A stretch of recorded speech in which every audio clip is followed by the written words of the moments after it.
Snow had piled so high across the countryside that the fields were completely smothered, and the old wooden house looked almost buried under the endless white outside. The winter wind howled across the empty land like something alive, but inside that isolated shelter, the quiet didn't hold for long. Before long, it was broken apart by the weight of a tense, uneasy conversation. Inside, two figures spoke in low, guarded voices, as though even repeating the story too loudly might call some unseen horror into the room. They passed around rumors of a man who cut through one battlefield after another, like a ghost no one could hunt down, and when one of them asked what kind of man he really was, the answer came back grim, a mercenary with eyes so hollow they looked dead, someone who appeared out of nowhere and hurled himself into battle with terrifying, reckless force. Then, just as abruptly as he arrived, he would disappear again without a trace, only to reappear later in some other land drenched in war. What made the story even stranger was the way he fought like a man who had already thrown his own life away. He moved as if dying meant nothing to him, and yet no matter how many massacres he walked into, he somehow never fell. People said that after every battle, the man would murmur the same chilling words to himself under his breath. He would say he had survived yet again, and that he never fought for money and never for fame. The more people watched him, the more it seemed those battles carried some deeper purpose, especially whenever the empire was involved. And then the rumors turned darker still, with whispers claiming that this mercenary had once belonged to royalty, a prince from a kingdom that had already vanished, far away from that house, beyond the endless spread of snow. The mercenary from those rumors was still moving through the frozen wasteland. His body staggered with every step, worn down and unsteady, and yet he kept forcing himself forward as if there were only one thing left in this world he meant to reach. From a distance, soldiers stood and watched in silence, unable to tear their eyes away from the sight of a man who looked as though he was walking straight toward his own death. The pain ravaging him could be read in every part of his body, from the way he moved to the way he barely stayed upright. That phantom who drifted from battlefield to battlefield was none other than Yuri Briol, the third prince of Briol, the very same man who had brought ruin to his family's crown with his own hands and stained the honor of his own name beyond repair. But if you rewind the story 10 years, the world looked completely different. Back then, on a lively night inside the crowded XX casino, the air was bursting with laughter, cheers, and the non-stop clatter of games in motion. It was the kind of place overflowing with noise, heat, and reckless excitement.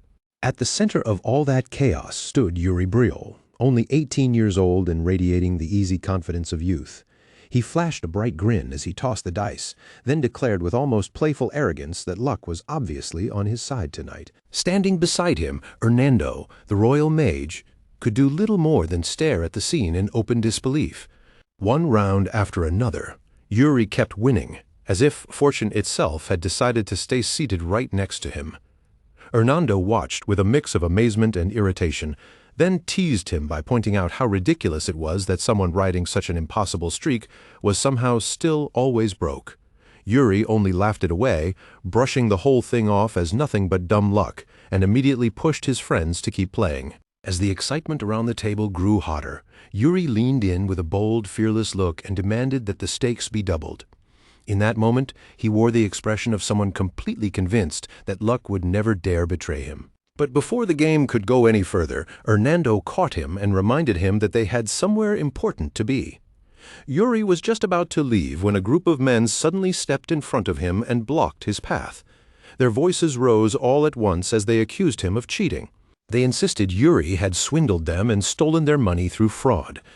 The easy smile that had been resting on his face vanished on the spot. A flash of anger crossed Yuri's face as his eyes hardened into a glare. In a sharp, dangerous voice, he demanded to know whether they had the slightest idea who they were talking to or how serious an accusation like that really was. The men only answered with sneers, openly mocking the prideful way Yuri carried himself. They laughed at his noble attitude, and with open contempt they said that if he truly was a prince, then they would show him even less mercy. That alone was enough to set him off, but they didn't stop there. They went on to mock his family as well, calling the royal line a bunch of arrogant fools drunk on their own pride. The instant those words left their mouths, Yuri's anger finally burst over the edge. With one violent motion, he overturned the table. Chips flew everywhere, Glasses smashed across the floor, and in a single second, the whole scene exploded into chaos. A wave of shocked cries swept through the casino as people recoiled and stumbled backward in fear. Even the men who had been shouting at him just moments ago froze where they stood, staring at Yuri like they suddenly couldn't believe what they had provoked. Then Yuri started walking toward them. He moved slowly and deliberately, and with each step, crushed glass ground beneath his boots. When he spoke, his voice was cold enough to cut, and every word dripped with venom as he dismissed them as gutter filth. Then, without the slightest hesitation, he lifted his chin and revealed exactly who he was. He told them his name plainly, Yuri Briol, the third Prince of Briol. The moment that name landed, the entire room fell silent. Yuri kept advancing with the same icy, unwavering expression, declaring that from this moment on, their lives were about to be reborn. He made it absolutely clear that everything from that day forward would be changed by his own hand. The grin that spread across his face only made him look even more terrifying. One of the men finally broke and let out a scream, and that single cry shattered the silence for good as panic rushed through everyone else. Then the story shifts to a very different kind of night, one wrapped in darkness and silence instead of noise and heat. Yuri now sat before someone far more dangerous than a pack of drunken gamblers, and the tone in his voice had changed completely. This time he spoke softly, trying to explain why he had arrived late. He told her that his father, Fiore Briol, had summoned him without warning, and that was what delayed him. Trying to calm her anger, Yuri quickly reminded her that he had even sent word ahead by pigeon, and he pleaded with her to forgive him just this once. She didn't soften in the slightest. The young woman sitting before him was Yekaterina Ivarna Granzayan, princess of the empire, and her expression remained as cold as ice.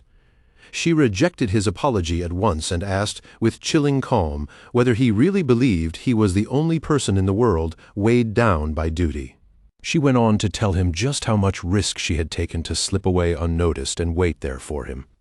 Yuri tried to settle things down, insisting that he did understand what she had done for him. But even then, he still asked her to be a little more lenient. Desperate to make her forgive him, Yuri let something slip that never should have been spoken out loud. He admitted that, with his father's reign nearing its end, he had no choice but to move carefully. The moment those words left his mouth, he realized how much he had just revealed, but by then it was already too late to take them back. But instead of looking surprised, Yekaterina's lips slowly curved into a chilling smile. Then she looked straight at him and asked, in a voice sharper than any blade, whether that was really all she was to him. Just other people. Yuri immediately tried to pull the words back, stumbling over himself as he rushed to explain that he hadn't meant it that way. But the look in her eyes had already changed by then. She had already decided. With quiet, icy finality, Yekaterina reached up to the necklace Yuri had once given her and removed it from her neck. Then she let it fall. It hit the ground with a dull clink, and she bitterly asked why he had given it to her in the first place if he couldn't even trust her. Her voice stayed cold and razor-sharp as she told him he might as well give that necklace to some other woman instead, someone he could actually trust. Without giving him another glance, she turned and walked away, leaving behind only one final command. He was not to contact her again unless she chose to reach out first. Yuri called after her immediately and begged her to wait, but she never slowed down and never looked back. Before long, her figure disappeared into the darkness, and Yuri was left standing there by himself. After a long, heavy pause, Yuri slowly bent down and picked up the necklace from the ground. He stared at it in silence, then whispered to himself, asking what he was supposed to do now. His shoulders sagged as the truth sank in that winning her forgiveness this time would be anything but easy. But he wasn't as alone as he believed, because hidden in the shadows, another man had watched the entire exchange, listened to every word, and waited patiently for the moment to reveal himself. A sinister laugh slipped out from that hidden watcher, the kind of laugh that only comes from someone who has just found exactly the opening he wanted, and in that instant, danger quietly began to move. From that night onward, the already fragile link between Briol and the Empire began to come apart, thread by thread. What began as small provocations didn't stay small for long. The pressure kept building, one incident after another, until all restraint finally snapped and both sides fell into war. Then came the day that felt as though time itself had placed a grim warning right in front of Yuri. By then, the Empire's invasion was already underway, and Briol had been swallowed by its fury. Flames devoured the streets, smoke clogged the sky, and the city itself looked as though it were collapsing beneath the relentless force of the Imperial assault. Screams echoed from every direction as people ran for their lives. Panic spread through the city so completely that it seemed to swallow everyone it touched. Amid all that chaos, Yuri sprinted across the palace grounds, desperately directing the evacuation while the fires behind him climbed higher and higher. Their red glow stained the night itself, as if announcing to the whole world that a full-scale war had truly begun. The city continued to burn while its people could do nothing but watch, despair carved deep into their faces. That terrible night became the opening chapter of a long and brutal war that would show no mercy to anyone. Years passed after that, and still the war refused to end. The dead continued to pile up, and the fighting dragged on for so long that it started to feel endless. Then, on yet another battlefield soaked through with blood, a soldier named Joshua collapsed with grievous wounds. All around him, battered soldiers struggled desperately to pull Prince Yuri away from the most dangerous part of the battlefield. But Yuri's mind was fixed somewhere else entirely. Even in that moment, he kept demanding to know about the reinforcements. Where was Fiore Briol, the kingdom's greatest warrior, the strongest man on the entire continent? At a moment this decisive, his absence gnawed at the hearts of everyone on that field and drained away the last scraps of fighting spirit they had left. Without Fiore Briol there, the balance of war began to tip. The Empire seized the advantage, and fear spread through the ranks alongside despair. At first, Yuri refused to accept that the absence meant anything at all. He kept forcing himself to believe it had to be nothing more than coincidence. He tried to believe his brother's absence wasn't intentional. He tried to believe there was still some hope left. But with every battle and every brush with death, the truth kept pressing harder and harder against him. Old memories came flooding back. Every scar felt ripped open again, and in the end Yuri could no longer force that conclusion away. The truth was there, bearing down on him like a blade laid against his throat. In the end, the truth Yuri reached was more crushing than any wound he had taken in battle. The one he had trusted more deeply than anyone else had turned against him. Princess Yekaterina, the person he had believed in above all others, was the very one who had betrayed him. And once that suspicion finally took root in his mind, every scattered piece around him began snapping together with terrifying clarity. Fiore Briol's unexplained absence from Briol lined up far too perfectly with the Empire's sudden attack. The more Yuri turned it over in his head, the more complete the picture became, until denying it started to feel almost impossible. Even then, he still clung to one desperate hope. He kept praying he was wrong, that this was only paranoia, nothing more than a cruel falsehood born from an exhausted mind on the verge of collapse. But then the carrier pigeon returned. There was a single note tied to it, and the instant Yuri laid eyes on that message, he felt something deep inside himself begin to cave in. Only 2 words were written on it. Nothing more. Those plain, empty words stared back at him like a final judgment already passed. "I'm sorry." That was all it said. Just those 2 hollow words, and somehow that tiny scrap of writing was enough to shatter the last fragile thing still holding Yuri together. Before long, word spread across the battlefield that Yuri himself was standing on the front lines. The enemy understood immediately what that meant.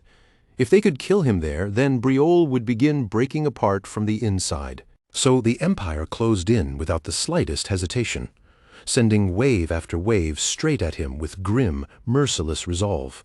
They were no longer fighting just to claim victory on that field. They had come to wipe Yuri out completely. Yuri answered with everything he still had left. His sword kept crashing against steel, his body kept moving almost on pure instinct, and even so, the battle around him only seemed to drag on and on with no end in sight. Every time he cut one enemy down, another was already stepping in to take that place. One swing barely ended before the next came at him, and another storm of blades followed so quickly he wasn't even given a moment to breathe. His arms burned from the strain, and his chest rose and fell in desperate, ragged breaths, but still he endured. The fighting only became more savage. In the middle of that chaos, Yuri took hit after hit, his body jolting under every impact, bruised, battered, and shoved closer to its breaking point with every passing second. At some point, even his hands began to betray him. Sweat and blood slicked his grip around the hilt, and the sword started to feel heavier, harder to lift, and harder to hold on to. Even so, Yuri forced his legs to stay under him and refused to fall. With one last desperate burst of strength, he swung again and struck down another soldier, as if he refused to collapse without dragging at least one more enemy down with him. But by then, his strength was bleeding away fast. The Imperial soldiers had already sealed the space around him and closed the circle completely. They kept pressing inward from every direction, their numbers tightening around him like a noose being pulled shut. Every pair of eyes fixed on Yuri was cold, steady, and completely decided. There was no fear in them, no uncertainty, and not even the slightest trace of hesitation. There was nowhere left for Yuri to run. His chest tightened until it hurt. His vision started swimming out of focus, and tears began gathering in his eyes, not because he lacked courage, but because the weight of what was coming had become impossible to ignore. It was the despair of a man who finally understood that the end had caught up with him, cornered with death right in front of him. Yuri took another blow. The impact tore through his body and sent him crashing hard onto the ground. Pain exploded through him at once. Sharp, crushing, and merciless blood spilled from his wounds and spread across the earth beneath him, staining the ground dark. Flat on the ground, Yuri understood it immediately. There was no escape left now. This was where he was going to die. But just as the finishing strike came down, one soldier suddenly hurled himself in front of Yuri and used his own body as a shield. Steel rang out in a harsh collision, and right after that came the sickening sound of a fatal wound being struck. Yuri froze. His eyes shot wide open, and for one stunned second, disbelief robbed him of the ability to even move. Then he saw it. The young man had collapsed right at Yuri's feet, blood pouring from his body as his strength rapidly drained away. "Laurent," Yuri whispered, and his voice broke as the name left his mouth. Laurent, his loyal companion, lifted dimming eyes toward him and, with the last strength he had left, begged Yuri to live on to survive, no matter what. Those final words cut deeper than any blade ever could. Yuri's scream tore across the battlefield, raw with grief and helplessness, as Laurent's life slipped away right in front of him. And even then, the fighting around him only grew more vicious. The soldiers still standing at Yuri's side threw themselves into the battle with everything they had left, forming a desperate wall of flesh and steel between their prince and the enemy closing in. Their voices rose through the chaos, shouting over clashing weapons and the screams of war, ordering him to run. They yelled that if Prince Yuri died there, then Briol's future would die with him. Yuri hesitated, torn apart by grief, rage, guilt, and helplessness all at once. But the cries around him only became louder, sharper, and more desperate. In the end, he had no choice. Forced to obey, Yuri turned and ran while the sounds of their final stand roared behind him. At his back, Imperial soldiers shouted orders to one another, demanding that Yuri be stopped at any cost. And even after he managed to escape that immediate slaughter, the hunt for him never stopped. Imperial troops swept through the area with ruthless precision, combing through every road, every trail, and every possible hiding place. They barked that he couldn't have gotten far, then ordered the entire surrounding area searched without exception. Inside an abandoned house, Yuri crouched low in hiding, wedged between dusty crates in the dim, airless interior. Through the narrow cracks in the wood, he watched their shadows pass outside and listened as their footsteps came closer and closer. He knew he had almost no time left. If he wanted to live, he would have to break through the net closing around him and escape somehow. But in that suffocating silence, his thoughts drifted back to his father. If the king still had not returned by now, then the empire had most likely already taken him. That realization seized Yuri's chest so hard it almost felt like it crushed the breath out of him. Before he could even finish following that thought, a cold shiver tore violently through his body. Someone was close. Then, without warning, the door burst open. A massive Imperial soldier stepped inside, and the moment he entered, his sheer presence seemed to flood the cramped house with dread. Yuri felt his heart plunge. Despair settled over his body with such crushing weight it was almost hard to breathe. Trapped under that sense of absolute inevitability, only one thought filled his mind. If he died here, then Briol would die with him. His knees finally gave way, and he dropped helplessly to the floor. At once, his thoughts began spiraling out of control. He saw the knights who had already given their lives for him. He remembered the friends who had fallen one after another. Tears blurred his sight as he silently begged for rescue, for a miracle, for anything at all that might keep him from dying there. But when he finally managed to open his mouth, nothing noble or heroic came out. All that escaped him was a broken whisper and an apology. The imperial soldier started forward. But before he could reach Yuri, another figure stepped in and planted himself firmly between Yuri and the enemy. His voice rang out sharp, steady, and without fear. He declared that enough was enough, that words would save no one now, and that the empire would pay for everything it had done. Then he turned that same unwavering resolve toward Yuri and told him that Prince Yuri had to live. He had to leave, now. Before Yuri could even protest, the meaning was already clear. He was being ordered to escape while there was still a chance, because the enemy was already closing in. Staggering back onto his feet, Yuri burst out into the night. He ran through the forest with every last bit of strength his broken body could still force out. Branches clawed at his clothes and tore at his skin.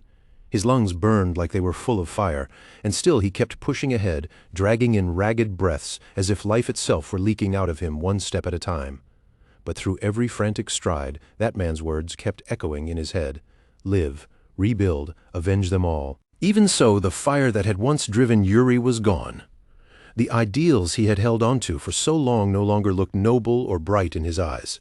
Now they felt childish, like fragile dreams reality had crushed without mercy. All that seemed left in the world was blood, death, and the ashes of everything he used to believe in. Rain poured down endlessly over him as he staggered forward. Every drop felt unbearably heavy, as if the past itself were crashing down onto his shoulders. And with every step, the images followed him. Blood on the ground, fallen comrades, faces he would never see again. With grief eating through his heart, Yuri could only ask himself what any of it had truly been for. Then, through that endless curtain of rain, one bitter truth slowly rose to the surface. He had not really been fighting for peace anymore. Not for a long time. What he had actually been doing was punishing himself again and again, throwing himself back into suffering without end.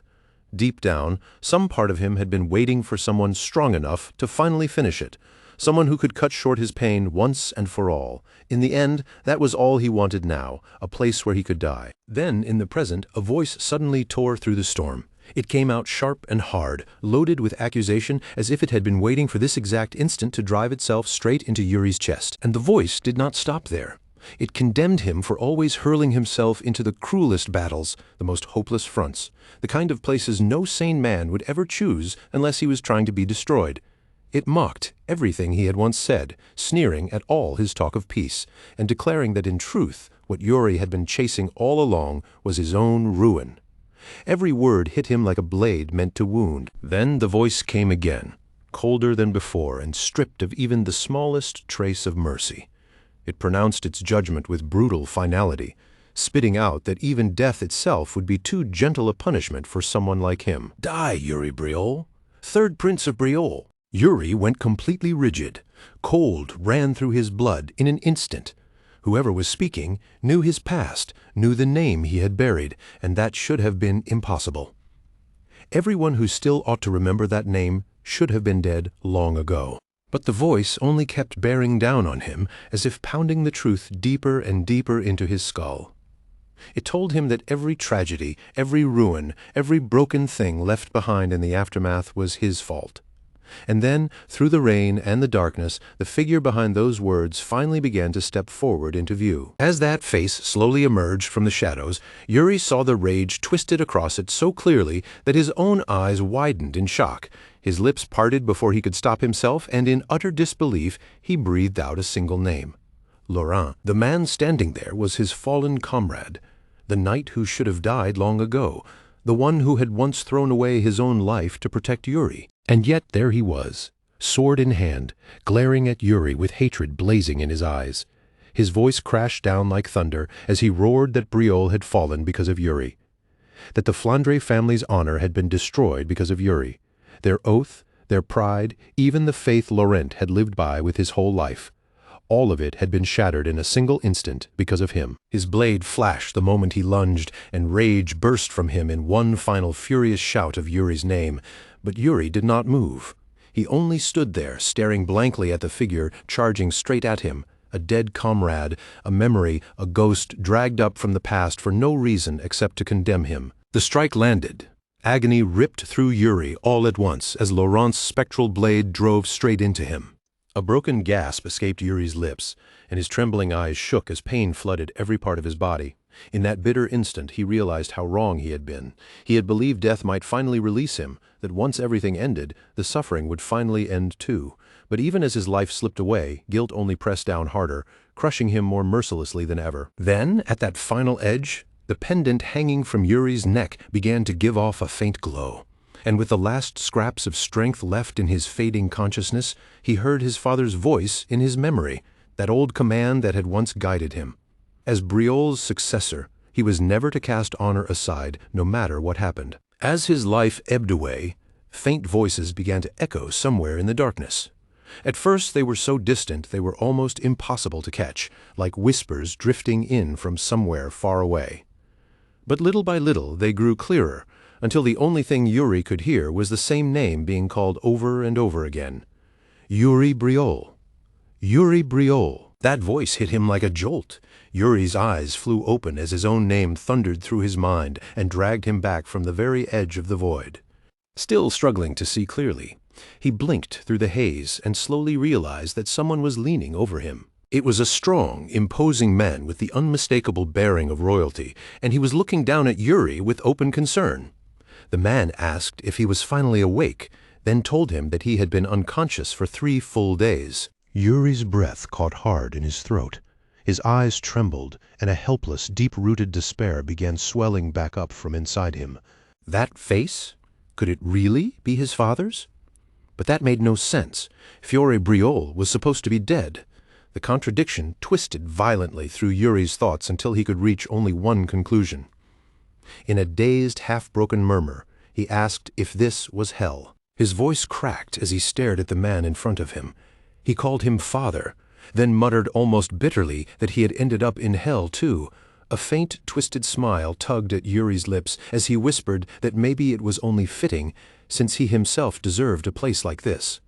But for his father, the man who had always spoken so much about honor, Yuri could hardly understand how he could have ended up there as well. Slowly, Yuri reached out and took hold of his father's hand. His own eyes clouded over with disbelief and sorrow. Then, in a bitter, weary voice, he muttered that perhaps it did make sense after all. A man who preached so constantly about honor, yet lived such a decadent life. Maybe ending up in a place like this had only been a matter of time. Before he could continue, a sharp smack cracked against his head. His father frowned down at him and snapped, demanding to know what kind of nonsense he was talking about. Tears stung Yuri's eyes as he looked back at him and complained that even in hell, he still hadn't broken that habit of hitting him. Then, with a bitter little plea, he told his father it still was not too late, that he should repent. But the moment those words left Yuri's mouth, something about the world around him began to feel strangely wrong. A soft breeze drifted into the room, stirring the air and rustling leaves past the open window. Yuri froze where he sat, staring ahead in stunned disbelief. Then his gaze snapped toward the window, where warm sunlight was spilling across the palace courtyard outside. Maids moved back and forth with calm, graceful steps, their laughter light and ordinary. Everything beyond that window looked peaceful, so normal that it almost felt wrong. There were no flames anywhere, no chains, no devils, no sign of torment, punishment, or anything hellish at all. There was only life. Confusion came crashing down on Yuri all at once. If this wasn't hell, then where in the world was he? His father's worried voice pulled him back. Fiore Briol called Yuri's name urgently, asking if he was truly awake and telling him to stay with them. Only then did Yuri realize there were others nearby as well, all standing around him with anxious faces, all calling out to him. But before he could make sense of any of it, his vision blurred again. Darkness crept inward from the edges, and as his strength slipped away once more, their voices faded into something distant and echoing. And in that moment, Yuri finally understood the truth. He was no longer that ruined prince collapsing on a battlefield. He was a 13-year-old boy again, lying in a deep, unbroken sleep, trapped in a state like a coma. At first, Yuri could only wonder whether all of this was some final dream, the kind of illusion a dying man might see as his whole life flashes before his eyes. He tried to wake himself up. He tried to resist it. He tried to force some kind of change into the world unfolding around him. But no matter what he did, the world around him kept moving onward as if nothing had ever ended at all. Then Yuri began noticing something far more unsettling. The events happening around him were unfolding exactly the way they once had, step by step, detail by detail, without even the slightest deviation. Memories he had buried deep inside himself began rising back to the surface and replaying before his eyes, as if the past itself had come alive and started moving again. Slowly and painfully, the truth settled into him. This was no passing illusion. Somehow, Yuri had been brought back to the spring of his 13th year. The next morning, sunlight poured into his room as the servants pulled the curtains open wide. Their voices were bright and cheerful as they called for him to wake up and begin the day. "Your Highness, it's time for your sword training." The instant those words reached him, Yuri jolted upright and practically sprang out of bed in a rush. He hurriedly fumbled for his clothes, only to realize a beat later that he hadn't even washed his face yet. Seeing him so flustered and out of sorts, the maid Ina quickly stepped in to calm him, her voice soft, warm, and gentle. She told him to slow down, promised she would help wash his face, and asked him to sit still for just a moment. But the second Yuri heard her voice, it pierced him like a blade through the heart. A flood of memories surged up inside him at once. He remembered Ina lying dead. He remembered the way her life had been taken from her in the past. A sharp, heavy sorrow rose inside Yuri so suddenly that it nearly stole the breath from his lungs. For one brief moment he could do nothing except sit there in silence, drowning in regret and beneath the crushing weight of what he remembered. Then, all at once, Yuri called out her name. Ina answered immediately, turning toward him without delay and replying with a simple, respectful, "Yes, Your Highness." Yuri fixed her with a strange, burning stare so intense that the air between them seemed to tighten all at once. Then, without the slightest warning, he opened his mouth and gave an order so outrageous it sounded almost unreal. "Slap me 3 times, and don't you dare hold back. Hit me with everything you've got." Ina froze on the spot as if the shock had locked every muscle in her body. Her eyes widened, and when she finally managed to speak, her voice came out thin and unsteady as she nervously asked whether he was seriously commanding her to do something that could be considered treason. But Yuri only answered with a light, almost teasing smile, like none of this was strange to him at all. Looking completely at ease, he told her that if the command had come from him directly, then it could not possibly be treason. He insisted he was serious, and with bold confidence, he even swore that he always stood by his word. Ina never got the chance to argue any further. The answer came in one sudden explosive motion. Crack! Her palm smashed across Yuri's cheek with far more force than anyone would have imagined, and the sharp sound rang through the room so loudly it spilled out into the hall beyond. And after that, the day at the palace continued as though nothing unusual had happened at all. The morning stayed clear and gentle, the air calm, and the royal grounds remained wrapped in that same quiet, peaceful stillness they always carried. Out in the training yard, though, Yuri was still dealing with the aftermath of those hits. Every time he shifted or moved, the sting in his cheek flared up again, the dull, lingering pain reminding him exactly how hard Ina had struck. The whole thing almost surprised him. He didn't remember her strength feeling this vivid before. But now the ache was stamped right across his face, making that forgotten fact impossible to overlook. A few soldiers passed by the yard, and Yuri quietly waited, half expecting at least one of them to stop, ask what had happened, or show even the slightest bit of concern. But no one did. Not a single man paused, and not one of them so much as reacted to the mark on his cheek. Then training began. And before long Bernard stepped forward to spar with him. Yuri readied himself for some kind of response, maybe a question, maybe even a passing remark. But Bernard gave him absolutely nothing. His face stayed unreadable, his eyes cold, and he said not a word. No advice came, no correction followed. There was no instruction at all. The only thing echoing through the yard was the repeated crack of wooden swords colliding as the session dragged on. Yuri tried to push down the irritation rising inside him, but it became impossible to ignore that Bernard was no longer correcting his stance or teaching him the way he once had. Somewhere along the line, Bernard's guidance had simply vanished, leaving behind nothing except silent, wordless sparring. And as Yuri traded blows with him there in the yard, an old memory suddenly surfaced, one he had kept buried for a very long time. He remembered the day Bernard had stood before his father and reported on his progress. Back then, Bernard had plainly said that Yuri had been born with extraordinary talent great enough to become one of the kingdom's greatest blessings if only it had been properly used instead of wasted. Bernard had gone on to say that if Yuri had only been more diligent, he could have risen all the way to the very top. The memory struck Yuri like a flash of lightning. That was it. That was the turning point. Everything had changed after that conversation. In his past life, Yuri had overheard Bernard speaking with his father. But instead of taking those words to heart and forcing himself to improve, he had reacted like a stubborn child throwing a silent tantrum. He rebelled, became even lazier, and turned more defiant than ever. In the end, Bernard gave up trying to teach him. From that day on, the lessons disappeared, and all that remained was silent sparring. And now Yuri understood the ugliest part of it all. It had happened because of his own choices. The memory shattered, and Yuri's mind snapped back to the present. His hands tightened around the wooden sword, his grip becoming firm, steady, and deliberate. He could not let himself repeat that same mistake. Not again. Not this time. "Bernard," Yuri suddenly called out. The instructor turned his head toward him, one eyebrow lifting ever so slightly in quiet question. Yuri straightened at once and set his feet properly beneath him, his stance growing visibly more stable as he faced Bernard. When he spoke, his voice was calm, solid, and without the slightest wavering. "From now on, I want you to train me properly," he said. "No leniency, no holding back. I, Yuri Briol, will take this seriously from this moment on." For the briefest instant, a flicker of surprise crossed Bernard's face when he heard those words. But the reaction vanished almost immediately, and Bernard's expression hardened again.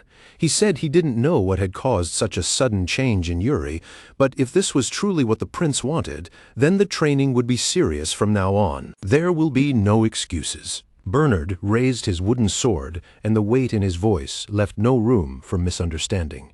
"It starts now." And in the very next instant, Bernard lunged at him without the slightest warning. The attacks came fast, hard, and relentless, one after another, each strike carrying the weight of long discipline and total control. There was nothing casual in any of it. Every blow felt like it came from someone who had spent years refining both body and blade. "Wait! At least take it a little easier on me," Yuri shouted, as he stumbled backward beneath the sudden storm of attacks, barely keeping himself from losing his footing. Bernard didn't ease up in the slightest.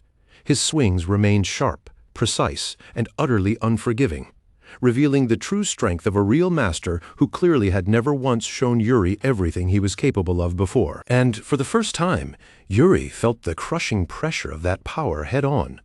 Gritting his teeth, he forced himself into a proper stance, corrected his posture, and raised his guard higher, desperately trying to meet Bernard's strikes the right way. Blow after blow came crashing down on him, numbing his arms and sending the shock deep into his bones. With every exchange, his whole body shook from the impact. Even so, Yuri endured it. As hard as he struggled just to keep up, a strange sense of awe spread through him, because he was finally seeing what real training had actually looked like all along. So this was the genuine instruction he had missed in his past life. This was the level Bernard had always been holding back from him. By the time the training session finally ended, Yuri's legs had completely given out on him.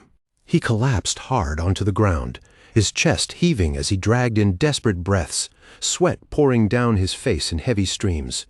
Every muscle in his body screamed in pain, and yet beneath all of that exhaustion, he felt something he never would have expected, a deep, heavy sense of satisfaction. At last, he understood what serious training truly meant. More than that, he realized he had finally been given a real opportunity to grow stronger. Lying flat on his back, Yuri lifted one hand toward the open sky above him, and a faint, tired smile touched his lips. If he kept going like this, then his swordsmanship really would improve. His effort would actually lead somewhere, Even with fatigue pressing down on every part of him, a small spark of hope finally lit up inside his chest for the first time in years. Bernard remained standing in the middle of the training yard, his wooden sword resting quietly at his side. He watched Yuri in silence, clearly taken aback by how suddenly the boy had changed. When had the prince grown this much? The question lingered in his mind as he tried to reconcile the child he had once trained with the determined young man now stretched out before him. Just then, the stillness of the yard was broken by the sound of hurried footsteps rushing closer. Ina came running in, breathing fast, her voice tight with urgency. "Your Highness, please come at once. The king is asking for you." Yuri blinked in surprise. "Father? Why now?" Even Bernard looked faintly unsettled by how abrupt the summons was, but Ina quickly gave the reason, and the weight in her voice changed the atmosphere at once. "Count Johannes and his son have just arrived at the palace." Those words struck Yuri like a hammer. His whole body stiffened, and for a brief moment it felt as though even his breathing had stopped. Count Johannes and his son. The instant he heard it, a vivid image flashed across his mind. Got Barkvar, the traitor, the man whose betrayal had helped drag Briol into ruin in Yuri's past life. Yuri remembered that face with painful clarity, and the memory brought a fierce wave of anger surging hot through his chest. His eyes narrowed immediately, the fury inside him held in check only by sheer force of will. He turned sharply toward Ina, and when he spoke his voice had become cold and commanding. "Ina." "Yes, Your Highness," she answered at once, startled by the sudden intensity in his tone. "Where is Got right now?" Yuri demanded, each word short, clipped, and edged with anger. Later that evening, the royal family gathered for a banquet with Count Johannes and his son. The mood around the table was polished and formal, but Yuri stood out the moment anyone's eyes landed on him. Seated across from the guests, he carried himself with a stiff, hardened expression and an upright, unbending posture that felt completely different from the way he had once been. Quiet whispers began to drift through the banquet hall as people noticed the change. Count Johannes, more than anyone else, seemed intrigued by what he saw. Looking at Yuri, he warmly remarked, "Young Prince Yuri, you seem much stronger than before. Quite a transformation." At that, the king let out an amused chuckle and joked that perhaps Yuri had eaten something special to improve so much so quickly. Laughing along with the king's remark, Count Johannes playfully asked whether he might be allowed to get some of that same special thing for his own son as well. The king was still in high spirits, smiling as though the whole banquet were nothing more than a pleasant evening among familiar nobles. He laughed lightly and answered in the same easy tone, openly praising Got Barkvar's intelligence as if this were all just harmless table talk. Count Johannes answered with a modest smile, dipping his head with polished courtesy. In a humble voice, he admitted that his son still had much to learn and that the boy was far from finished growing. While those smooth, formal pleasantries continued around the table, Got Barkvar slowly turned his attention toward the second prince. The admiration on his face was plain to see, and there was an almost bright, dazzled fascination in the way his eyes lingered on him. But the very moment Got's gaze moved from the second prince to Yuri, the mood changed completely.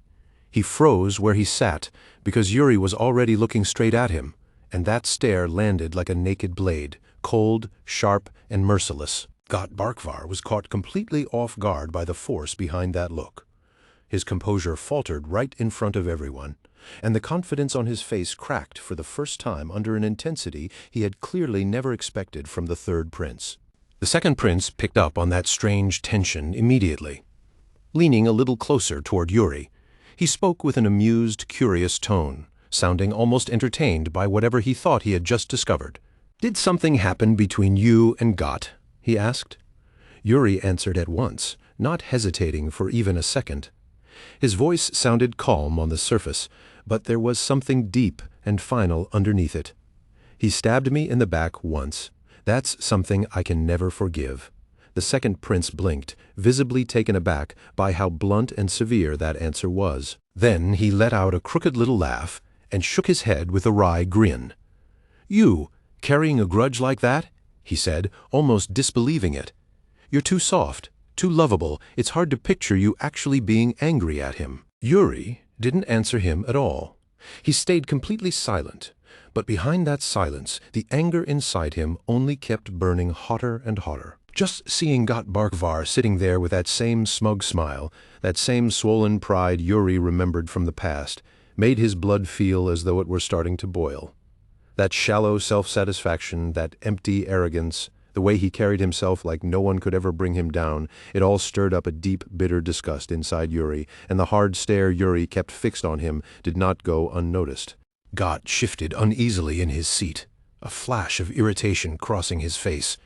He had no idea why Yuri was staring at him like that, but the hostility in the prince's eyes was impossible to misread. Little by little, the air between them grew heavier, until the tension itself seemed to settle over the table. Not this time, Yuri thought, cold and unwavering. In this life, he refused to let Got swagger around with that same arrogant ease ever again. Yuri knew exactly what kind of man Got Barkvar would one day become, the betrayer who would sell Briol out for his own gain. And perhaps that road toward treachery had already begun here, in these early sparks of resentment and envy taking root inside him. That possibility alone gave Yuri more than enough reason to move. Yuri leaned forward just slightly, and when he spoke, his voice carried a sharp, unmistakable note of mockery. "Tell me, Got, are you really as skilled with the sword as the rumors say?" The young man hesitated immediately, and some of his confidence slipped from his face. "I know a little," he answered carefully, sounding unsure of where this conversation was headed. "But why are you asking something so strange?" Yuri's reply came down hard and clean. "Because this kingdom has no use for knights who think that narrowly." Got stiffened at once and shot back in a defensive tone. "But I'm not even a knight yet." "Not yet," Yuri said firmly, giving him no room to escape the point. "But one day, you're expected to serve this kingdom." Got could only nod, however reluctantly, because he knew that part was true. "Yes," he admitted at last, "that's true." Then Yuri rose from his seat in one swift, decisive motion, his eyes burning with resolve. "Then prove it. Let's fight." He didn't wait for permission, hesitation, or proper ceremony. He moved first, surging forward the instant he threw down the challenge. Startled and furious, Got shouted back at him, his voice cracking with both confusion and outrage. "Coward, you're attacking me without warning?" Yuri showed him absolutely no mercy. He kept pressing in, strike after strike coming sharp and disciplined, far beyond anything Got had ever expected from him. Then, with one heavy crushing blow, Yuri smashed straight through Got's guard and forced a cry of pain out of him. "Stop! Enough!" Got shouted the words desperately now. Panic finally breaking through his voice, he pleaded with Yuri to fight properly, to at least follow the rules and honor expected in a formal duel. But Yuri ignored every last word. Without answering at all, he simply let his blade slip from his hand, and it crashed onto the floor with a loud, heavy clatter. Got's eyes flew wide in pure, unfiltered shock. And before he could even understand what Yuri was doing, Yuri came straight at him barehanded, moving without the slightest pause or hesitation. A brutal kick slammed into Got's body and sent him flying backward across the floor. He hit the ground hard, and his cry of pain rang sharply through the banquet hall.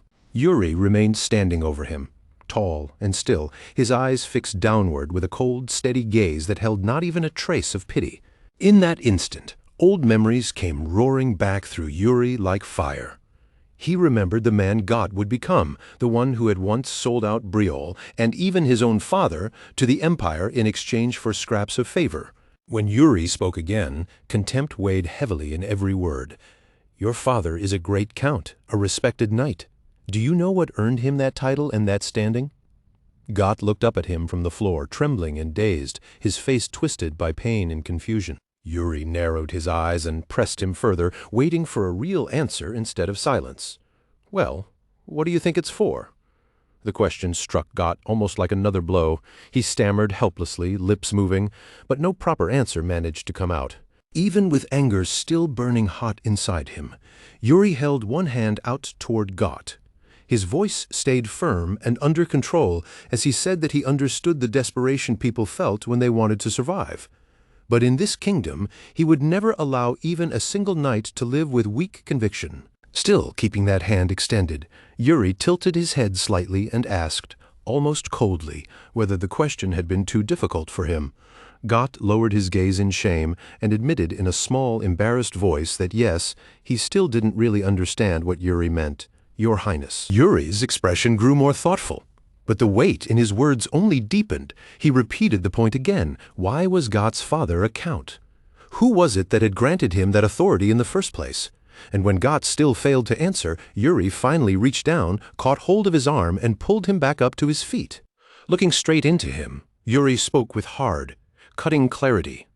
No matter what kind of situation you face, he said, you have to understand its essence. Think about that. Think about it deeply. Gott swallowed hard, lowered his head, and answered in a quiet voice, Yes, Your Highness. Gott left without another word, his footsteps heavy, slow, and subdued. Yuri watched him go, his thoughts turning inward. Maybe this time, maybe the future really could be changed.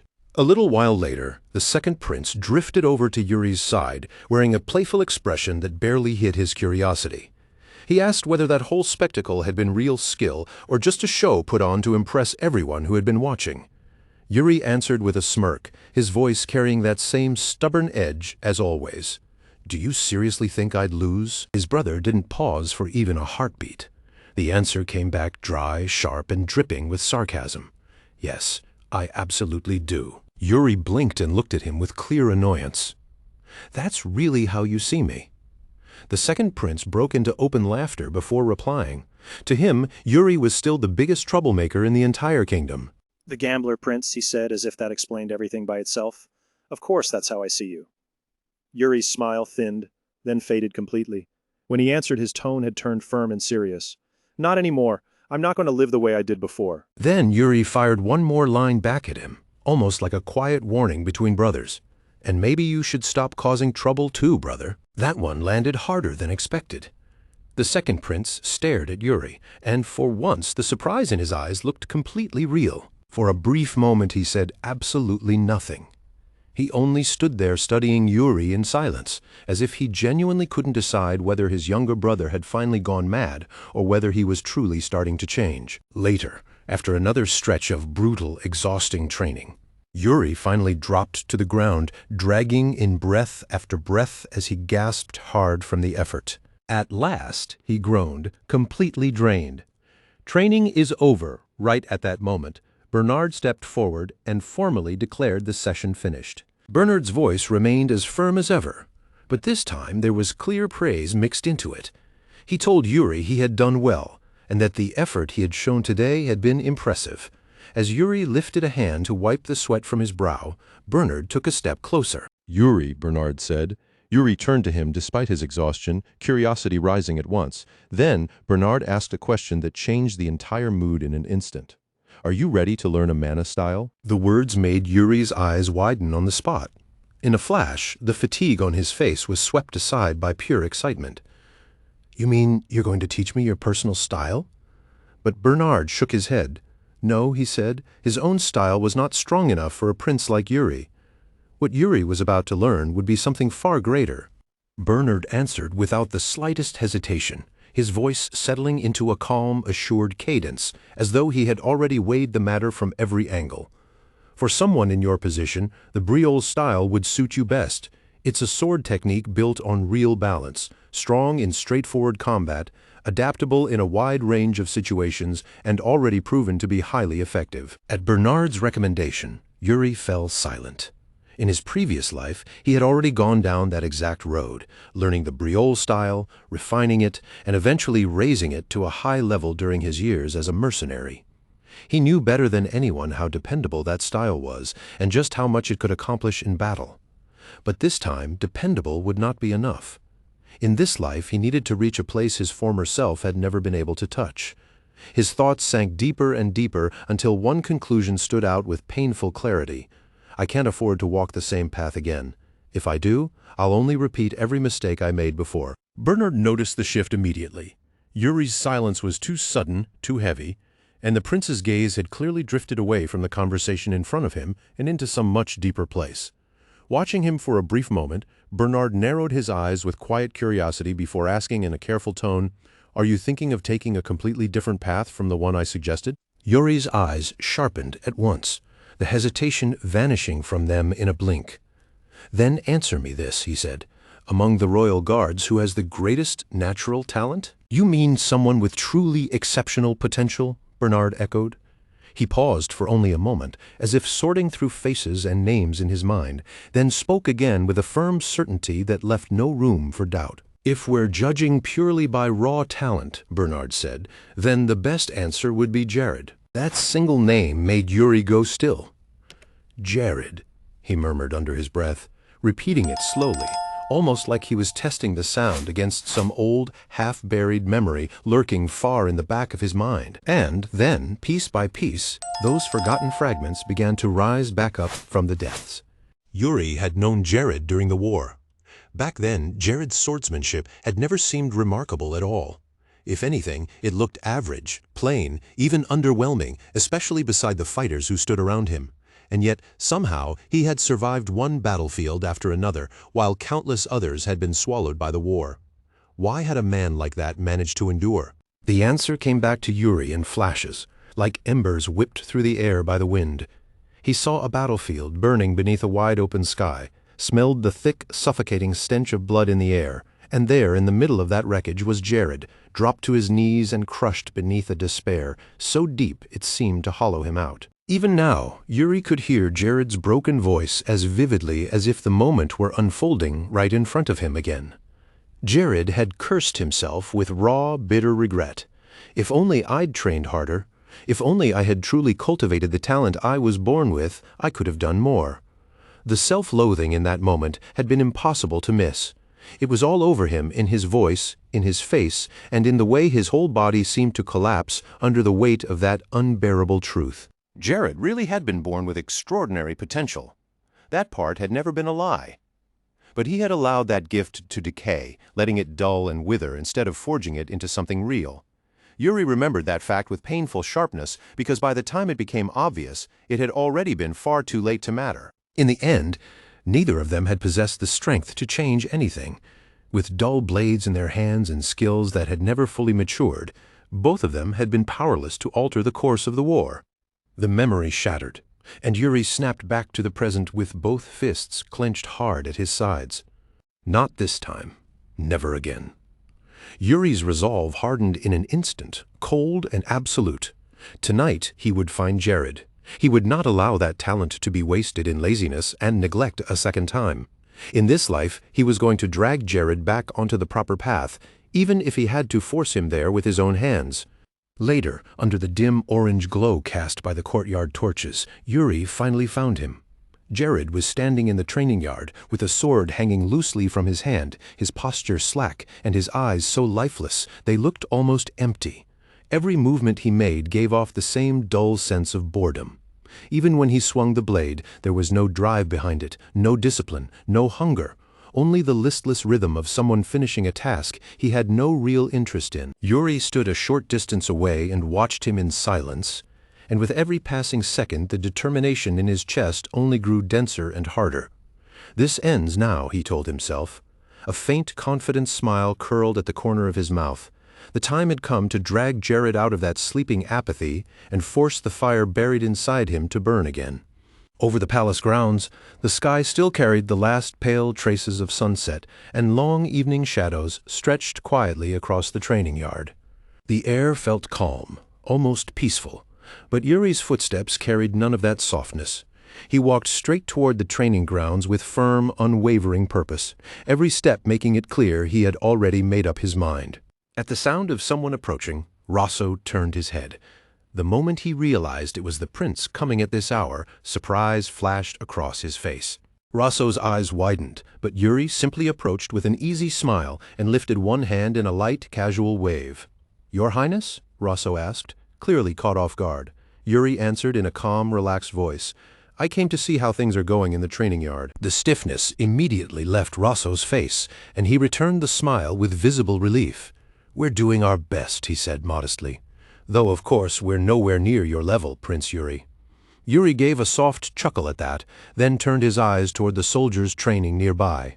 The men were moving with far more energy than Yuri had expected. Every step they took and every strike they threw carried a noticeable determination that stood out right away. He He watched them for a moment, mildly impressed by what he saw. Not bad, he thought. They're much more motivated than I remember. Then Yuri's expression sharpened. "Where's Jared?" he asked. Still smiling, Rosso raised a hand and pointed toward the far end of the yard. "The new recruit is over there." Yuri followed the direction of Rosso's gesture, and the moment his gaze landed there, he found exactly the man he had come to see. Jared was moving exactly the way Yuri had feared. Slow, careless, and utterly indifferent.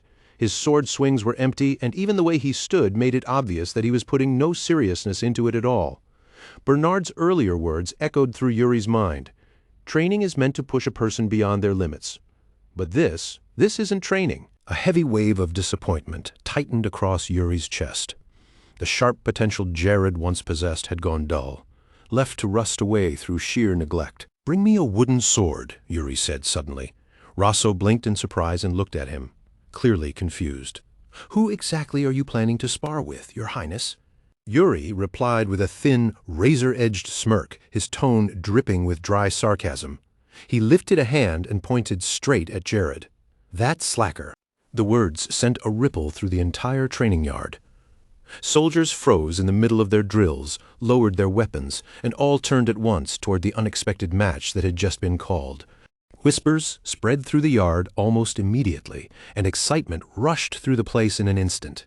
Some of the soldiers even began shouting encouragement toward Jared, calling for the new recruit to give the prince everything he had. At the center of the yard, Yuri stood tall and completely assured as he faced Jared directly. His voice rang out clean and sharp enough for everyone there to hear. "I've heard you're exceptionally talented, so show me, what kind of knight are you really?" Then Yuri tilted his head just a little and gave him a playful smile, though the pressure behind it was unmistakable. "Don't disappoint me." Jared hesitated. His fingers tightened around the hilt of his sword, and a flicker of nervousness passed through his eyes. After swallowing once, he finally gave a stiff nod. Yes, Your Highness, I'll do it." Before the tension hanging in the yard even had a chance to settle, Yuri moved first. His body shot forward with explosive speed, and the wooden sword tore through the air so suddenly it became little more than a blur in the eyes of everyone watching. There was crushing weight behind that strike, but also frightening precision. As Yuri came in, his voice cut across the air with the same force as the blow itself. "Don't disappoint me, Jared." The strike came down hard, and Jared's eyes flew wide in shock, his entire face twisted with disbelief. He had never imagined that the prince in front of him could move this fast, or strike with strength this overwhelming. Their swords crashed together again and again, each collision ringing out so fiercely it sounded almost like steel slamming against steel. One powerful exchange burst into the next, the speed of the duel dazzling everyone gathered around the yard. The clash echoed loudly through the evening air, sparks seeming to fly in the minds of the spectators as neither side yielded an inch. No one could look away, and as the exchanges continued, Jared's own movements revealed themselves to be sharp, disciplined, and precise. But even then, the tide of cheers never shifted toward him. If anything, the voices around the yard only grew louder in support of Prince Yuri. And right in the middle of that mounting pressure, Jared was forced to a quick and unsettling realization. Yuri was far more skilled than he had ever first assumed. Then, in the thick of the exchange, something began to feel off. With every single clash of their swords, Jared started noticing a strange pattern buried inside Yuri's rhythm. The spacing between Yuri's attacks was unnervingly exact, so perfectly consistent that it began to crawl under Jared's skin and throw off his focus. At the very same moment, Yuri already understood exactly what was happening. He had completely seized control of the duel. Now he was the one dictating the tempo, controlling the pace of every exchange, and forcing Jared to move inside Yuri's rhythm instead of following his own. A quiet satisfaction rose inside Yuri. By this point, the duel barely even felt like a true fight anymore. It was starting to resemble a performance he had carefully arranged, with Jared unknowingly moving to the pattern Yuri had laid out for him. But Yuri had no intention of stopping there. With calm, unwavering confidence, he made it clear that the real fight was only now about to begin. Then his speed spiked in an instant.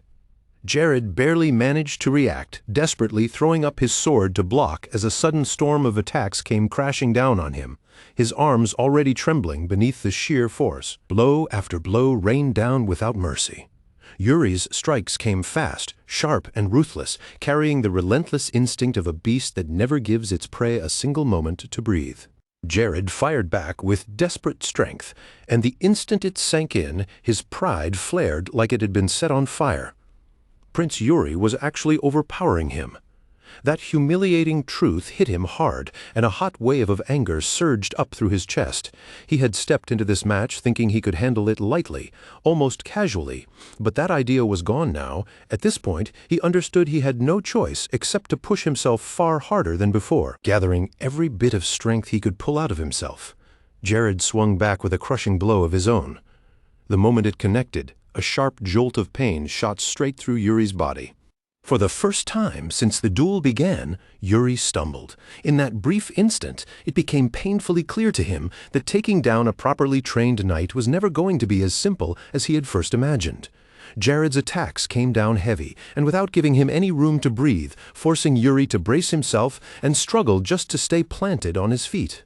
And right there, a sharp realization struck Yuri. Jared was not some average opponent he could simply overwhelm. In his previous life, Jared had gone on to become a real knight, someone trained, battle-tested, and hardened through actual combat.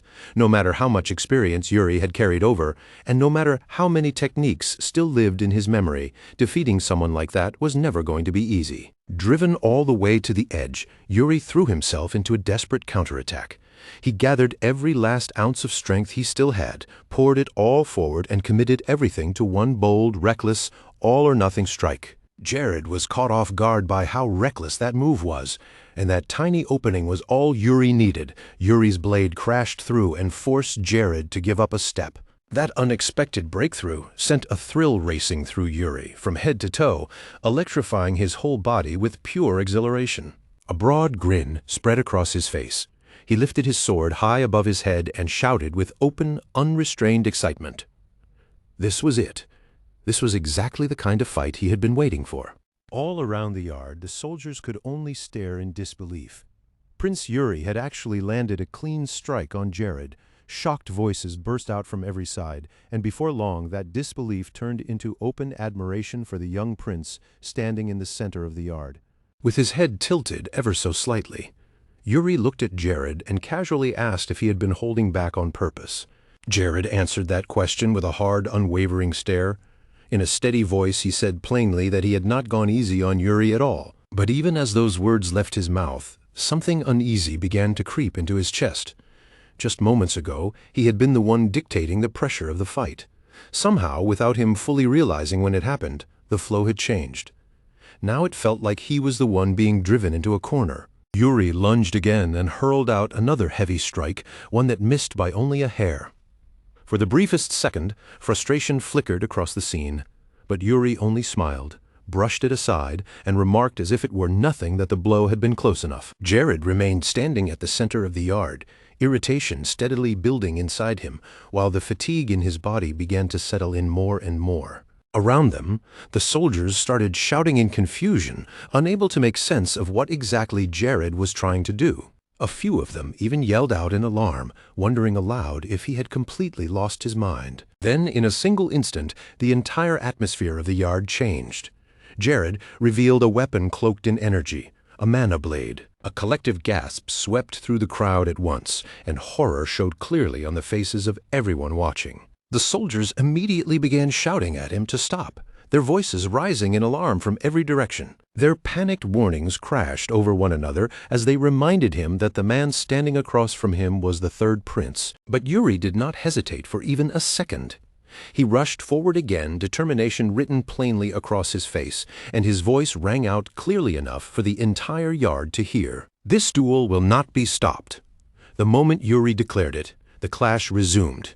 Their weapons crashed together again with tremendous force, each of them unleashing blows packed with overwhelming power. Every collision sent a tremor through the men watching. The tension hanging over the training yard thickened so much that it felt as if the air itself had grown too heavy to breathe. Jared could feel it clearly now. Prince Yuri was nothing like him. The prince was forcing himself past every natural limit, fighting with a reckless ferocity and a will that simply refused to bend no matter what was thrown at him. Fear and awe twisted together inside Jared as he watched Yuri push himself beyond the point anyone should have been able to endure, each swing driven forward by raw determination alone. All across the yard, the soldiers stood frozen in shock, stunned by the unbelievable resolve of the third prince. Jared struggled just to keep pace with Yuri's nonstop assault, barely managing to knock aside one blow after another. The distance between them disappeared until they were nearly chest to chest, their blades locked together as sparks seemed ready to burst from the pressure between them. Yuri kept driving himself forward without the slightest hesitation, teetering on the edge of collapse and still refusing to stop attacking. Then, for one brief instant, the clash broke. The two of them stood face to face, and silence spread across the training yard as every soldier around them held his breath. In that suspended stillness, both men saw the same thing reflected in the other's eyes, unyielding resolve, and a complete refusal to back down. Something began to stir awake inside Jared. His blood ran hot, and his heart slammed against his chest with a violent rush of adrenaline unlike anything he had ever felt before. It was true that he had crossed blades with stronger opponents before, but none of them had ever dragged this kind of fierce thrill out of him, this raw, suffocating tension that Prince Yuri was forcing him to feel now. Steel rang out once more as their weapons crashed together again. Yuri's eyes blazed with a fierce determination, burning with a fire Jared had never seen in anyone else. For the first time, a stunned thought flashed through Jared's mind. How could a young prince like this awaken something so powerful inside him? And Yuri still did not slow down. If anything, every exchange only made his attacks sharper, faster, and more aggressive than before.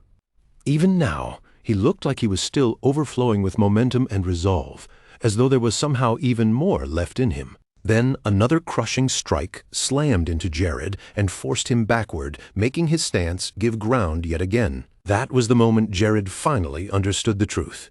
He could not afford to hold back for even one more second. With a furious shout, he poured all of his frustration into brute force, tightening his grip on the sword as he prepared to strike back with everything he had. Drawing in his mana, Jared unleashed a devastating attack, making it unmistakably clear that he intended to end the duel in one final clash. The impact that followed was enormous. Their blades slammed together with such explosive force that the collision felt bigger than the training yard itself. The strain reached its limit. It became too much to withstand. Yuri's sword shattered. Broken fragments scattered through the air, and the ruined weapon slipped from his hands and fell away. Yuri let out a slow breath, then steadied himself where he stood. After that, a calm, satisfied smile spread across his face. In a firm, composed voice, he declared that it was over. Jared stood frozen in place, his chest rising and falling heavily, the shock of what had just happened written all through his silence. Then Yuri slowly extended a hand toward him. With quiet composure, he told Jared that he had gained something valuable from this duel. Caught completely off guard, Jared accepted the hand that was offered to him. He shook it with confusion still written on his face, though that confusion was now mixed with a growing sense of respect. His thoughts churned with admiration. This young prince, with that unbreakable spirit and that stubborn, unyielding determination, had left a deep mark on him. Only then did Jared suddenly realize that he was still holding onto Yuri's hand. Yuri gave him a crooked little smile and lightly teased him, asking just what he thought he was doing. Embarrassment hit Jared all at once. He hurriedly stumbled back, let go of Yuri's hand at once, and blurted out a quick apology. A few of the soldiers burst out laughing almost immediately and started mercilessly teasing Jared from all sides.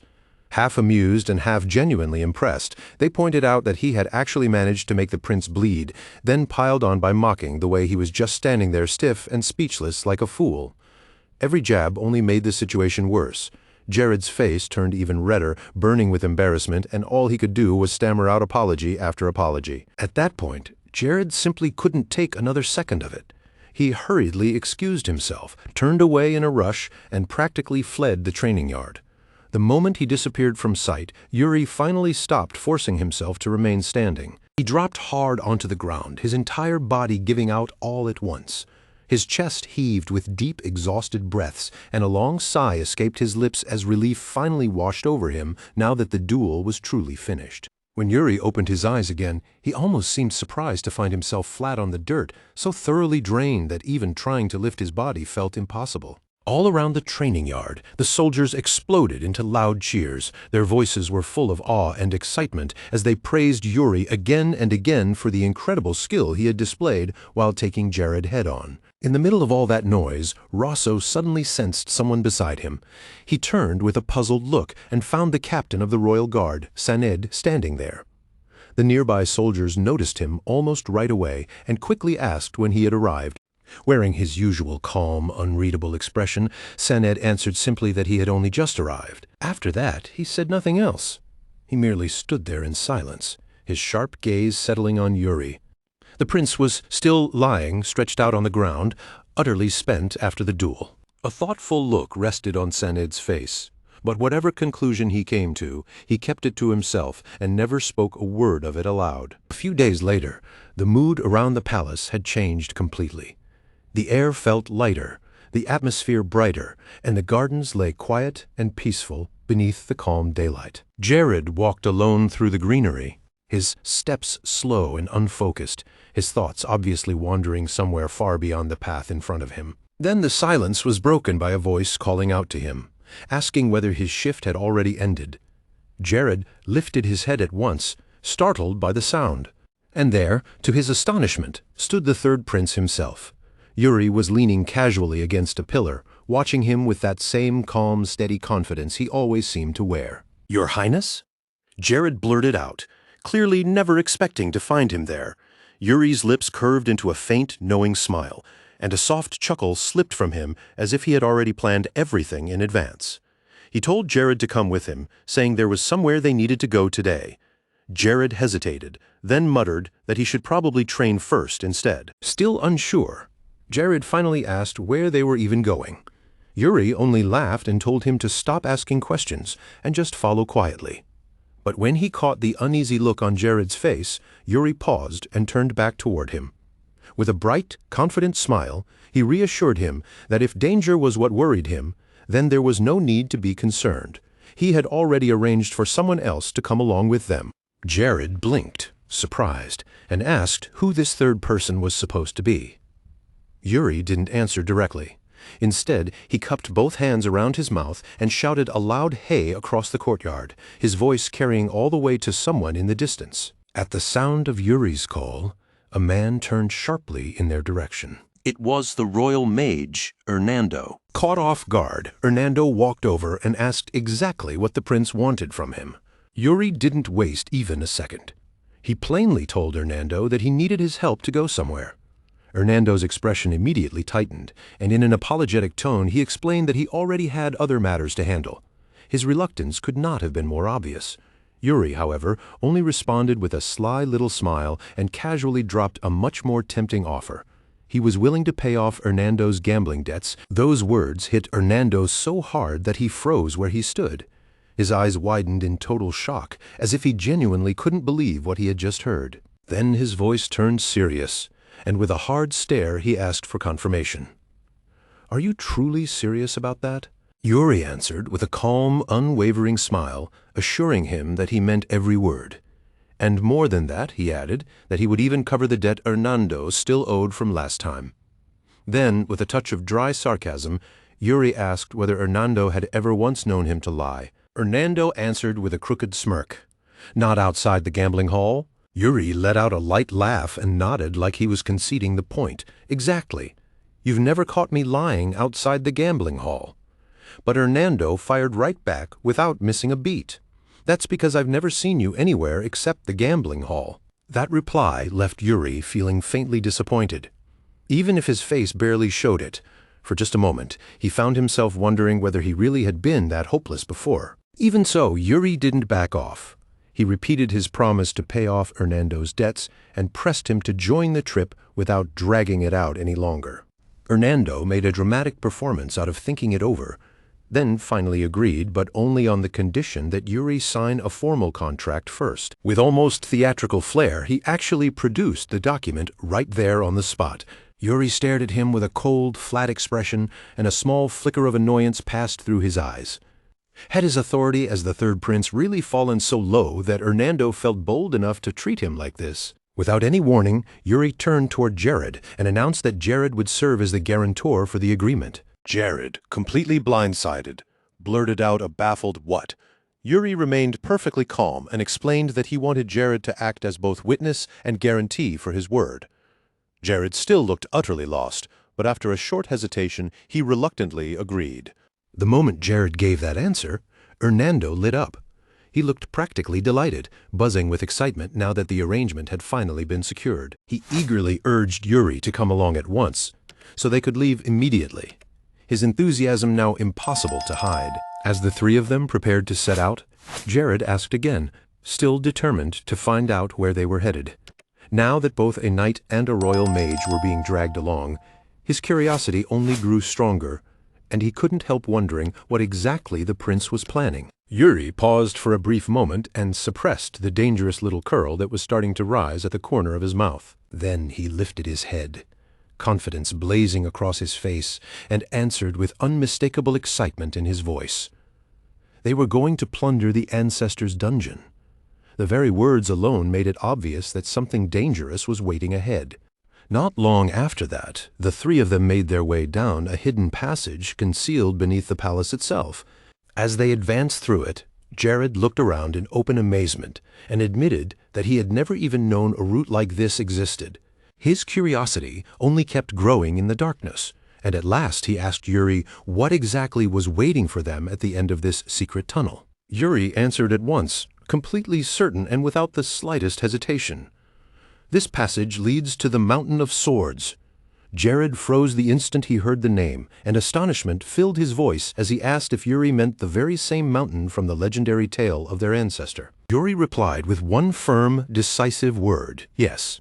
And as the three of them continued deeper into the passage, Yuri's thoughts quietly began to drift back toward his previous life. He remembered the day the Empire conquered the kingdom of Briol. It was during those dark years that a hidden dungeon was discovered within the Mountain of Swords. Inside that place were the archaeological remains tied to the first ancestor of the Briol family, along with treasures and relics so valuable they were almost beyond imagination. What had once been nothing more than a secret escape route eventually became a road leading straight to priceless swords and rare artifacts. And in Yuri's previous life, the Empire had taken all of it for themselves and used those riches to strengthen their own side. That memory left a bitter weight in Yuri's chest, but he steadied himself and kept moving forward. In this life, he had no intention of turning back. He refuses to keep running. This time, Yuri steps forward on his own 2 feet, pushing ahead with every last ounce of strength, pride, and determination he still carries inside him. Deep in his heart, he makes a vow that will not waver. He will claim his ancestors' legacy with his own hands, and he will return that stolen inheritance to the kingdom it was always meant to belong to. At last, the three of them emerge from the tunnel and step into a dense forest overflowing with raw, almost overwhelming beauty. Yuri comes out first and immediately sweeps his gaze across the area, alert and on guard, while Jared and Hernando follow close behind him. After studying the route ahead for a moment, Hernando quietly says that if they truly came the right way, then this path should lead them straight to Sword Mountain. Then Hernando's eyes narrow, and he turns toward Yuri with suspicion written plainly across his face. Lowering his voice, he asks how Yuri managed to get hold of the key to a hidden passage like this, when something that rare is supposed to be a tightly guarded secret. Yuri does not answer him right away. Instead, his thoughts slip back into a memory from his previous life. Back then, he had found the key abandoned in the corner of the study, yet he never knew what it was for until everything had already become too late. That ignorance had cost him dearly once before, but now things are no longer the same. This time, he already knows exactly what it means. When Yuri finally answers, his voice is cold and sharp enough to cut. He tells Hernando it is none of his business, then turns and keeps walking. But only a moment later, Hernando suddenly lets out a startled cry behind him. A single leaf, thin and sharp as a blade, slices straight across his skin. Yuri glances back over his shoulder and gives him a short warning. He explains that the plants in this forest are dangerous, and that their leaves are sharp enough to cut through flesh. Then he tells Hernando to stay close unless he wants to get injured again. After that, Yuri faces forward again and resumes leading the way with deliberate caution. A few steps behind him, Hernando goes quiet and keeps watching him closely, as though he is trying to piece together what kind of person Yuri has suddenly become. A moment later, Hernando shifts his attention to Jared and quietly calls out to him.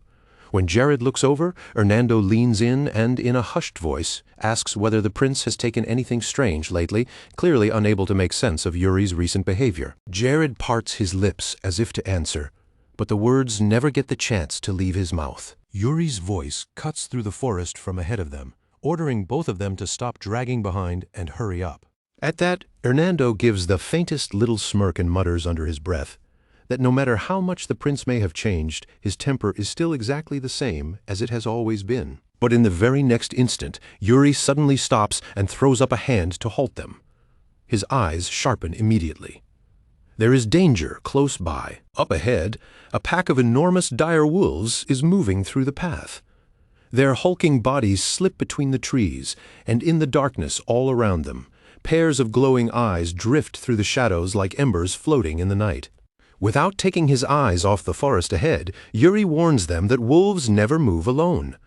They hunt in packs, which means there is no way of knowing how many more are lurking unseen in the dark around them. Hernando stares at him in open surprise and blurts the question out before he can stop himself. How does Yuri even know that? Yuri answers without the slightest trace of tension, saying simply that he read it in a book. That answer leaves Hernando visibly stunned.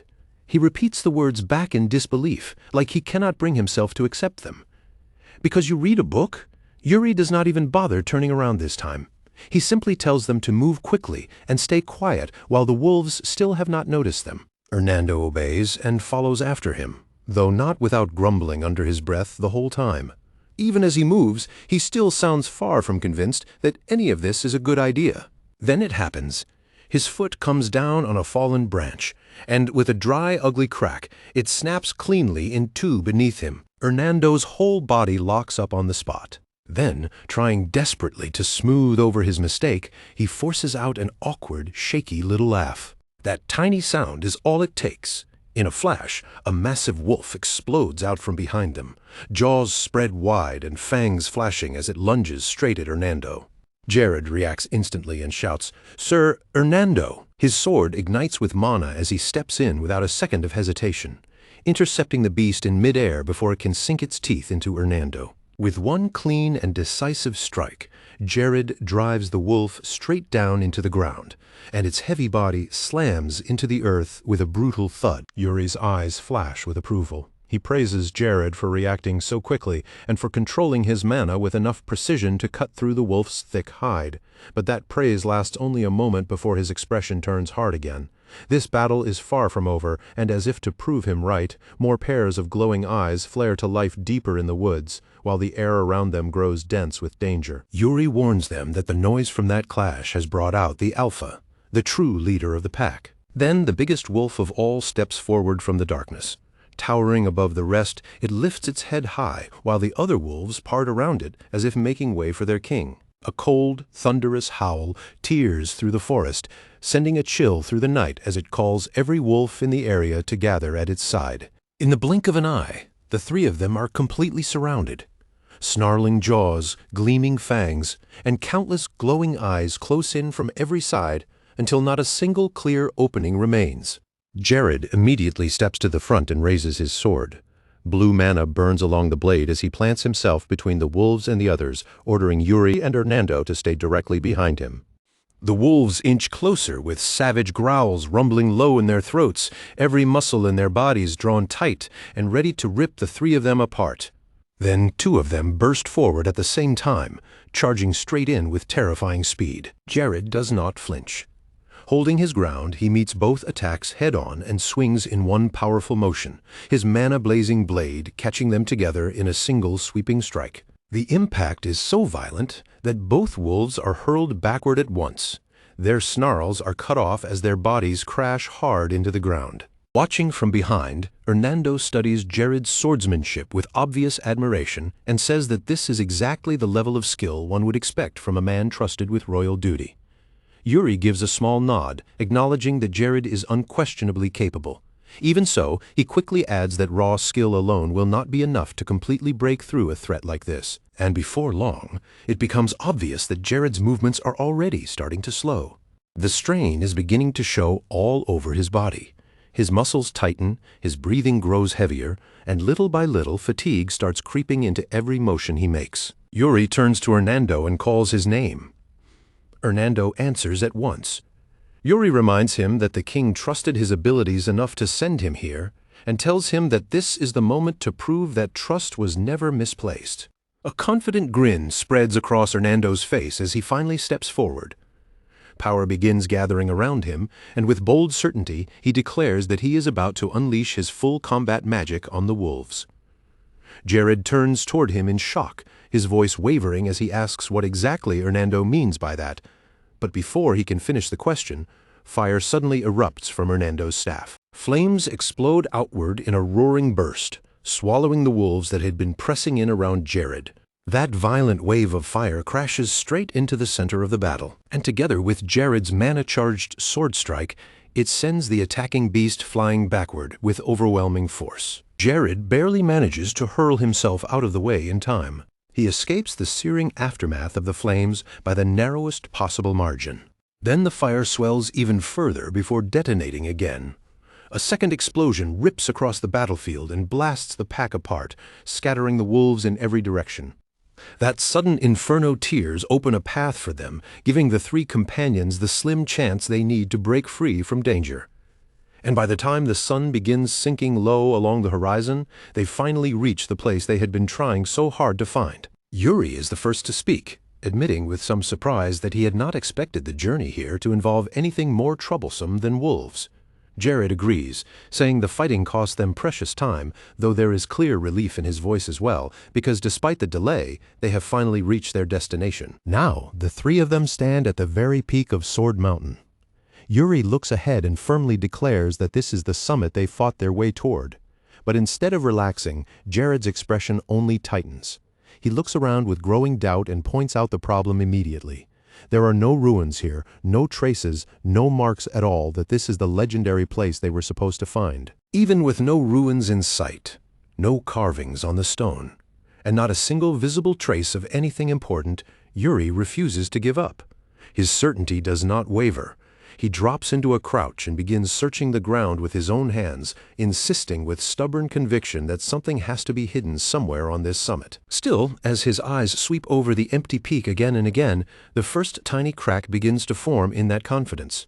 Confusion starts mixing into his impatience, and for the first time that rock-solid determination flickers just slightly. Then, among the scattered rocks, something catches his eye. A faint shimmer flashes between the stones. Yuri's voice rises at once with excitement the moment he realizes he has found something.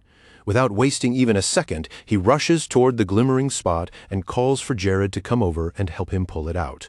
Jared immediately turns for support and looks to Hernando, but the mage recoils on the spot, his face tightening with obvious displeasure. Wearing an expression that looks almost offended, Hernando protests that for a mage, damaging one's hands is practically humiliating. To him, that sort of rough labor is no small thing at all. Yuri pays that complaint absolutely no attention. His entire focus is locked onto the strange object sticking only halfway out of the earth. He bends down, grips it firmly with one hand, and pulls. Slowly, a peculiar sword emerges from the soil, revealing that it had been buried beneath the ground this whole time. Its hilt is set with a vivid red gem, and that jewel gives off a faint glow, as if something deep inside the blade is still alive and quietly breathing. Yuri draws the sword free far more easily than he expected and lifts it up in front of his eyes. The brilliance running along the blade catches him off guard. It looks sharper, cleaner, and far more radiant than he ever imagined it would. Hernando's eyes widen as he stares at it in disbelief. Under his breath, he mutters that the sword looks almost brand new, far too pristine for something that was supposed to have been buried there for ages. Yuri narrows his eyes and examines the blade more closely.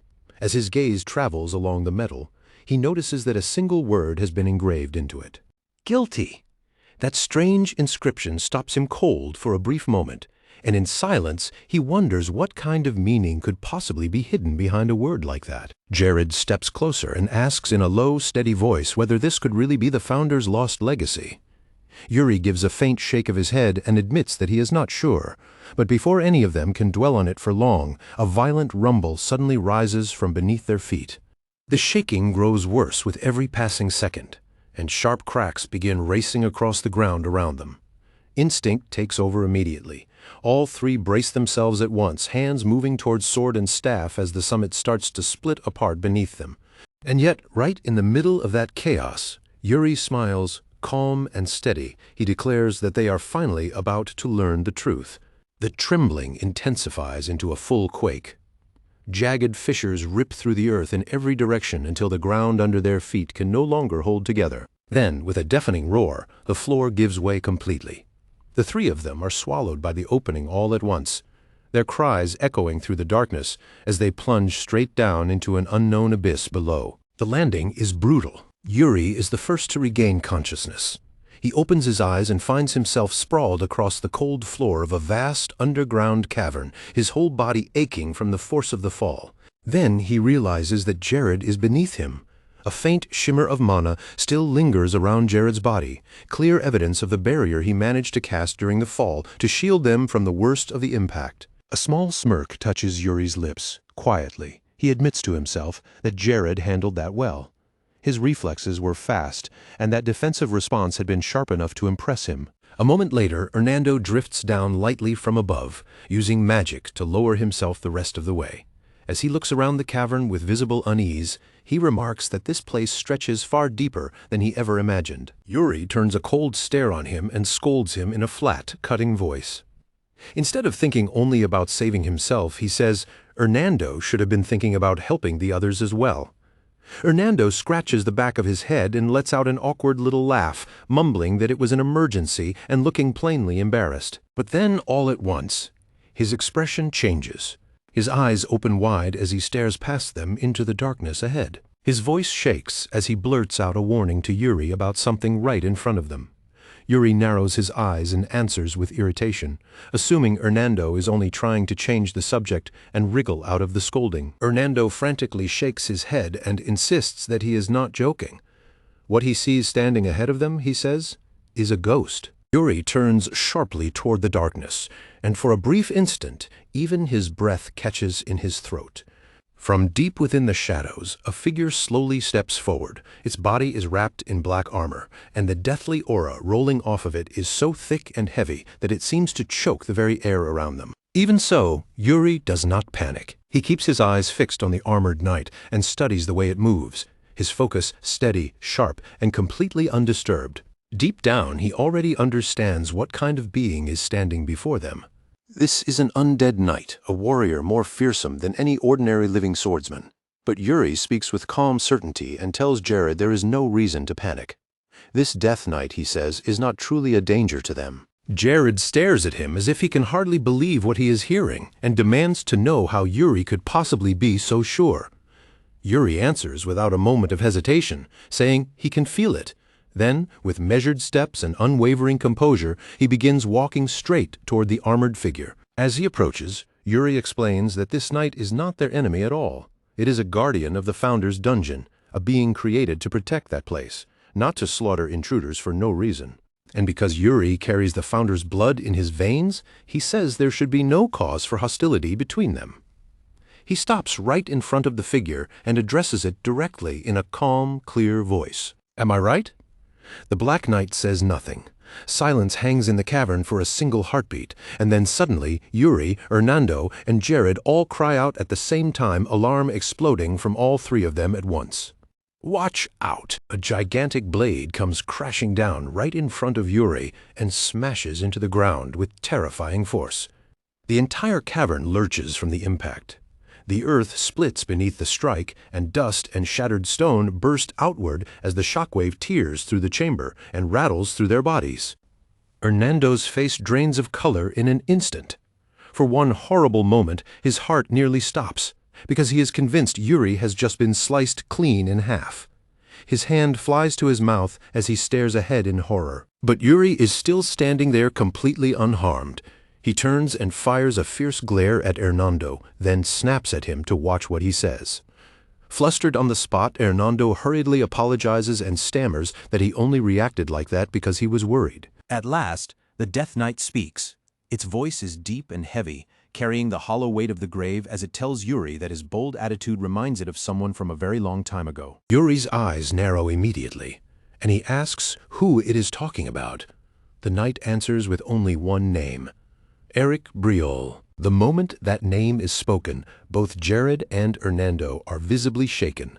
Their eyes widen as the full meaning of it crashes down on them.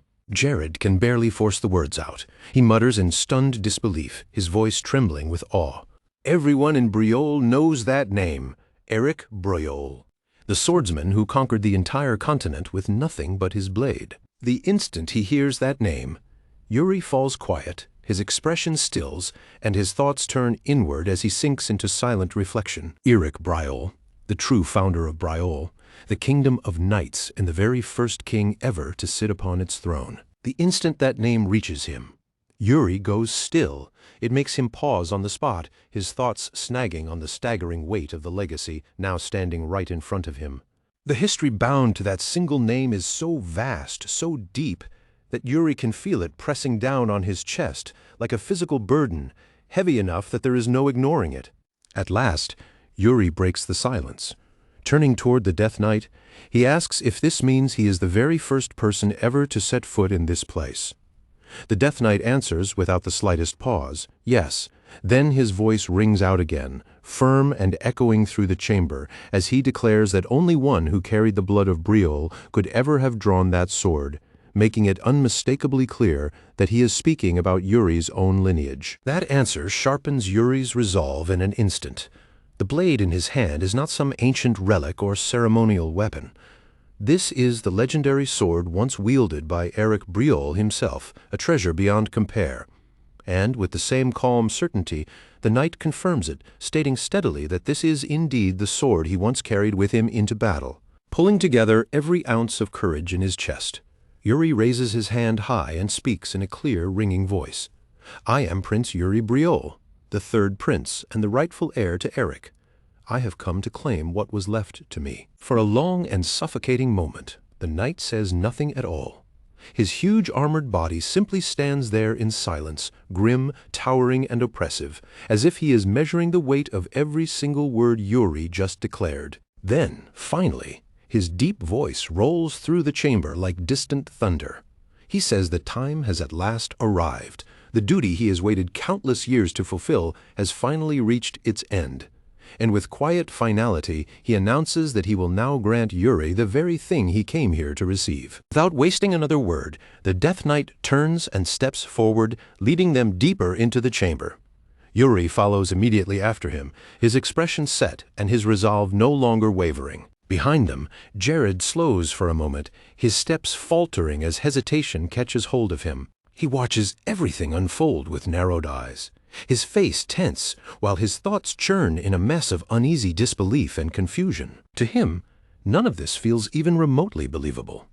How did he somehow end up here of all places, speaking with a Death Knight and standing inside the Founder's dungeon like this? This is so wildly far beyond anything he ever imagined for himself as a royal guard that it barely even feels like reality anymore. Then Yuri's sharp voice cuts cleanly through his spiraling thoughts as he calls Jared by name and demands to know why he is lagging behind. The sudden shout jolts Jared where he stands, and his eyes snap wide open in startled surprise. In that single instant, a distant memory from his previous life flashes through his mind. He sees himself on a battlefield, soaked in blood and worn down to the edge of collapse, while Yuri shouted nearly those exact same words at him, ordering him to stay on his feet and keep fighting. A long, weary sigh slips out of Jared as he drags a hand through his hair, still trying to make sense of the ridiculous, impossible reality playing out right in front of him. Even so, he forces himself back together. I'm coming, he shouts back, pushing courage into his voice as he finally starts moving again. The three of them press onward together, walking into a vast chamber bathed in the radiant glow of enormous blue crystals, their cold light spilling across the stone floor and illuminating the path ahead. At the very center of that crystal-lit cavern, The Death Knight stands waiting like an immovable pillar. His armored frame gives off such crushing presence that the entire chamber feels tight with tension and filled with a quiet, lingering dread. Yuri, Jared, and Hernando each take their places, their bodies stiff and alert, every one of them instinctively bracing for whatever is about to happen next. A strange pressure hangs in the air around them, thick and crushing, as though some invisible force has settled over the chamber and made the whole place feel even darker, heavier, and more mysterious. Yuri narrows his eyes and fixes his gaze straight ahead. Then, without anyone opening their mouth, a voice suddenly echoes inside his mind. "I hope they are worthy." The words hang in the chamber wrapped in uncertainty, and the suspense only grows thicker. And then, without any warning at all, the world around Yuri changes. In a single instant, the crystal-filled chamber vanishes completely. He blinks in shock and finds himself standing in a realm he has never seen before, a place utterly foreign to him. Confused and immediately on edge, Yuri turns his head and looks around in every direction, trying to understand where he has been taken. Where exactly is this place? The question slips from his lips before he can stop it, heavy with stunned disbelief. Then his eyes catch sight of a lone figure standing far off in the distance. For the briefest second, Yuri wonders if he might actually be looking at the founder himself. But as that figure draws nearer, the thought dies instantly. What stands before him is no human being. It is something grotesque, twisted, and terrifying to behold. Before Yuri can even process what he is seeing, the creature suddenly lunges at him with astonishing speed. Yuri reacts on instinct, snapping his sword up at once and straining with all his strength to block the incoming strike. The impact rips through his body and forces a rough grunt of pain out of him. The clash is brutally violent, but even as he steadies himself in the middle of the exchange, Yuri realizes that something about this enemy feels different. A strange aura pours off the creature's body. It is mana. The realization strikes him all at once. This thing is not merely attacking him, it is showing him a mana method through its movements. Then, just as suddenly as it attacked, the creature stops. It stands completely still, almost as if it is waiting for Yuri to understand what he just witnessed. And Yuri realizes it instinctively. This creature is not trying to kill him. It is trying to teach him. The being slowly lifts one hand and gestures toward Yuri, signaling for something, though what exactly it means is still unclear. Yuri frowns at the creature and asks, half serious and half in disbelief, "Are you seriously telling me to copy that right now, in the middle of a fight?" The creature gives him nothing in return, not even a sound. In spite of the tension, a short, breathy laugh slips out of Yuri. "My ancestor must have been completely insane," he mutters under his breath. Who throws someone who's never even learned a mana method into live combat and calls that training? A faint smirk touches the edge of his mouth. This kind of madness is something only a man living through a second life could possibly endure. Dropping down onto one knee, Yuri presses his palm firmly against the ground beneath him. He shuts everything else out, forces himself to focus, and tries to feel the faint stream of energy running through the earth. Then, slowly but undeniably, mana begins to gather and flow into his hand. Yuri's eyes widen with pure exhilaration. "So, this is how it works," he whispers, his voice bright with excitement, and with mana finally coursing through him, he lifts his head and speaks up. "Hey," he calls to the creature, his tone steady, even with all the tension hanging in the air. "I still don't fully understand how to use this, so let's just keep fighting and figure it out as we go." To Yuri's surprise, the creature actually smiles after hearing those words. The two of them settle into their stances with their blades ready. Yuri steadies his breathing, tightens his grip, and sharpens his focus. Deep in his heart, he reminds himself once again that he has to become stronger than he was before. The day will come when the Empire bares its fangs and invades Briol. But this time, Yuri swears the ending will be different. No matter what price he has to pay, he will crush their ambition with his own hands and stop that future from repeating. Never again, he vows in silence. He will not relive the mistakes of his past life. Mana surges into Yuri's hand and shoots straight through the hilt as he pours it into his sword. His eyes sharpen to a razor edge, and under his breath, in a low, burning voice, he mutters that if this is truly the swordsmanship of Eric Briol, then so be it. He will absorb every last bit of it. Then, in less than a blink, Yuri launches himself forward. His gaze locks in with absolute focus as he lifts his arm high above his head and brings the blade crashing down in one heavy, wholehearted swing. Steel crashes against steel, and the real battle finally begins. Yuri and the creatures slam into each other head-on, both swords wrapped in mana, and their first collision instantly explodes into a savage close-range fight. Then, without warning, the scene shifts completely, and Jared stirs as his eyes slowly begin to open. A dull throb pounds through his skull as he forces himself upright, his face still clouded with disorientation and confusion. He immediately looks around, scanning everything he can see while his thoughts twist uneasily, trying to understand where he is. "Is this the training grounds?" he murmurs under his breath, pressing a hand to his temple as if it might somehow calm the ache hammering inside his head. But as strange as all of this feels, Jared quickly realizes one thing: this does not feel like a dream at all. Trying to steady his breathing, Jared takes a cautious step forward into the center of a broad open space that unmistakably feels like an arena. Then a sudden prickling sensation crawls across his skin. Someone else is here. Jared straightens at once and raises his voice into the empty-looking space, ordering whoever is there to stop hiding and come out. A blur flickers at the edge of his vision, and a moment later, someone begins walking toward him with calm, measured, utterly confident steps. At once, Jared tightens his grip on his weapon and readies himself for a fight. But the instant the figure comes fully into view, disbelief hardens across his face. Standing there before him is himself. A perfect copy of Jared stares back, matching his posture and mirroring his stance down to the smallest detail. Jared narrows his eyes and advances in slow, careful steps, never dropping his guard for even a second.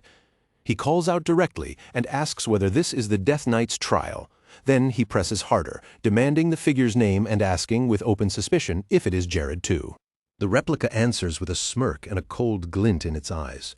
In a tone dripping with contempt, it tells Jared not to waste his time trying to struggle against fate, and that sneering expression only makes the mockery bite deeper. Then its voice lowers, turning darker and more menacing. It reminds him that he joined the Royal Guard in pursuit of comfort, didn't he? And it tells him not to pretend otherwise.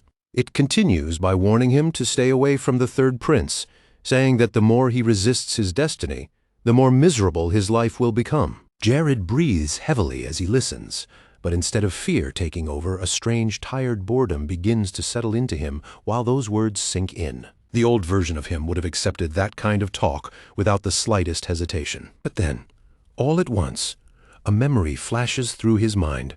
He sees Yuri again, wearing that small, mocking smirk as he casually asked, "Isn't that boring? It's just a performance." That memory sparks something back to life inside him. Jared straightens fully, and this time a confident, defiant smile rises at the corner of his lips. He tells the thing in front of him that of course it wouldn't understand. How could it? It is nothing more than a fake imitation. His voice hardens as he continues, declaring that once a sword has been swung, there is no taking it back. Dwelling on old wounds and clinging to what is already behind you, he says, only clouds a swordsman's mind and dulls the blade. He raises his sword, now blazing with vivid blue mana, and fires back without hesitation that everything it is saying is nothing but arrogant nonsense. And then he moves, fast, exact, and impossible to halt. Jared tears through the air with a storm of rapid, crushing strikes. Mana-wrapped steel whistles again and again as he unleashes one relentless barrage after another, without giving the replica room to breathe.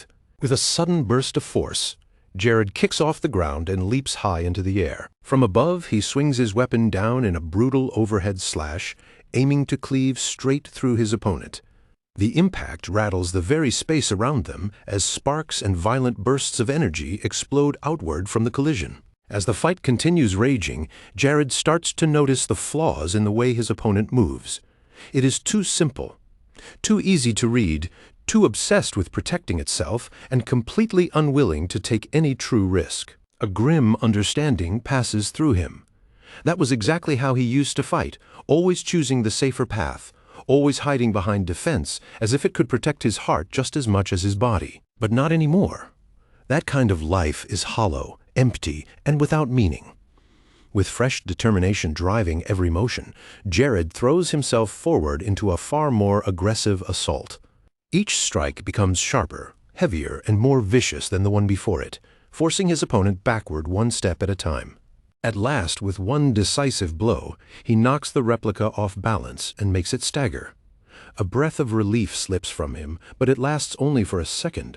Right away, something begins to change. A black aura starts seeping out from the opponent's body. It coils through the air like smoke for a brief moment, and then it erupts with sudden, violent force.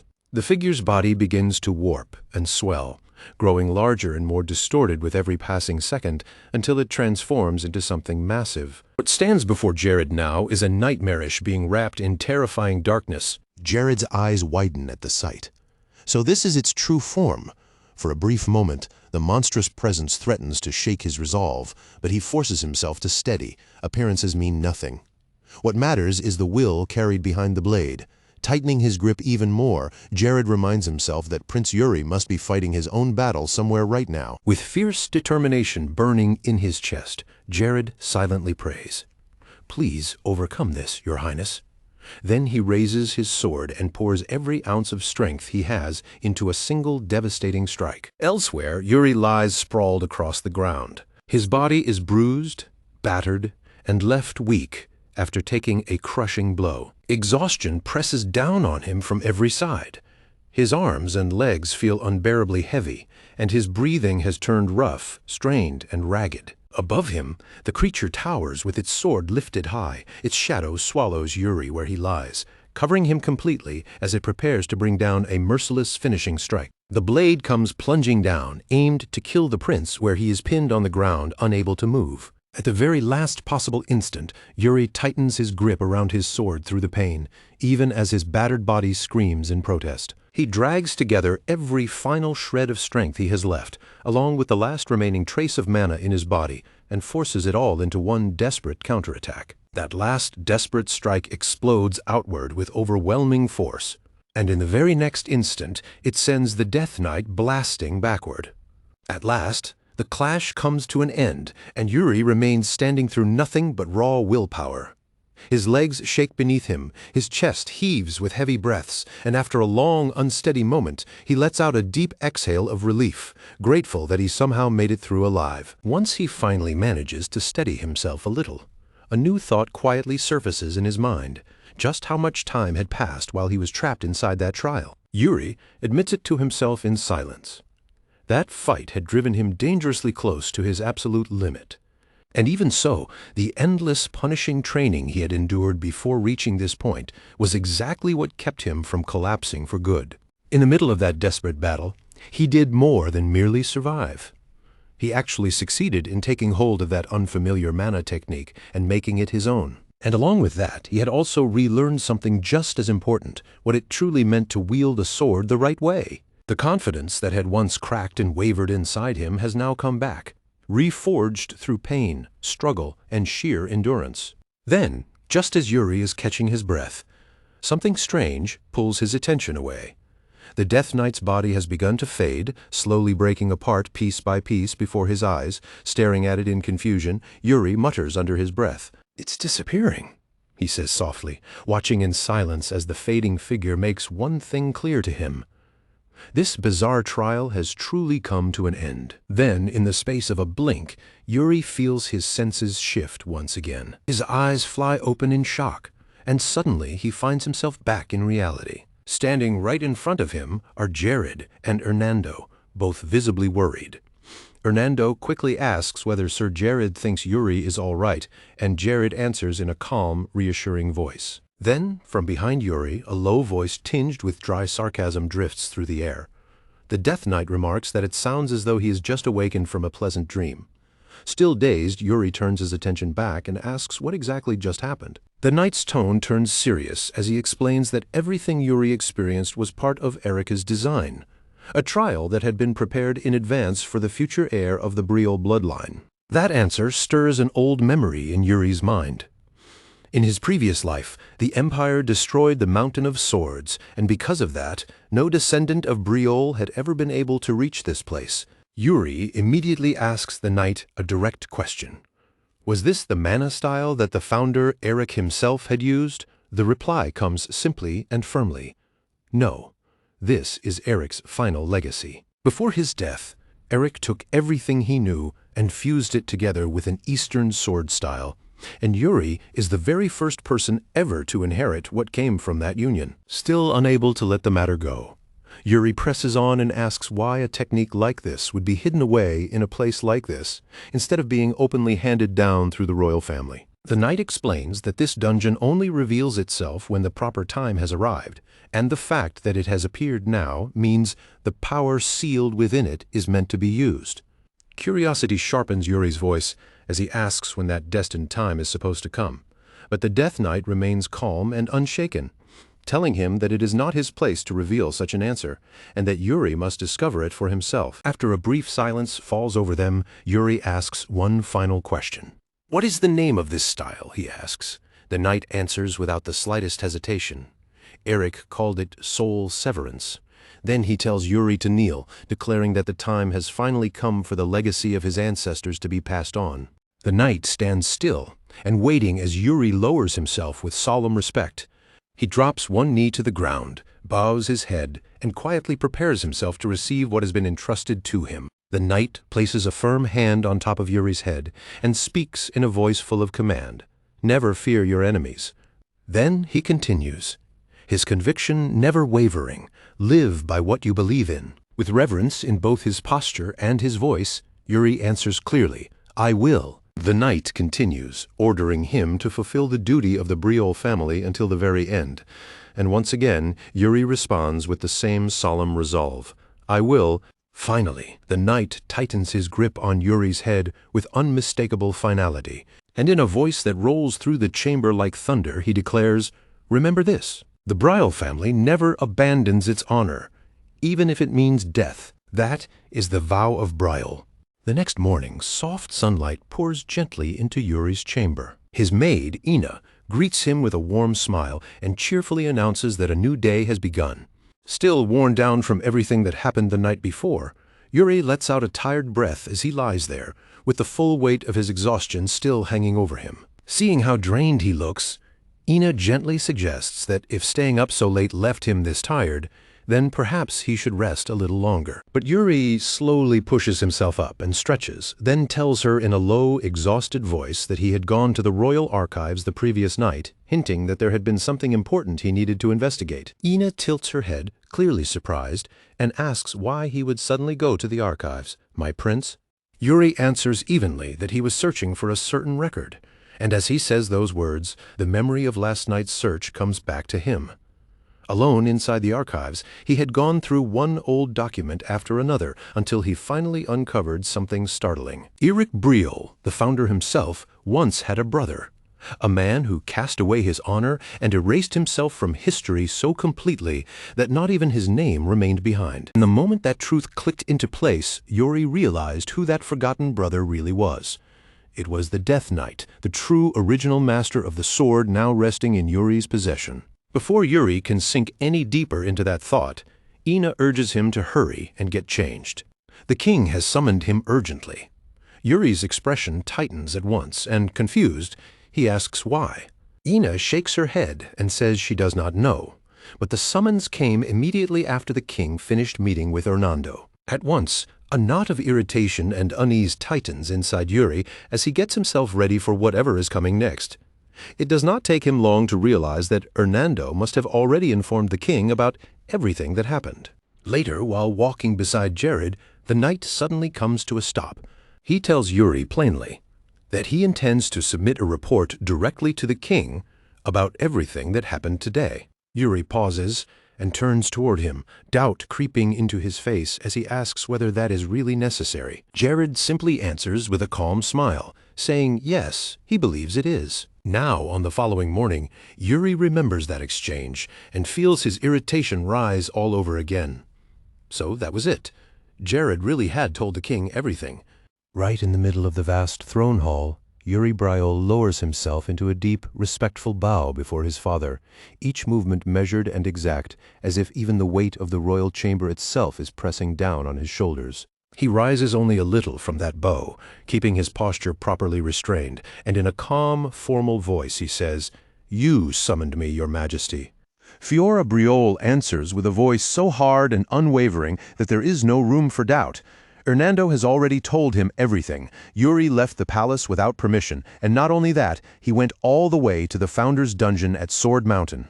Yuri quietly steadies his breathing before he responds, forcing himself to look composed even with that faint tension still hanging over him. "I didn't plan it," he says. "It just happened." The king's eyes narrow with sharper interest as he presses the matter further. "And the sword? Did you truly find it inside that dungeon?" Yuri doesn't hesitate for even a heartbeat before answering, "I did." Then Fiore Briole steps closer, closing the space between them, his gaze moving over Yuri's face and stance with careful attention, studying him not just as a ruler judging a prince, but as a father trying to read his son. He says this is not the first time such words have reached his ears either. Again and again, he has been hearing the same thing from the people surrounding Yuri. From Ina to Bernard, from Saned to even Hernando. Every one of them has said the same thing. Yuri has changed. Then, with a hand resting lightly on Yuri's head, the king asks in a voice carrying real concern beneath its authority, "What happened to you? What caused this change?" At that single question, Yuri's whole body stiffens for just an instant, like something buried deep inside him has suddenly been struck. His fingers tighten around the sword at his side, gripping it a little harder. But no answer leaves his lips. He can only stand there in silence. The king notices that hesitation immediately, and his tone sharpens at once. "Do you not wish to answer me?" That stern, unblinking stare presses down on Yuri so heavily that even the air between father and son seems to draw tight with tension. Yuri awkwardly takes a small step back and mutters under his breath, "It's not that." Fiore Briole catches the movement at once and asks, "Then why are you backing away like that?" Yuri lifts his eyes toward him and answers with blunt honesty, "Because you're clenching your fist." Startled by that, the king flicks his gaze down to his own hand, then slowly loosens his fingers and opens it. When he speaks again, his voice is a little softer than before, though the firmness in it has not disappeared. "Then tell me, what brought on this sudden change?" This time, Yuri finally meets his father's eyes and answers in 3 quiet words. "I had a dream." The king repeats it back, almost like he can hardly believe what he just heard. "A dream?" "Yes," Yuri says, his voice steady, though there is a strange heaviness underneath it. And with that, he begins to explain what he saw. "In that dream, I committed a crime," Yuri says quietly. Then, after a beat, he adds with grim certainty, "a terrible crime." The instant those words leave Yuri's mouth, the king's expression hardens, his eyes turning sharp with unmistakable shock. "What crime did you commit in that dream?" he asks, his voice dropping low, grave, and serious. Yuri answers without the slightest wavering, "The crime of failing to protect the kingdom of Briole until the very end." Those words land heavily enough to shake Fiore Briole, and a deep unease settles across his face. Yuri continues speaking in a controlled tone, but the strain beneath that control is impossible to miss. He tells him that in the dream the kingdom of Briole was swallowed by a massive war, the kind of catastrophe that devoured countless lives, and no matter how many times he tried to change what was coming, no matter what he did, he failed every single time. In that dream, after the kingdom finally falls, Yuri is forced to run. Stripped of his honor and stripped of his dignity, he wanders on in disgrace, only to meet a miserable end. With sorrow slowly creeping into his voice, Yuri explains that when he woke up, the blue pendant his mother had given him was gone. That one detail remains painfully vivid in his memory, and the fact that it vanished still weighs heavily on his chest, filling him with a quiet, lingering dread he cannot shake. He tells the king that he believes the dream may not have been an ordinary dream at all, but a warning, a message from his mother about the future waiting ahead.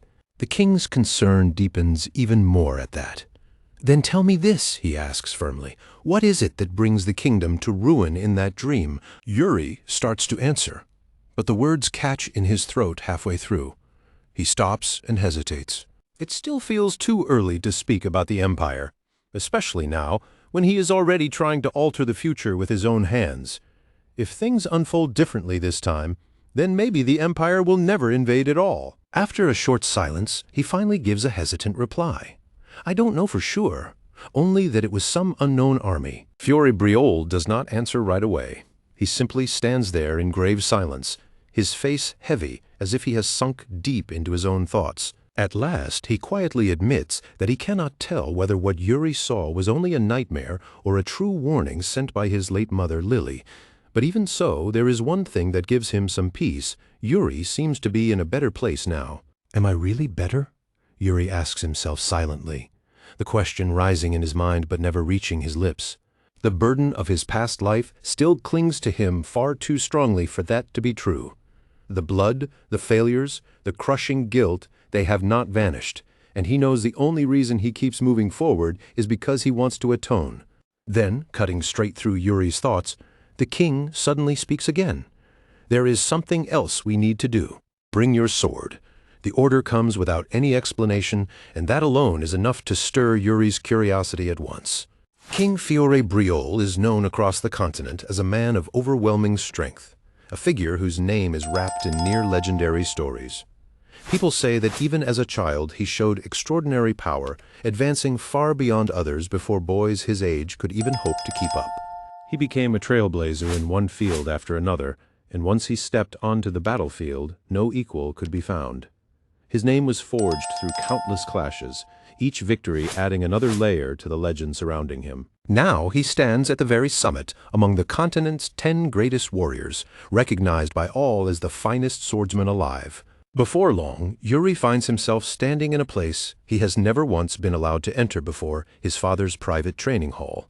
His eyes travel slowly across the training grounds as he takes everything in, and then he says aloud, "This is my first time here, father." The king looks directly at him and says, without decoration, "I have always believed that none of my sons truly possessed talent for the sword." Yuri answers with surprising calm, and this time there is real confidence settling behind his voice. "I believe I am exceptionally gifted." A faint smile touches the king's lips, thin enough to feel almost mocking as he repeats the word back to him. Gifted? Then Fiore Briol draws his massive blade and levels it straight at Yuri, the tip aimed without a trace of hesitation as his tone turns razor sharp. "Then tell me," he says, "what is a swordsman's talent? Is it raw strength? Is it speed, reflexes, or perhaps wisdom?" But he gives Yuri no chance to answer, not even a moment to open his mouth. Before Yuri can say a single word, Fiore Briol gives his own answer instead, his voice slicing through the training hall like a blade cutting through empty air. "No." With that one flat declaration, Fiore Briol tears apart the image Yuri had been trying to form in his head, leaving behind no comforting illusion, no simple explanation, and nowhere to hide. Yuri can do nothing but stand there in stunned silence, his whole body going rigid as his father's words hit far harder than he expected and throw his thoughts completely off balance. Still holding his sword, the king explains that raw strength by itself is not enough. Speed is not enough either. Reflexes are not enough. Even wisdom alone falls short. Beyond all of those things, he says, there is something greater still. It is something that drives a person past the very brink of what they believe they can endure, forcing them beyond the edge of their own limits. His voice carries such weight that it seems to settle into every corner of the training hall as he says that this force is stronger than fear, and stronger even than duty itself. The instant Yuri feels his father's aura begin to shift, his entire body stiffens on instinct. That presence grows heavier with every passing second, sharper, harsher, almost violent, until the pressure seems to rattle him down to the marrow. It is suffocating, terrifying, and so overwhelming that simply enduring it feels nearly impossible. Then, just as suddenly, the king speaks in a tone that grows calmer, yet carries an unexpected trace of hesitation. "I cannot say what it truly is," he admits. Perhaps it could be called an inner calling." Instead of clearing anything up, those words only deepen the confusion already spreading through Yuri's mind. His grip tightens around the sword in his hand, and when he finally speaks, the uncertainty in his voice is impossible to hide. "A calling?" he repeats uneasily. "Do you mean something like destiny?" The king pauses for a moment, his eyes narrowing slightly, and then gives Yuri no firm answer at all. "Perhaps it is. Perhaps it isn't." Yuri lowers his gaze, and his thoughts drift inward. In his previous life, fate had never once opened the path of the swordsman before him. Back then, the sword had never been something he could point to and call his destiny. But now, standing here in this life, that old doubt rises again in a different shape. Could this time be different? Could fate have placed another chance in his hands? Before he can sink any deeper into those thoughts, his father's voice slices straight through them, sharp enough to pull Yuri back to the present in an instant. What do you believe? Fiore Briol demands. Do you truly think you are meant to bear the sword? Can you hear that calling that binds you to the blade? The king's aura bears down even harder as his voice grows more intense. And when that day comes, when death is standing right in front of you, will you still be holding your sword? A wave of dread crashes over Yuri at once, and fear closes around him so suddenly it leaves him shaken. His voice trembles under that crushing pressure as he tries to answer, I don't feel any. But the rest of the sentence collapses in his throat before he can force it out. Anxiety surges upward and begins swallowing him whole.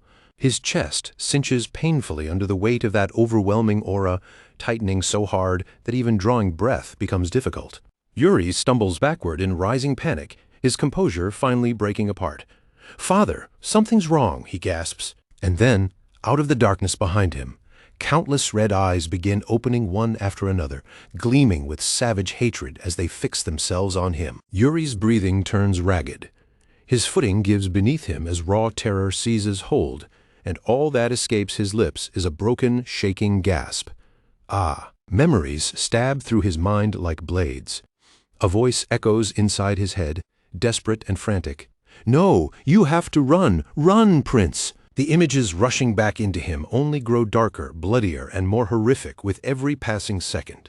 Screams break out from every direction. Voices cracked by desperation cry for help and beg him to save them, while the kingdom burns before his eyes, flames devouring towers, walls, and streets without mercy. The battlefield is drowned in red, as soldiers fall one after another, their dying cries swallowed by the chaos raging all around them. The fire climbs higher and higher, consuming everything in its path. War, death, ruin, all of it surges together at once into one unbearable vision. Those memories crash over Yuri so completely that they drag him straight back into the nightmare he thought he had already escaped. Yuri jolts back into awareness, but the panic is already there, clamped tight around his chest like an iron vice. "What is this?" he cries out in horror. "Why is Briol burning?" Shouts erupt from every side around him. It's the third prince, the last surviving royal. Enemy soldiers come rushing through the flames, their boots pounding across the ground, that thunder of footsteps echoing through the roar of the burning city. Yuri sucks in a sharp breath as the truth crashes into him all at once. The Empire. Horror floods through him as he realizes exactly where he is. He has been pulled back to that cursed moment again. The fall of Briol. The sight before him is unbearable, the kingdom he once knew swallowed all over again by fire and steel. His voice shakes with disbelief as he demands to know what is happening. One enemy soldier snarls with murderous fury and shouts, "Death to the Prince of Briol," before charging straight at Yuri with everything he has. The instant they collide, steel crashes against steel. Sparks burst from every impact, and the sharp ringing of each blow cuts through the chaos surrounding them. The soldier attacks with brutal force, but Yuri throws himself into the clash just as desperately, their blades slamming together again and again in a rapid, violent exchange. Then Yuri finally breaks through with one hard swing. His strike lands cleanly, and the soldier screams in agony before collapsing to the ground in defeat. Behind him, Briol's soldiers cry out in desperation, "Your Highness, go." "We'll hold them back, so run," they shout over the battle. "We'll stop them here. Just flee." And all around Yuri, the fighting rages on, steel clashing against steel, screams of pain, and the sound of men throwing away their lives to protect him. One soldier takes a devastating blow, and his scream slices across the battlefield just before his body crumples lifelessly to the ground. Yuri staggers where he stands, utterly overwhelmed, his mind twisting in a storm of panic, confusion, and disbelief. Is this real? Or is this only another dream? The question claws at him from the inside and refuses to let go. Darkness begins eating away at the edges of his thoughts as one terrible fear rises above all the others. Is this really Briol's fate, to be destroyed like this in the end, without anyone being able to stop it? The despair pressing in around him is so overwhelming. It feels like the darkness could swallow Yuri whole at any second. And yet even with that crushing weight closing from every side, one vow keeps resounding deep inside his heart. He can hear the words he once swore as sharply and clearly as if someone were standing beside him, speaking them into his ear all over again. I will never fear my enemies. I will live according to the convictions I chose with my own will, and I will bear the duty of Briol all the way to the very end, no matter what kind of fate is waiting for me there. That promise lights a fierce fire inside him, and in the very next moment, the resolve that had nearly burned out surges back to life, sending strength flooding through his body once more. With a ragged, hoarse cry tearing from his throat, Yuri lunges forward, forcing his body ahead as mana rushes into his sword until the blade blazes with a brilliant, scorching light. He swings with every bit of power he has left, the blade carving a violent arc through the air. The strike comes so suddenly that it lands clean, and an enemy soldier lets out a cry as Yuri's blow cuts him down and sends him flying backward. Yuri does not stop there. He keeps pressing on, and with every clash his attacks become quicker, sharper, and far more ruthless, cutting down soldier after soldier. But right in the middle of that savage push, a heavy blow suddenly crashes straight into his face. Pain tears through him hard enough to force a cry from his lips, and his body staggers back a step. Even then, he clenches his teeth, forces his trembling body to steady, drags himself back under control, and throws himself forward again with another desperate slash. Another enemy rushes in to meet him head-on and answers with brutal force, pushing Yuri all the way to the brink. Still, by straining through sheer will and effort, Yuri finally breaks through the man's guard and cuts him down, his chest heaving under the crushing burden of exhaustion. From somewhere within the enemy ranks, a soldier raises his voice and shouts at him in open mockery. "Prince of Briol, you're a dead man walking." Then more voices start rising behind that first one after another, calling out for him to surrender, now that they can all see how blood-soaked, battered, and drained he has become. But instead of giving in, Yuri straightens his back and stands tall, and when he answers, his voice rings out without the slightest tremor. The people of Briol do not throw away their honor, even when death is right in front of them. Pulling from the very last scraps of strength still left inside his battered body, Yuri drives himself forward once more in a final attack that is as desperate as it is all-consuming. His sword flaring brighter and brighter with mana as he pours absolutely everything he has into that single strike. His roar thunders through the flames, and as he charges ahead, he repeats Briol's vow to himself, like an order he will never allow himself to betray. Carry the duty until the end? And then, in the very next instant, the entire world around him suddenly changes. Yuri's eyes snap open wide, and instead of the battlefield he expected to see, he finds himself in a place completely different from the one he was just standing in. The words of the vow are still leaving his mouth when a voice reaches him through the haze, faint and gentle at first, almost like someone calling him back from a very distant place. "Can you hear me?" The voice asks softly, and at the same time, a careful hand settles lightly onto his shoulder. Then a sharper voice cuts cleanly through the fog. Yuri, startled. He jerks and gasps out the first word that rises to his lips, "Father." As the mist clouding his mind finally starts to lift, he sees his father standing directly in front of him.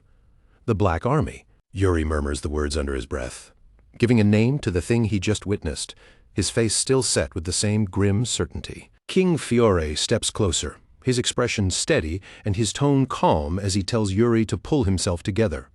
What you saw was nothing more than an illusion. Yuri's fingers tighten around the hilt of his sword, because even after hearing that explanation, the vision still feels vivid enough to have been real. Uncertainty continues to cling to him, and he cannot stop wondering how much of what he saw was false, and how much of it might have contained some truth. The king studies him in silence for a moment, watching him carefully without saying a word, and then reaches out to place a firm, steady hand on Yuri's shoulder. When he finally speaks, his voice remains calm, but the weight in it leaves no room for argument at all. You will wield a sword. Even though the shock has not fully left him yet, Yuri slowly gets his breathing back under control and regains his footing. The confusion clouding his thoughts begins to fade away, and little by little, a clear sense of conviction settles into its place. A bold, confident smile spreads across his face as he answers without wavering. "Yes, I've made my decision." He raises his chin and meets his father's eyes directly, without the slightest hesitation. But the heaviness in the king's gaze is impossible to miss, and what Yuri finds there is not pride, but worry. Sadness has taken root in his father's expression, and Yuri notices it right away. Why is father looking at me like that? The thought sends a faint chill through him. Does he think I'm about to die or something? Trying to lighten the oppressive mood hanging between them, Yuri forces a brighter smile and speaks in a tone that comes out almost playful. "Don't worry so much, father." Then, with a flashy confidence that is nearly shameless, he adds as though that alone should settle the matter, "I'm a genius, after all." The corner of the king's mouth lifts just slightly at his son's attempt to ease the tension. Then, without any warning at all, he suddenly raises his hand toward Yuri. The sudden motion catches Yuri completely by surprise, and for a brief instant he freezes where he stands, staring in shock. By the time the next day arrives, Bernard is standing outside near the training yard, looking ahead, while his mind seems to be drifting somewhere far from the place his body is. The sound of approaching footsteps pulls him back to the present, and the moment he turns and sees who it is, he speaks at once. "Your Highness." As Prince Yuri walks over to him, Bernard's eyes immediately settle on the injury that is still plainly visible on the prince's face. With a teasing grin, Bernard asks who managed to leave that wound on him this time, and Yuri answers in the most matter-of-fact voice possible. "My father." Bernard lets out a short laugh. His Majesty must have been rougher than usual. "Still, that doesn't mean I intend to go easy on you during training today." Yuri lets out an open sigh, already knowing that would be the answer. "I know that very well." And as the two of them talk, a quiet realization passes through his mind. Bernard's reason for staying in Briolle is tied directly to his father. After a brief pause, Yuri decides to ask the question directly. "Is your staying in Briolle conditional on a duel with my father?" Bernard answers him honestly. "Yes." Yuri presses forward immediately. "Then, if I were the one to ask you myself, would you stay here even if you didn't have to fight a duel with him?" That question plainly catches Bernard off guard, and for a second he only stares at Yuri, the surprise obvious in his eyes. Then, after a short beat, a smile slowly appears on Bernard's face. No, the answer is blunt enough to sting, even though Yuri keeps the irritation from showing on his face. Bernard notices it anyway and calmly remarks that it almost sounds like Yuri really wants him to stay. Then, with a faint grin, he says maybe he'll consider it. "If you can show me something convincing enough to make me change my mind." Yuri looks straight back at him and asks without circling around it, "What kind of thing?" At that, Bernard's eyes narrow by the slightest amount, and the lazy, almost bored look he had been wearing slips away. In its place, a sharp flash of genuine interest appears on his face. "What I want to see," he says, without even a moment of hesitation, "is the dueling style once used by your predecessor, Eric Briolle." Yuri blinks, visibly thrown off by the request, and then stares at Bernard in open disbelief. "You want me to teach you the founding king's dueling style?" Bernard simply gives a calm, steady nod, as though there is nothing strange about asking for something so extraordinary. It stirred my curiosity. But Yuri shakes his head almost immediately and refuses him on the spot. "I can't do that." Inside, his thoughts turn dark and heavy. Of course, Bernard would ask for something like this. A man known as the Sword Demon was never going to be satisfied with anything ordinary. Even so, this is one thing Yuri knows he absolutely cannot give him. Bernard answers with nothing more than a light shrug, looking almost amused by the refusal. "It doesn't matter if you haven't mastered it completely. I already took that into account." Yuri cuts in at once, his voice firm and flat. "That's not the reason." "It's not that I haven't mastered it yet," Yuri says, holding Bernard's gaze without flinching. "The real problem is that teaching it to you wouldn't actually help you the way you think it would. That sword style is bound tightly to the mana technique I use, to the point that the two cannot really be separated. One exists as part of the other." Bernard's brow lifts at that, and for once, real surprise shows on his face. "I've never heard of a style like that. Mana is supposed to strengthen swordsmanship, not become woven directly into the technique itself. Yuri gives a steady nod without the slightest hesitation. Exactly. And that's why I can't simply pass it on to you. Without the mana behind it, Yuri explains, all I'd really be showing you is half the shape, not the style as it truly is. Bernard falls silent after hearing that, his expression settling as one hand drifts up to his chin and he sinks into thought. Then, after a pause, long enough to make Yuri start wondering what kind of answer is coming, Bernard finally speaks.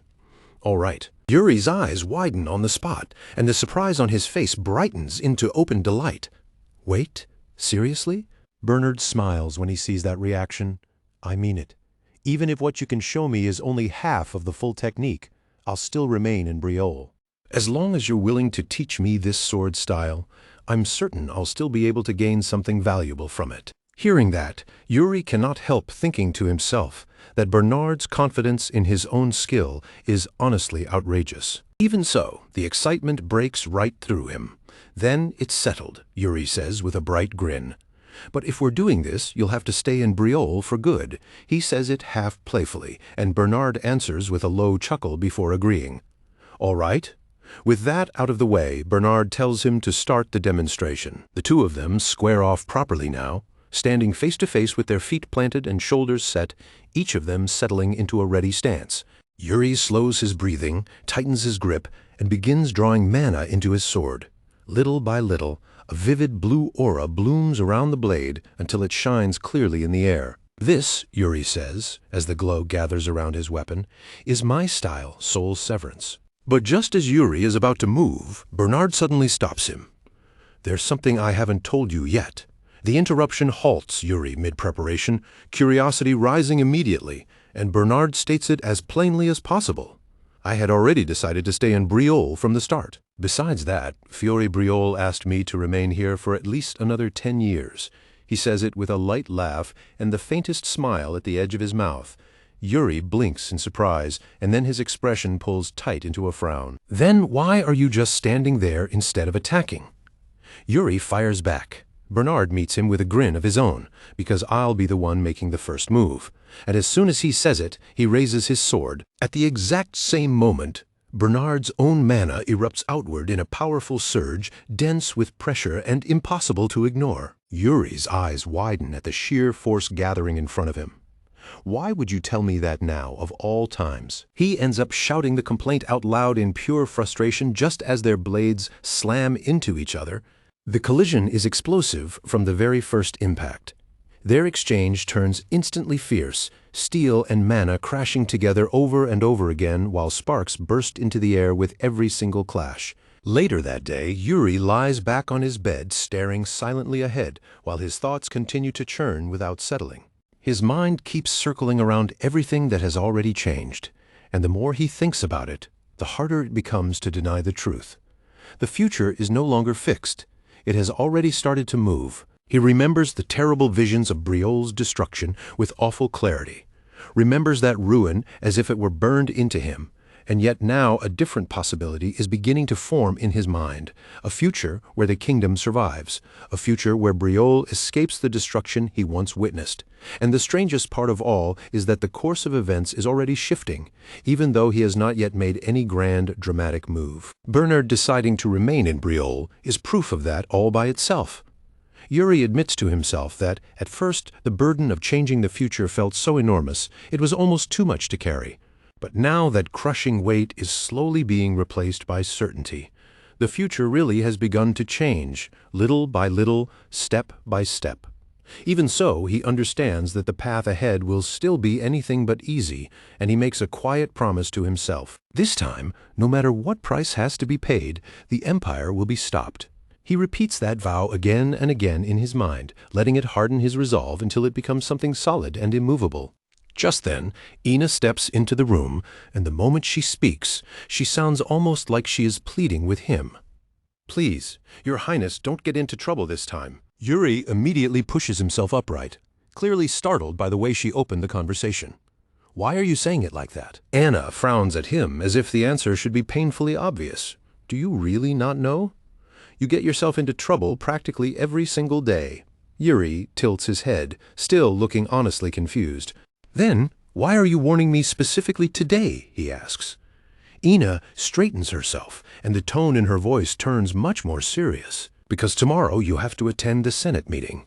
The king himself said you absolutely cannot be absent. Weren't you already told? Yuri lets out a long sigh, and a clear flash of irritation passes over his face. So it's tomorrow morning, and the entire Senate is going to be there, he says, just to confirm it.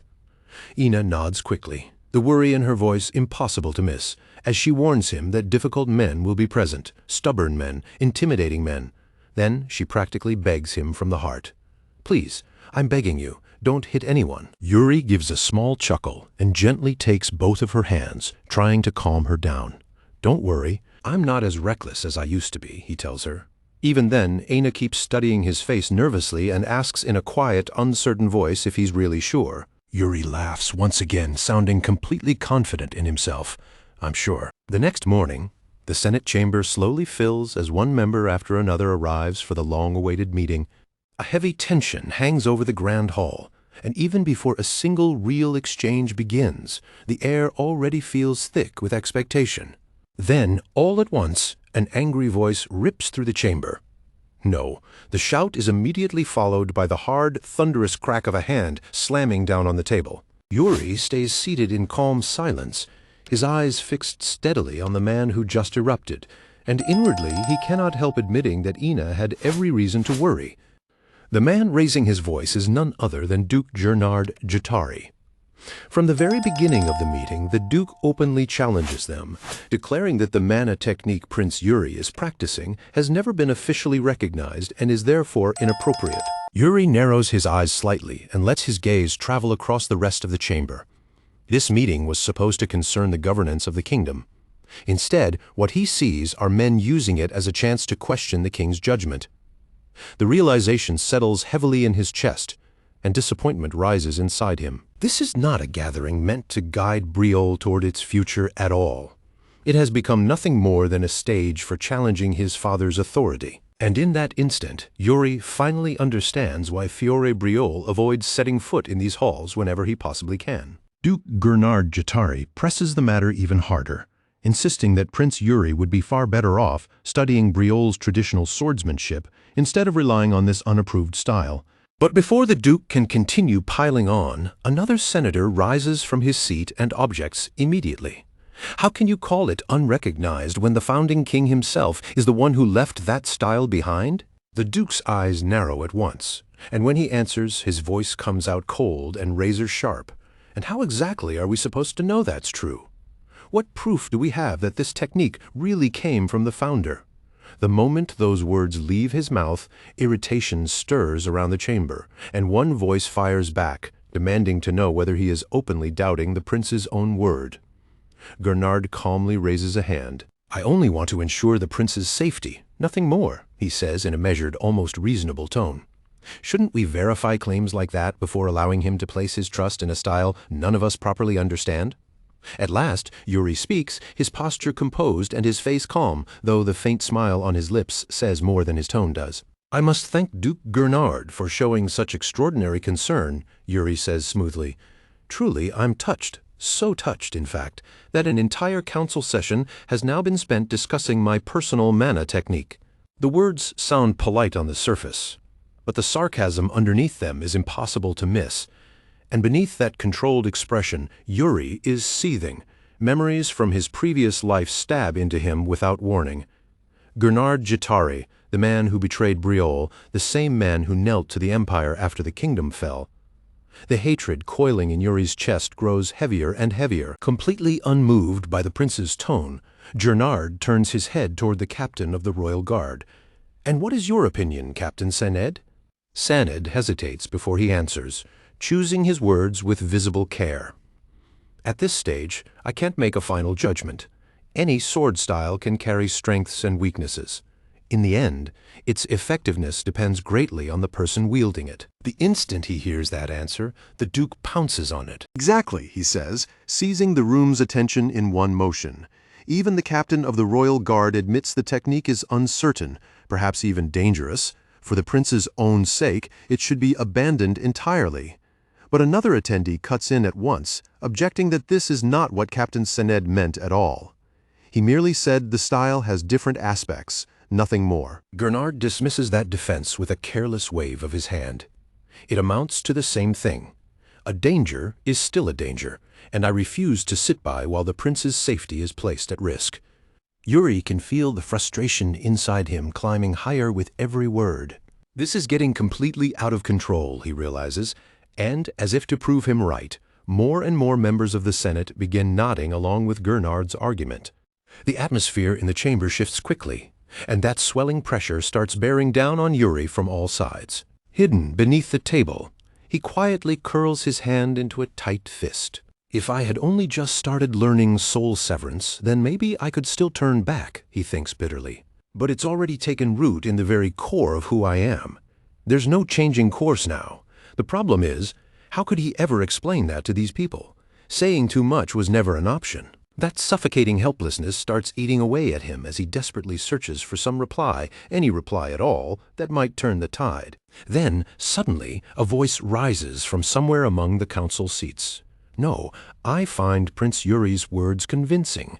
For one brief moment, the entire chamber goes still. Heads begin turning one after another in surprise as a man calmly raises his hand to speak. "May I say something?" he asks, in an even, unhurried voice. The room grows quieter still as the man begins to introduce himself. I am the Free Baron, Calcio Erantia.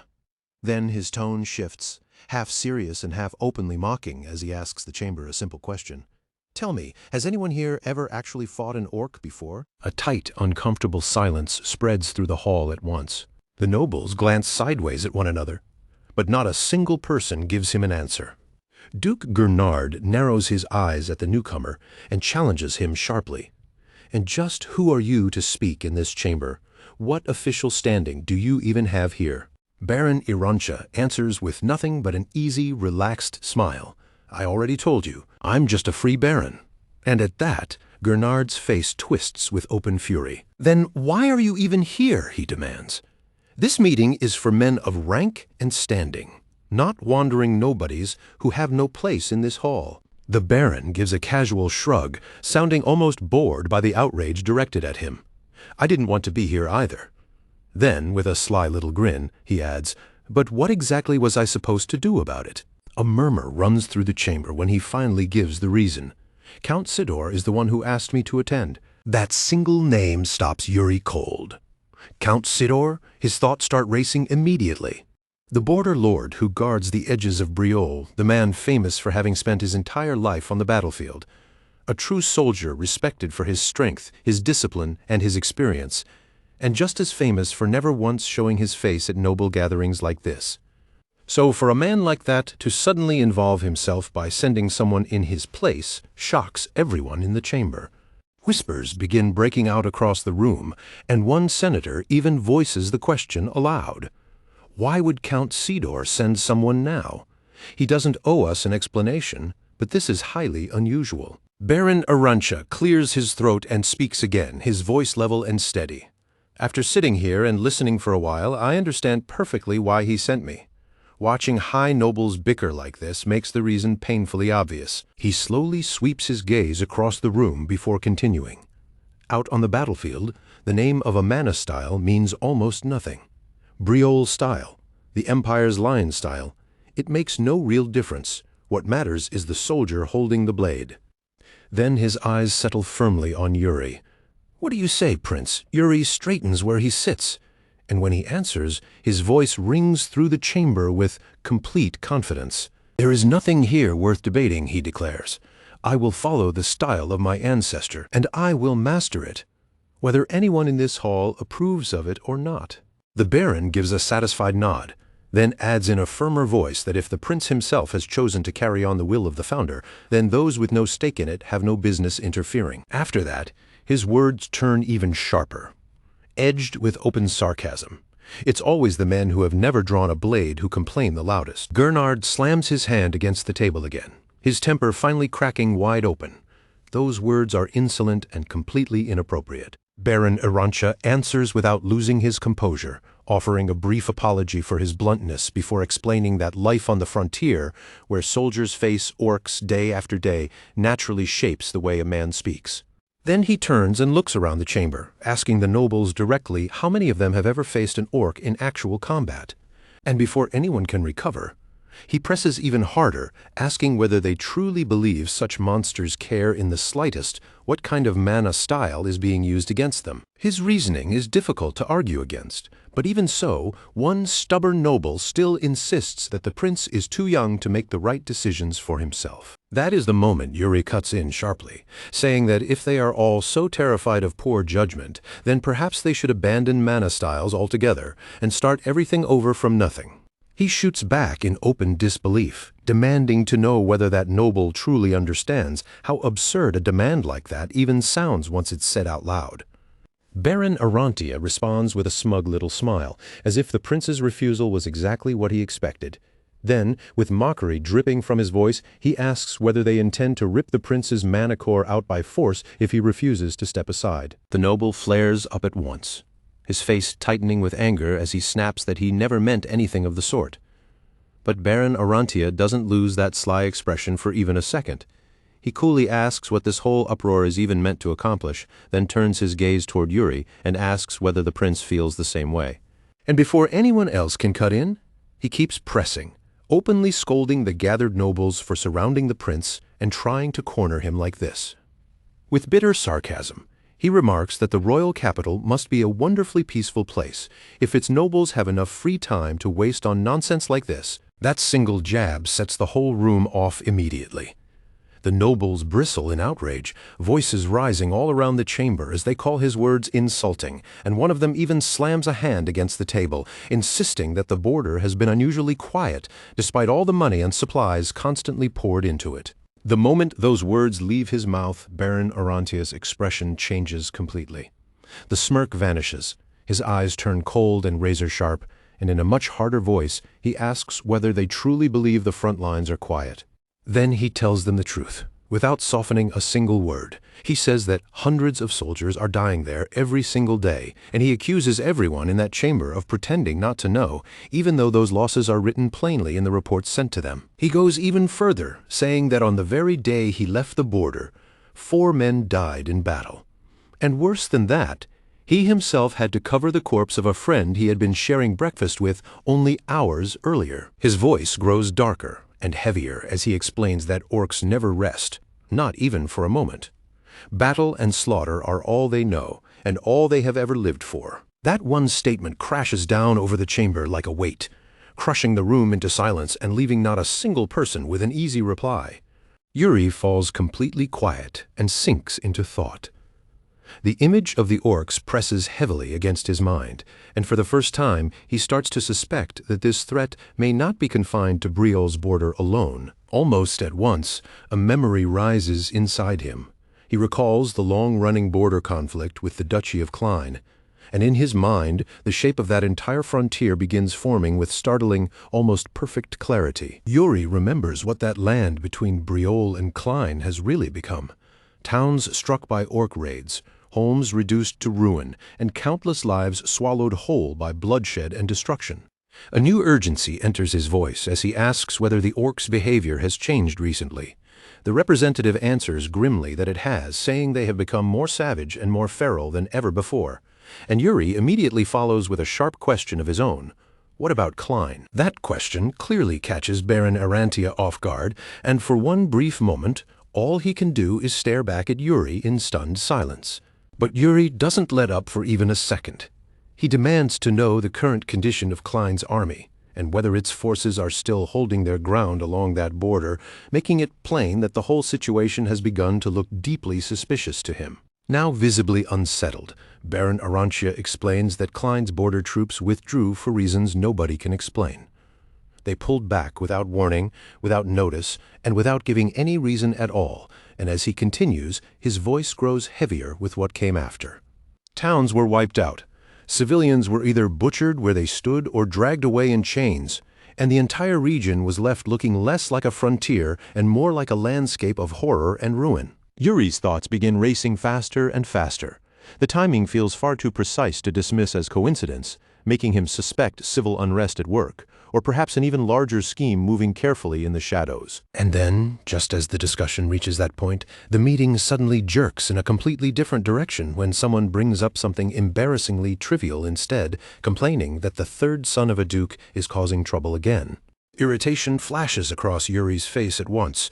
The room falls into a strained, awkward silence, and the nobles shift uneasily in their seats, clearly feeling the weight of his growing frustration. At last, Yuri cuts straight through that tension himself and declares in a firm, final voice that the meeting is over. Lord Gernard tries to speak up and stop him, but Yuri shuts him down before he can even properly begin. He says their attention should be fixed on the urgent threats closing in around them, not wasted on a pointless dispute over his mana technique. His tone turns even sharper as he makes it absolutely clear that their priority should be Klein and the threat of the orcs, not some petty squabble over a teenager. From there, the scene pulls away, carrying all of that tension somewhere far more hidden and secretive. A dim glow spills from a magic crystal, revealing someone speaking inside a shadowed room. From that crystal comes the voice of a cloaked figure, cold and steady, asking whether the rumors are true that the third prince has really changed. The man standing before the crystal confirms that the rumors are indeed true. Then the unseen voice shifts the topic to Baron Arantia and asks what conclusion he reached about Prince Yuri after seeing him with his own eyes. Baron Arantia answers without the slightest hesitation, and he sounds far more certain than doubtful when he does. He says that the prince's eyes are sharp and keenly watchful, and that his determination is written so plainly across him that it cannot be mistaken.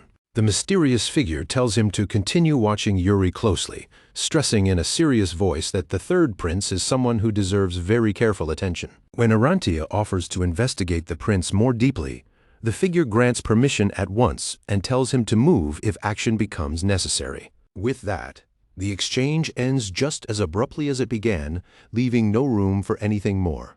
The light fades from the magic crystal, and the room is swallowed by a deep, motionless silence. Afterward, Baron Arantia sits by the window and looks down at the calm, peaceful street below. With bitter sarcasm in his voice, he mutters that the city looks safe and comfortable, while out on the border soldiers are shedding blood every single day. As he keeps staring outside, something suddenly catches his eye. His body goes still for a beat, and then his eyes narrow in open disbelief. Was that really the third prince he had just seen down there on the street? For a brief instant, he questions his own sight, almost convincing himself that what he just saw cannot possibly be real. But it is real. Yuri truly is out in the city under the cover of night, walking the streets with a companion at his side, and he quietly remarks that they managed to slip out of the palace exactly as planned. His companion lets out an easy laugh and says that sneaking out is hardly anything new for him. Back when he was a reckless teenager, he used to do it constantly, sometimes even 3 times in a single day.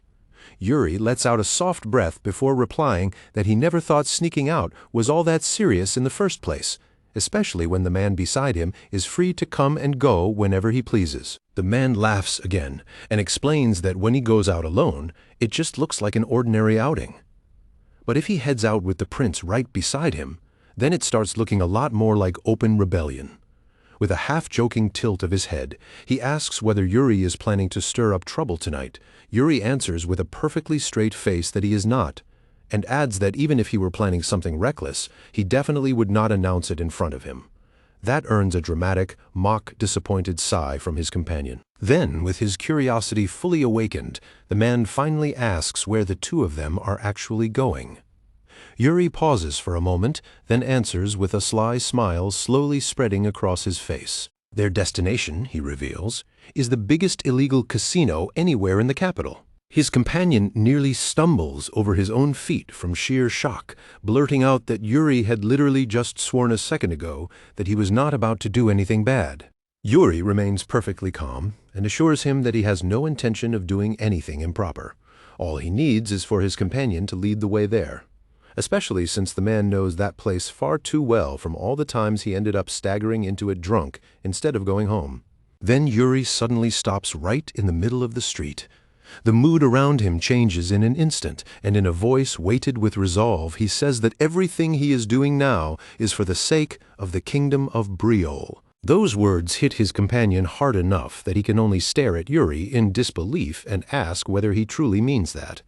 But, after a brief pause, the stunned look begins to melt away, and a grin slowly spreads across his face as hesitation gives way to excitement. With his energy completely reignited, he declares that he is ready to follow Prince Yuri tonight on this bold little mission straight into the casino. At that moment, Yuri's thoughts drift back to the life he had once lived before, and he remembers the small circle of people inside Briol who had once thrown the entire kingdom into chaos. Out of all those memories, 3 names rise above the rest, 3 individuals whose actions had shaken Briol down to its foundations. The first was a terrifyingly powerful moneylender, a man who did far more than lend out coin.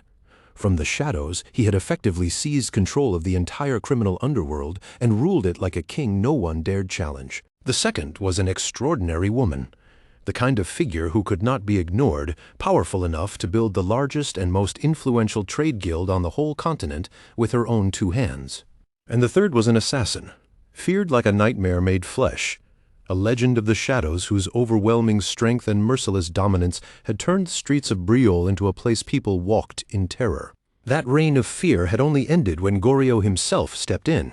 The great moneylender of the underworld, the man who ruled its darkness, had personally crushed that assassin and brought his legend to an end. And now, standing before Yuri at this very moment, that same man, Goryo himself, is right there in front of Yuri and his companion. With an easy, polished smile that shows not the slightest trace of nerves, Goryo welcomes them as if this meeting were perfectly ordinary.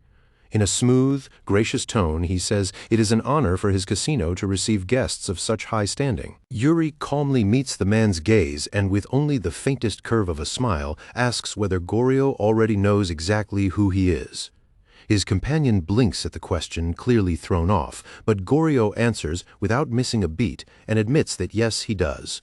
He addresses them directly as the royal mage and the third prince, then adds with polished courtesy that it is only natural for him to come out and greet visitors like them in person. At those words, Yuri's expression sharpens at once, and the air around him grows noticeably colder. He makes it clear that he did not come here for games, pleasure, or any kind of entertainment. That answer immediately catches Goryo's interest, and a thin glimmer of curiosity flickers across his eyes behind that composed smile. Still wearing that unreadable, almost mysterious smile, he lifts one hand and gestures toward a set of seats that had obviously been prepared ahead of time, as though he had expected this meeting before they even arrived. The 3 of them sit down. The moment they do, Yuri's companion leans in with clear irritation in his voice and whispers under his breath, asking why Yuri just claimed they were not there to gamble. Yuri answers him in a firm, clipped tone and tells him to stay quiet. Turning his attention back to Yuri, Goryo asks with visible interest whether the prince has come for something else entirely. Then, almost playfully, he wonders if perhaps Yuri is here to borrow money instead. Yuri does not hesitate for even a moment. He says yes, that is exactly why he came. He intends to borrow money from Goryo, not to waste it on play, but to put it into an investment. Goryo lets out a soft chuckle and leans into the idea, speculating aloud that perhaps Yuri is trying to gather a private reserve of funds. Then, with the faintest provocative edge in his voice, he asks whether the prince is hiding even greater ambitions behind that plan. But Yuri cuts that thought off immediately. In a firm, unmistakable voice, he tells Goryo that it is not his place to question him like that. Goryo lowers his head at once and apologizes with practiced smoothness, insisting in a tone of flawless politeness that he meant no disrespect by it. Yuri brushes the apology aside with calm confidence and says it is fine. Then he tells Goryo to leave that behind and focus on the real matter before finally beginning to lay out the plan he came here with. Using Goryo's money, Yuri plans to buy up enormous quantities of a rare spice called Mugranja, a luxury import brought in from Klein. He says it plainly and with absolute conviction. Before long, demand for that spice is going to explode far beyond what anyone expects. His companion stares at him in open disbelief and blurts out, unable to hide his shock, asking what in the world Yuri is even talking about. Goryo, meanwhile, leans back slightly, his expression turning more skeptical as he acknowledges that yes, Mugranja is indeed a key ingredient in high-end perfumes. Even so, he questions whether it could truly become as valuable as Yuri is claiming it will. Yuri does not flinch at all.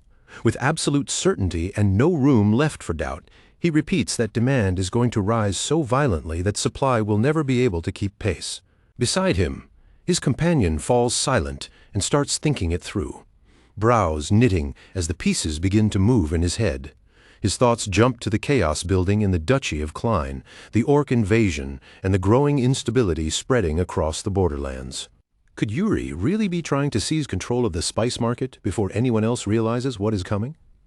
The possibility is there, clear enough to see, and yet even then, doubt still keeps clawing at the back of his mind. And yet, the moment he looks at Yuri's face, calm, composed, and utterly certain, he senses there is far more behind this than Yuri is saying aloud. It is obvious that Yuri knows much more than he is willing to reveal. At last, Goryo's skepticism begins to melt into genuine intrigue, and a grin spreads across his face as his eyes light up with interest. He agrees to the deal. Yuri wastes no time after hearing that and immediately presses further, asking exactly how much Goryo is willing to invest, not in Yuri as the third prince of Briol, but in Yuri as a business partner standing on equal ground. From there, the conversation shifts into a real negotiation. After the two sides go back and forth for a while, weighing terms and conditions, they finally arrive at an agreement both of them can accept. With a confident smile, Goryo slides the contract across the table and invites Yuri to write his name on it. Without even the slightest pause, Yuri takes the pen and signs with a steady hand, his resolve showing clearly in the calm certainty of the motion.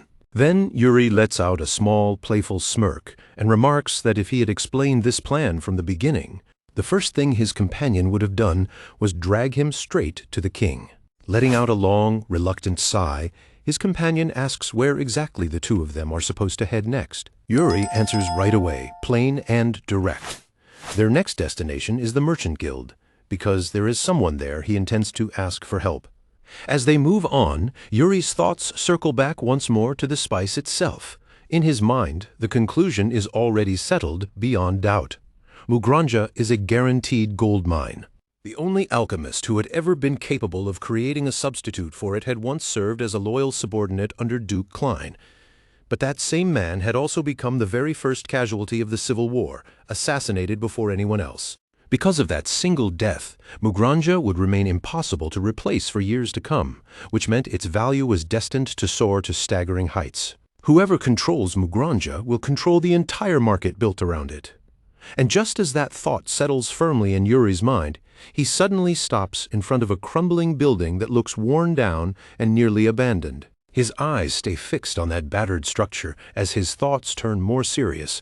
A plan this important and this delicate could never be entrusted to just anyone. Then, all at once, Yuri suddenly shouts out with excited force, startling his companion so badly that the man nearly jumps out of his skin.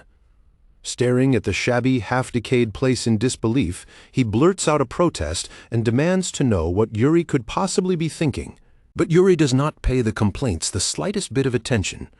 Standing there without wavering, he raises his voice and calls out a single name, Elaine Wood. The moment that name leaves Yuri's mouth, his companion only grows more restless. He urgently tells Yuri to stop this at once, insisting that a place with walls this worn down and an atmosphere this lifeless cannot possibly be where anyone serious would run a merchant guild. And just then, before the argument can go any further, the old door gives a drawn-out creak and slowly begins to open. A woman steps out from inside. In a calm, measured voice, she first asks who he is, then, in the same breath, introduces herself as Elaine Wood. Yuri looks straight at her without even a hint of hesitation, and clearly introduces himself as Prince Yuri Briol, the third prince. Then, without wasting a second, he asks her to take on a task for him. Elaine lifts a hand to her chest, surprise and confusion spreading across her face at the sudden request, but before she can answer, Yuri's companion bursts out in shock, shouting at him in a mix of anger and disbelief and demanding to know whether he has completely lost his mind. Yuri lets out a tired sigh and answers with dry sarcasm, pointing out that his companion has gotten far too comfortable lately, talking to him as though he were not a prince at all. His companion fires back without missing a beat, sounding completely fed up at this point. To him, this reaction is only common sense. With the whole place looking ruined, empty, and one breath away from total collapse, how was Yuri supposed to buy something as rare as spices through a business that looked like it was already dying? But Yuri remains perfectly calm inside, not even slightly shaken by what he sees. Where other people would only see failure and a dead end, he sees something temporary, because he already knows that Elaine Wood's current hardship is nothing more than a passing phase. In the life Yuri remembers, Elaine Wood began with absolutely nothing to her name and still clawed her way upward. In time, she rose high enough to become one of the greatest merchants on the entire continent, and the trade guild she led grew so vast that it became an empire far beyond what anyone back then could have imagined. And more importantly, Elaine Wood is nothing like Goryo. Goryo hides himself behind pleasant smiles and dirty schemes, but Elaine is the opposite. To her, a promise is ironclad, and once an agreement is made, she honors it as if it were something sacred. A faint smile stirs in Yuri's heart, and his determination only grows firmer. In his previous life, Elaine Wood had already become a living legend, but this time would be different.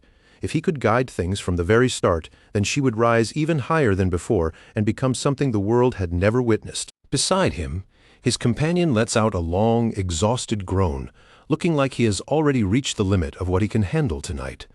In a worn-out voice, he asks whether Yuri is finally done with all these absurd plans, almost pleading for this to be the end of the madness. Yuri, however, only lifts a single finger, and a sly little smile curls at the edge of his mouth. There is still one final thing left to do, he says. The answer hits his companion like a blow, and he cries out in disbelief, demanding to know what Yuri could possibly still have planned now. He rushes to stop Yuri before he can take another step, but he is already too late. Yuri has already gone ahead without the slightest hesitation, leaving the poor man with no real choice except to chase after him again. Breathing hard as he hurries to catch up, his companion finally gets close enough to speak between pants. Still trying to steady himself, he asks what Yuri is scheming this time and where exactly they are even going now. Meanwhile, Yuri calmly reviews the plan in his mind, step by step with unwavering certainty. First, he borrowed money from Goryo. Second, he secured Elaine Wood's guild. Now there is only one piece left to put into place. The final person needed to complete the entire arrangement. The two of them move deeper into a run-down section of the city, where the streets feel abandoned and drained of life. The silence is unsettling, and the farther they go, the more the darkness seems to swallow the last scraps of light around them. Along one of those broken streets, a frail young man can be seen collapsed against a wall. His shoulders sag. His body looks almost weightless, and his presence is so faint that it feels as if misery itself has hollowed him out and left only a shell behind. A little farther on, the heavy stillness is suddenly broken by the sound of a vicious scuffle. Somewhere inside a cramped alley nearby, reckless men are fighting wildly, and the noise of their violence rattles through the darkness. Yuri keeps walking, his eyes sharp and steady as they cut through the gloom ahead. Then his pace begins to slow. The certainty inside him grows stronger with every step, until he knows without doubt that what he came here searching for is close. A moment later, his gaze fixes on a small group of youths gathered nearby. At that instant, a clear image flashes through Yuri's mind like a memory snapping perfectly into place. He has found her. Without showing even a hint of hesitation, Yuri walks straight toward them.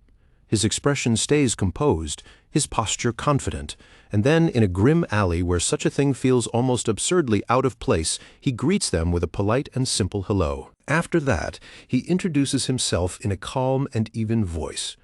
He says that he is Yuri, the third prince of the kingdom of Briol, and the boys around her immediately stiffen and exchange stunned looks. One of them blurts out in shock, asking if he is really a prince. Yuri answers without the slightest wavering and tells them that yes, he truly is. And in that same moment, the certainty settles fully inside him. The girl standing in front of him is no ordinary girl. This is Asana, the infamous assassin from his previous life.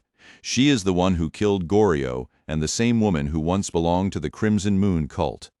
Seeing her here with his own eyes confirms that Yuri's memory has not failed him. Inside his own mind, Yuri quietly repeats her name to himself, Asana. She stares back at him with guarded eyes, her whole face drawn tight with caution.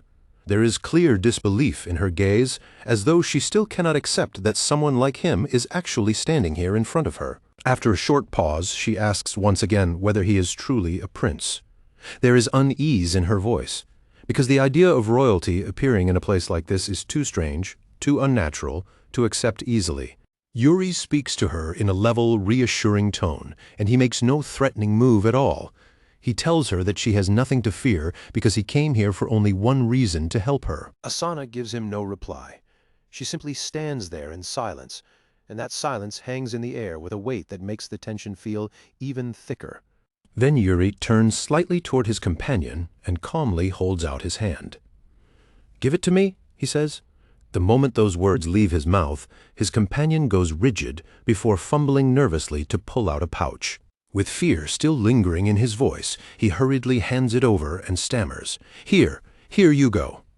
Yuri takes the pouch from him, but the instant he does, his attention shifts to something else nearby. A small girl is clinging tightly to Asana's arm. The way she holds on makes it look as though she has nowhere else in the world to go and no one else to rely on. The moment Yuri notices that child, his thoughts grow dark and heavy. So this is the reason. At once, a memory from his previous life comes back to him, sharp and unmistakable. Asana had once borrowed an enormous sum from Goryo in order to pay for treatment for this very girl. That debt destroyed her life from the inside out. Little by little, it dragged her down into despair until, in the end, fate cornered her and turned her into the terrifying assassin she was meant to become. But Yuri makes up his mind right there on the spot. Not this time. He extends the pouch toward her and tells her to take it. Then he says she should use the money to get the child treated at the temple. At once, Asana's eyes narrow, and in a voice full of wariness, she asks what he wants in return. Yuri answers immediately, without even a moment of hesitation. He wants only one thing. A quiet, confident smile appears on his face as he tells her what that one thing is. She only needs to remember his name, Yuri Briol, the third prince. After leaving those words with her, Yuri turns and begins to walk away. Even as he leaves the alley behind, he repeats once more that she must never forget that name. Once they are out of the dim alley, Yuri's companion looks at him with open worry and confusion. He cannot understand why Yuri would hand that much money to a beggar. But Yuri answers in the same calm, steady voice as before and says that it was an investment in the future. Inside, Yuri reflects on everything he has set in motion during this single night. Piece by piece, the network he needs is starting to take shape. Goryo, Elaine Wood, and Asana. Each of them will have a role in what is coming next, and even so, Yuri already knows his work is still not finished. There is still one more person he needs to speak with before all of this is over. So Yuri turns to his companion and asks him directly what he saw inside the Founder King's tomb. The question is asked plainly, but the tone in his voice makes it obvious that the answer matters. His companion answers with a sarcastic grin, almost like he has been waiting for the chance to say it. He says that what he saw in there was himself as a gambler. Yuri blinks at him in pure disbelief and can only manage a stunned, "What?" His companion gives a short laugh, then explains that he saw himself gambling away his very life in Barley's casino, somewhere deep within the Empire. Then he simply shrugs, as if that absurd vision suits him just fine, and says that it fit him well enough. Yuri lets out a tired sigh, clearly unimpressed, and turns his head away from him. In the end, Yuri brushes the whole bizarre exchange aside, and says that whatever happened today does not matter. He says it like someone who has already decided there is no point dwelling on it. His companion only mutters his agreement under his breath. But then Yuri stops him and speaks again, this time in a much quieter and far more serious tone.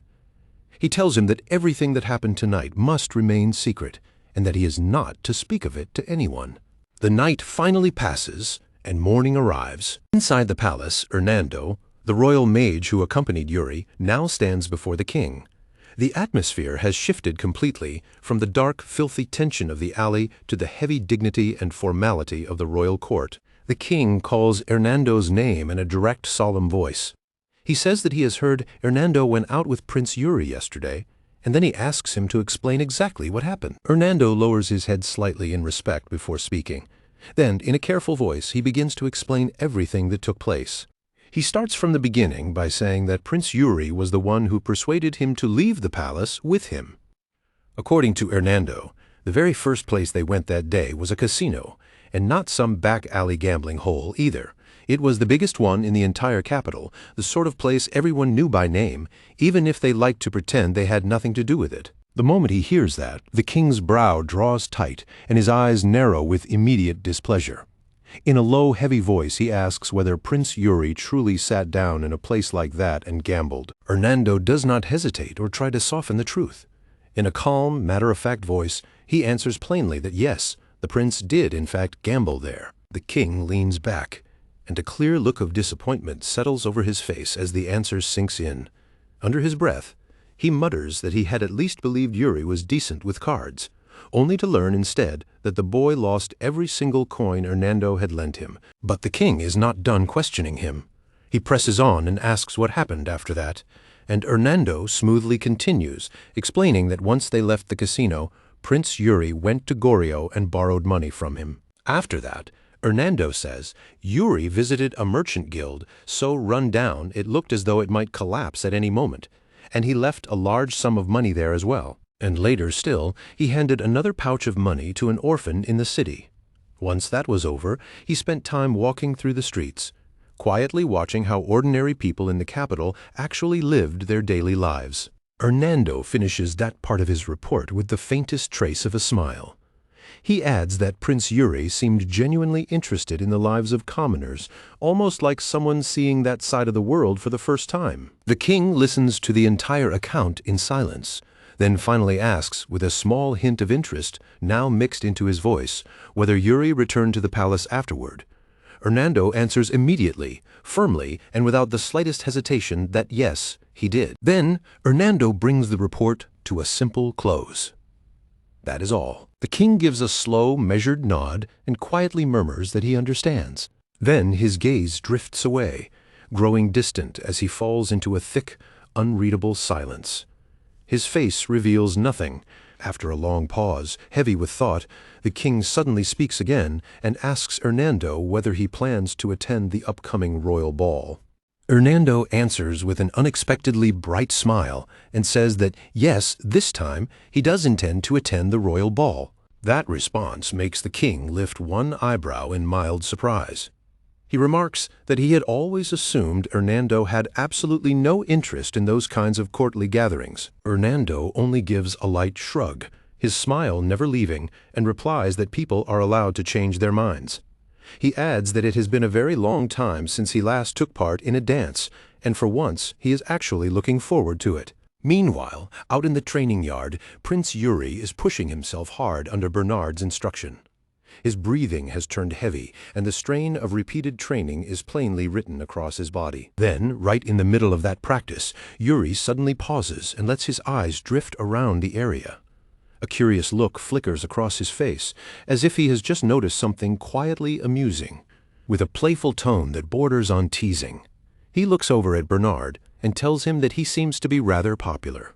Bernard's expression tightens just a little, and a faint frown appears on his face. "Excuse me?" he asks, clearly unsure what Yuri is talking about. Yuri points out that the maids nearby keep sneaking glances in Bernard's direction, then jokingly tells him that he really ought to attend the royal ball. With that much attention already on him, Yuri says, there will definitely be people waiting for him there. Bernard shuts the idea down immediately and bluntly says he has no interest in that whatsoever.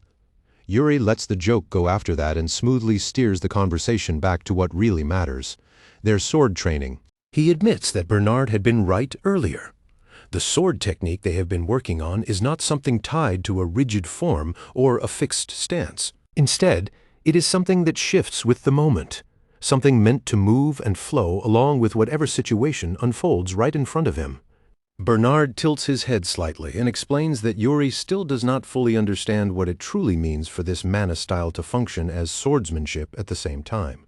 To grasp that properly, Yuri would need to see it in an actual battle, where everything is alive, dangerous, and unpredictable, and that is not the sort of thing that can simply be arranged on demand. Even so, Bernard openly admits that Yuri's progress has been astonishing. There is real surprise in his voice as he praises Yuri's mana control and the speed at which he has improved, saying he never expected to see talent like this from him. That praise sends a faint stab of guilt through Yuri. The truth is, he is trying to erase his old sword style completely and force an entirely new one into its place. And yet, for some reason, the transition has been happening with unsettling ease. Then Bernard steps closer, his face turning steady and serious. He warns Yuri not to rush any farther than this. The concern in his voice is real and direct, not casual. Bernard tells him that his growth is happening too quickly, while his body is still young and not yet fully developed. If he keeps pushing this hard before he is ready, the danger could become very real. Yuri blinks, visibly taken aback, and asks if Bernard is actually worried about him. Bernard answers plainly that yes, he is. He goes on to say that Yuri has already achieved far more than most people ever could at that age. But that still does not remove the risk. If he overstrains himself now, the consequences could be serious. Yuri answers with steady confidence, telling Bernard there is no need to worry because he will keep himself balanced. Then, with his determination only growing sharper, he asks Bernard to continue the training. Bernard hesitates for a brief moment and asks if he is sure, and Yuri replies with a firm nod. "I am," Yuri says, and just as they prepare to resume, he suddenly asks for something more. Instead of going on with wooden practice swords, he wants to spar with real blades, driven by a fierce need to become stronger as quickly as possible. Bernard accepts, and the atmosphere in the yard changes instantly. The two of them stand facing each other with sharpened focus, real swords now drawn, neither of them treating the moment lightly. A playful smirk pulls at Yuri's lips, and before they begin, he proposes a wager. If he can land even one clean strike on Bernard, then Bernard has to attend the royal ball. Bernard rejects the idea immediately, not entertaining it for even a second. Yuri, clearly irritated by the flat refusal, presses him right away and demands to know why he keeps saying no. Bernard answers with perfect calm that he is going to win anyway, so the result is obvious from the start. And besides, he adds, even if Yuri somehow lost, he would just cancel the wager on his own side regardless. That offhand comment irritates Yuri even more, and with his determination flaring hotter, mana begins to surge around his blade. "We'll know soon enough," Yuri declares, his voice bold and openly challenging. Then he lunges forward, rushing in with confidence blazing across his face as he loudly vows that this time he is absolutely going to land a hit. But no matter how fiercely Yuri presses Bernard, he still cannot land a single clean strike. In the end, the spar comes to a close without Yuri getting the outcome he wanted. Several days pass, and before long, the evening of the royal ball finally arrives. Carriages roll toward the palace, one after another beneath the evening light, their polished surfaces gleaming as the horses pull them forward in elegant, measured steps. Inside one of those carriages sits Georg Ivarna Granzan, the empire's second prince, carrying himself with the effortless ease of someone completely at home in high society. With a warm, teasing smile, he glances toward the person riding with him and points out that she has not stopped staring out the window for the entire trip. The young woman finally turns back toward him, her face bright with excitement. Princess Yekaterina Ivarna Granzan answers him with a radiant smile and admits that she simply cannot help herself. It has been far too long since she last attended an occasion like this, and the excitement is written plainly across her face. Then her expression softens, and she adds that there is someone in particular she hopes to meet at the ball tonight. That same night, beneath the glittering lights of the grand palace, someone asks Yuri what he thinks of the venue prepared for the royal ball. Yuri hesitates for a brief moment before answering honestly. He admits that the entire place feels too extravagant to him, decorated far more lavishly than seems necessary. Standing beside him, Ina responds with a gentle smile, clearly amused by the way he reacts. She reminds him that he used to enjoy exactly this sort of splendor, then proudly announces that she has finished getting him ready for the ball. Yuri looks at her quietly for a moment, then suddenly asks her to dance. Request hits Anna so suddenly that her eyes fly open on the spot. A vivid blush spreads straight across her cheeks, and for a second she just stands there completely caught off guard by what he asked. Yuri answers her in the plainest, most matter-of-fact way possible. He says he only wants to practice a little, and since there is no one else around for him to do it with, she is the only person he can ask. The nerves in her body spike so clearly it almost shows in every movement. She fumbles through a shaky question, asking if this is really something they need to do, and Yuri tilts his head at her, visibly confused by how seriously she is taking it. Still fidgeting and unable to hide her unease, Anna finally blurts out what is really bothering her and asks if he is planning to trip her or make her fall. Yuri shuts that down immediately. Without even a moment of hesitation, he assures her that he would never do something like that to her. His tone stays calm, steady, and completely sincere as he goes on. He tells her plainly that he is not trying to tease her, and this is not some prank or joke at her expense. Then Yuri takes a small step closer and looks straight into her eyes, his voice turning gentle as he tells her to just follow his lead, slowly and carefully. Anna pulls in a tense breath, still stiff with worry, but after a brief pause, she gives him a tiny, reluctant nod. Once they finally begin moving together, Anna glances up at him with the faintest little smile and asks in a tone that is half suspicious and half playful whether he is making fun of her. Then she quickly follows it up by insisting that she is actually a very good dancer. As the dance continues, Yuri asks her casually if she dances often. He follows that with another simple question, wondering who she usually ends up dancing with when she does. Anna lifts her chin with a proud, teasing smile, clearly pleased with herself, and says that she is actually pretty famous for her dancing. Then, with a mischievous sparkle in her eyes, she adds that she has never danced with someone as short as him before. Yuri lets out a small laugh and tells her not to worry because that height difference is not going to be an issue for much longer. A moment later, Yuri calmly points out that she has just stepped on his foot. Anna instantly bursts into embarrassed laughter and hurriedly apologizes, admitting with a flustered smile that she made a mistake. And it does not stop there. She ends up stepping on him again and again by accident, and every single time another embarrassed apology comes tumbling out of her mouth. Even so, the clumsy little practice slowly starts to feel warm and comfortable, and before either of them notices, they are both genuinely having fun. At last, the night of the grand ball arrives. The vast hall gleams beneath layers of glittering light, making the whole place look almost dazzling. Across the smooth marble floor, nobles drift in elegant patterns while the music rises and pours through the room. The entire hall is wrapped in a rich, festive rhythm that makes the celebration feel even more magnificent. At the very front of the hall, King Fiore Briol sits upon his throne, carrying himself with solemn royal dignity. From there, he quietly lifts his cup for a measured sip, watching the lavish celebration unfold before him with composed, unreadable calm. Somewhere within that sea of nobles, Yuri remains silent and apart from the dancing crowd. Instead of joining in, he scans the gathering with sharp, watchful eyes, his attention restless and cautious as it moves from one corner of the hall to the next. Then his gaze stops. He spots Count Sidor, and unlike before, the Count has unexpectedly chosen to show up in person this time. A faint but immediate unease rises in Yuri's chest. In the past, Count Sidor had always sent Baron Erandia in his place, so the fact that he came here himself now makes Yuri question what changed. Turning slightly, Yuri notices his elder brother nearby. In a calm voice, he remarks that he seems to be wearing those glasses more often lately. Then he asks him directly whether his eyesight has gotten worse. His brother gives a light shake of the head and reassures him at once. He says it is nothing serious, certainly not bad enough for Yuri to worry about. Just then, a sudden blast of trumpets cuts cleanly through the music and freezes the hall in an instant. Right after that, an announcement rings out to inform everyone that an honored guest has arrived. The great doors swing open wide. Through them steps the Empire's second prince.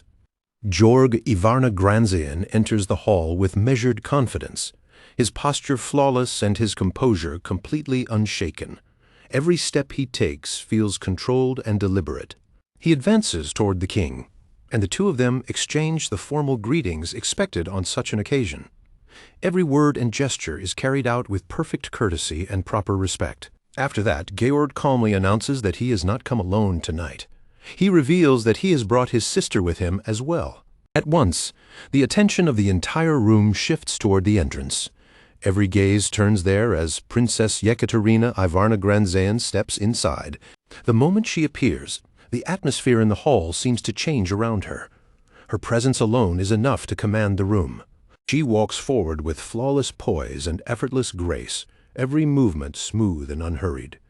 With each step she takes, more and more eyes are drawn toward her as if they cannot help themselves. Yuri goes completely still where he stands.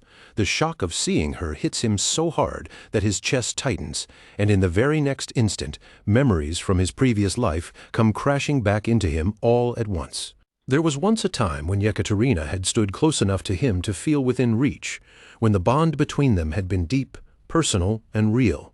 But now, standing here and facing her again, Yuri forces his heart to harden. He tells himself with firm, unshakable resolve that he will not repeat the same mistake again.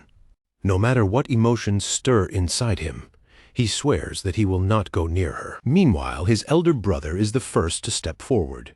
He extends a hand toward her in a gesture so polished, polite, and formal that there is not a single flaw in it. Yekaterina answers him with a soft, composed smile. Her eyes rest on him calmly, and she waits in perfect poise to see what he will say or do next. Yuri, meanwhile, remains exactly where he is, rooted in the middle of the hall as whispers begin to spread around him. Murmurs of curiosity ripple through the gathered guests, and the weight of all that attention settles heavily onto his shoulders, while the unease in his chest coils even tighter. He quietly exhales and turns a little away from the center of it all. It is a small movement, but he uses it to steady himself and force his expression back under control. Elsewhere in the hall, Cedric glides across the dance floor with a noble lady in his arms, every step smooth and refined. His manners are impeccable, his smile is warm, and even the way he speaks feels perfectly measured. Watching from nearby, one guest openly admires the scene and remarks that this kind of elegance is exactly what one would expect from someone so gracious and kind. From a short distance away, Yuri watches that whole scene unfold. As he compares himself to his older brother, a sharp feeling of inferiority begins to creep into him and sting far more deeply than he wants to admit. Then, right in front of Yuri's eyes, a young man steps forward and asks Princess Yekaterina for a dance. She accepts with the same gentle smile she always wears. A moment later, the two of them move together as they step into the music. Yuri can do nothing but stand there and watch in silence. Inside him, sadness and anger twist together until they form one painful knot. Even though he already swore he would keep his distance, his heart refuses to listen. No matter how hard he tries to press those feelings down, they slip past his control anyway. At that exact moment, Anna appears beside him carrying a tray. With a kind, easy smile, she offers him a slice of cake. Yuri declines politely with a small shake of his head and says he does not need any. Instead, he asks whether she is not tired after working non-stop like this. But Anna only smiles even brighter and says it is nothing compared to taking care of someone important. The meaning behind her words is clearly directed at him. Yuri lets out a quiet chuckle and jokes that if that is the case, then she should bring him a whole mountain of cake, and after saying that, he starts to walk away. Before he can go far, Anna softly reminds him to take care of himself. Her voice is low and warm, filled with gentle concern. Once he is alone again, Yuri lets out a long sigh. He tries to push down the storm of thoughts crowding his mind and pressing in from every side.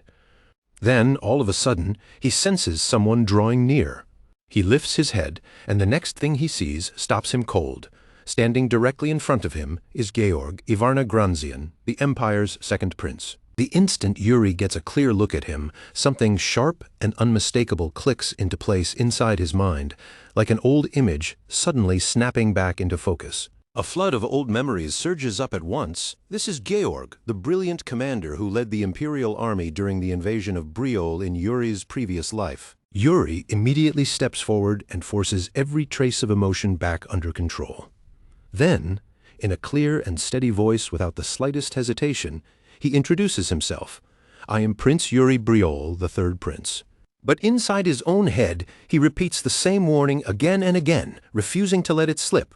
No hostility, not now, and absolutely not here. Georg answers with a cold little smile, and there is something dark in it, something deeply unsettling in the way he speaks when he says, "So you're the one." That smile only grows narrower and sharper, almost sinister, and the force of Georg's presence starts pressing down on Yuri like an invisible weight settling over his whole body.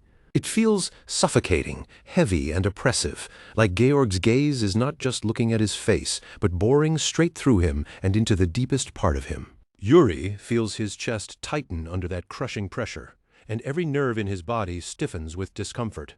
Even so, he refuses to take even a single step back. Georg asks his age in a tone that sounds almost casual, lightly remarking that he has heard Yuri only recently turned 13.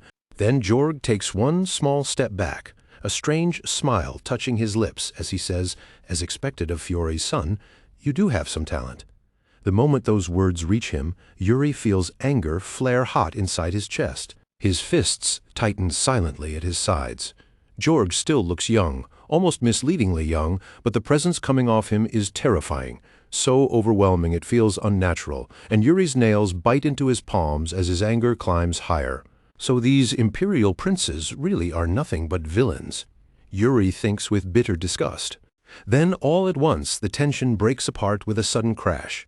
Anna stumbles forward and slams into Prince Georg, and the tray flies from her hands as wine splashes across the embroidered insignia on his clothes. She falls hard onto the floor and starts trembling from head to toe. Her voice comes out cracked, frantic, and full of panic as she begs for forgiveness over and over again. Prince Georg lowers his eyes to her with a mocking smile, his voice dripping with icy cruelty. He says this is a serious problem, and then calmly declares that she has committed a grave offense. Anna stays on her knees, shaking violently against the floor, while Georg stands over her from above like a blade already hanging in the air, ready to drop.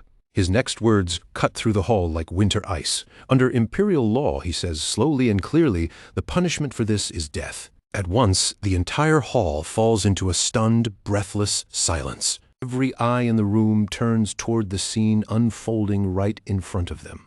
Anna's face loses all color as she pleads from the floor, her whole body swallowed by terror. Yuri's fury burns even hotter, because he understands exactly what this really is. Georg is not merely punishing a servant. He is deliberately humiliating Briol in front of its own king. And with a chilling smile still on his face, Georg calmly adds the kind of death he has in mind. A beheading, he says, will be enough. That is when the king's voice slices across the hall, sharp, firm, and impossible to ignore. This is his ball, and if Georg wants blood spilled, then he can spill it on imperial soil, not here. Georg's smile only widens. Then he turns back with a shallow apology, so thin and insincere that it feels almost insulting. But even beneath that polished tone, danger still coils in every word. He reminds the king that relations between the Empire and Briol have always depended on mutual respect, then pointedly suggests that Briol is no longer showing the Empire that same courtesy. Next, he brings up the name Gitentia, and the atmosphere in the hall shifts immediately. He recalls that during that incident, the king himself killed an imperial knight. And yet, Georg says, the emperor chose peace over retaliation and allowed the matter to pass without striking back. Now he insists he is doing exactly the same thing, acting only to preserve the honor and stability of both nations. Yuri feels his chest tighten painfully. The memory of Gitentia flashes through his mind with brutal clarity, along with the image of his father's sword cutting down an imperial knight. He turns his eyes toward his father and sees the king pressing a tired hand against his forehead. The exhaustion on the king's face is impossible to miss. He has no wish to drag this confrontation out any longer than it already has, and more than anything, he just wants it brought to an end. But Georg is already moving. One hand shifts toward his sword as he calmly assures everyone watching that Anna's execution will be swift and clean. Yuri's thoughts begin spinning violently. If he steps in here, then he will be challenging the Empire directly. The risk is enormous. It could place everything in danger. And yet even knowing all of that, his heart does not waver. Briol does not throw away its honor. In that instant, he remembers the vow his family has carried across generations, the oath to defend Briol's pride no matter what the cost may be. His resolve hardens like forged steel inside him. Even here, even now, that vow cannot be cast aside. Yuri suddenly raises his voice and shouts for Prince Georg to stop. Then, in front of everyone present, he declares that Anna is his personal maid. With unwavering certainty, he makes it clear that whatever mistake she has made falls under his responsibility, not hers alone. The king pauses at that, realizing he had completely overlooked that fact. Yuri then lifts his voice even higher so that the entire hall can hear him, reminding everyone present that he too is a prince of this kingdom, and he calls on them to reconsider the decision to execute Anna. Deep in his heart, Yuri admits something grim to himself. In his previous life, he had been nothing more than a criminal, and the life he is living now feels like punishment for the sins he once committed. Even so, he does not retreat. With his resolve fixed in place, Yuri challenges Prince Georg and asks that Anna's execution be replaced with a trial by combat instead. Prince Georg lets out a soft, amused chuckle at the unexpected proposal, then looks directly at Yuri and asks for his name. Yuri answers firmly that it is Yuri. Georg then politely asks whether he may address him by that name, and Yuri gives his consent. After that, Georg turns toward the king and acknowledges that the third prince has offered a fair solution. He says he is willing to accept it, and then, after a thick and heavy silence settles over the hall, he asks the king whether this arrangement is acceptable. The king answers with a single word, yes.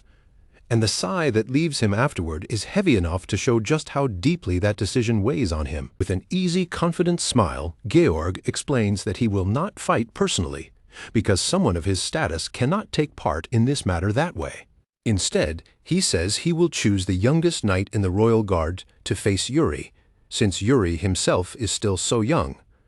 Yuri answers by thanking him with proper respect. Georg merely tells him that they will meet again, then turns and walks away, leaving Yuri where he stands to prepare for what is coming next. Once Georg is gone, Yuri turns back toward Anna, who is still crouched on the ground and trembling so badly she cannot stop. In a calm, steady voice, Yuri calls Anna's name and reaches his hand down toward her, urging her to stand back up. That one simple gesture leaves her visibly stunned, and when she finally answers him, her voice comes out thin, nervous, and badly shaken. Yuri gently places a reassuring hand against her back, his touch careful and steady, and quietly tells her to go somewhere peaceful and get some rest. But Anna lifts her eyes to him with sorrow welling in them and asks how she could possibly rest now, when he has been pulled into something so dangerous because of her mistake. Yuri answers with nothing more than a small, quiet smile and tells her not to worry about him. Then, after Anna finally leaves, he turns away and starts walking off with slow, composed steps. But in the middle of that calm, controlled walk, Yuri's gaze suddenly catches on Princess Yekaterina. She is sitting alone at a distance, set apart from everyone else, and the moment Yuri sees her, he stops for the briefest instant, silently whispering her name only inside his own mind. Just as quickly, though, he pushes the thought back down and tells himself there is no need for it.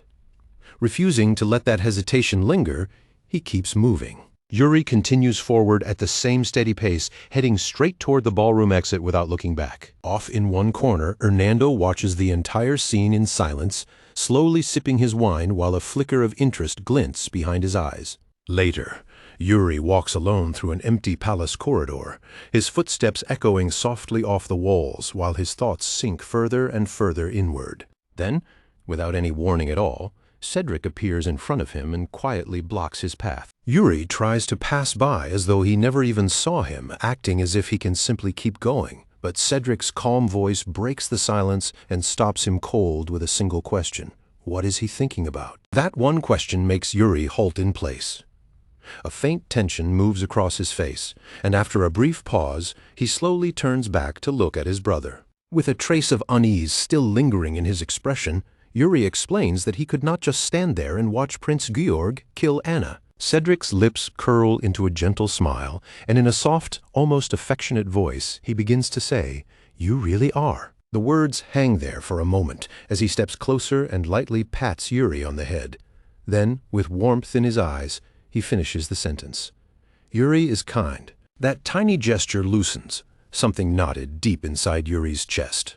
A quiet calm begins to spread through him, softening the weight he had been carrying. And for the first time in what feels like a very long time, Yuri feels something close to comfort. A faint smile touches his face as he realizes how rare that feeling has become for him. After that, Cedric calmly asks whether Yuri wants help handling what comes next. At once, Yuri recalls Georg's words about the duel and the fact that there is no escaping it now. He has to fight, not only for himself, but for the honor of Briol as well. So, in a steady voice that does not waver at all, Yuri answers that he knows exactly what is at stake, and that he will face it himself. He makes it perfectly clear that this is his responsibility, and he intends to see it through with his own hands. Cedric's smile deepens at those words, and with complete certainty in his voice, he tells Yuri that he believes in him completely. Then he tells Yuri to go and rest, and not to concern himself with the remainder of the event, because he will personally take care of everything else. Yuri quietly thanks him, then steps aside to let him pass. As he watches Cedric walk away, Yuri cannot help thinking about the kind of king Cedric might have become if Briol had not fallen in Yuri's previous life. That thought hardens Yuri's resolve all over again. He makes a vow to himself that in this life, he will do everything in his power to help raise Cedric's kingdom. No matter what it costs him, and no matter who he has to stand against, he is determined to keep fighting until that vision becomes real. At last, the next morning arrives, and Yuri stands ready inside the dueling hall, facing the knight Prince Georg has chosen for him.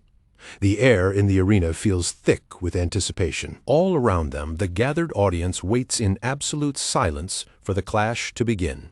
Among the spectators, one council noble stares in astonishment at the sight of the third prince stepping into an actual duel, then turns to the captain of the royal guard and asks what he makes of it. At the same time, the imperial knight steps forward with measured composure and begins making his final preparations for the duel. Whispers move through the hall as people take a closer look at him. His mana is remarkably stable, and his swordsmanship is far more refined than anyone would expect for someone his age, especially considering he has not even received the official title of knight yet. The onlookers note his composure, his concentration, and the natural sharpness in the way he carries himself, openly praising his ability. One noble, sounding uneasy, mutters that against an opponent like that, Prince Yuri may truly be in serious trouble. Then another noble notices someone nearby smiling to himself and asks why he looks so relaxed. The smiling figure says nothing at first and merely gestures toward the arena. When the noble follows that gesture and looks again, his eyes widen in surprise. Standing right at the center of the dueling grounds is Yuri, and he is astonishingly calm. His posture is loose, his face is completely untroubled, and there is not even the faintest trace of nerves on him. That unexpected sight leaves the crowd stunned. Only then does the smiling onlooker finally speak, saying with quiet certainty that there is no reason to worry about Prince Yuri at all. Looking at that level of confidence, the answer should already be obvious. Far away from the arena, another part of the story is unfolding altogether. The title of Grand Magus is a rank so high that almost no one in the Tower of Magic could ever hope to reach it, reserved only for those who have attained Origin Magic, a power that stands far above all others. And among the countless paths of sorcery, there is one that stands apart from the rest. Fate, revelation, magic, the mysterious art that allows its wielder to glimpse the destiny of the world itself. In all of recorded history, only one man has ever reached that summit: Hernando. At this very moment, Hernando is sitting inside a casino, staring straight ahead in utter disbelief. For the first time since mastering Origin Magic, he has suffered a crushing defeat. His thoughts race wildly as he struggles to make sense of what happened. Could it really have been chance? No, that cannot be right. He dismisses that idea almost immediately. Something about this feels fundamentally wrong, far too unnatural to be brushed aside. For all his mastery, Hernando has realized that when it comes to Prince Yuri, he can see nothing at all. With other people, reading fortune is effortless for him. He can sense the flow of luck around them without difficulty, but the moment he turns that same sight toward Yuri, there is simply nothing there. Instead, all that comes to him are disturbing visions. He sees a black-haired, black-eyed youth wearing the royal crest of Briol, and there is no mistaking who that boy is. It is Yuri. In those visions, the boy fights without pause, his entire body covered in blood, yet he still keeps hold of his sword with stubborn, unbreakable determination until at last he finally collapses to the ground. From that point on, Hernando understands that none of what has been happening can be dismissed as coincidence anymore. One event after another is beginning to turn around a single figure, Prince Yuri. And the more Hernando observes the boy's recent actions, so strange and so impossible to predict, the more firmly that belief settles inside him. Fate revelation magic is not some ancient fairy tale or empty myth. It is real, and Prince Yuri stands right at the center of what it is showing him. At last, Hernando reaches a shocking conclusion. Prince Yuri is someone untouched by fate itself, a man with no predetermined destiny at all. Back in the dueling arena, the atmosphere tightens all over again. The strain in the air grows so heavy, so suffocating, that it feels as if the entire hall has stopped breathing at once. Then, from high up in the spectator stands, a mocking voice slices through the silence and falls sharply down toward the ring. The jeer is impossible to ignore. With open contempt, the voice sneers at Yuri Briol, asking if he plans to keep waving that sword around like a performance, or if he is finally prepared to stop posturing and fight seriously. A beat later, Prince Georg steps forward. His tone is calm and measured, almost polite, as he asks Yuri whether he needs a little more time to compose himself before the duel truly starts. Yuri answers immediately, without even the smallest pause. His voice stays level, steady, and full of confidence as he declares that he is ready whenever they begin. From the opposite side of the arena, the Imperial Knight responds with the same firmness, making it equally clear that he is fully prepared as well. At that, the king rises from his seat.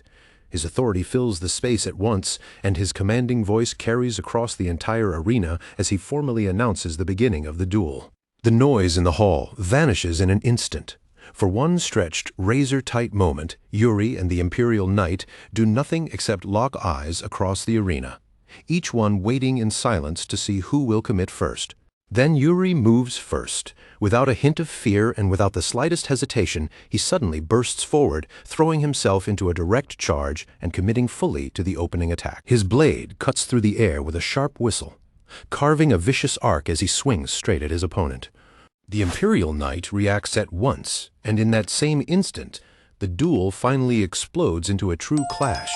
Steel crashes against steel as Yuri drives his sword straight toward the knight's face with terrifying aggression, so fierce that the fight nearly ends in that very first exchange.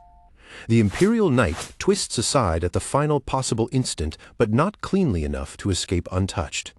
A thin cut opens along his cheek where Yuri's blade still manages to graze him. Shock flashes through the knight's eyes, but Yuri gives him no time at all to recover from it. Tightening his grip, he presses in immediately, chaining one strike into the next and forcing the pace without letting up for even a heartbeat. The Imperial Knight answers every attack head-on, and their swords keep colliding with ringing force that echoes through the arena, neither man allowing the other so much as the smallest opening. At last, the Imperial Knight retaliates with a heavy slash of his own, and the sheer force behind it knocks Yuri several steps backward, widening the distance between them.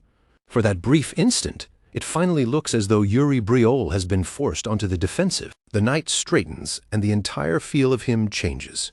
His posture settles into a new stance, sharper, colder, and far more dangerous, making it plain that until this moment he had not even been fighting with his full seriousness. As the duel rages on below, the king quietly turns his head toward Hernando. The mage looks faintly startled at suddenly being addressed, then quickly inclines himself with respect and asks what the king wishes of him. In a solemn, thoughtful voice, the king asks Hernando what he believes the outcome of this duel will be. Hernando begins to respond, but the words never fully come. His gaze remains locked on the battle below, as though something in that violent exchange has completely captured his attention and stolen the answer from his lips. Below them, sparks fly wildly every time the blades collide, and the tempo of the duel keeps climbing higher and higher as each exchange comes faster than the one before it. After watching in silence for a little longer, Hernando's expression eases just slightly. A faint smile, small and difficult to read, touches his face as he quietly admits that even he cannot say how this duel will end. The king reminds him of his earlier words, of how he once said heavenly omens had guided him to Briol in the first place. Hernando gives a silent nod, acknowledging that reminder without resisting it. Around them, the soldiers continue to watch the duel with drawn, tense faces, their eyes fixed on every swing and clash below. And yet among them the commander's expression remains impossible to read. Then the king asks Hernando whether that means the time has come for him to depart. Hernando answers simply that it has not, and there is a quiet trace of relief hidden in that reply.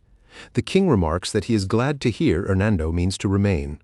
In return, Hernando shows only a restrained, slightly wry smile and says that the king already grants far too much honor to someone as insignificant as a mere mage, and that such regard humbles him deeply. The king answers with a gentle warning, remarking that excessive modesty can sometimes bring misfortune instead. Then he turns his eyes squarely on Hernando and asks whether those words mean there is no disaster waiting ahead. Instead of replying directly, Hernando gives only the slightest smile and counters with a question of his own, asking which of the two the king believes is stronger. And at that exact same moment, the Imperial Knight unleashes a terrifying strike below. Mana surges violently into the knight's sword, rushing into the blade in a wild torrent until it is wrapped in a fierce glow, and then he bursts forward with overwhelming force. His eyes blaze with dangerous intent, and the hunger to seize victory here and now is written plainly across his face. The king answers Hernando's question with calm certainty, saying that Yuri Briol's opponent is the stronger man. At once, Hernando's face turns serious, and when he finally responds, his voice is low, steady, and completely unshaken. He admits that he sees it the same way. His thoughts drift back to the day he first arrived in Briol. At that time he had been certain the heavenly signs had led him there for a reason. To him, that omen had looked unmistakable. Somewhere in this land he believed there existed a single person capable of changing the fate of the entire world. And yet, there was one crucial detail he had never been able to ignore. The sword still had not been drawn.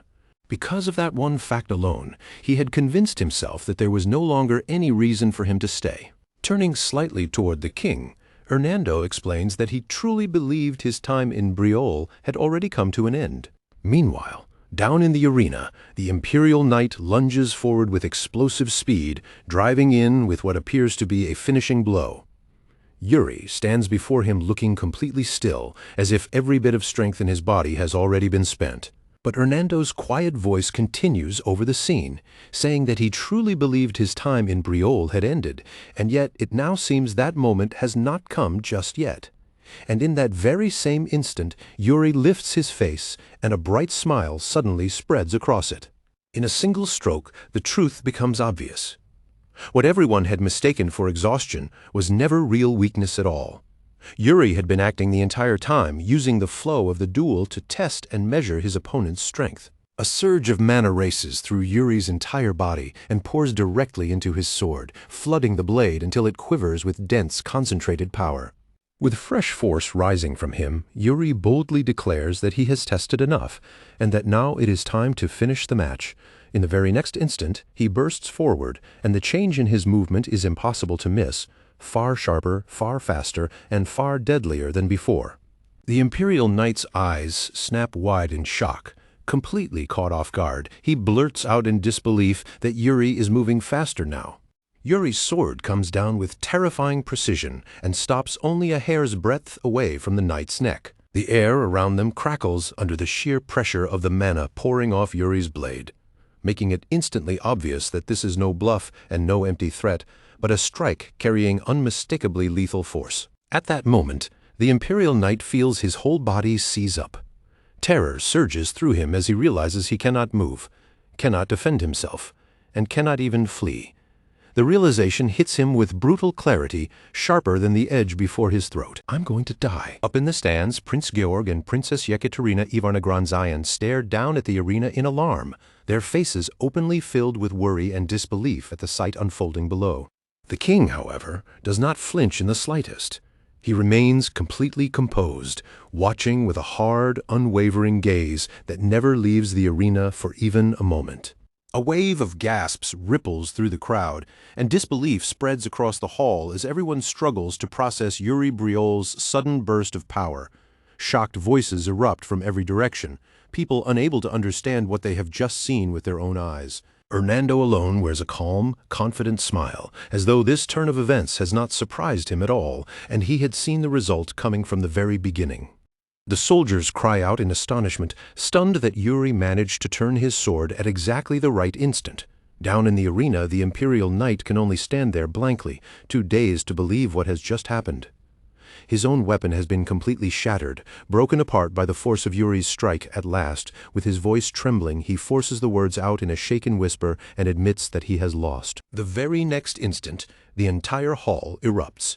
Everyone on Yuri's side breaks into loud cheers at once, shouting praise for the third prince as their excitement finally bursts free. Yuri himself answers all of that roaring celebration with nothing more than a calm, controlled smile. Thunderous celebration washes through the palace, and the sound of that victory rolls through the entire place like a powerful wave.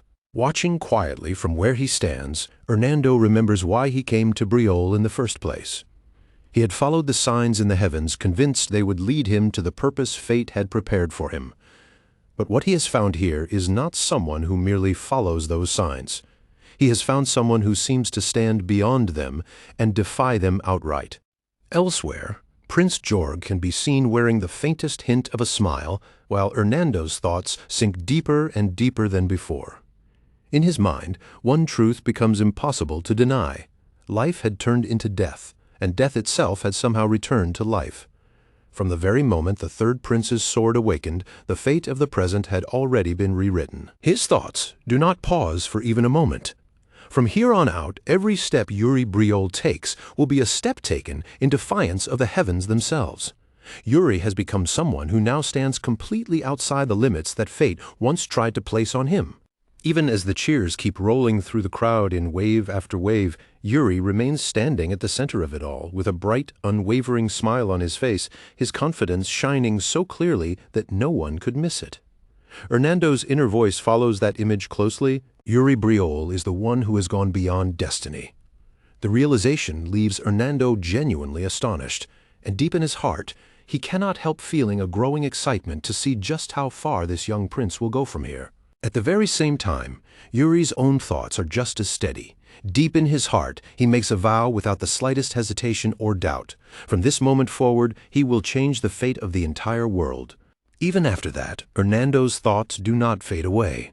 They remain vivid and heavy in his mind, lingering there with striking clarity. He had come to this kingdom in search of fate itself, only to find a single person who does not bow to fate at all, but instead rises up and challenges it head-on. That realization sends a powerful thrill through Hernando, the kind that tightens his chest and stirs his anticipation all at once.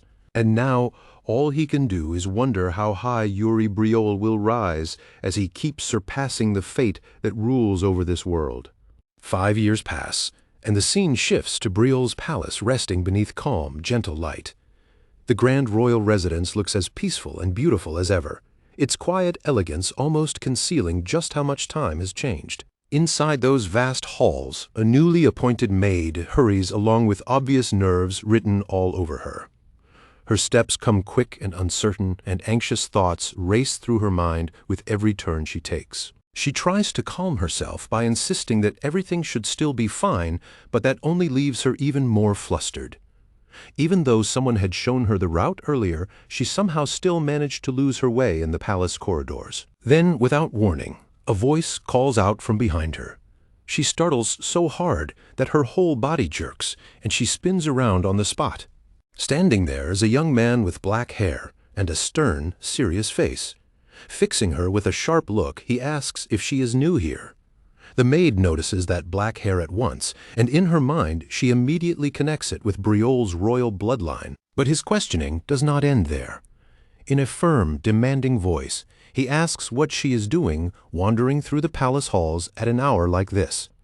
She tries to answer him, but the words catch and tangle in her throat before she can get them out properly. Desperate not to embarrass herself any further, she hurriedly tells herself to stay calm and answer the way the senior maids had taught her. Before she can gather herself, though, the young man repeats the question in an even sterner tone, which only rattles her more. Her thoughts spin helplessly. If someone looked worn out, that should have been the king. If someone wore a warm and gentle smile, that should have been the crown prince. But the man standing in front of her is neither of those. The maid lowers her eyes, and just the sharpness in his gaze is enough to make her feel thoroughly intimidated. His tone turns even harsher as he asks whether she is ignoring him on purpose. At that moment, she becomes certain she has figured out who he is. This must be the third prince. Stammering nervously, she blurts out that she simply has somewhere she needs to be. His irritation deepens immediately. With bitterness in his voice, he demands to know whether the palace staff have been secretly ordered to avoid him, then says he may as well use this opportunity to teach them a lesson. Before the mood can darken any further, another voice cuts in from the side, calm and steady enough to stop the tension in its tracks. Brother? The young man freezes as someone else approaches. The newcomer speaks in an even, controlled tone and asks what he is doing this time. The instant the maid hears that voice, she suddenly remembers the rumors she had heard about one prince in particular, a man said to be composed, confident, and utterly sure of himself. As the figure draws closer, her eyes catch on the sword hanging at his side, and that one detail is enough to confirm exactly who he must be. The newcomer speaks again, now addressing the stern young man directly and asking whether he is bothering the maid again. It is none other than the third prince, Yuri Briol. Not long after that, Yuri can be seen strolling through the palace garden at an easy, unhurried pace, snacking as he walks and looking so relaxed that it is hard to believe he had stepped into such an awkward scene only moments earlier. With a light gesture toward himself, Yuri repeats the earlier line in a playful, self-mocking tone, clearly amused by how ridiculous the misunderstanding had been. "Are you bothering the maid again?" he echoes teasingly. The young man answers right away with a short, clipped reply, flatly denying it with a simple no. Still shy and visibly flustered, the maid works up her courage and offers Yuri a small gift to thank him for helping her out. Yuri accepts it without making a fuss, takes a bite, and immediately thinks to himself that it really is delicious. As he carefully wipes his hands clean, his attention begins to drift away from the little exchange and turns inward instead. His thoughts settle on the state known as being unarmed, that advanced condition where, even while a sword is still in one's hand, the burden of its weight grows lighter and lighter through the flow of mana until the weapon nearly feels weightless. He falls quiet for a brief moment, carefully turning that sensation over in his mind and measuring it against his own experience. Then Yuri reaches a firm conclusion within himself. There is no longer any room for doubt. He has truly stepped into that advanced realm. After that, Yuri's thoughts become quieter and more reflective. It has already been a full 5 years since the day he returned to the past. That memory remains painfully vivid even now, especially the instant he opened his eyes again after being cut down by Laurent's blade. Now, standing there in the garden, he knows those peaceful years are nearing their end. The stretch of calm he was allowed to enjoy is almost over. His eyes shift toward the palace building, and under his breath he murmurs with quiet certainty that inside those walls they are almost certainly talking about him right now. A short time later, Yuri arrives outside the council chamber. From inside, an angry voice is already echoing through the room, ranting furiously and demanding to know whether everything he says is simply being ignored. The complaining goes on, accusing everyone else of refusing to listen to him at all. Beside Yuri, a guard who is clearly on edge gives a slight bow and politely explains that the people inside cannot hear anything beyond the door because they are too absorbed in the meeting. He nervously suggests that Yuri try knocking one more time, but Yuri completely ignores the advice. Instead, he places a hand on the doors and throws them wide open with force. The guard jolts in shock and lurches forward, hurriedly begging Yuri to wait. Yuri walks straight into the chamber, wearing a smooth, mocking smile, acting as though nothing at all is out of the ordinary. In an easy, casual tone, he apologizes for the interruption and says that he did knock already, but since no one answered, he simply had to make the second knock a little louder. One of the nobles can only stare at him in disbelief, openly wondering how anyone could possibly call that kind of entrance a knock. Without showing the slightest hesitation, Yuri heads directly toward the king and calmly announces that he wants to join the discussion. The king remains perfectly composed, accepts that at once, and instructs the meeting to continue. With that, the debate begins moving once again. One of the nobles rises from his seat and argues that they do not have any reserve troops left that they can spare for the Allied forces. One of the nobles slams his hand back in open fury, his voice echoing across the chamber as he accuses the opposing side of shamelessly brushing aside the Empire's urgent call for aid, as if it were nothing at all. The first noble answers in a voice so cold it almost freezes the room, saying that if a response is truly necessary, then someone else is free to give it. That detached reply makes the second noble flare up even harder, and he lashes out at him as utterly irresponsible, while anger spreads through the chamber like fire. As Yuri watches the argument unravel in front of his eyes, a cold chill slips through his mind. He knows this scene. He knows these same words, this same clash, this same meeting, because he already lived through the catastrophe it led to in his previous life. The Empire's request comes back to him with painful clarity. That desperate appeal demanding that every allied nation send troops at once to stop the advancing wave of orcs before it was too late. And with that memory comes the bitter aftermath he can never forget. The Allied army failed, the lines were smashed apart, and the orcs tore through one nation after another, leaving behind nothing but savage destruction in the countries that had answered the call. But in the middle of all that ruin, only one nation escaped untouched. The Empire alone came through it without suffering the same devastation, and that single fact cuts through Yuri's thoughts with horrifying sharpness. Now the truth feels more obvious than ever in Yuri's mind. None of it was a coincidence. The Empire had been the one pulling the strings from the very beginning, and because of that scheme, Briol ended up paying a terrible price, sending countless loyal and powerful knights to die under the banner of the Allied army. And among the many knights Briol lost in Yuri's previous life, one name stands out with painful weight in his heart: Laurent Flandre. That memory hardens his resolve on the spot. Without saying a word, Yuri swears to himself that this time, no matter what happens, he will never allow that tragedy to repeat itself. Then, back in the council chamber, another noble abruptly rises to his feet and voices a blunt objection of his own, declaring without hesitation that they should not send even a single soldier.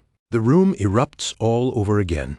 Angry voices crash from every direction as nobles shout over one another in a storm of outrage, and in the very center of that swelling chaos, Yuri steps forward. When Yuri finally speaks, his voice is calm, even, and unwavering. Yet it carries enough weight to cut through the noise. He states plainly that if no one else intends to act, then he himself will go. Standing tall before the gathered nobles without even the slightest hint of hesitation, Yuri declares that he will personally join the Allied forces. Then he challenges the others to prove whether their loyalty to Briol is genuine, making his determination impossible for anyone in the chamber to ignore. He makes his meaning unmistakably clear. Their duty is to protect the kingdom's honor and ensure that Briol is never dragged into disgrace before the eyes of the world. The king remains silent.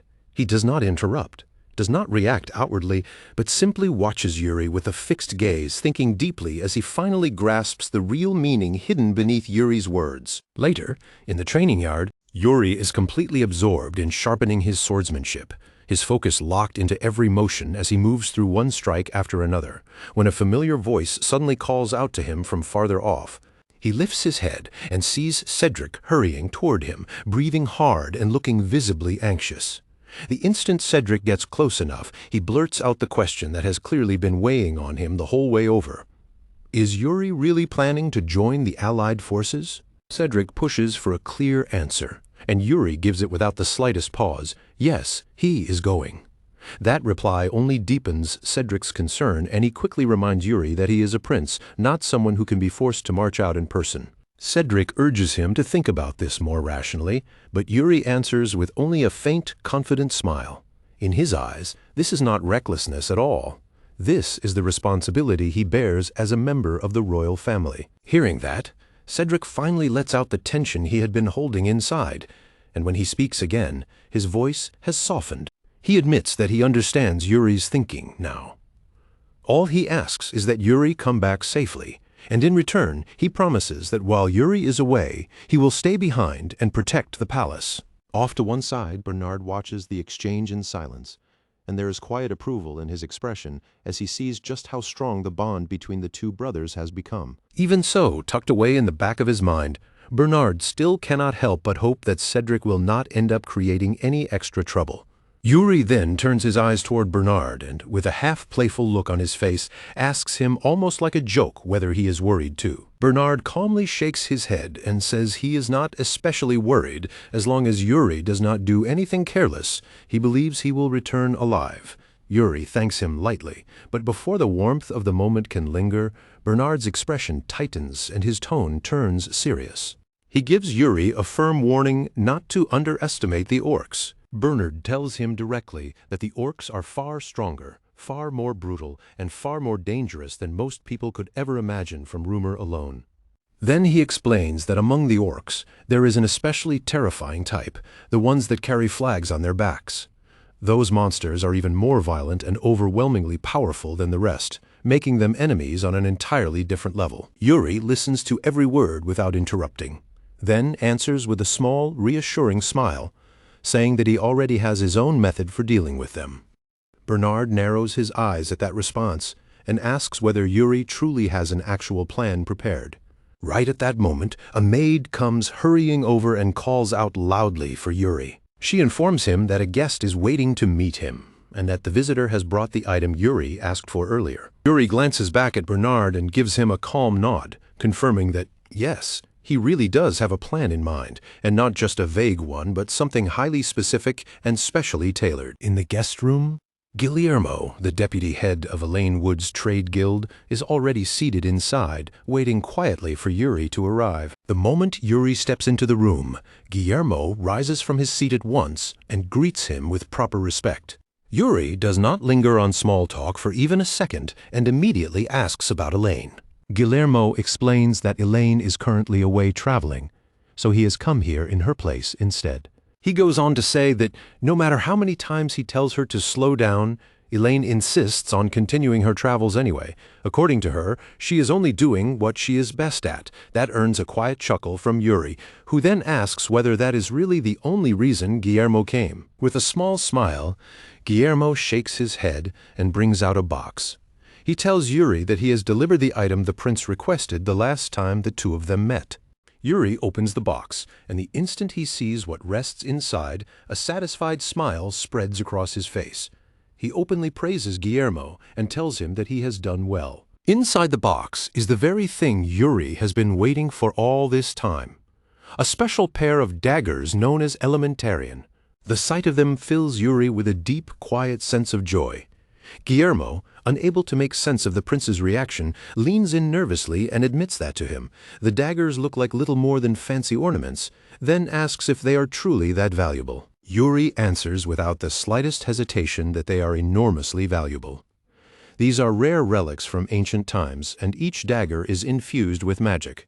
All of a sudden, Guillermo jerks backward in fright and cries out that the dagger is moving on its own. Fear flashes across his face, and even his voice trembles as he speaks. Yuri, on the other hand, stays perfectly composed and calmly assures him that his life is not in any danger. Still stammering, Guillermo asks whether Yuri is controlling the dagger with mana right now. Yuri answers with a smug, slightly sarcastic edge, saying that he has not spent the last few days just idling around. Hearing that, Guillermo can do nothing but stare at him in wide-eyed shock, completely overwhelmed by what the prince is capable of. Then a faint change passes over Yuri's face, subtle enough that someone might miss it at first glance, but still there all the same. Guillermo notices it and nervously asks what is wrong, but Yuri casually waves it off and says that it is nothing important. Before Guillermo leaves, Yuri asks him to pass along his regards to Elaine and to send him a report later on how preparations are progressing for their new guild branch in the Empire. Guillermo bows respectfully, agrees at once, and then takes his leave. Once the room has completely emptied out, Yuri slowly leans back against the couch, looking perfectly at ease on the surface.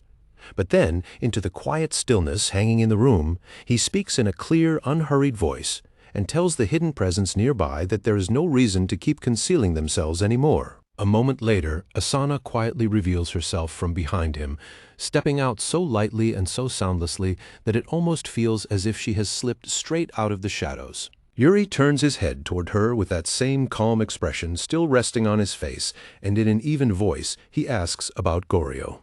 A faint, satisfied smile touches Asana's lips as she reports that she delivered the warning exactly as Yuri instructed, without changing a single part of it. She explains that she left it right beside Goryo's head while he was asleep, startling him so badly that he nearly died from the shock right then and there. That image instantly makes Yuri burst into bright, cheerful laughter, and he openly praises her for handling it perfectly.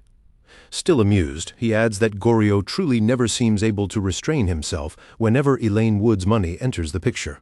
For a brief moment, silence settles between them again. But eventually Asana is the one who breaks it, speaking more carefully than before as she asks if the rumor she heard is really true. Is he actually going to join the Allied forces?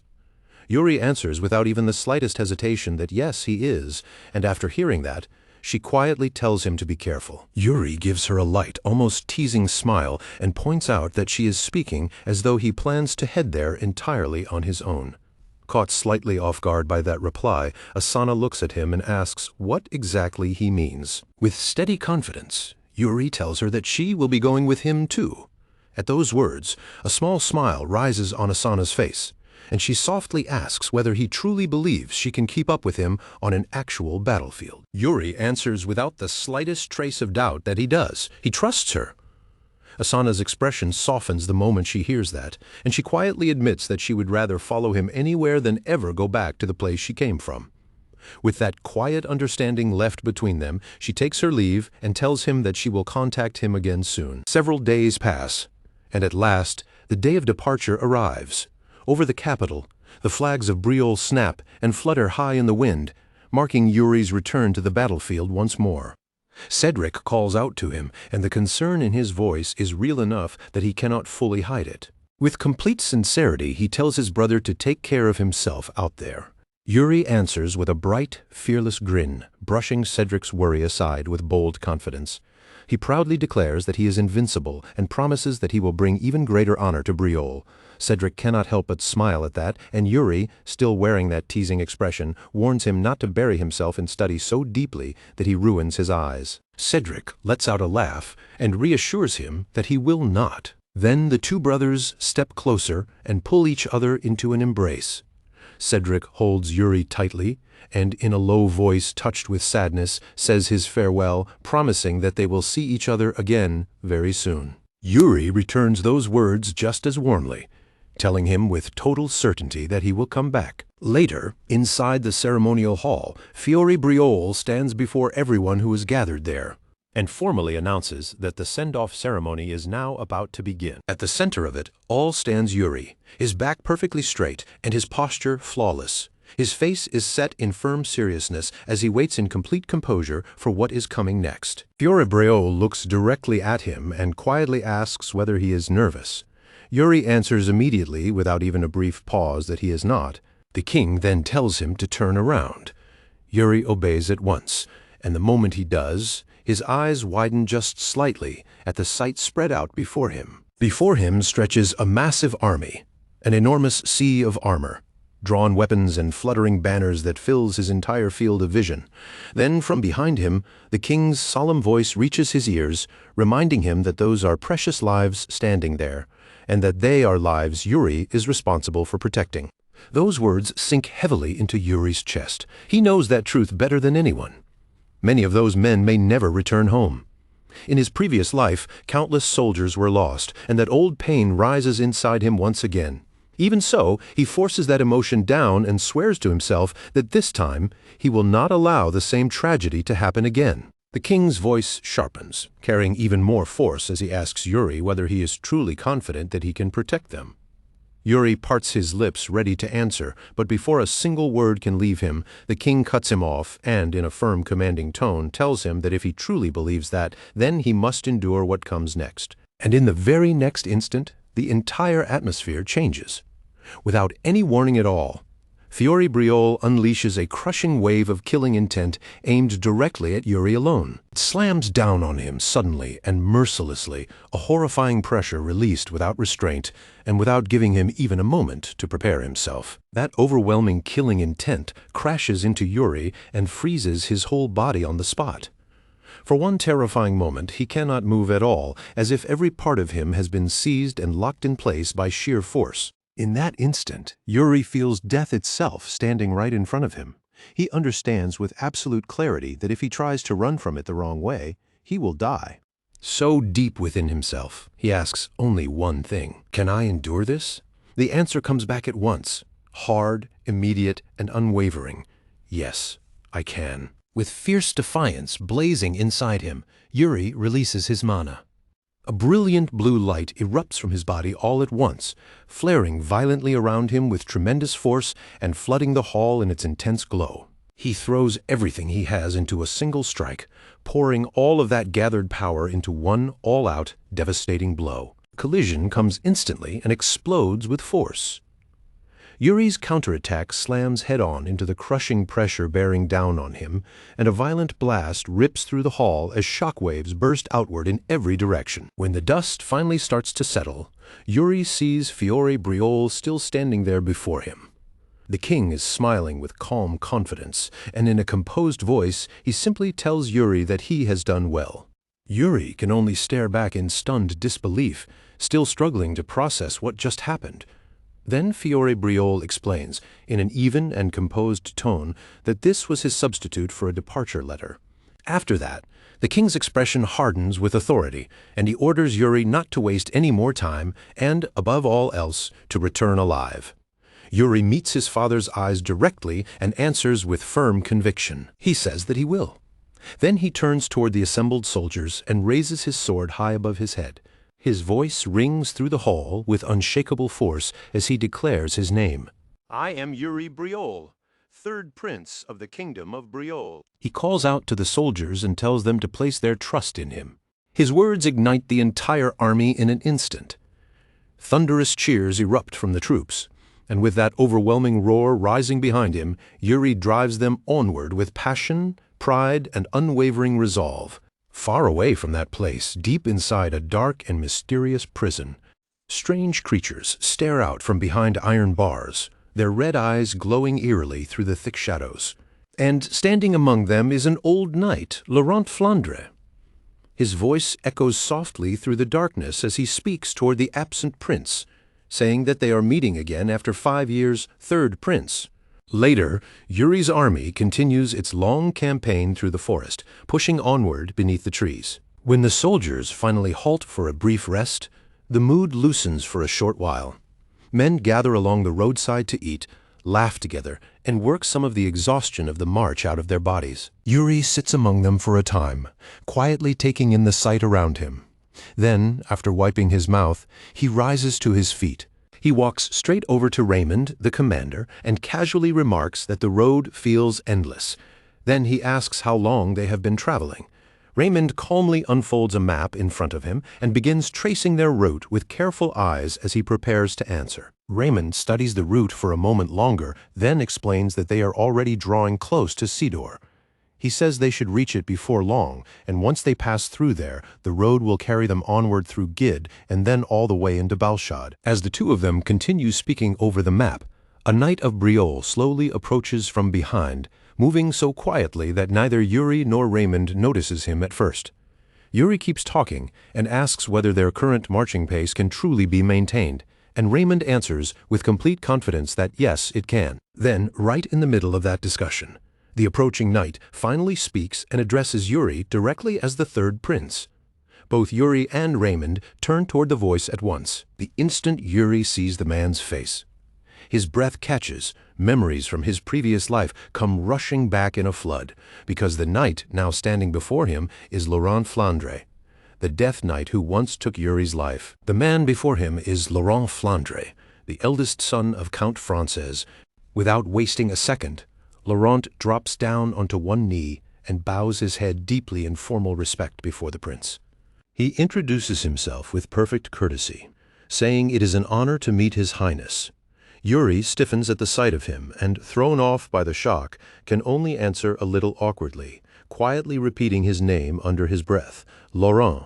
When Laurent raises his head again, there is a solemn heaviness in his eyes, almost as if he is making some silent vow. Then he says there is something he has wanted to tell Yuri for a very long time. A faint trace of unease crosses Yuri's face. Sweat begins to gather on him as he carefully asks what it is that Laurent wants to say. Laurent looks at him with eyes shining in unwavering admiration and answers in a steady, certain voice that he admires the prince. Yuri can only stare back at him in complete disbelief and blurt out a stunned, confused, "What?" But Laurent does not waver at all as he continues speaking. He says that he once heard the story from his father, the story of how Yuri drew his sword to protect a servant girl. He goes on to speak about how Yuri stood his ground with honor, and how hearing that story years ago left a deep mark on him. From that moment forward, Yuri became his idol. To Laurent, that was what a true knight was meant to be, and ever since hearing of those actions, he has admired Yuri from the bottom of his heart. Yuri is left completely speechless, trapped in a painfully awkward silence, while Laurent keeps looking at him with nothing but pure sincerity, loyalty, and admiration in his eyes. At last, Yuri manages to force out a faint smile and reaches down to help Laurent back to his feet. He tells him that he has also heard many things about him from his father, and that he is glad they have finally met in person. But Laurent immediately shakes his head with fierce intensity and blurts out that no, he is the one who should be honored to meet the prince. The air between them turns strangely heavy after that, until Raymond steps in and breaks the moment, informing Yuri that it is time for them to move again. Yuri quickly nods in agreement, but before they leave, Raymond leans in slightly and offers him a quiet warning. He explains that the destination ahead is Count Sidor's estate. Then, in a cautious voice, he adds that Count Sidor is not exactly known for being warm or welcoming, so Yuri should not take it personally if the reception there feels cold. Later that night, beneath the pale silver glow of the moon, Count Sidor's estate finally comes into view in the distance. To Yuri's surprise, a large banner is hanging boldly at the entrance, openly welcoming the third prince of Briolle. What surprises him even more is the sight waiting outside. Count Sidor himself is standing there together with his knights and soldiers, all assembled in full to give Yuri a formal welcome. Yuri arrives wearing a faint smile, clearly caught off guard by just how warm and elaborate the reception turns out to be. Then an even greater surprise follows. Count Sidor personally steps forward, bows deeply, and greets Yuri with formal respect, welcoming His Highness to his estate. Yuri returns the courtesy and sincerely thanks him for such a gracious reception. Count Sidor then explains that his respect comes from the prince's decision to step onto the front lines despite being so young. But before anything else can continue, the Count fixes Yuri with a pointed look and asks whether he has ever fought orcs before. Still smiling as he swings himself down from his horse, Yuri almost answers on pure reflex that, of course, he has. Then reality hits him. In this life, he has not faced them yet. So he quickly corrects himself and says instead that he has studied them thoroughly. Then, turning his gaze toward the soldiers who came with him, Yuri adds that most of his own men have also never faced orcs before, and that is exactly why he believes study and preparation matter so much. Count Sidor nods with visible pride and tells Yuri that he can now understand why so many people speak highly of him. The prince's actions, he says, are genuinely impressive. He offers Yuri another respectful greeting, and then, little by little, a smile spreads across his face. If the prince will allow it, Count Sidor says, he would like to show him a gift that he prepared personally. A short while later, they find themselves standing before a massive iron door. One of the knights steps forward, takes out a key, and begins unlocking the heavy iron lock set into the door. The door slowly swings open with a long groaning creak that echoes through the air. Yuri stands there with Count Sidor and the others at his back, surrounded by knights, soldiers, and even Hernando, all of them waiting to see what lies beyond it. Count Sidor is the first to step inside, raising a torch high so its flame can push back the darkness ahead. Then he turns slightly and invites Yuri to follow him in. Together, they move down a dim corridor lit only by the wavering light of that torch. After walking a short distance, they come upon yet another door. And when that second door finally opens, Laurent Flandre's face drains of all color at once, and his entire body goes rigid with fear. At the same time, Yuri's eyes narrow in clear irritation as he takes in the sight on the other side of the doorway. His voice turns sharp as he demands to know exactly what Count Sidor means by this. But Count Sidor does not flinch in the slightest. Holding his torch high, he boldly tells them there is no need to be afraid. Then he starts lighting the lamps around the chamber one by one, and the truth of the place comes fully into view. It is a prison, and the cells are packed with captured beings, their restless forms shifting behind the bars in the dim light. Yuri does not speak immediately.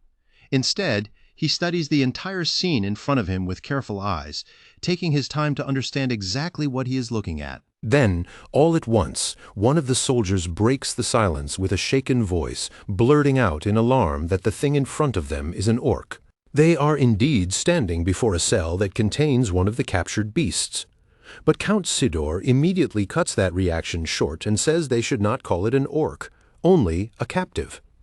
Then he turns to address everyone there and explains that surviving a war like this means learning everything about these monsters, their instincts, their behavior, their habits, and every small pattern they reveal. Because in war, even the tiniest detail can be turned into a weapon. After hearing that explanation from Count Sidor, Yuri turns toward him and asks whether this prison is the gift he mentioned earlier. Count Sidor answers with unmistakable pride, saying that with a war against such savage creatures drawing near, he can imagine no greater gift than this one. For the first time since stepping into the prison, Yuri lets a faint smile appear on his face.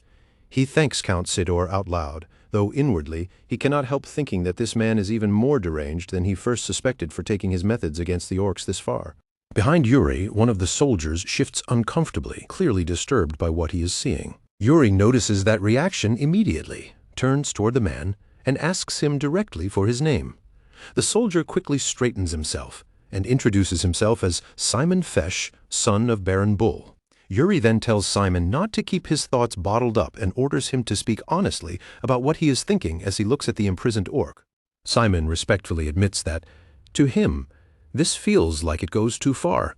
Even if the captive is an enemy during wartime, he believes treating it like this amounts to excessive cruelty.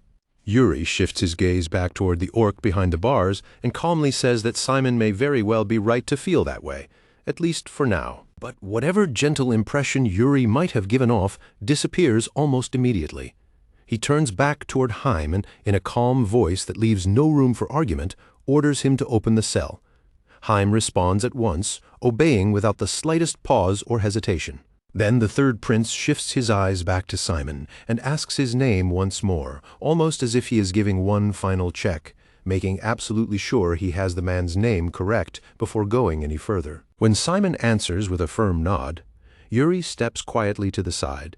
Only then is the orc finally permitted to emerge from inside the cell. With a level, unshaken voice, Yuri declares that this is no longer training in name alone.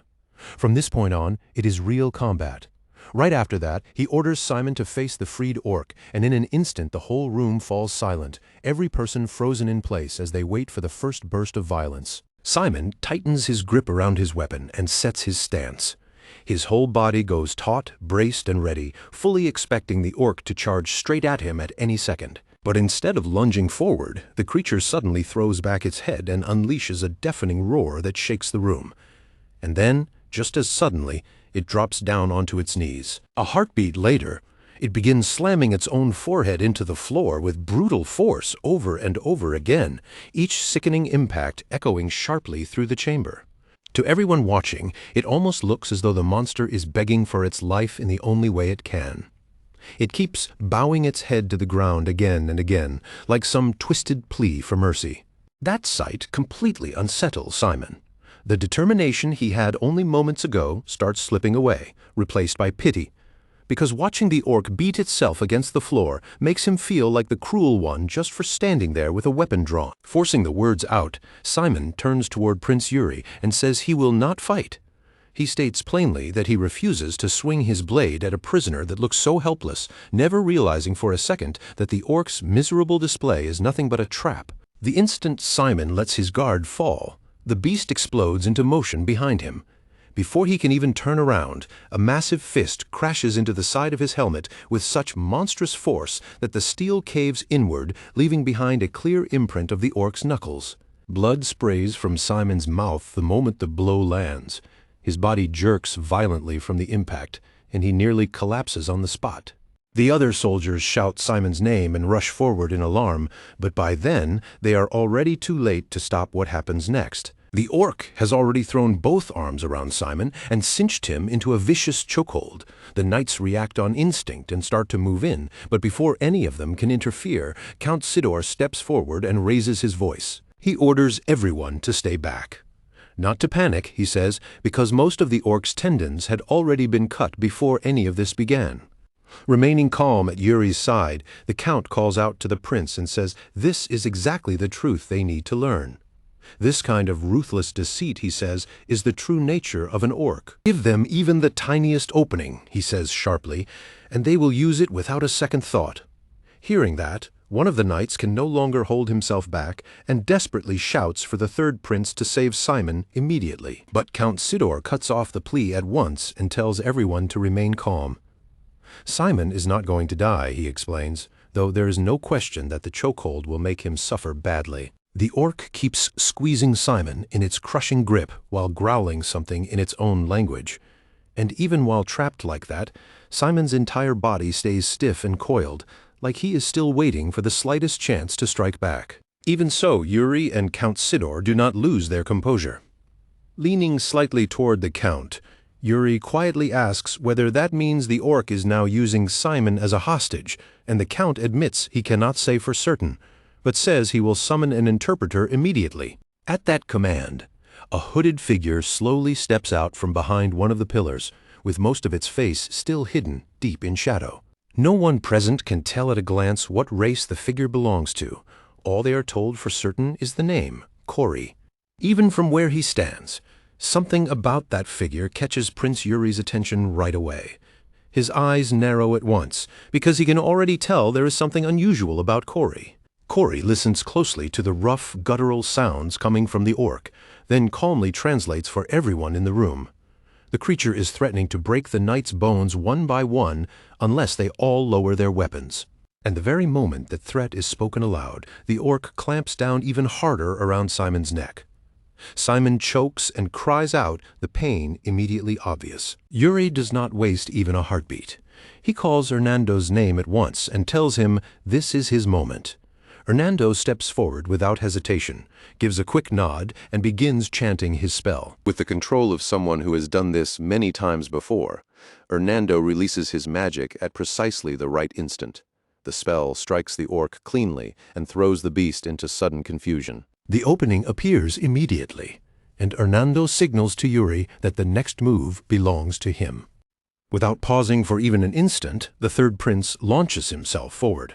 As he charges in, Yuri even throws out a quick word of praise for Hernando's timing. Then, in one smooth motion, he rips Simon free from the orc's hold, pulls him out of danger, and retreats back to the others before the beast can regain its senses.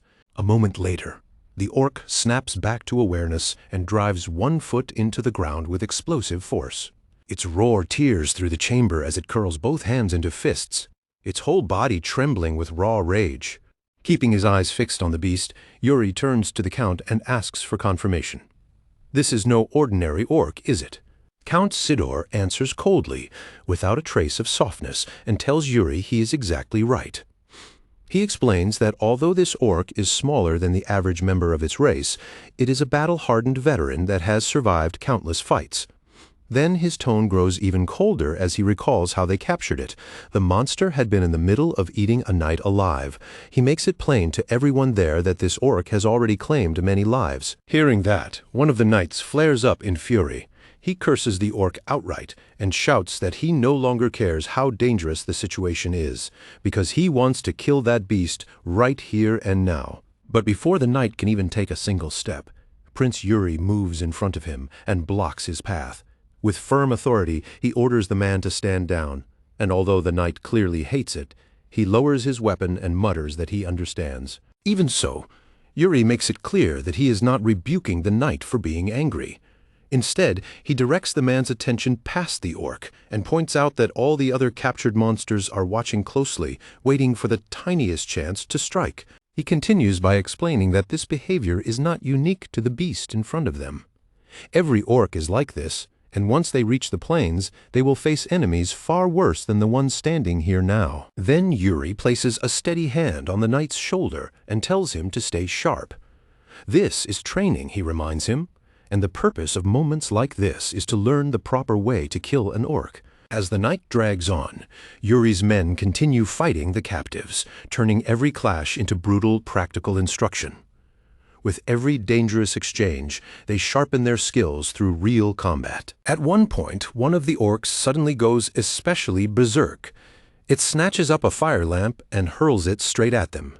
Hernando reacts instantly, raising a shimmering wall of magic that catches the attack and blocks the flames before they can spread across the room. In that very opening, Sir Raymond bursts forward, his sword glowing with mana as he charges through the gap. With one clean, decisive strike, he cuts down the frenzied orc, and through it all, his face stays cold and unreadable. The creature crashes face first onto the floor, and for one brief moment, silence settles over the chamber after its fall. But Raymond immediately senses another threat nearby. He whips around and spots a different orc lunging straight toward one of the knights. That knight does not waver in the slightest.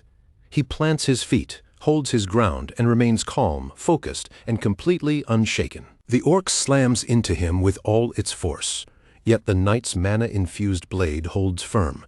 It meets the assault head-on without giving way. After a short but savage struggle, the knight finally overpowers the monster and gains the upper hand. When it is finally over, the orc lies dead at his feet. Breathing hard, the knight stares down at the lifeless body in silence, taking in the full weight of the victory he has just won. Prince Yuri Briol, who has watched the entire training session without saying a word, finally starts to clap. The praise in that applause is clearly meant for the knight's effort. But Yuri also makes it obvious that he understands why the man cannot take any real comfort in the victory. Yuri explains that the bitterness comes from fighting prisoners who have been weakened so badly that they can no longer offer proper resistance. Even so, he reminds every man in the room that this grim experience still has value, because when the true war against the orcs finally begins, what they learned here tonight may be exactly what saves their lives. He tells them not to let that lesson slip from their minds, and says they should be grateful to Count Sidor for allowing this training to happen at all. As soon as Yuri finishes, Count Sidor steps forward and takes over from where the prince left off. He does not pretend he cannot see what is written on the knights' faces. Instead, he openly acknowledges it, saying that everything they have done here tonight likely feels like a betrayal of the chivalric code they were raised to honor. But then his tone hardens, and his voice cuts through the room with a sharper edge. He tells them plainly that they must understand one thing above all else. These creatures are not foes worthy of that kind of honor. At last, he gestures for them to follow, and says there is still one more thing they need to witness with their own eyes. As they move deeper into the prison, Count Sidor speaks without dressing up the truth, telling them that what they saw just now was only the faintest shadow of reality. In the villages of the orcs, he says, the horrors waiting there are far worse. They come to a stop in front of another chamber, and before the knights are allowed to enter, Haim warns them to brace themselves for what lies beyond the door. What they are about to see, he tells them in a grave voice, is the true face of what the orcs do. Prince Yuri's expression turns harder at once, and inwardly he mutters that he already knows exactly what is waiting inside. Then the knights step into the chamber, only to stop dead where they stand, their voices catching in their throats as they struggle to make sense of the sight before them. These are half-orcs. One of them finally forces those words out in disbelief.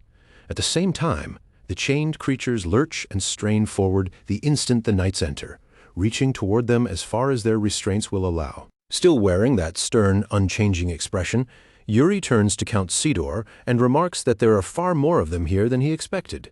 Count Sidor confirms it and admits that even he is unsettled by the number because half-orcs are rarely born, yet the amount gathered in this place is deeply disturbing. Then he gives what feels like the final lesson of the night. Orcs, he says, capture human beings and use them for their own vile amusement, and these half-orcs are the result of that cruelty. Hearing that truth spoken aloud, the young knights visibly recoil, their faces twisting with disgust as the full monstrosity of the orcs sinks in. After taking in the scene for a moment, Prince Yuri turns toward Count Sidor and quietly asks him a simple but heavy question. Does he hate the orcs? At first, the Count says nothing. Then, after a long, weighty pause, he finally answers in a voice laced with iron and old bitterness. Until the day I die, yes. The hatred packed into those few words is impossible to miss, exposing something ancient and deeply buried inside him. After that he falls silent again, and Yuri studies him in thought, sensing that Count Sidor has stood beside such atrocities for so long that he has become numb to them. Yuri tightens his hand around the hilt of his sword and reflects in silence. Every man, he thinks, carries a nemesis of his own. For Yuri, that enemy is the Empire. For Jaime, it is clearly the orcs. He remembers hearing that Count Sidor once recovered the body of his own son from an orc village. Looking at the man now, Yuri realizes that the memory of that day has never left him, and in the same breath, Yuri knows that the memory of his own kingdom's fall will never leave him either. The night continues to pass, and before long dusk settles over Count Sidor's estate, with the visit drawing to a close, Prince Yuri and his troops begin preparing to depart. Just before they can leave, Count Sidor calls out, "Your Highness," and the words stop Yuri in his tracks. Then he brings someone forward for the prince to meet, and it is the same translator who appeared down in the prison. Yuri studies the hooded figure and asks whether this is the same person from the cellar the night before. The figure bows his head in confirmation and introduces himself once again as Corey. A faint, knowing smile touches Yuri's face as he acknowledges Corey's talent. He remarks on how impressively the young man speaks Orkval. But Corey, with a trace of unease creeping into his voice, quickly calls out to the prince and says, "There is something important he needs to tell him." Before Corey can continue, Yuri cuts him off and tells him to stop, saying he already knows what Corey is about to say. Corey blinks in open shock, unable to hide his confusion, and all he can manage is a stunned, stammering pardon. Yuri answers in a firm, steady voice, telling him that he understands what is troubling him, but assures him that it is not something Corey needs to concern himself with. Then, instead of letting the matter continue, Yuri offers him a gauntlet, calling it a token of goodwill for the cooperation they will share from this point onward. Corey immediately tries to refuse, insisting that someone like him is not worthy of receiving such a gift. But before he can finish saying it, Yuri suddenly calls for Sir Raymond. The knight answers at once and steps up beside his prince. Yuri gives a faint smile before asking whether the land ahead marks the border, and Raymond confirms that it does, though he warns that they may run into quite a few bandits along the road. Even so, he reassures Yuri that there is no need to worry about an ambush. Yuri shakes his head and dismisses that easy confidence. He tells Raymond not to think so lightly of them, saying that bandits are just as much a threat to the border as rocks choking a mountain path. Then he presses the matter, asking if Raymond truly does not agree, before declaring in unmistakable terms that they will wipe those bandits out as they cross the mountains. At that same time, deep in the forest, a group of merchants is making its way along the road, their goods traveling with them in a slow-moving line. Without warning, riders come thundering down the path. They are the bandits who treat this mountain as if it were land that belongs to them and them alone. They cut off the merchant's escape route and raise blades already darkened with blood, using that gruesome sight to freeze their prey in terror. At the center of the group sits their leader, silent, cold-eyed, and utterly without mercy. From the saddle of his horse, he lifts that blood-stained sword high into the air and glares down at the merchants beneath him. What follows is nothing less than slaughter. A brutal massacre that leaves the earth itself soaked in red. By the following day, Prince Yuri's knights and soldiers are marching into the forest. They move in disciplined formation, pressing forward along the route toward their destination. At one point during the march, Yuri turns his head slightly and glances back toward Corey. He already knows that whispers will inevitably spread through the ranks once the troops realize that Corey is half-orc. Even so, Yuri has already placed Corey under Hernando as a retainer, and he trusts Hernando to keep the matter under control without allowing it to become a problem. Setting that issue aside, Yuri turns his attention back to the march. He lowers his eyes to the map in his hands and studies it carefully, trying to determine their exact position. He calls for Jared, and Jared answers immediately with a crisp, "Yes, sir," before riding forward to meet him. Once Jared comes close enough, Yuri points down at the map and begins assigning him a task. Yuri tells him that from here onward, reconnaissance will be his responsibility. He marks the location on the map for Jared, orders him to ride out, and instructs him to return with a report. But Jared hesitates right away, clearly confused, and asks why he is being given that duty in a place like this, especially when the area is infamous for being crawling with bandits. It does not take Jared long to understand what the prince is truly planning, and his first response is flat refusal. He argues that once the bandits realize they are being tracked, they will simply scatter, which would make the whole effort meaningless, and he asks Yuri again whether he is truly serious about this. Yuri answers without a second of hesitation, saying that if the bandits run, then they will simply hunt them down anyway. He reminds Jared that these outlaws prey on merchants throughout the borderlands, and for that reason alone, they cannot be allowed to keep roaming free. Then Yuri flashes a sly, deliberate grin and prods him on purpose, asking what the problem is. Is he frightened, or merely lacking confidence? Yuri adds that such weakness is not at all what he would expect from a knight of Jared's ability. The prince continues, saying that most of the soldiers are too tense to handle a task like this, and that he himself is still young and inexperienced. Jared, however, is different. He is a genius with the sword, Yuri says, a man whose thinking rises above ordinary people. The words land exactly where Yuri intends them to, striking Jared's pride. Determination lights up in his eyes, and he digs in his heels, urging his horse forward while promising he will return quickly. Yuri watches him ride off with a smile and calls after him that he had better come back fast, because he likes that spirit. Sir Raymond then rides up beside Yuri and remarks that the prince seems to value Jared quite highly. Yuri only brushes the comment aside with a light laugh, saying that cherish is far too strong a word and that he simply keeps Jared close by. Then Yuri turns his gaze toward Raymond and studies him quietly for a moment, before asking whether he may pose a rather uninteresting question. Raymond gives him permission to ask, and Yuri speaks plainly, wanting to know exactly what it is that Raymond fights for. The question hits Raymond so unexpectedly that he freezes on the spot. For a brief moment, he says nothing at all, looking almost like he has not heard anyone ask him something like that in years. Then, after letting the silence hang for a short beat, he finally turns to Yuri and gives him an answer. Raymond admits in a low and honest voice that it has been a very long time since anyone put that kind of question to him, and when he searches himself for a reply, the only one he can give is the same answer he has carried in his heart all this time, the safety of Briol. Yuri listens from beginning to end without cutting in once, and the very instant Raymond speaks those words, Yuri's eyes open just a little wider, as though something buried deep inside him has suddenly sparked to life. A faint smile slowly lifts the corner of Yuri's mouth. Quietly, almost like he is answering only himself, he decides that no, that is not a bad answer at all. Without wasting even one more moment, Yuri immediately gives Raymond another order. The marching speed is to stay exactly the same as it is now, while Yuri himself rides ahead alone to check on Jared. The moment the order is given, Yuri snaps his horse around in one clean, sharp motion. Then he drives it forward at a full gallop, shooting ahead without the slightest hint of hesitation. Meanwhile, far deeper in the forest, hidden away, inside the bandits' concealed stronghold, one of the bandits is lying helplessly on the ground with his whole body bound tight. He twists and writhes against the ropes, yelling at the top of his lungs and desperately screaming for someone, anyone, to save him. But then a figure steps into view before him, and the bandit's panic only sharpens. It is the very man who captured him in the first place. Yuri Briol. Yuri crouches down beside him and, in a voice cold enough to cut, tells the bandit to shut his mouth. He warns him that any man who truly values his life should know better than to make that much noise.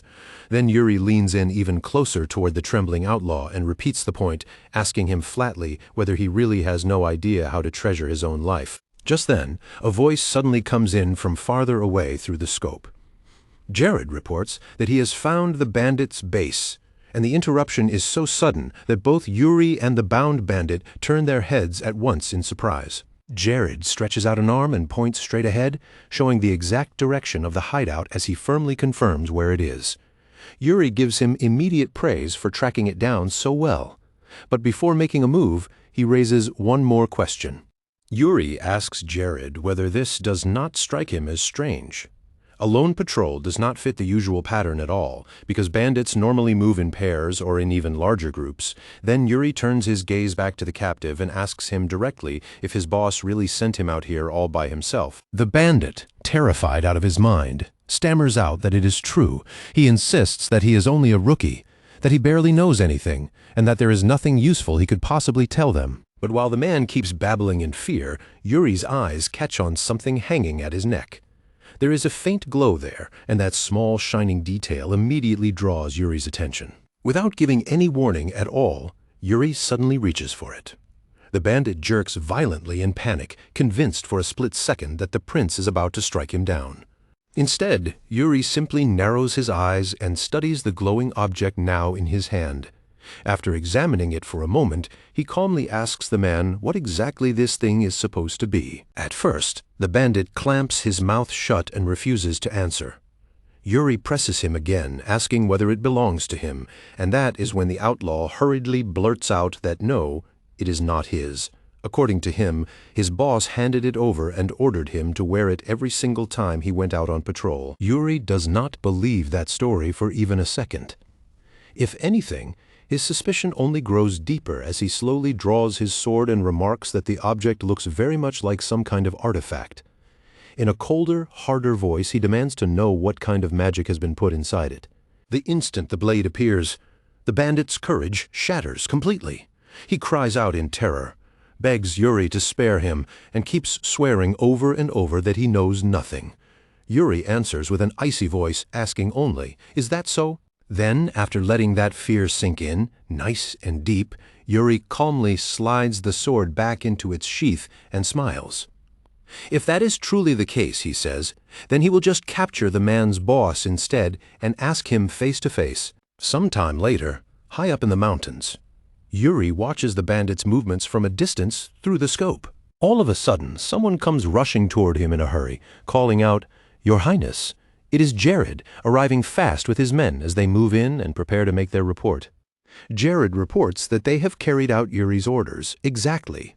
Their men are already stationed along every route the bandits might use to escape, and scouts have also been sent out to keep close watch on the movement inside the bandit camp itself. After hearing the report, Yuri's face breaks into a bright, satisfied smile. He openly praises Jared, telling him without hesitation that he has handled everything well. Yuri goes on to say that once they stir up trouble from the inside, the bandits will end up trapping themselves. Jared blinks at him, clearly unable to follow, and asks what exactly he means by stirring things up. Yuri gives him no answer whatsoever. Instead, he immediately orders everyone to move, warning them that if they hesitate now, they will gain nothing from this. In the very next moment, Yuri swings himself onto his horse and explodes forward at full speed, leaving everybody else behind almost instantly. Jared shouts after him in alarm, yelling for him to wait, but his voice does nothing except echo uselessly through the forest. "Your Highness, it's dangerous to go alone." Jared calls after him, but Yuri does not slow down even a little. He keeps riding straight ahead, aiming directly for the heart of the bandit camp, and as he comes at them from the front, he throws out one single command to his soldiers in a roar: "Charge!" The bandits are caught completely off guard. One moment they are still going about their normal routine, and the next, the attack crashes into them and throws the entire camp into instant chaos. Confusion sweeps through the stronghold as the pounding thunder of horses starts crashing in from every direction at once, closing around them from all sides. And right in the middle of that uproar, Yuri and his horse burst into the camp with overwhelming force.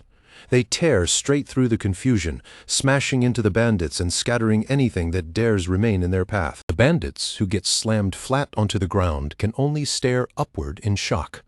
Looming over them stands Yuri, looking less like a man and more like a nightmare that has suddenly taken shape right in front of them. With a dangerous bite in his voice, Yuri mocks them openly. He almost sounds amused as he calls them exactly what they are: bandits. By the time evening finally settles in, the rest of Yuri's soldiers at last come storming into the camp. Panic is written all over them as they shout and call out for their prince. But the moment they finally reach him, they stop dead where they are. Bent over and heaving for breath, they can only stand there gasping as they try to recover. And then they see the scene in front of them, and for a second, no one can even speak. Bandit corpses are strewn all across the camp, while Yuri sits calmly on top of one of the fallen as though there is nothing strange about any of this.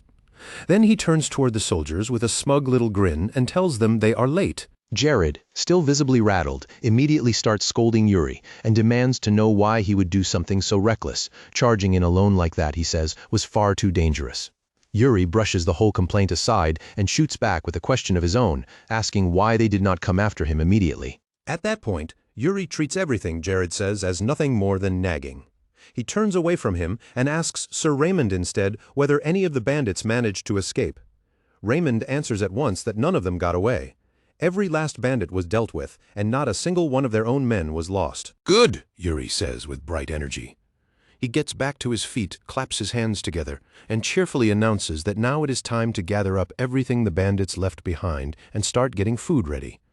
Not too long after that, meat is roasting over open flames, and the smell of supper starts filling the camp. Yuri proudly announces the evening's meal with obvious satisfaction, field-style skewers, and even holds one out toward Jared, who still looks like he has not completely recovered from the shock yet. Jared refuses the skewer, muttering that it probably does not even smell good. Yuri just laughs and says that is exactly why it is great, though apparently Jared still has not learned how to appreciate that kind of thing. After that, Yuri tells the men that they will spend the night here and resume marching again tomorrow. The soldiers answer together in agreement.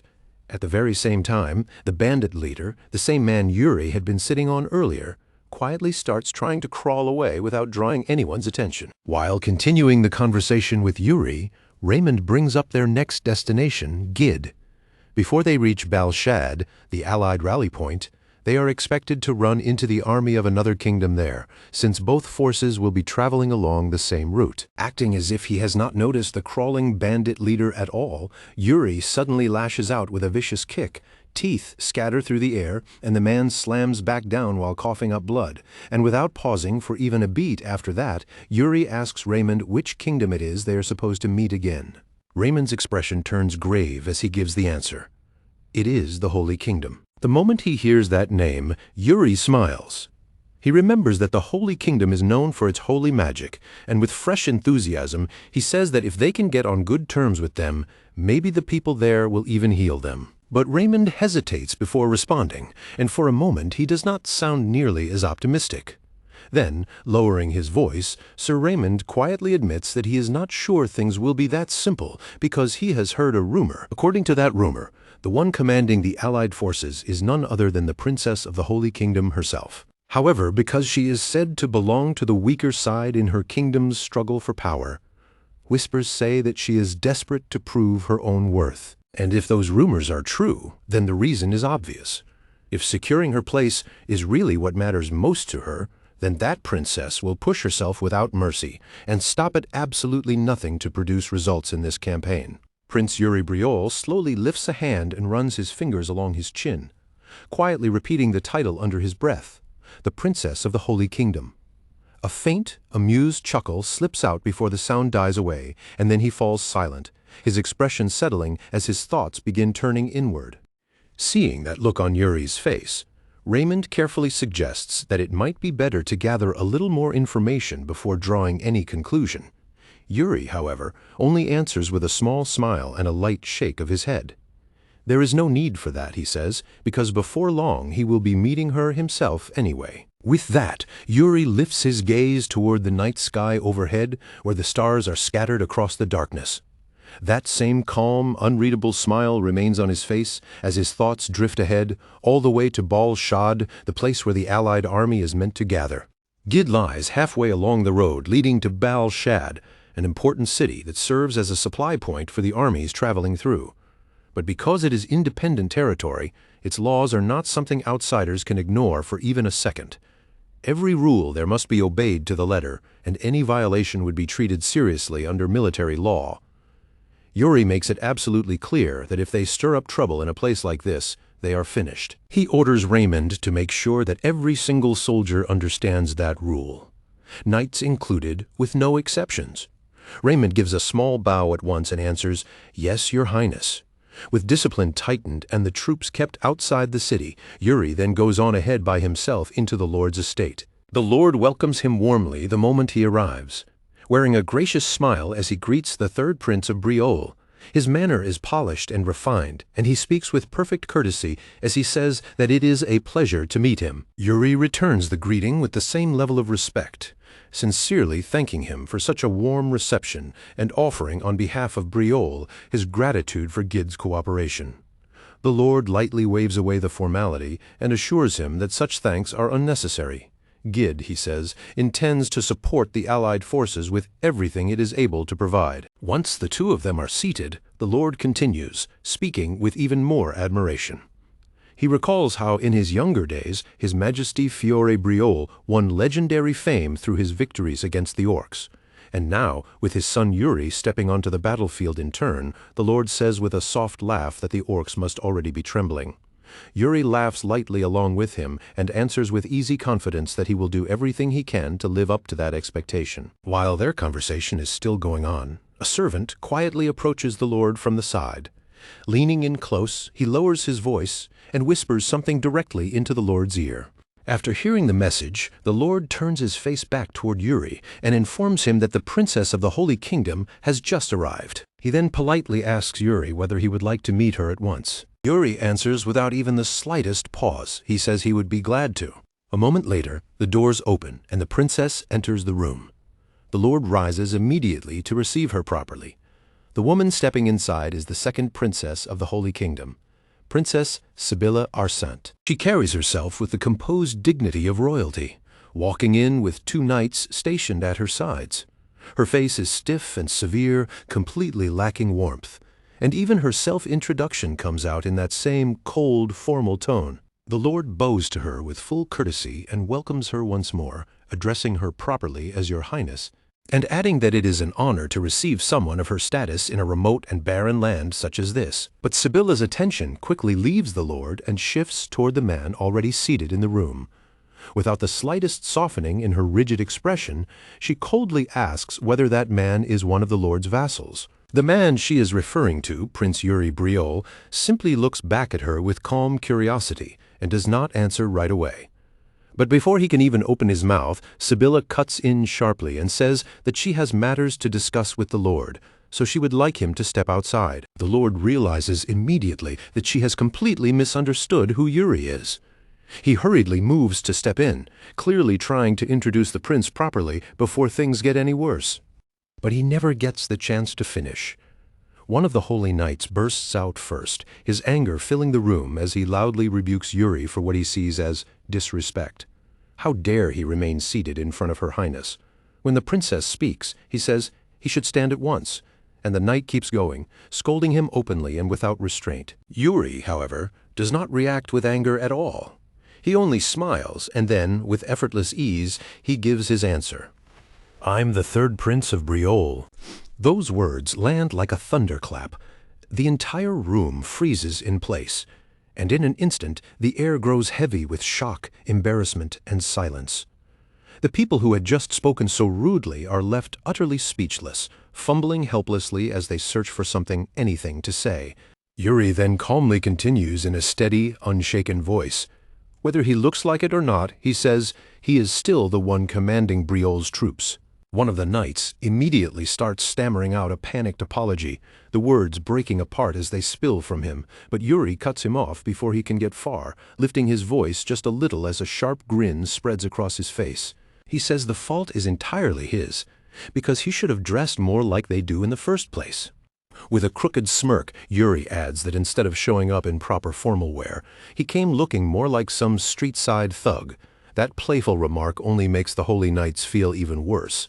Flustered and red in the face, they bow their heads deeply and offer sincere apologies, admitting their disrespect and begging the prince to forgive them. Later, after tea has been brought in and the atmosphere has settled somewhat, Yuri turns to the Lord with a teasing look and asks whether he really appears that shabby in these clothes. The Lord chuckles warmly and assures him that he does not. Off to the side, Princess Sibylla lowers her eyes and quietly apologizes once again for the misunderstanding earlier, asking him to please stop bringing it up. Yuri lets out a small laugh and playfully asks whether he really should stop. Then, deciding to ease the tension completely, he suggests that they put that awkward beginning behind them and start over with proper introductions from here. He introduces himself simply as Yuri, the third prince of Briol, and then extends his hand toward her in a straightforward, friendly gesture. Sibylla politely reaches out, takes his hand, and returns the handshake. As she does, she says that it is nice to meet him. Then Yuri repeats her name, Sibylla, and suddenly asks how old she is. The question clearly catches her by surprise. After hesitating for a brief moment, she answers that she is 20, then asks him why he wants to know that. With a grin, Yuri tells her that he is 18. A difference of 2 years, he says, is barely a difference at all. From his point of view, that makes them practically friends already, and friends do not need to keep talking to each other with all that stiff formality. Isn't that right, he asks, taken aback by how suddenly he says it. Sibylla can only let out a soft sound of surprise. The Lord laughs openly, clearly amused by the exchange, and remarks that forming a friendship now is not a bad thing when they are about to face brutal orcs together. Then he turns to Sibylla and asks whether she is comfortable with that level of familiarity. Though she still looks a little uncertain, Sibylla gives a small nod and agrees, and once that uncomfortable first meeting has finally been smoothed over, Yuri turns to her again and continues the conversation. He mentions that on the road to Gid, he did not see any sign of her troops, and asks whether her knights must have arrived ahead of the main force. Sibylla confirms that this is exactly what happened. The knights came first, she says, while the rest of the army is expected to arrive tomorrow. Yuri rubs his chin thoughtfully for a moment and remarks that he only hopes nothing unfortunate happens before then. That single comment immediately puts Sibylla on edge. Her expression hardens, and she snaps back that the Holy Kingdom's rules and discipline are beyond question. Then she sharply demands to know whether he is implying that trouble will come from her people. Still perfectly calm, Yuri shakes his head and tells her that no, that is not what he meant at all. He explains that he was referring to danger from outside, not conflict within their own ranks. Orcs, he says, can appear even in places that ought to be secure, and despite their massive size, they are more than capable of setting up an ambush. The Lord backs Yuri up with an easy smile, adding that orcs are cunning creatures, far more deceptive than their huge frames would make most people assume. Yuri then gently wraps up the point by saying that, of course, they are talking about the Holy Kingdom here, so he is sure there will not be any real problem. Even so, Yuri advises Sibylla to remain alert. After that, more time passes, their discussion continues a little longer, and the meeting gradually draws to a close. Later on, out in the city streets, Yuri goes for a walk with Hernando. As the two of them move along together, Hernando turns to him and asks what he thinks of the Holy Kingdom's paladins. Yuri answers right away that they are far too rigid, and that Princess Sibylla is probably going to have a hard time dealing with men like that. Hernando responds with a faint grin and asks whether Yuri might actually like the princess, since he seems more concerned about her than usual. Yuri admits that maybe he does, but before the topic can go any further, he smoothly changes the subject as he slips a hand into his pocket. He pulls out the object he took from the bandits, lifts it up where Hernando can see it clearly, and asks whether he is certain it came from this place. Hernando nods toward a nearby shop and says that it is the only place in the region that sells things like that. Yuri then asks whether the bandit captain was telling the truth when he claimed this item could attract orcs. Hernando answers carefully, correcting the wording slightly. What the bandit captain actually said, he explains, was not just that it attracts them, but that orcs would go mad and rush straight at anyone carrying it, drawn to its aura the same way an addict is drawn to a war drug. Hernando admits that it could indeed be some sort of artifact, but at the same time he scoffs at the idea. In his eyes, the workmanship is far too crude for it to deserve a grand name like that. Something made this poorly, he says, could not possibly work very well. As the two of them continue talking right there in front of the shop, the owner visibly starts running out of patience. At last, he snaps and barks at them to leave if they have no intention of buying anything. Yuri and Hernando glance at each other, then quietly turn away. As they walk off, the two of them mutter that there do not seem to be any more items like that left inside the shop. Most likely, the bandits bought up all of them already. Yuri gives a faint smile and says that is unfortunate. At that exact moment, something suddenly catches Hernando's attention. He reacts at once, calling out to Yuri in an urgent voice as he thrusts a hand forward and points straight ahead. Following the direction of Hernando's gaze, Yuri lifts his eyes and looks ahead. There, he spots a group of Briol soldiers slipping into a building one after another, trying not to draw attention. Hernando narrows his eyes at the place and tells the prince that, judging by the atmosphere, gambling is going on inside that bar. At once, Yuri's eyes light up with interest. "Oh," he says, sounding almost entertained by what he has just heard. Then that spark in him turns into action, and he declares that if Briol's soldiers are getting caught gambling in a place like this, there is no way he can just stand there and act like he never saw it. Clearly already plotting something in his head, Yuri starts walking straight toward the building with Hernando at his side. As they head for the bar, Yuri mutters that this army is seriously lacking discipline, and Hernando immediately nods in agreement, backing him up without hesitation and saying the prince is completely right. Elsewhere in the city, inside the Holy Kingdom's quarters, a knight approaches Princess Sibylla Arsaint and asks whether she has already met with the Lord. Sibylla answers simply, with no extra words and no change in expression. Yes, she has. At that reply, the knight's mouth twists into a mocking little smirk. That man is Fennec, the vice-commander of the Holy Kingdom's forces. With contempt barely hidden beneath his tone, Fennec remarks that he has already heard the rumors surrounding Briol's third prince, that Yuri's name has fallen into disgrace. He scoffs at the thought of someone so strange and unreliable being placed in command, and then goes even further, saying that the once proud knights of Briol are clearly no longer what they used to be. Sibylla. The princess cuts in the moment. He says too much, her voice turning cold as she speaks his name. She warns him that there is no need to insult Briol, but Fennec brushes her objection aside as if it means nothing and continues talking anyway. He goes on to mock Yuri's appearance, saying the prince looked less like royalty and more like some wandering mercenary.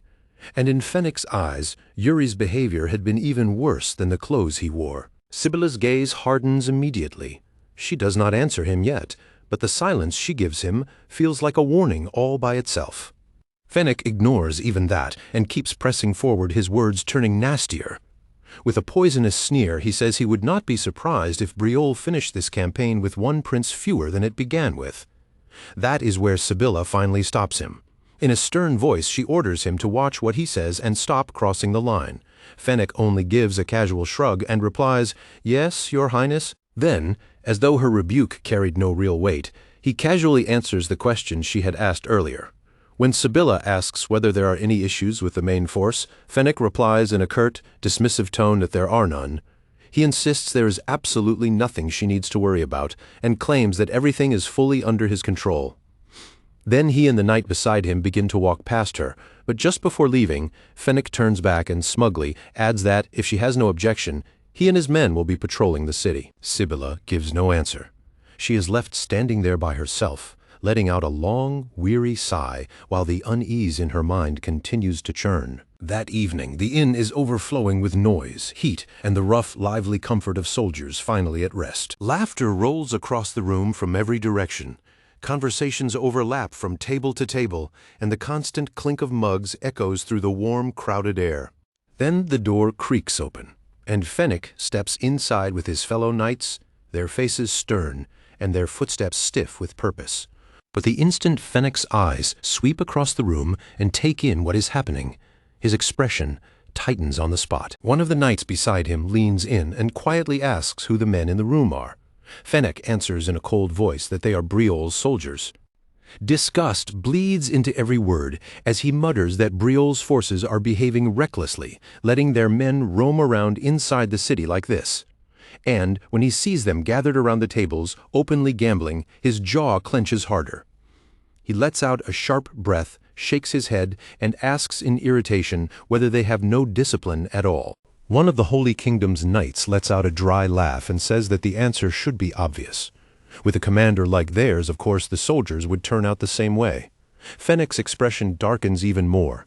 The sight in front of him disgusts him by the second, and in a firm voice he declares that this cannot be allowed. As a paladin of the Holy Kingdom, he says he will not stand by and ignore it. Then he raises his voice so it carries across the room and demands to know what exactly the men think they are doing in there. The gamblers freeze in the middle of their game, cards still pinched between their fingers, and slowly turn to look at him. Fennec steps forward and openly rebukes them.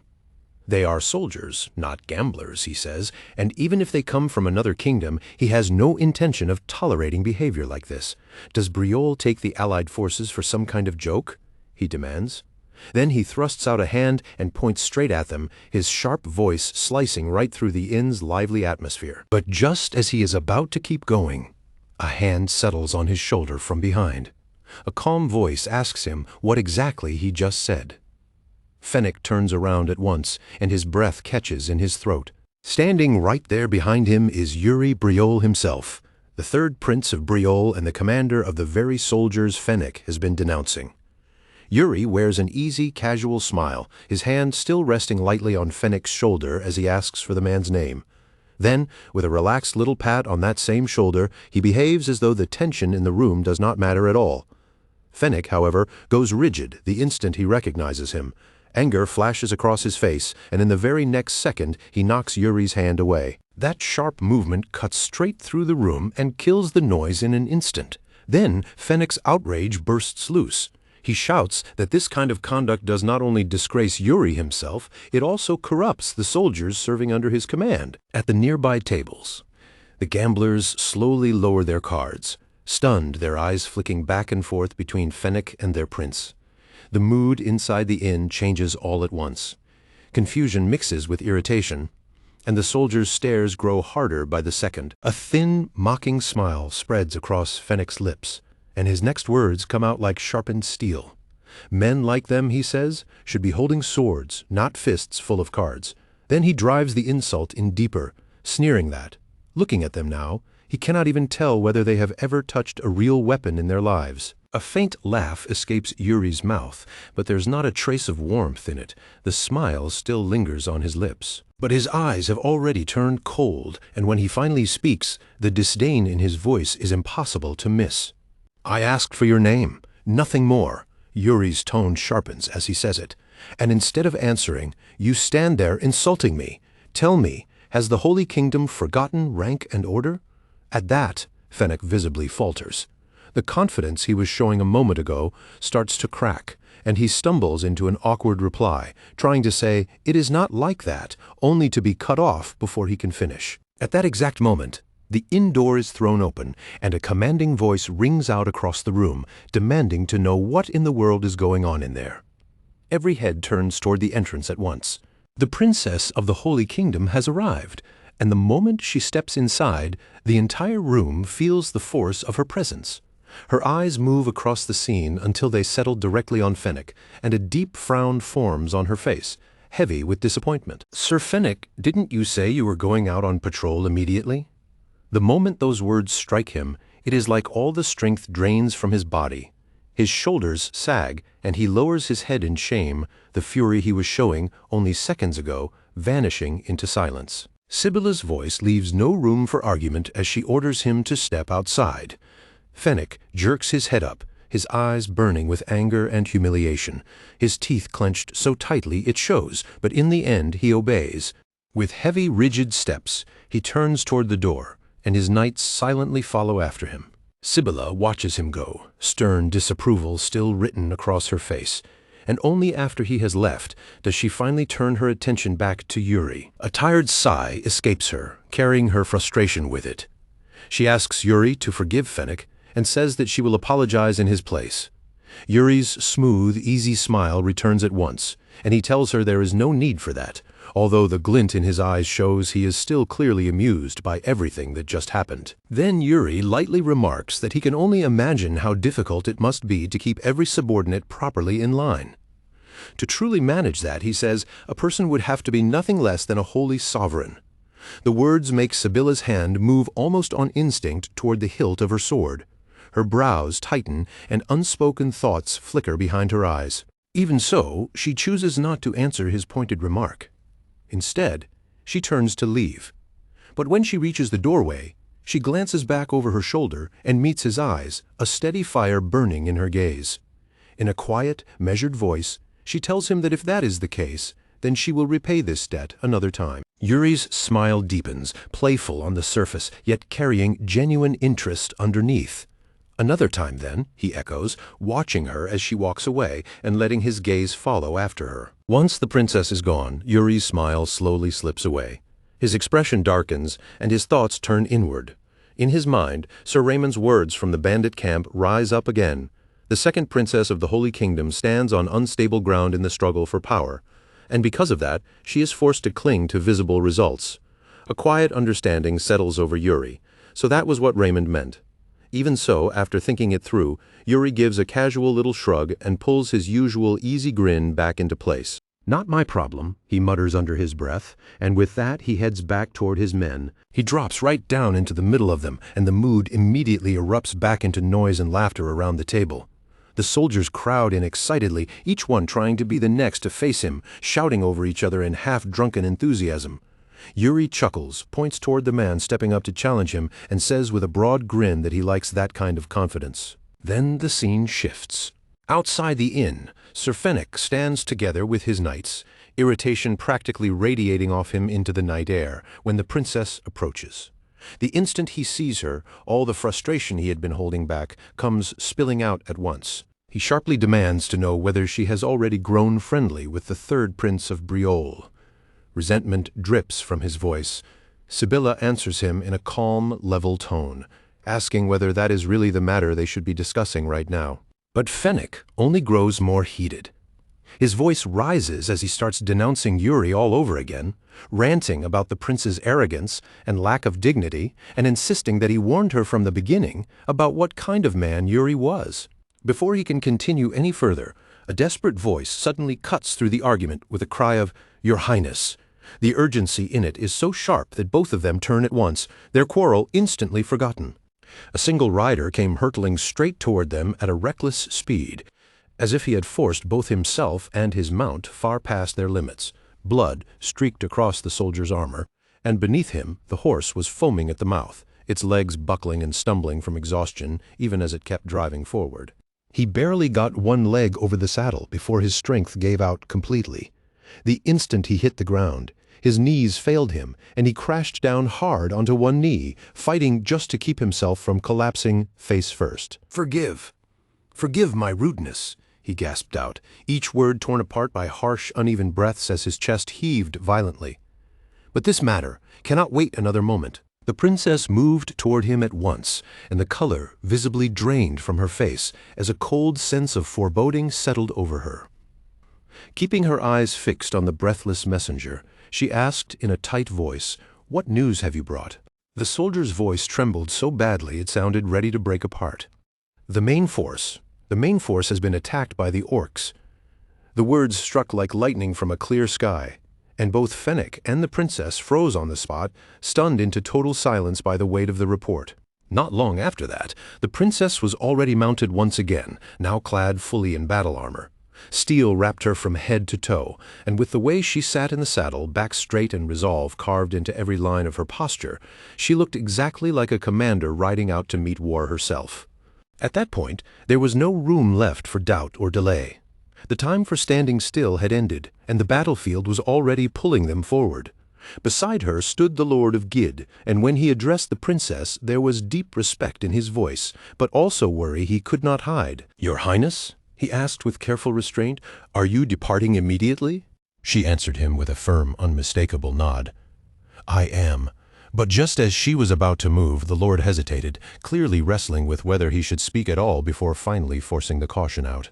"Please forgive me if this is improper," he said, choosing every word carefully. "But have you considered requesting aid from the Briolle forces?" The princess turned her gaze toward him, calm and sharp, silently weighing what he meant. Gathering what courage he had, the Lord pressed on in an earnest voice. "If we truly want to reduce the losses among our allied troops, then that may be the wisest course." He had barely finished when Fennec cut across him with a voice sharp enough to crush the suggestion outright. "Ridiculous." He stepped forward with open hostility burning in his stare. "The Holy Kingdom fights its own battles. Or are you saying the knights of the Holy Kingdom would lose to nothing more than a pack of orcs?" The Lord stiffened immediately, his face tightening in visible discomfort. Letting out an awkward, strained laugh, he hurriedly waved both hands. No, that is not what I meant." The air between them was turning tense fast, but before the exchange could sharpen any further, the princess intervened. Her voice was level and composed, so steady that it seemed to settle the atmosphere the moment she spoke. "It's fine." She offered the Lord a faint, reassuring smile and continued, "I understand your concern comes from loyalty, but trust me, this matter will be resolved without trouble. Even so, I appreciate your honesty." With that, she tightened her grip on the reins, and a fierce light flashed across her eyes. Then her order came down, clear, direct, and without a trace of hesitation. We ride through the night. A heartbeat later, the ground itself seemed to shake beneath them. Hooves thundered across the earth as her troops surged after her in one sweeping wave, like a storm of steel and urgency pouring into the dark, racing toward the embattled main army. The Lord of Gid did not move from his place. He simply stood there watching the princess and her forces disappear farther and farther into the distance, and even after they were gone, the worry never left his face. At his side, one of the soldiers shifted uneasily, then muttered under his breath, "The knights of the Holy Kingdom, they really are unbelievably stubborn." The Lord gave a slow, grave nod in agreement, especially that Vice Commander Fennec. But there's nothing to be done about that. His expression hardened as he straightened his back, and when he spoke again, his tone had become decisive. "Send a message to the third prince in the Briol camp." The soldier bowed deeply at once. "Yes, my lord." Then, before the man could leave, the Lord of Gid's voice sharpened with urgency. "Go immediately. Do not waste even a single moment." The soldier gave one last bow, then rushed to his horse and rode off without the slightest delay. Time passed, and before long, under the cover of night, the messenger arrived at the Briol camp. The instant he was granted entry, he dropped to one knee before the third prince and presented the message with all the urgency he had carried across the road. Yuri Briol broke the seal and unfolded the letter. As his eyes moved over the contents line by line, his expression gradually tightened, making it obvious that whatever he was reading was far from ordinary. A shadow of concern passed over his face almost at once. Sir Raymond stepped in closer and asked, "What does it say?" Yuri answered in a heavy, controlled voice, "The Holy Kingdom's main force has been struck by the orcs." Raymond froze where he stood, disbelief flashing plainly across his face. "What?" Yuri continued in a low, measured tone. "The Lord of Gid is requesting that we as members of the Alliance assist in eliminating the nearby orcs." Raymond's brows drew together at once. "But why is the Lord of Gid the one asking us instead of the Holy Kingdom themselves?" Yuri remained silent for a brief moment. Then the face of the Holy Kingdom's vice commander surfaced in his mind, and a faint, knowing smile touched his lips. "Most likely," he said, "someone is being stubborn." He straightened at once, every trace of hesitation gone from him. "Raymond, prepare to move." Raymond answered without missing a beat, striking a fist to his chest. "At once, Your Highness." Yuri's gaze shifted away from Raymond and settled on the messenger instead. "What is your name?" Still breathing hard from the ride, the soldier answered, "Roy, Your Highness." "Roy." Yuri gave a small nod, then moved straight to his next command. "Go to the bar by the Talisman Market and tell my knights to gather here immediately." Then a glint of mischief flickered in his eyes as he added, "And tell them this, too. The third prince is only taking the first 10 to arrive." Roy's eyes widened the moment he understood exactly what that would do.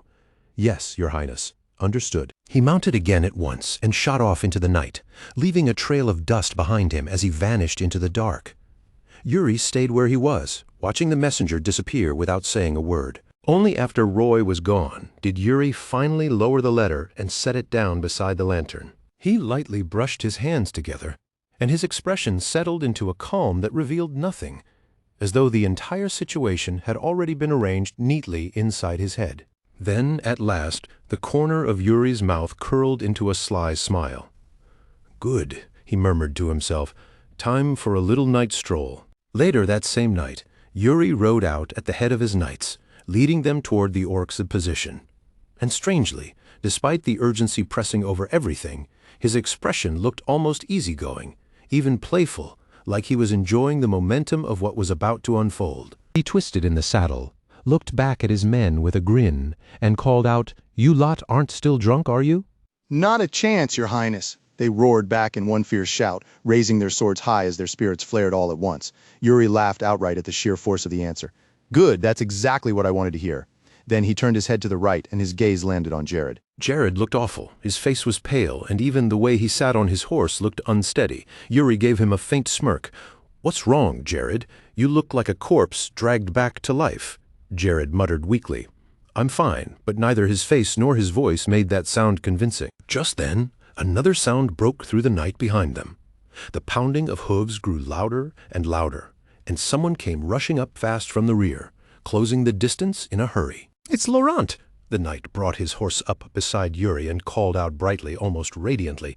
"Your Highness," Yuri answered, with matching energy in his voice. "Yes, Laurent." Laurent looked at him with open admiration shining in his eyes. "Once again, I'm astonished by you. After the insult those paladins dealt you, not only did you let it pass, now you're even riding out to save them?" Your Highness, the way you see things is on a completely different level from theirs. You're showing all of us there's no reason to sink to the same petty behavior they showed you. I sincerely admire judgment like that. Yuri let out a small, slightly awkward laugh and tried to wave the praise away. It's really not like that. But in the back of his mind, he could not help wondering whether Laurent had always been this intense. Even so, Yuri looked back into Laurent's earnest eyes and said, "Thank you. Your loyalty means a great deal to me." And yet, even as he said it, a faint sense of unease lingered inside him. Laurent felt very different from the man Yuri remembered from his previous life. Then again, Yuri himself had changed too. If that was true, then maybe Laurent's change had something to do with his own. Still burning with devotion, Laurent dipped his head slightly and said, "Thank you for finally seeing me, my prince." Those words stayed with Yuri as the two of them continued riding through the night. Then, all at once, Sir Raymond's sharp voice cut through the darkness. "Your Highness? Something ahead." Every eye snapped forward immediately, their gazes narrowing as they tried to make out what was waiting in the distance. As they drew closer, the shapes ahead slowly sharpened from vague silhouettes into something recognizable. Raymond identified them first. The paladins of the Holy Kingdom. Before the next clash could begin, Yuri pulled back on the reins and brought his horse under control, then turned to face his men. His voice rang clearly across the formation, commanding and impossible to ignore. "Listen carefully. This will be your first battle against orcs. From this moment on, I will be the first to step onto that battlefield, and I will be the last one to leave it." The instant those words left his mouth, power exploded out from him. A brilliant blue aura surged over Yuri's entire body, radiant and violent, wrapping him in light as if his very presence had burst into flame. Then his voice dropped lower, steady and absolute, and every word struck with a weight that shook the hearts of those who heard it. "I, Yuri Briol, third Prince of Briol, command you. Do not be harmed." He snapped the reins hard, and his horse reared high with a fierce cry that split the air. Then Yuri's voice thundered over the entire line with unstoppable force. "Charge!" At once the knights hurled themselves forward, surging ahead with even greater momentum than before. Just ahead of them, the paladins of the Holy Kingdom were already racing forward at full speed, a long surging line of gleaming armor, snapping banners and pounding warhorses. They were charging straight for the battlefield, desperate to reach the comrades still trapped in a brutal struggle against the orc assault. At the very tip of that vanguard, Lady Sibylla Arsaint pushed herself harder than anyone. With every stride of her horse, guilt bit deeper into her chest. She had let her vigilance slip, never imagining that the main orc force would slip past everything and strike directly at the core of their army. And then Yuri Briol's warning came back to her with sudden, painful clarity, sharp enough that she could almost hear it in her ear again. "Be careful. Orcs sometimes slip past the borders." Her fingers clenched around the reins until her knuckles nearly turned white, and a tight, bitter frown settled across her face.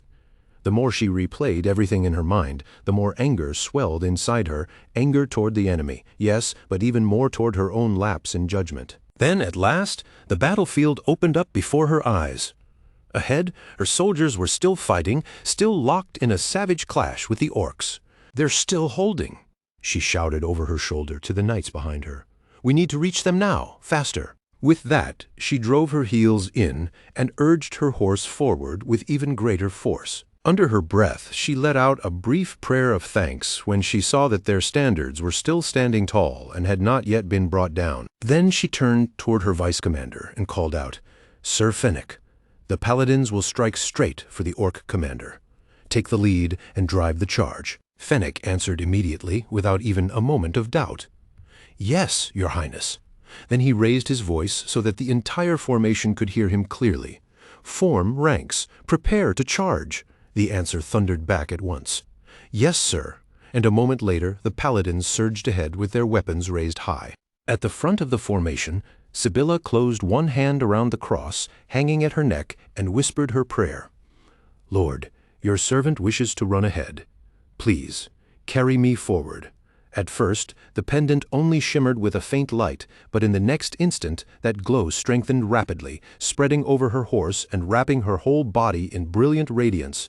Covered in that pure white light, she lifted her sword high above her head and drove forward even faster, pushing straight toward the enemy commander without the slightest hesitation. The paladins roared and spurred their horses after her, charging in with all their strength.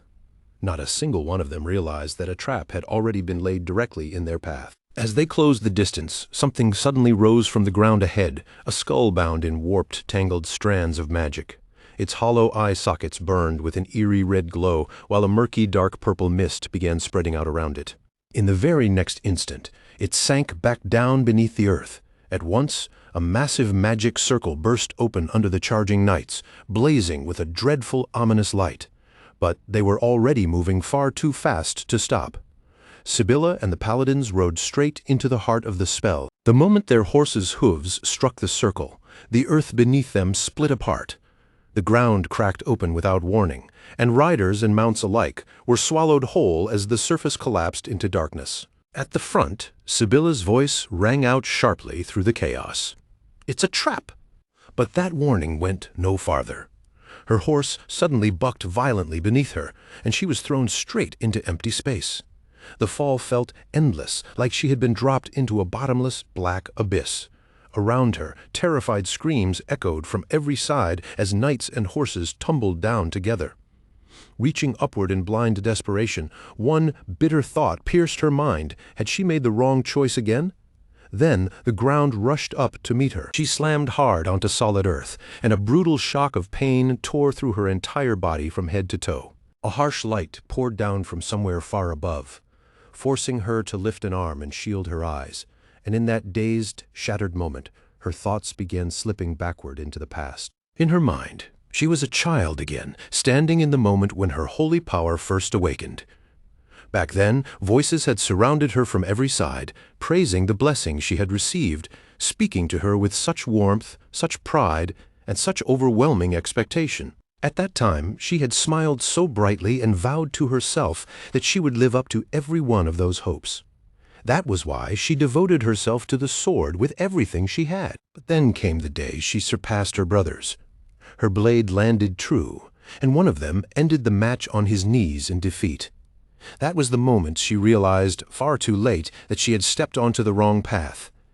From that day onward, fear took root in her brother's heart, the fear that one day she might take the place that was supposed to belong to him. So, instead, he pushed her toward war, toward a destiny that had never truly been hers to begin with. And when the Allied army was assembled, they placed her at its head. "It is God's will," they told her. "Fight for the divine, and salvation will come. Your soul will rise." But even while she accepted that command, even while they smiled at her and gently patted her head, she had already understood what the truth really was. Now, bruised and battered at the bottom of the pit, that same truth flared up inside her all over again. "Don't make me laugh," she spat, the bitterness in her voice impossible to hide. Forcing her aching body to move, she pushed herself upright again, her sword still clenched tightly in her hand. "All any of you ever wanted," she said through pain and fury, "was for me to die." All around her, the other paladins groaned in pain. Bruised, bloodied, and disoriented, they struggled just to lift themselves after the terrible fall. Through sheer willpower, Sibylla forced herself fully upright, defiance flashing hard in her eyes, and shouted, "Stand up! Get ready!" But as she steadied herself, something dark and slick on her skin suddenly caught her attention. She quickly looked around and saw the same substance smeared across the bodies of the others as well. Her breath caught in her throat. Oil? The word barely escaped her lips before her eyes widened in horror and her gaze flew upward. High above the pit, countless orcs were gathered in a ring around the rim. Every one of them held a torch, and the flames crackled greedily in the darkness, ready to be thrown down at any second. Now that was all Sibylla could see, those flames above her, row after row of burning torches hanging over the pit like a sentence of death. A small sound slipped from her lips. Ah!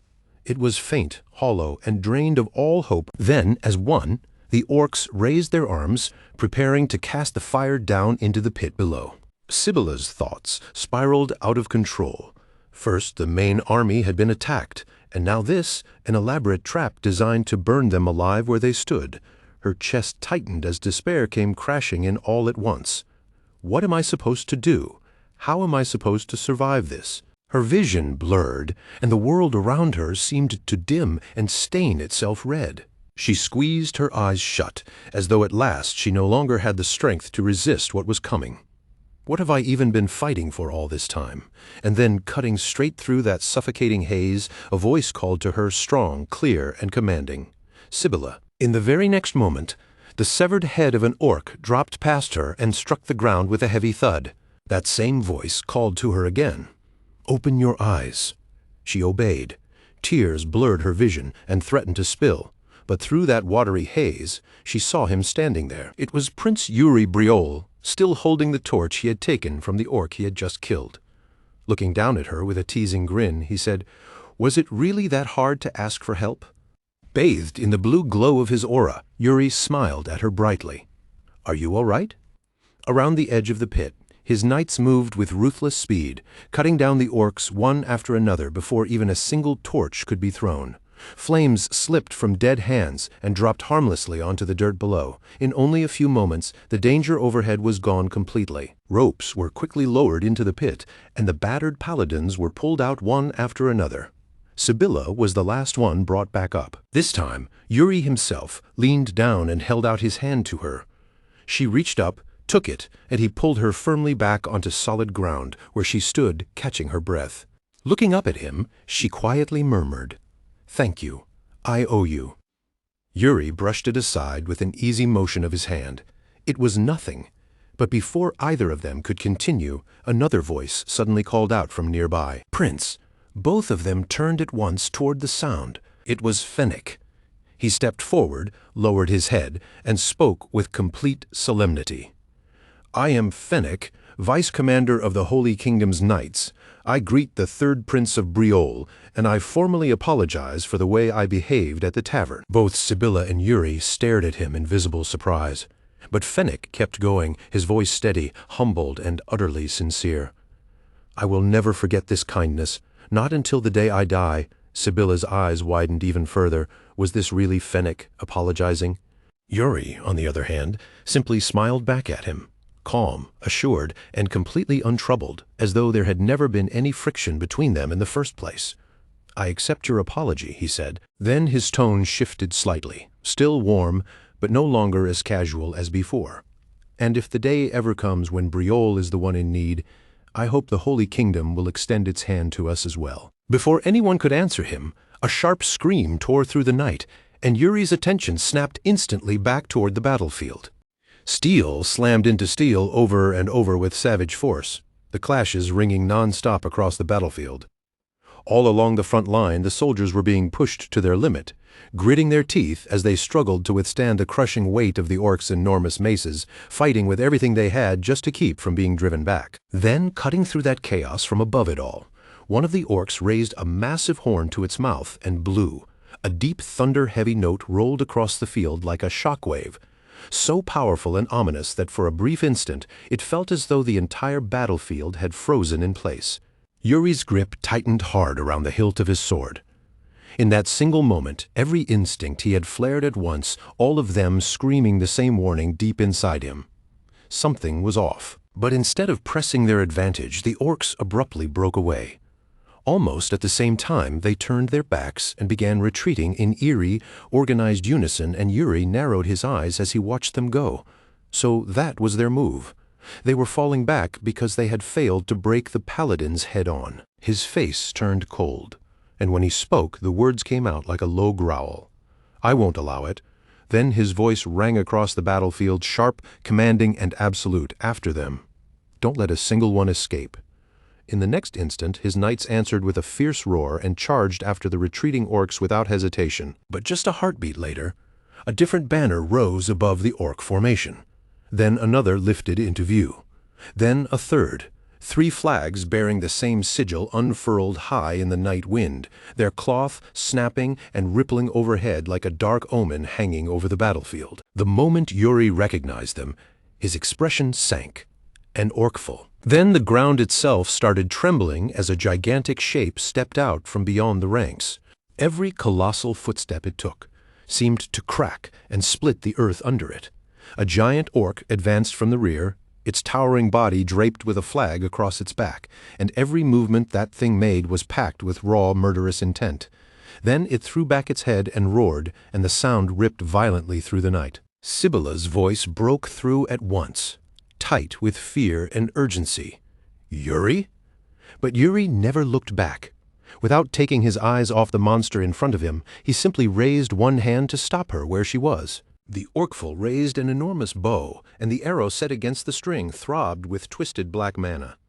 Even from that distance, the dark energy coiling around it felt wrong, warped in a way that made the air itself seem unnatural. The bowstring stretched farther and farther back, pulled to its absolute limit. Then it released with a violent snap that burst through the field like thunder.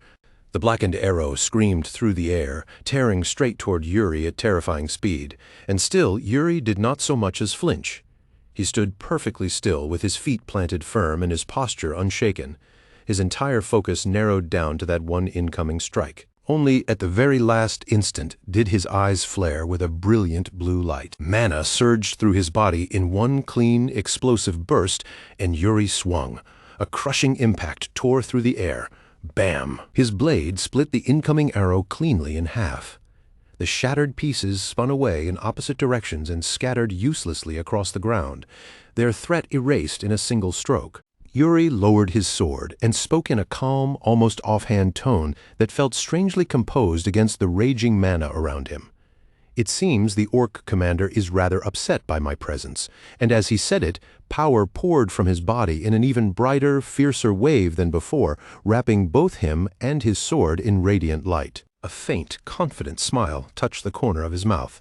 "Very well," he said quietly, though his voice still carried with the weight of tempered steel. "I'll answer his challenge." With his sword raised and his blazing aura spilling around him, Yuri stepped forward to meet it head-on. Each step he took was slow, deliberate, and packed with pressure, as though he alone had seized control of the battlefield. Even the orcs began drawing back from his path, their movements betraying a tense, uneasy anticipation for what was about to unfold. Yuri moved far enough ahead to leave the others behind, then stopped and planted his feet, settling into position. Without even turning around, he spoke back to them in a steady, unwavering voice. "I'll return soon." "Wait, don't go alone!" Sibylla shouted after him, and the fear in her voice was impossible to miss. But Yuri never slowed for even a moment. He gave no answer at all, and simply surged forward, and almost immediately a group of orcs noticed him charging straight in their direction. One of them broke away from the pack, its thick muscles bulging as it dug in its feet and leveled a long spear toward him. The orc barked out a guttural cry in its own language, then threw the spear with terrifying force, putting its entire body into the motion. The spear tore through the air in a blur, flying straight for Yuri's face. Yuri saw it perfectly clearly, but he never stopped moving. His sword remained lowered at his side, and his narrowed gaze stayed locked on the attack with total concentration. And in that split second, a memory rose to the surface of his mind. Bernard's voice echoed inside him. On a battlefield, everything changes without warning. The terrain changes, the weather changes, the timing changes. Most of that can be sharpened through training. But His Highness's soul severance was an entirely different matter. Yuri remembered his younger self frowning at those words, unable to grasp what Bernard had meant. Different in what way? And Bernard, after letting out a long, heavy sigh, had answered him with quiet certainty. "You read the situation instantly. You see the best possible move, and your body acts before anyone can even put it into words. It becomes a sword strike. I won't need to teach you the answer. When that moment comes, your Highness will understand it for yourself." Back in the present, Yuri's body shifted on its own with effortless precision, as if it already knew exactly where it needed to be before his mind could even finish the thought. The first spear skimmed past him by mere inches, close enough that it should have killed him, yet not close enough to touch him. At the same instant, his eyes had already picked up the next spear flying in right behind the first. Yuri dropped low in one smooth motion, folding down like a spring compressed to its very limit. Then, at the exact perfect moment, he burst upward. The second spear crashed into the ground directly beneath him, burying itself in the spot where he had been standing just a heartbeat before. Yuri landed lightly on top of that embedded spear's shaft. Using that narrow shaft as a foothold, he kicked off with force and launched himself even higher into the air. The orcs below could do nothing but stare in stunned disbelief, their eyes widening as Yuri came down toward them at blinding speed. One swing was enough. A single flash of steel cut through the space between them, and the orcs collapsed together. Then a fresh wave of furious roars erupted from nearby, so heavy it made the ground tremble again. Yuri turned toward the sound immediately. 3 huge orcs were charging straight at him now, rage blazing in their eyes. Yuri tightened his grip around his sword, and instead of fear, a flicker of excitement lit across his face. 3 at once. The thought stirred something inside him.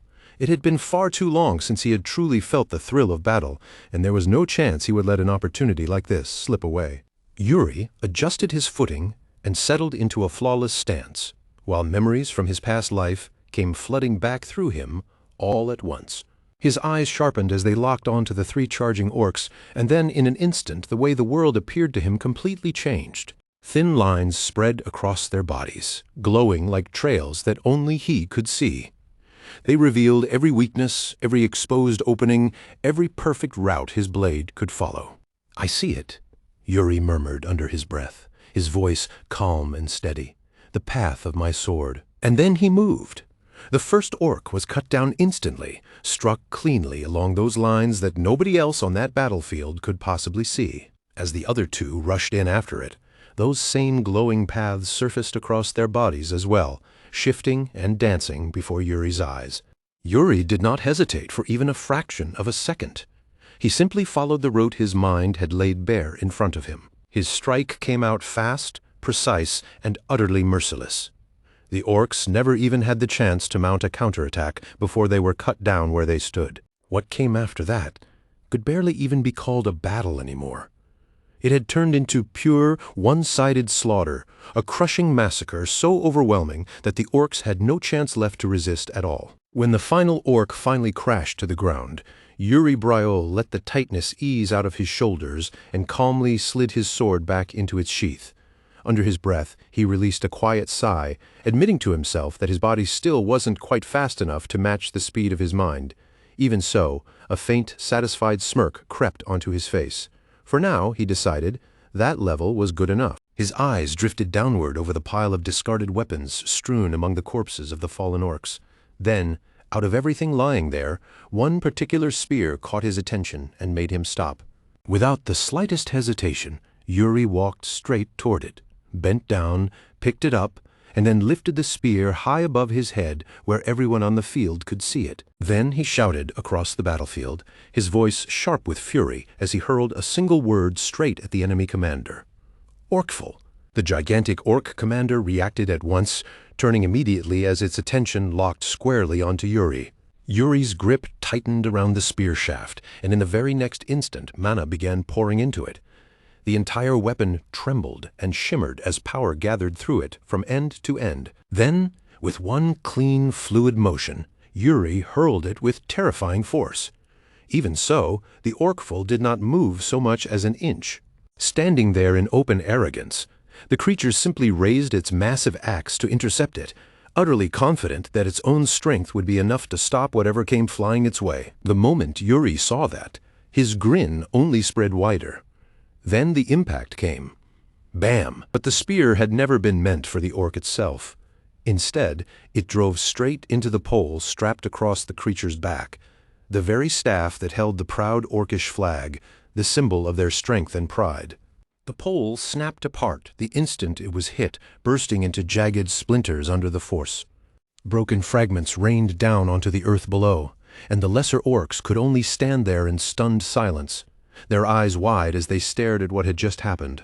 A deep, furious grinding sound came from the orcful as it clenched its teeth. Its back was exposed now, and the treasured emblem of its dominance had been reduced to shattered wood scattered across the ground. Then it barked out a harsh command in its guttural tongue, the order slicing through the air like a snarl. And just like that, the orc ranks began to withdraw. Yuri watched them pull back, his confident smirk never fading as the enemy turned away from the field. So that was the choice you made. Rather than throw everything away in a reckless charge, you were choosing to cut your losses and retreat. Fine. Then, Yuri took it as the orc commander's answer to the arrow that had been fired at him earlier. Around him, the battlefield gradually began to quiet down. Yuri! Sibylla's voice rang out from behind him as she finally caught up, her horse's hooves pounding hard across the dirt. The moment she reached him, she hurried over in open urgency and asked at once, "Are you hurt?" Yuri turned to her with an easy, bright smile, as though the battle had never placed him in danger for even a second. "Nope. I'm fine." Then the two of them turned their eyes back toward the field together. By then, the orcs were already in full retreat, their formation broken as the allied soldiers pressed after them without letting up. Taking in the sight with calm eyes, Yuri said, "Looks like it's over."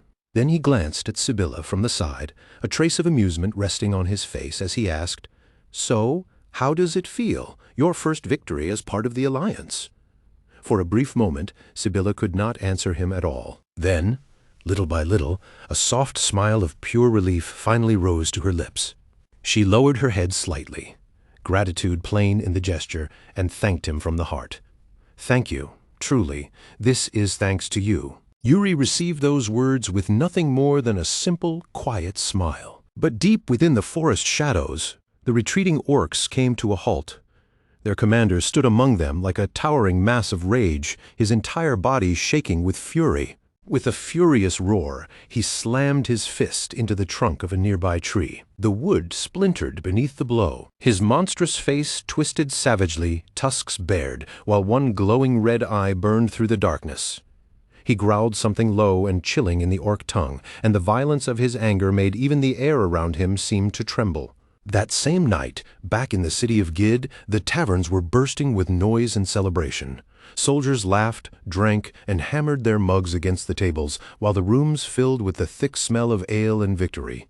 Outside, drunken men staggered through the streets, singing terribly off-key, and inside battle stories flowed from mouth to mouth just as freely as the drinks. Sir Jared was right in the center of that uproar, enthusiastically retelling the battle to anyone willing to listen.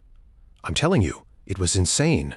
His Highness rushed forward, snatched the torch right out of the air, just whoosh, and threw it straight back. The soldiers around him leaned in with wide-eyed disbelief written all over their faces. One of them muttered that it didn't make sense, because he had always heard Prince Yuri was terrible at fighting. As far as he knew, the prince mostly survived off gambling. Another soldier jumped in right away, saying he had actually seen Yuri playing cards before, and that the prince had been absurdly good at it. At that, Laurent, who had been seated nearby, shot to his feet in outrage. His voice rang out on the spot, sharp and heated with conviction. Lies, all of it. He pressed a hand firmly to his chest, his face flushed red with drunken pride as he declared, "The blood of the king runs strongest in Prince Yuri Briol. I swear it." And once he started, the praise kept spilling out of him without pause, thick with admiration. You haven't seen anything yet. His deeds are too many to count, and every last one of them proves his greatness. And if I must, I'll tell you all of them. The soldiers exchanged glances, some chuckling under their breath while others simply nodded along, as Laurent launched completely into his drunken yet passionate defense of Yuri and refused to let a single rumor stand unanswered. Not far from that commotion, someone sat quietly listening to the back and forth between the knight and the soldiers. One soldier even nudged another and muttered that Laurent was completely drunk, wondering who had been foolish enough to let him drink at all. Slowly, the loud voices around the room began to blur into the background until only the low tavern murmur remained. That silent listener was Yuri's personal assassin. Calm and unreadable, she lifted a spoonful of food to her mouth while her thoughts turned inward. Prince Yuri. He was far too strange to be written off as just another noble. He had even seen through the assassination technique she had hidden her entire life. She set the spoon down again and kept thinking. And now, on top of that, he had stepped into the center of a battlefield without even the slightest hesitation. To her, Yuri always seemed to be moving several steps ahead of everyone else, so far ahead that at times he almost looked like a man who could see the future itself. Her gaze shifted slightly, landed on the innkeeper, and she beckoned for him to come over. When he reached her table, she told him she was searching for someone. The innkeeper gave a small nod and asked directly, "Yes, who are you searching for?" She described a man with dark brown hair, a sword at his waist, and swordsmanship that went far beyond anything ordinary. The innkeeper scratched his head and admitted that no one matching that description came to mind immediately, so she added one more detail. The man, she said, was poor with the continental language and spoke with a very noticeable accent. That detail was enough to stir the innkeeper's memory. "Ah, now that you say that, I'm not sure about the hair color, but I do remember a man who spoke awkwardly," he continued, saying that the man had ordered risotto, asked for it with no spices, and then requested directions to Belshad. Taking in the information without wasting a moment, the woman pulled out a silver coin and dropped it into the innkeeper's hand with a simple, "All right, thank you for the information." The innkeeper let out a small, pleased chuckle, clearly caught off guard and a little embarrassed. "I wasn't expecting a reward, but since you insist, thank you, ma'am." She turned her eyes toward the window and sank into thought. Balshad. That was where the Allied forces were gathering. Still staring out into the distance, she reached her conclusion in silence. So he was heading in the same direction as His Highness. That meant she would have to move fast and find him first. Then a clear image rose in her mind, the back of the man she was searching for. She knew exactly who he was, one of the 10 strongest on the continent, a swordsman from the east. After the battle at Gid, Prince Yuri Briol and his soldiers continued onward, pressing ahead toward the next destination, waiting for them. Every night, the army halted long enough to raise camp, but this time the whole process moved with far more order and discipline than before. It was obvious they had taken lessons from everything they had witnessed in the Holy Kingdom, and as the soldiers worked in smooth, practiced coordination, Yuri Briol watched the scene unfold with quiet approval in his eyes. Turning towards Sir Raymond, Yuri remarked that he was relieved to see the men had already become so used to this routine. He admitted he had honestly been worried he might have to teach everything again from the very beginning. Raymond, sounding just as satisfied, replied that after setting up camp this many times, the soldiers barely had to think anymore. By now, their bodies remembered the work for them. Yuri gave Raymond full credit for that, telling him it was all thanks to his guidance and that he had managed the men exceptionally well. Then, after pointing ahead into the distance, the prince told Raymond he would go inspect the surrounding area himself and entrusted the rest of the camp's management to him. Raymond immediately lowered his head and answered, "Yes, Your Highness." Some time later, Yuri was moving alone through the forest. Even with an entire army camped nearby, the stillness around him felt unnaturally dense, heavy in a way that pressed against the senses. His eyes narrowed as he turned the feeling over in his mind, beginning to suspect that the odds of a night ambush were much higher than he had first assumed. Then, without warning, a rough voice ripped through the silence. "You little bastard." Yuri reacted instantly, shifting toward the sound and slipping into the bushes for cover as he closed the distance. From that concealment, he saw an ugly scene playing out. Several soldiers had Corey surrounded, hemming him in from both sides, while Corey knelt on the ground with nowhere to go. One of the soldiers was berating him, angrily reminding Corey that he had been told not to leave his sight. Corey did not answer. Tears slid silently down his face while the insults kept raining down on him one after another. Dirty half-orc, and the abuse only escalated from there. Another soldier accused Corey of being a spy, claiming he had fooled the prince by pretending to be loyal. Corey shook his head frantically, his voice cracking apart as he denied it over and over. He insisted it wasn't true, swearing with everything he had that he would never do something like that. But the soldier only curled his lip, seized Corey's hand, and roughly stripped away the gauntlet the prince had given him. "Not true? My ass. You probably stole this too." The moment the gauntlet was taken, Corey reached for it in panic, pleading desperately and insisting he had never stolen anything in his life. He begged for it back, but the soldier flatly refused, saying he would smash it, while another man beside him laughed with open cruelty. Corey's voice broke all over again as he begged them one more time. And that was the exact moment Prince Yuri stepped out from the darkness. His voice sliced straight through the tension. "You there! The soldiers froze where they stood and turned, only to see Yuri walking toward them through the dim light. His narrowed eyes were cold as he demanded to know what they thought they were doing there, while everyone else was busy setting up camp. The men immediately started tripping over their own words, scrambling to explain themselves. "Your Highness, you see, this guy here." But Yuri did not allow them to continue. The look in his eyes sharpened into something so severe that their knees nearly gave out beneath them. "It seems you didn't hear me clearly. I'll say it again. Get lost." Both soldiers snapped upright and shouted, "Yes, sir." They dropped the gauntlet at once, stumbled backward in panic, and then ran for it, throwing frantic apologies behind them until they disappeared into the distance.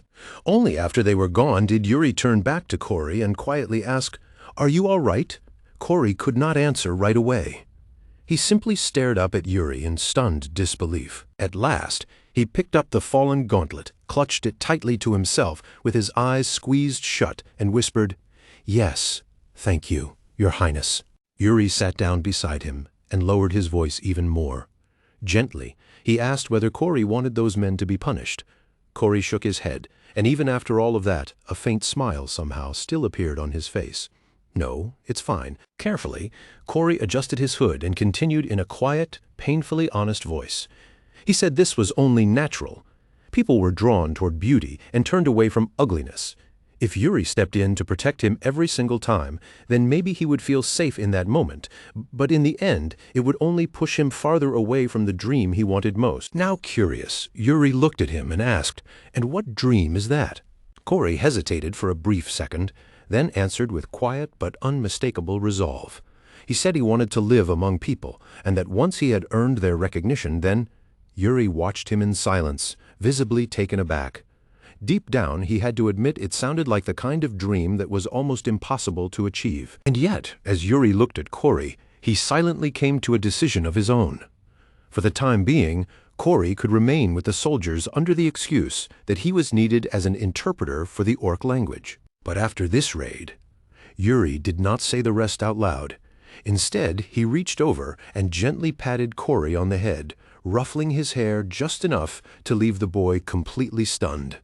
Breaking the silence, Yuri asked, "You're staying with Hernando right now, aren't you?" Cory blinked at the sudden question, startled for a moment before answering, "Pardon?" "Yes." Then Yuri said something Cory clearly never would have expected. "Learn magic from Hernando." A small, softened smile touched his face as he said it. "If you truly want to live among people, then you'll need something special. You need skills that make you stand out from the rest." Later that same night, beneath a sky crowded with stars, the Briol soldiers rested inside a camp that had been fully established and properly secured. Inside one of the larger tents, a war council had gathered around the table. One of the men raised the question everyone was most concerned about and asked how much preparation had been made in case of a night ambush. Sir Raymond answered before anyone else, explaining that every supply depot had already been covered with flame-retardant cloth, and that guards had been stationed all along the palisades as well as around the barracks. Jared still did not look fully convinced. He asked whether all of that was truly necessary, pointing out that the prince had assigned even more soldiers than usual to the watch. Yuri leaned forward over the table and pointed to a section of the map spread before them. Calmly, but with unmistakable firmness, he reminded everyone there that they were deep inside Orc territory. "If something happens here, that won't be unusual. We have to stay ahead of it." He warned them that the Orcs could very well turn to fire again, just as they had done against the Holy Kingdom. But before anyone else inside the tent could respond, a soldier suddenly burst in, breathing hard and speaking in a frantic rush. "Your Highness, it's urgent." Still, out of breath, he forced out the report. The Orcs were attacking. In an instant, the atmosphere inside the tent completely changed. Everyone shot to their feet and rushed outside, alarm tightening across their faces. What greeted them outside was grim. Flames had already spread through parts of the camp, and amid the firelight and confusion, soldiers were locked in chaotic clashes with Orcs on all sides. Yuri swept his gaze across the scene, and his voice sank with grim realization. "This is worse than I imagined.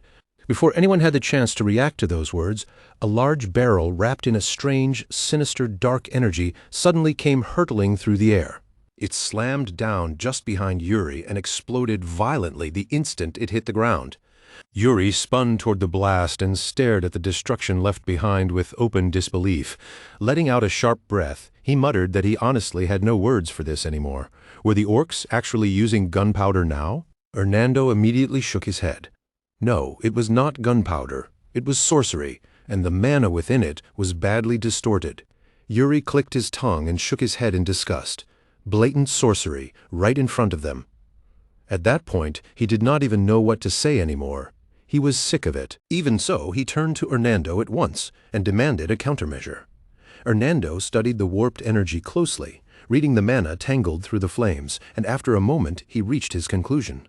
These were pre-made bombs infused with sorcery, and the orcs were the ones throwing them. The only way to stop it was to eliminate whoever was launching them. Yuri considered it for only a brief moment before lifting his voice sharply and calling out to his officers.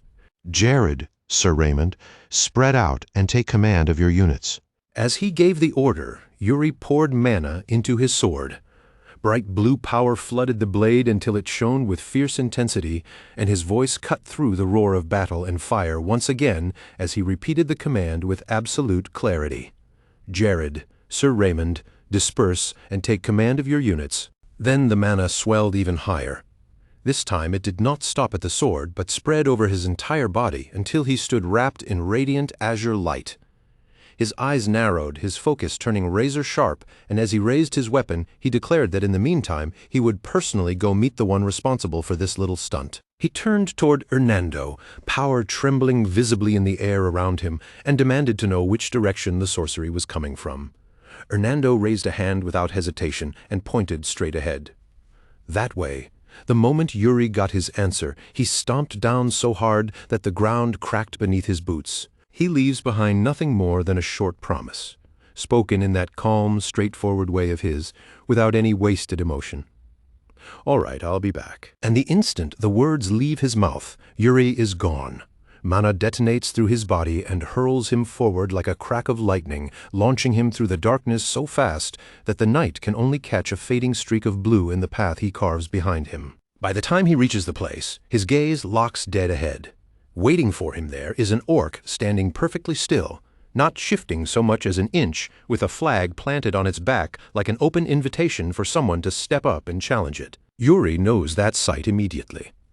This is the same bastard whose flag he destroyed before, and now that broken pole has been patched back together with strips of cloth, crudely tied, and displayed right in front of him like an insult thrown straight into his face. The moment he sees it, heat surges through Yuri's chest. Anger takes over completely, and he doesn't pause to think or even slow his pace for a heartbeat. He simply drives himself straight at the orc, propelled by raw fury alone. But the orc gives him nothing. It doesn't flinch, doesn't brace, doesn't even bother stepping aside. It only stares back, rooted where it stands, massive and unmoving like a slab of carved stone, and that silent arrogance only fans Yuri's anger higher. A roar tears out of Yuri's throat as blue light erupts along his sword, stretching it into a blazing spear of mana. Was it you?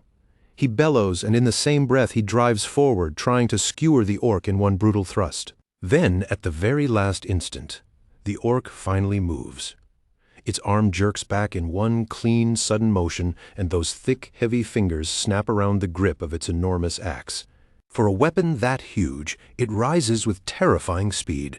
The axe whips upward, bringing its blunt side up like a steel barricade, and Yuri's sword slams into it head-on.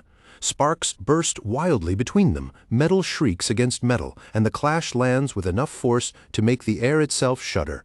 Using that impact to flow straight into the next move, the orc rolls its body and unleashes a savage horizontal swing. The giant axe rips across the space between them with crushing force, blasting both fighters backward. Yuri loses his footing for a moment, breath catching, his sword arm trembling from the sheer weight packed into that one strike. And right there, the truth sinks into him cold and undeniable. This enemy's strength is monstrous, and there's no room left to deny it now. Across from him, the orc's eyes glint, and Yuri realizes it isn't just attacking on instinct, it's enjoying this fight. His stare hardens as it clicks into place. These aren't random blows from some mindless brute. This thing has survived battle after battle, and it knows exactly how to kill. The orc hoists that massive axe once more, clearly readying another crushing attack. Yuri's thoughts race. He hates giving ground, but if he wants even a moment to recover and think, he knows he has to make some distance. The axe comes down with a violent crash, and Yuri barely manages to fling himself backward in time. A split second later, the blade smashes into the exact patch of earth where he had just been standing. But the orc doesn't let him breathe. One swing flows straight into the next in a relentless barrage, each attack so heavy and vicious it looks like it could shatter stone on contact. Yuri keeps slipping around them by the narrowest margins, ducking low, twisting aside and giving ground inch by inch. He refuses to meet even one of those blows head-on. At last, the orc gathers its weight and winds itself into a wide, devastating sweep. The second Yuri reads that motion, he understands the danger instantly. This time, there's no room left to evade. So Yuri digs in. Mana surges through his body and floods into his sword, and with a harsh cry dragged up from deep in his chest, he collides with the strike head-on. Steel explodes against steel in a storm of sparks, the shock rattling the air around them. But Yuri doesn't merely stop the attack, he catches its force and bends it away. Then he turns that redirected momentum into a slash of his own. Their powers crash together again, recoil violently, and the backlash throws both fighters apart until they come to a stop facing each other across the gap. Yuri steadies his stance and forces his breathing back under control, never taking his eyes off the orc for even a second. The expression on his face isn't the same anymore. There's genuine respect in it now, sharpened by danger. Quietly, Yuri accepts it. This one stands on an entirely different level from the others. Then the corner of his mouth lifts into a fierce, hungry grin. All right then, let's see what you've really got. In the very next heartbeat, mana bursts out of him all at once. Blue radiance engulfs Yuri from head to toe, his sword blazing like a comet as he launches forward again, a streak of pure azure wrath tearing across the battlefield. The orc answers at once. Dark purple mana erupts around its hulking frame, wrapping itself around the giant axe until the weapon looks even more sinister than before. It makes the first move, swinging with brutal force and ripping through the air. Yuri kicks off the ground at the last possible moment, leaping upward just as the attack screams beneath him. He lands and slides forward, already trying to turn that movement into a counterattack. Then his eyes widen. This isn't just brute power. The orc is using mana. Step by step, it keeps pressing forward without pause, dark energy tightening around its body as it advances, its eyes burning with savage intensity. Yuri exhales slowly, disbelief slipping into his voice. He should have realized it the moment he heard they were using sorcery. His mind flashes back to those explosions, to the question he asked about gunpowder, and to Hernando's calm reply echoing in his head. That's not gunpowder. That's sorcery. Now, with the distorted mana hanging in the air, everything suddenly makes sense. Just like that. Every scattered piece falls into place in Yuri's mind. If the orc sorcerers could handle mana, then naturally their warriors could have learned the mana method as well. A sharp, dangerous smile spreads across his face, thrilled by the realization instead of shaken by it.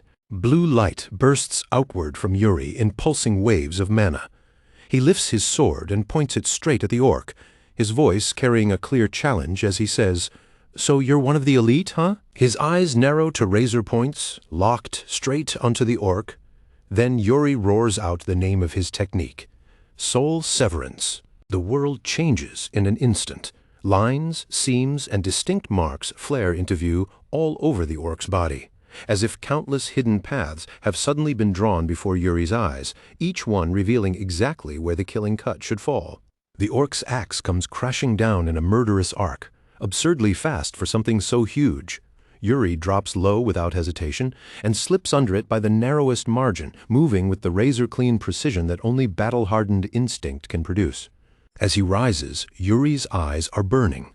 A smoky aura coils around his sword, and the blade moves so fast in his hand that it becomes nearly impossible to track with the naked eye. And then, in the very next instant, Bam! Steel tears into flesh.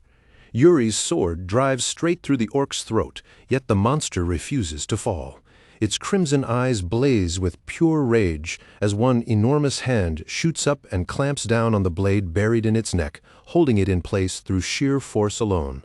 Yuri grits his teeth and tries to force the sword even deeper, but no matter how much strength he throws into it, the blade won't sink another inch. A cold warning shoots through him.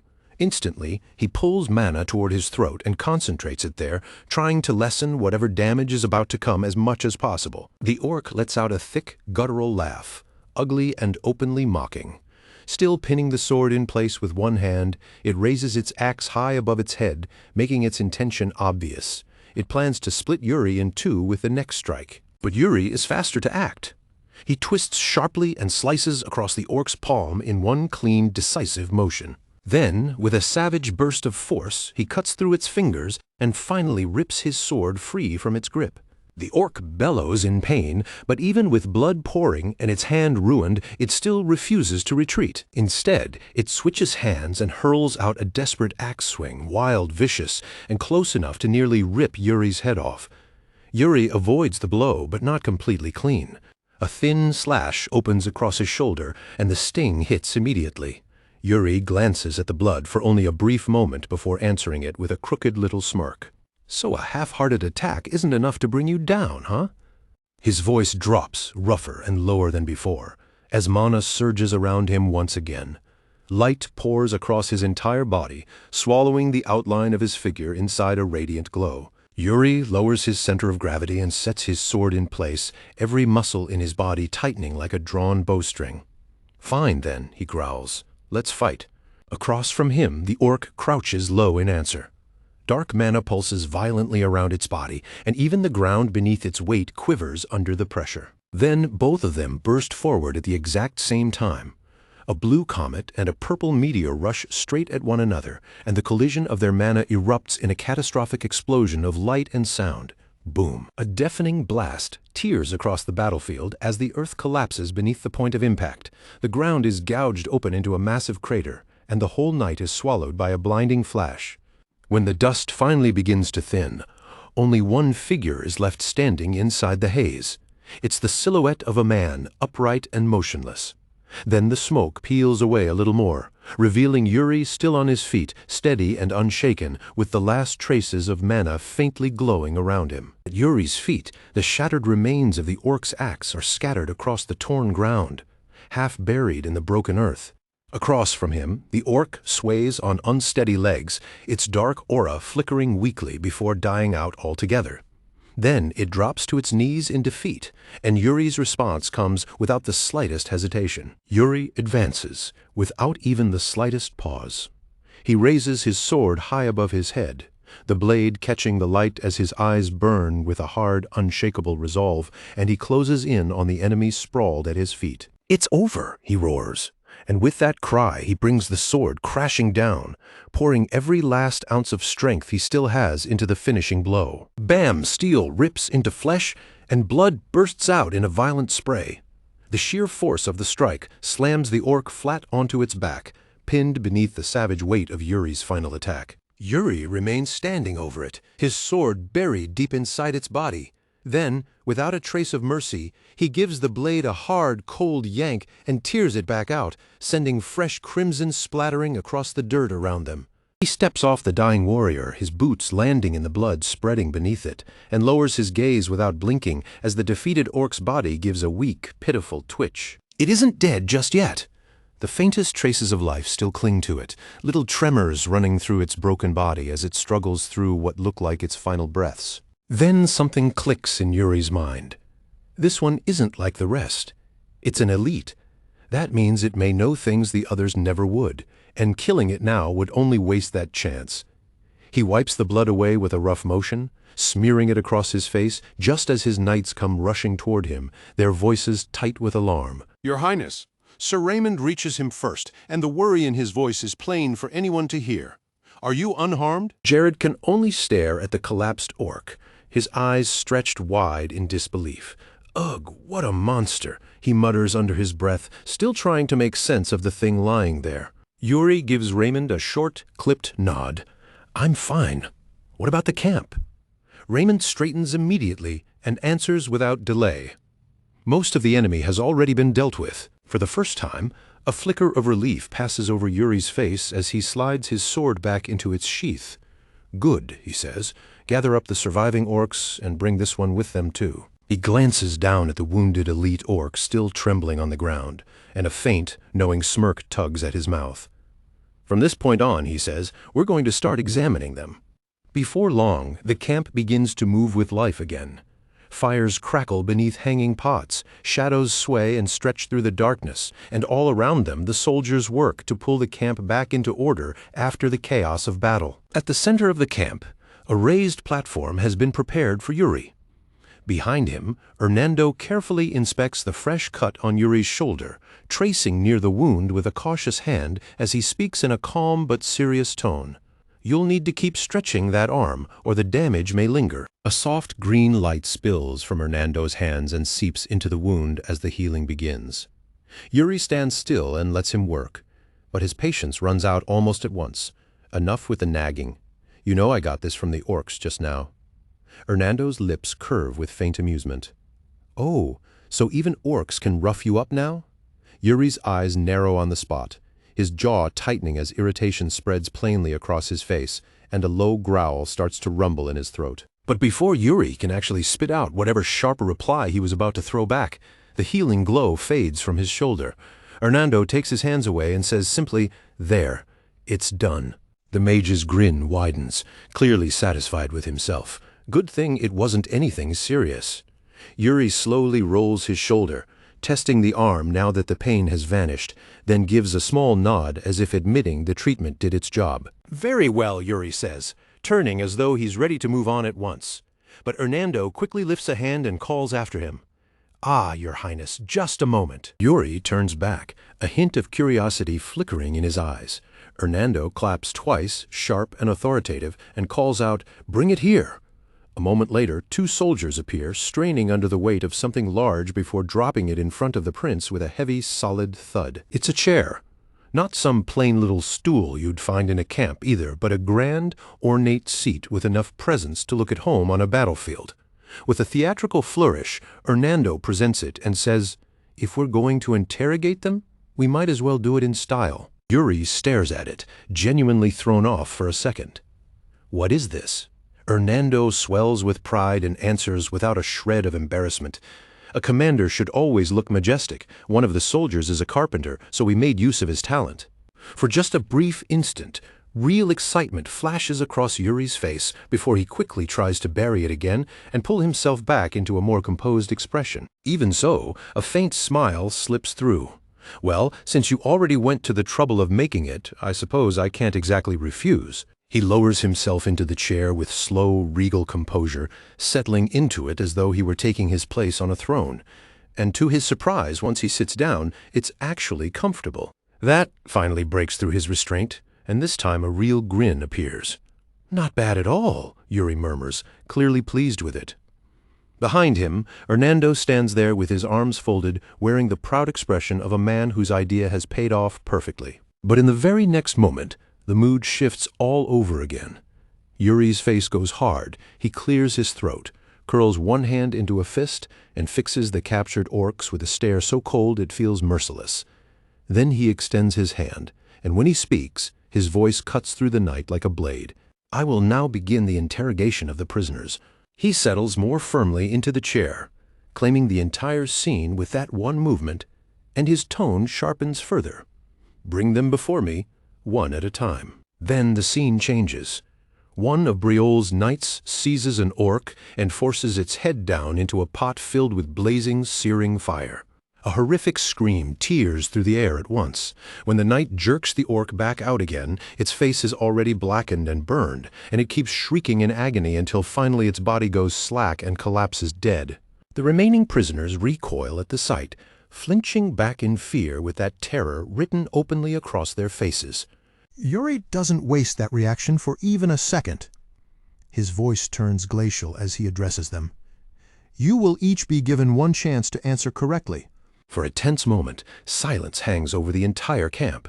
Yuri leans forward just a little, narrowing his eyes before asking, "Who ordered the night ambush?" One of the orcs cracks first, shouting something back immediately, the answers spilling out in a voice thick with anger and defiance. Corey steps forward to translate, speaking cautiously. "Why, Your Highness?" that orc says, but Yuri raises a hand and cuts him off before he can finish. "No need. I can tell it's nothing but an insult." Then, with a small flick of his wrist, he gives the order. Jared steps forward immediately, and the look in his eyes is harder and colder than steel.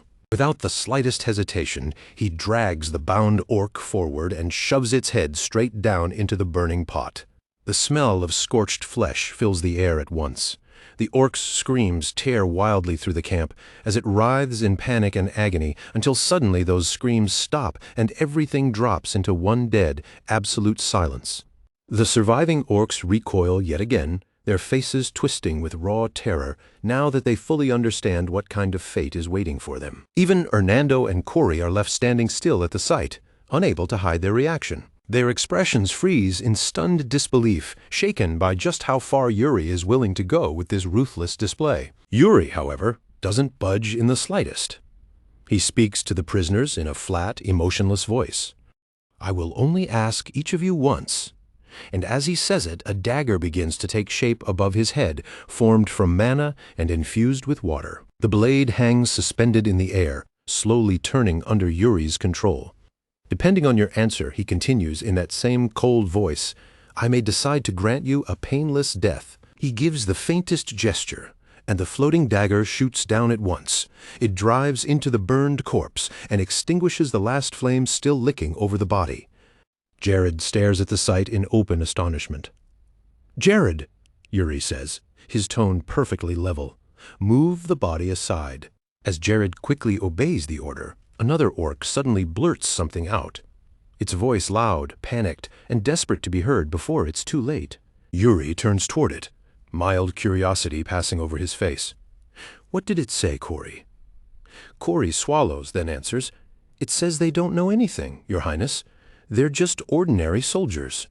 The speaking orc jerks its head toward Orkval, then sticks out its tongue in a mocking, cowardly gesture before shouting more. Corey listens and translates in a heavy voice. It says the one who gave the order was Orkval. It's begging to be spared and says Orkval should be punished instead. Hearing that, Orkval's face twists in pure shock at being betrayed so openly. Yuri lets out a short, amused laugh as he rises from the chair. "At least one of you is trying," he says, but then his expression hardens again as he starts walking straight toward Orkval. He leans in close, his voice firm and heavy with total certainty. This ambush was ordered by Okua, and the moment that name leaves his mouth, it lands like a hammer blow. The captured orc went stiff all at once, like its whole body had locked in place from shock. Around it, the nearby Briol soldiers glanced at one another in open confusion, their brows tightening as quiet, uncertain whispers started to spread through the ranks. For a brief moment, the entire scene seemed to freeze under the weight of disbelief. "Okua? Who's that supposed to be? I've never even heard that name before." The muttering kept circling around him from every side, but Yuri Briol paid none of it any attention. Instead, his gaze stayed still while his mind drifted inward, as if something old and deeply buried had suddenly begun rising back to the surface. Okua, the king of the orcs. The very existence of that monster was the reason the Allied army had been assembled in the first place. In Yuri's previous life, that same creature had slaughtered countless knights without a trace of mercy, leaving nothing behind but bloodshed and ruin. No matter what price had to be paid, that monster needed to die. From just behind Yuri, Corey finally spoke up, his voice tight and uneasy with caution. "Your Highness, the orc wants to know if you would truly spare him if he answers honestly." Yuri didn't even pause to think. Without the slightest hesitation, he answered at once, "Tell him I will." Corey immediately turned back to relay Yuri's response to the captive. After that, a dense, oppressive silence fell over the camp, and every eye nearby stayed fixed on the exchange, waiting tensely for whatever would happen next. A moment later, Corey looked back toward the prince, and the color had visibly drained from his face. "Your Highness, the orc is demanding an oath." Yuri's eyes widened for the briefest instant, surprise flashing plainly across his face. "What?" he said. Corey swallowed, steadied himself as best he could, and forced himself to explain. He says that if someone swears they won't attack and then breaks that promise, that person's honor would be utterly destroyed. A faint smile slowly touched Yuri's lips. When he spoke, his tone stayed calm, but there was a sharp edge of interest hidden underneath it. So this orc had dealt with humans many times before. For a creature that supposedly believed in nothing but raw strength, hearing it bring up honor was almost laughably ironic. Yuri narrowed his eyes, that flicker of excitement unmistakable. Then his face settled again as he said to Corey, "Fine. Tell him I'll swear it." Before Corey could even turn and pass the words along, Jared suddenly burst out, unable to hold himself back any longer. "Your Highness, what exactly are you planning to do after releasing him?" His voice shook with outrage and disbelief, but Yuri didn't so much as twitch in response. In a level, controlled voice, Yuri answered, "It's fine, Jared. Calm yourself." Then he turned his eyes back toward the captured orc and asked, "This ambush, was it ordered by Okua?" "Yes," Corey translated, though his voice sounded much heavier now than before. Then, choosing his words more carefully, he added, "To be exact, the order came through the tribe leader who said the command itself originated from Okua." Yuri leaned forward just slightly, and his gaze sharpened until it felt almost like a drawn blade. "And us?" he pressed. "How did you learn the route the Allied forces were taking?" The orc let out a rough growl in reply, and once again Corey interpreted the answer for everyone present. He says Okua has some method for obtaining that sort of information, but he doesn't know what that method actually is. Yuri parted his lips to ask another question, but before he could continue, Jared abruptly lifted a hand to stop the flow of words. "Wait," Jared said, piecing it together out loud as the realization settled in. "That means Okua himself found out our route, and then he gave the order for the ambush." Corey gave a short, grim confirmation. "Correct." Yuri let out a long, weighted breath. "Yes," he said, his expression sinking into something darker. "And most likely, Okua used that same method during the Holy Kingdom incident as well." His face hardened completely as he turned back toward the captive orc. "This is the last question," he said. "How strong is Okua?" The orc didn't answer right away. It simply stared ahead in silence, expression blank and unreadable. Then, little by little, the corners of its mouth started to rise. The grin spread wider and wider until it twisted across its face, and before long, that grin broke into wild, unstable laughter. The laughter only kept growing, louder and louder, so deranged that it felt like it was shaking the entire camp. In no time, that mad, rattling sound was ringing in everyone's ears and crawling under their skin. At last, the orc spat out its answer, and Corey visibly tensed as he translated, his whole body trembling. He says that even if there were a dozen orcs as strong as he is, they still wouldn't be able to defeat Okua. Corey's voice cracked as he continued. He swears Okua is stronger and more ferocious than anything else in this world. Around them, the soldiers began trading uneasy glances, and the fear slowly spreading across their faces made it painfully clear that their composure was starting to crumble. Yuri caught that change immediately. His voice sharpened at once, slicing straight through the fear hanging over the camp. "Okua may be powerful, but remember this, knowing your enemy is power in itself." As he said that, he slipped a hand into his pocket and drew out a gleaming artifact, its polished surface catching the firelight. The artifact's glow reflected straight into the orc's widened eyes. For a brief moment, the creature could do nothing except stare at it, frozen by the shining object before its face. A cruel, taunting smirk spread across Yuri's face. "You see, humans are far more vicious and far more cunning than you creatures could ever imagine." He casually shifted the artifact in his hand, making the light flicker back and forth across the orc's vision like a deliberate provocation. "Oh, you want to fight?" Yuri said, his smirk deepening even further. "I was actually thinking about keeping that oath, but look at you already getting ready to rush me." And at that exact moment the orc exploded into motion, thrashing violently as its muscles swelled and the restraints strained under the force. "He's breaking free," one soldier shouted in alarm. "Damn it," another barked, as the harsh scrape of steel filled the air, and swords were yanked from scabbards in a frantic rush. With one savage burst of strength, the orc tore itself completely out of its restraints. It slammed a foot into the ground to hurl its body forward and launched into a full charge. Releasing a deafening roar, it lunged ahead with its fist clenched tight like a hammer. "Stop him!" someone shouted through the chaos as the whole camp erupted around them, but Yuri didn't even flinch. He never so much as moved a muscle.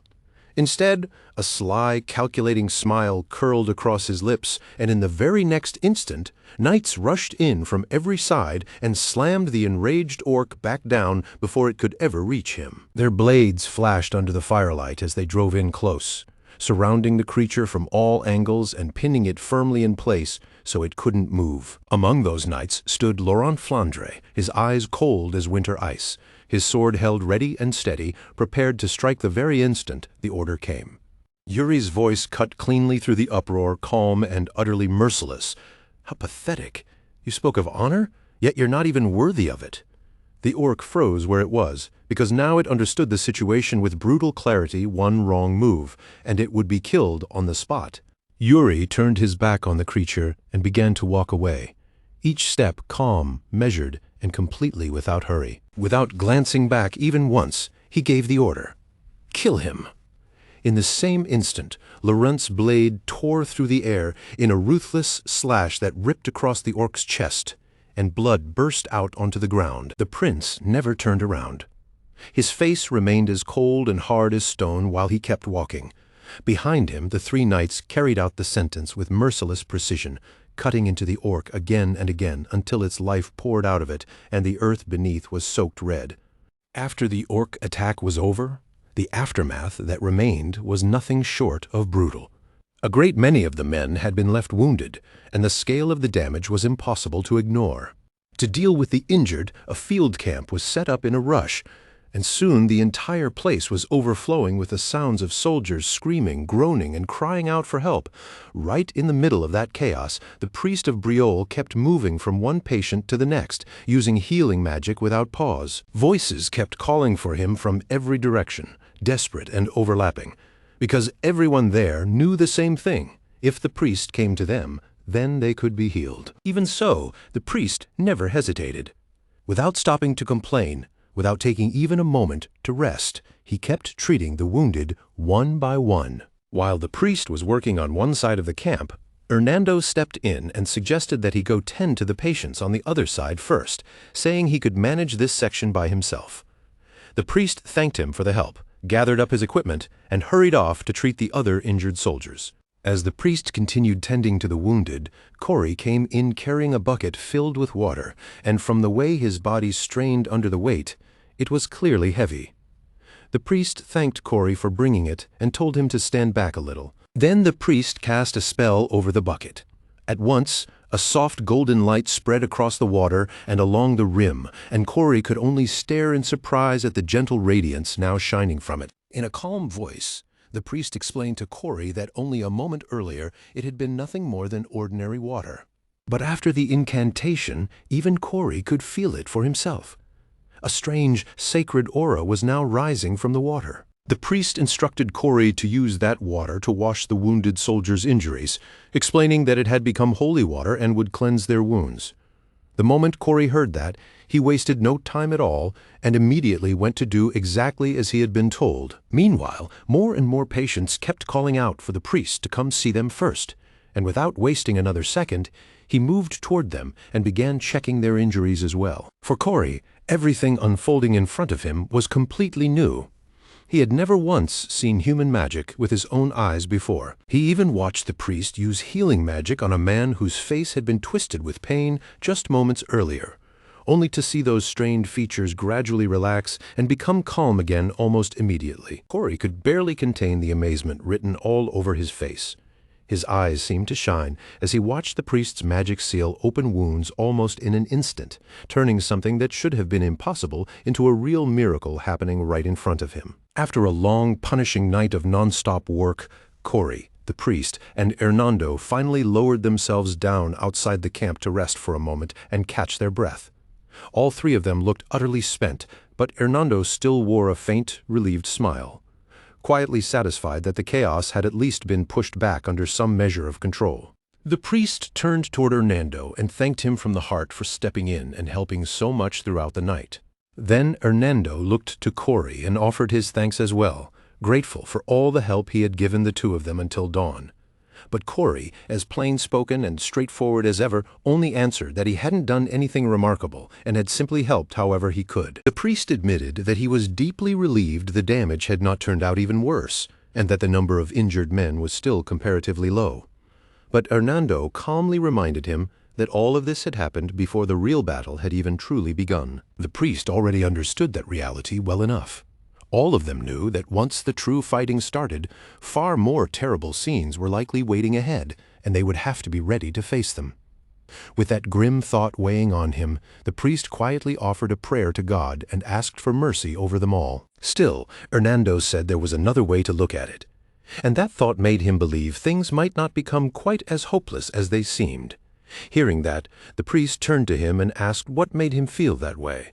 Hernando gestured toward the people around them and pointed out that even after surviving such a dangerous clash, the men in the camp were still helping one another.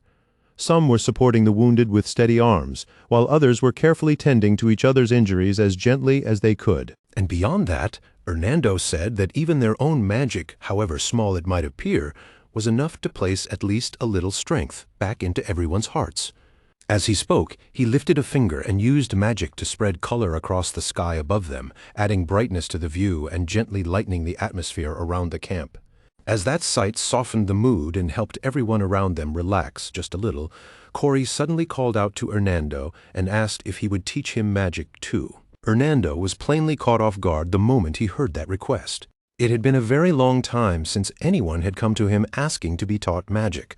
Because of that, he looked at Corey with genuine curiosity and asked what had suddenly made him want to learn it now. Corey explained that it had actually been Yuri Briol who first planted the idea in his mind. And because he had seen magic bring smiles back to people's faces, Corey said he wanted to learn it so that he could do the same for others one day. That answer genuinely moved Hernando.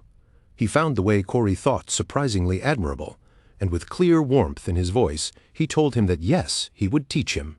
He even added that it would be a wonderful thing if a half-orc capable of using magic ended up helping people. The next morning, Yuri Briol was seated near the camp when a guard hurried over and reported that several knights from the Empire had arrived.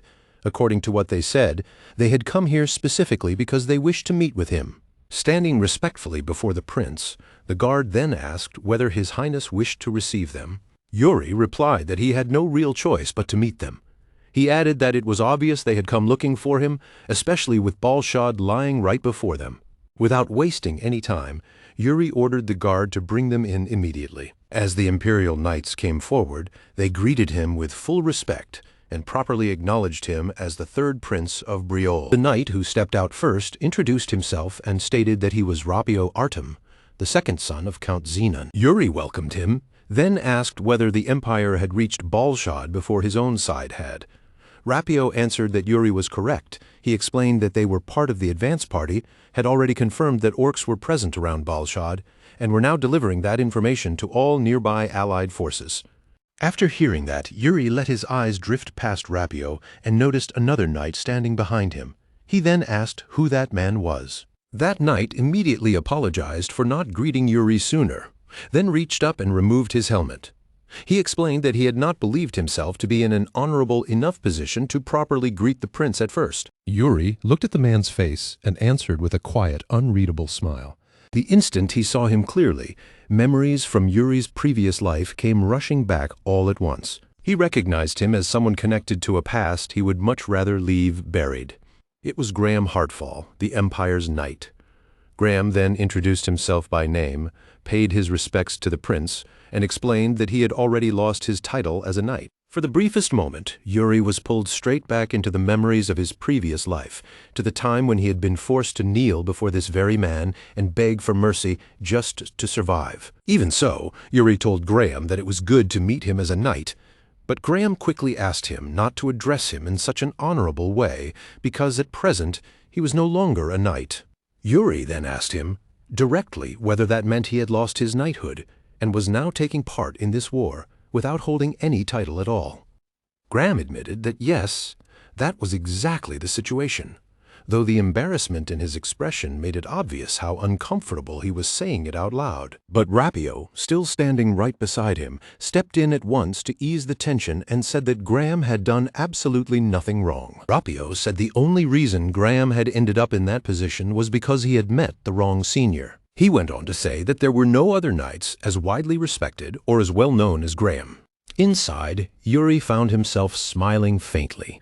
He had heard before that Graham lost his knighthood in the Empire for a certain reason, but never once had he imagined that they would meet again like this, here among the Allied forces. What made it feel even stranger to Yuri was that this man, who had always seemed more upright and more truly knightly than anyone else, was now standing here doubting his own worth and even questioning his own sense of chivalry.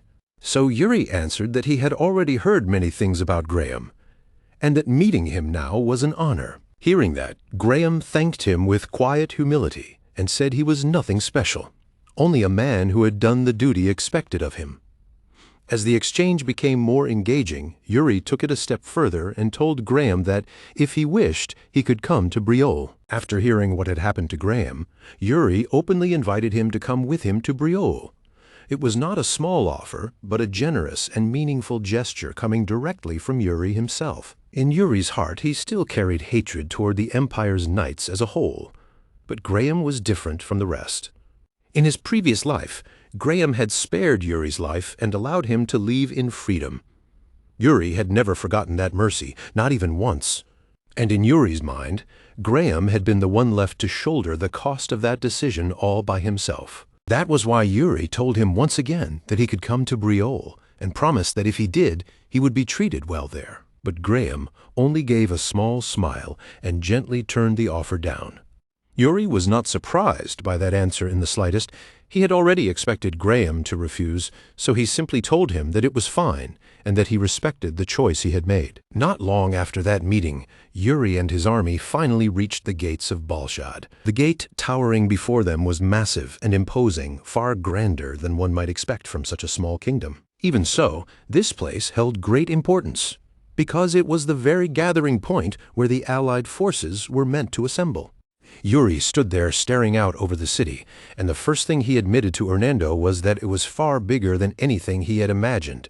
Even Hernando, who was seeing it with his own eyes for the very first time, couldn't hide the surprise on his face as that enormous city rose by itself in the middle of the wide, empty plain. The sight lit Yuri up immediately. His gaze locked onto the gigantic gate at once, and he blurted out that something on that scale could only have been built with magic, before excitedly guessing that the Dukes of Bolshad must have been a line of mages for generations. Hernando quietly confirmed that Yuri had guessed right. The family that ruled Bolshad really had produced outstanding mages again and again, generation after generation. But even as he explained that, Hernando's tone turned cautious. He warned Yuri not to let himself relax once they were inside, telling the prince to stay alert, because if he carelessly lowered his guard around the Mage Duke, he could be swallowed whole before he even understood what was happening. Hearing that warning, Yuri immediately pictured a coarse, overbearing old duke in his head, the kind of arrogant man who treated everyone beneath him with contempt. Just imagining the meeting waiting ahead was enough to leave Yuri with a heavy, unpleasant feeling about the trouble he might be walking straight into. Then, with slow, imposing weight, the great gates began to rise, and the group finally entered the city. As they passed beneath them, Yuri's unease only deepened, and at the same time, his impatience to find out what sort of person this duke truly was grew even stronger. Once they arrived in Bolshad, they were received formally and escorted straight to a banquet. The gathering was held in a lavish hall so extravagant that it was obvious this place meant to overwhelm its guests with grandeur the moment they stepped inside. There, a beautiful young woman stepped forward to greet them with smooth, practiced grace. And then, without hesitation, she introduced herself as the Duke of Bolshad, Mary Rose Antra. Yuri and Hernando instantly leaned toward each other and whispered in surprise, because this was nothing like the old man Yuri had expected to find. Under his breath, Hernando explained that the succession had only changed recently, which was why the Duke standing before them now was a young woman. Mary Rose then walked directly over to Yuri and greeted him personally. She carried herself with such calm confidence that it felt as if she had already sized him up from the moment he entered the room. To show him special respect, she even chose to sit right beside him. The interest in her eyes was impossible to miss. Mary Rose was clearly and genuinely curious about the third prince of Briol. But Yuri corrected the mood of the conversation immediately. Rather than present himself as some sheltered royal, he introduced himself as Yuri Briol, the commander entrusted with leading the Briol soldiers. Mary Rose smiled at that and told him he truly was as handsome as the rumors said. Then, still wearing that amused, inquisitive look, she asked him how old he was. Yuri answered that he was only 18. Hearing that, Mary Rose leaned a little closer and told him she was only 4 years older, adding with easy familiarity that the two of them probably had quite a lot they could talk about. Yuri shut that down instantly. Without indulging her at all, he flatly told her that she was probably mistaken about that. To Yuri, the situation was obvious. He felt that Mary Rose was trying to influence him with beauty and charm, and because he had already lived through enough bitter experiences with people like that, he distrusted it the moment he saw it. Because of that, he had no interest in growing closer to her or viewing the situation kindly.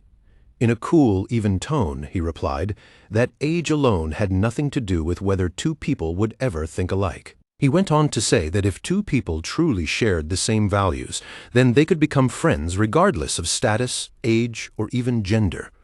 Mary Rose listened all the way through without interrupting him, and once he finished, she rose from her seat and turned to address the room. She announced to the Knights of Bruzen that the honored guests seated beside her were a prince and a knight from the knightly nation of Briol. Then she reminded everyone that before long, both sides would be standing on the same battlefield against the same enemy. After that, she said they ought to use this chance to get to know one another properly. On the surface, it sounded like a perfectly friendly gesture, but the timing of it felt just a little too deliberate to be completely innocent. Jared looked openly baffled by how suddenly things had turned. Leaning toward Hernando, he whispered and asked why she would suddenly do something like this out of nowhere. Hernando quietly admitted that he wasn't sure either. Still, he added that it probably wasn't some grand scheme hiding underneath everything.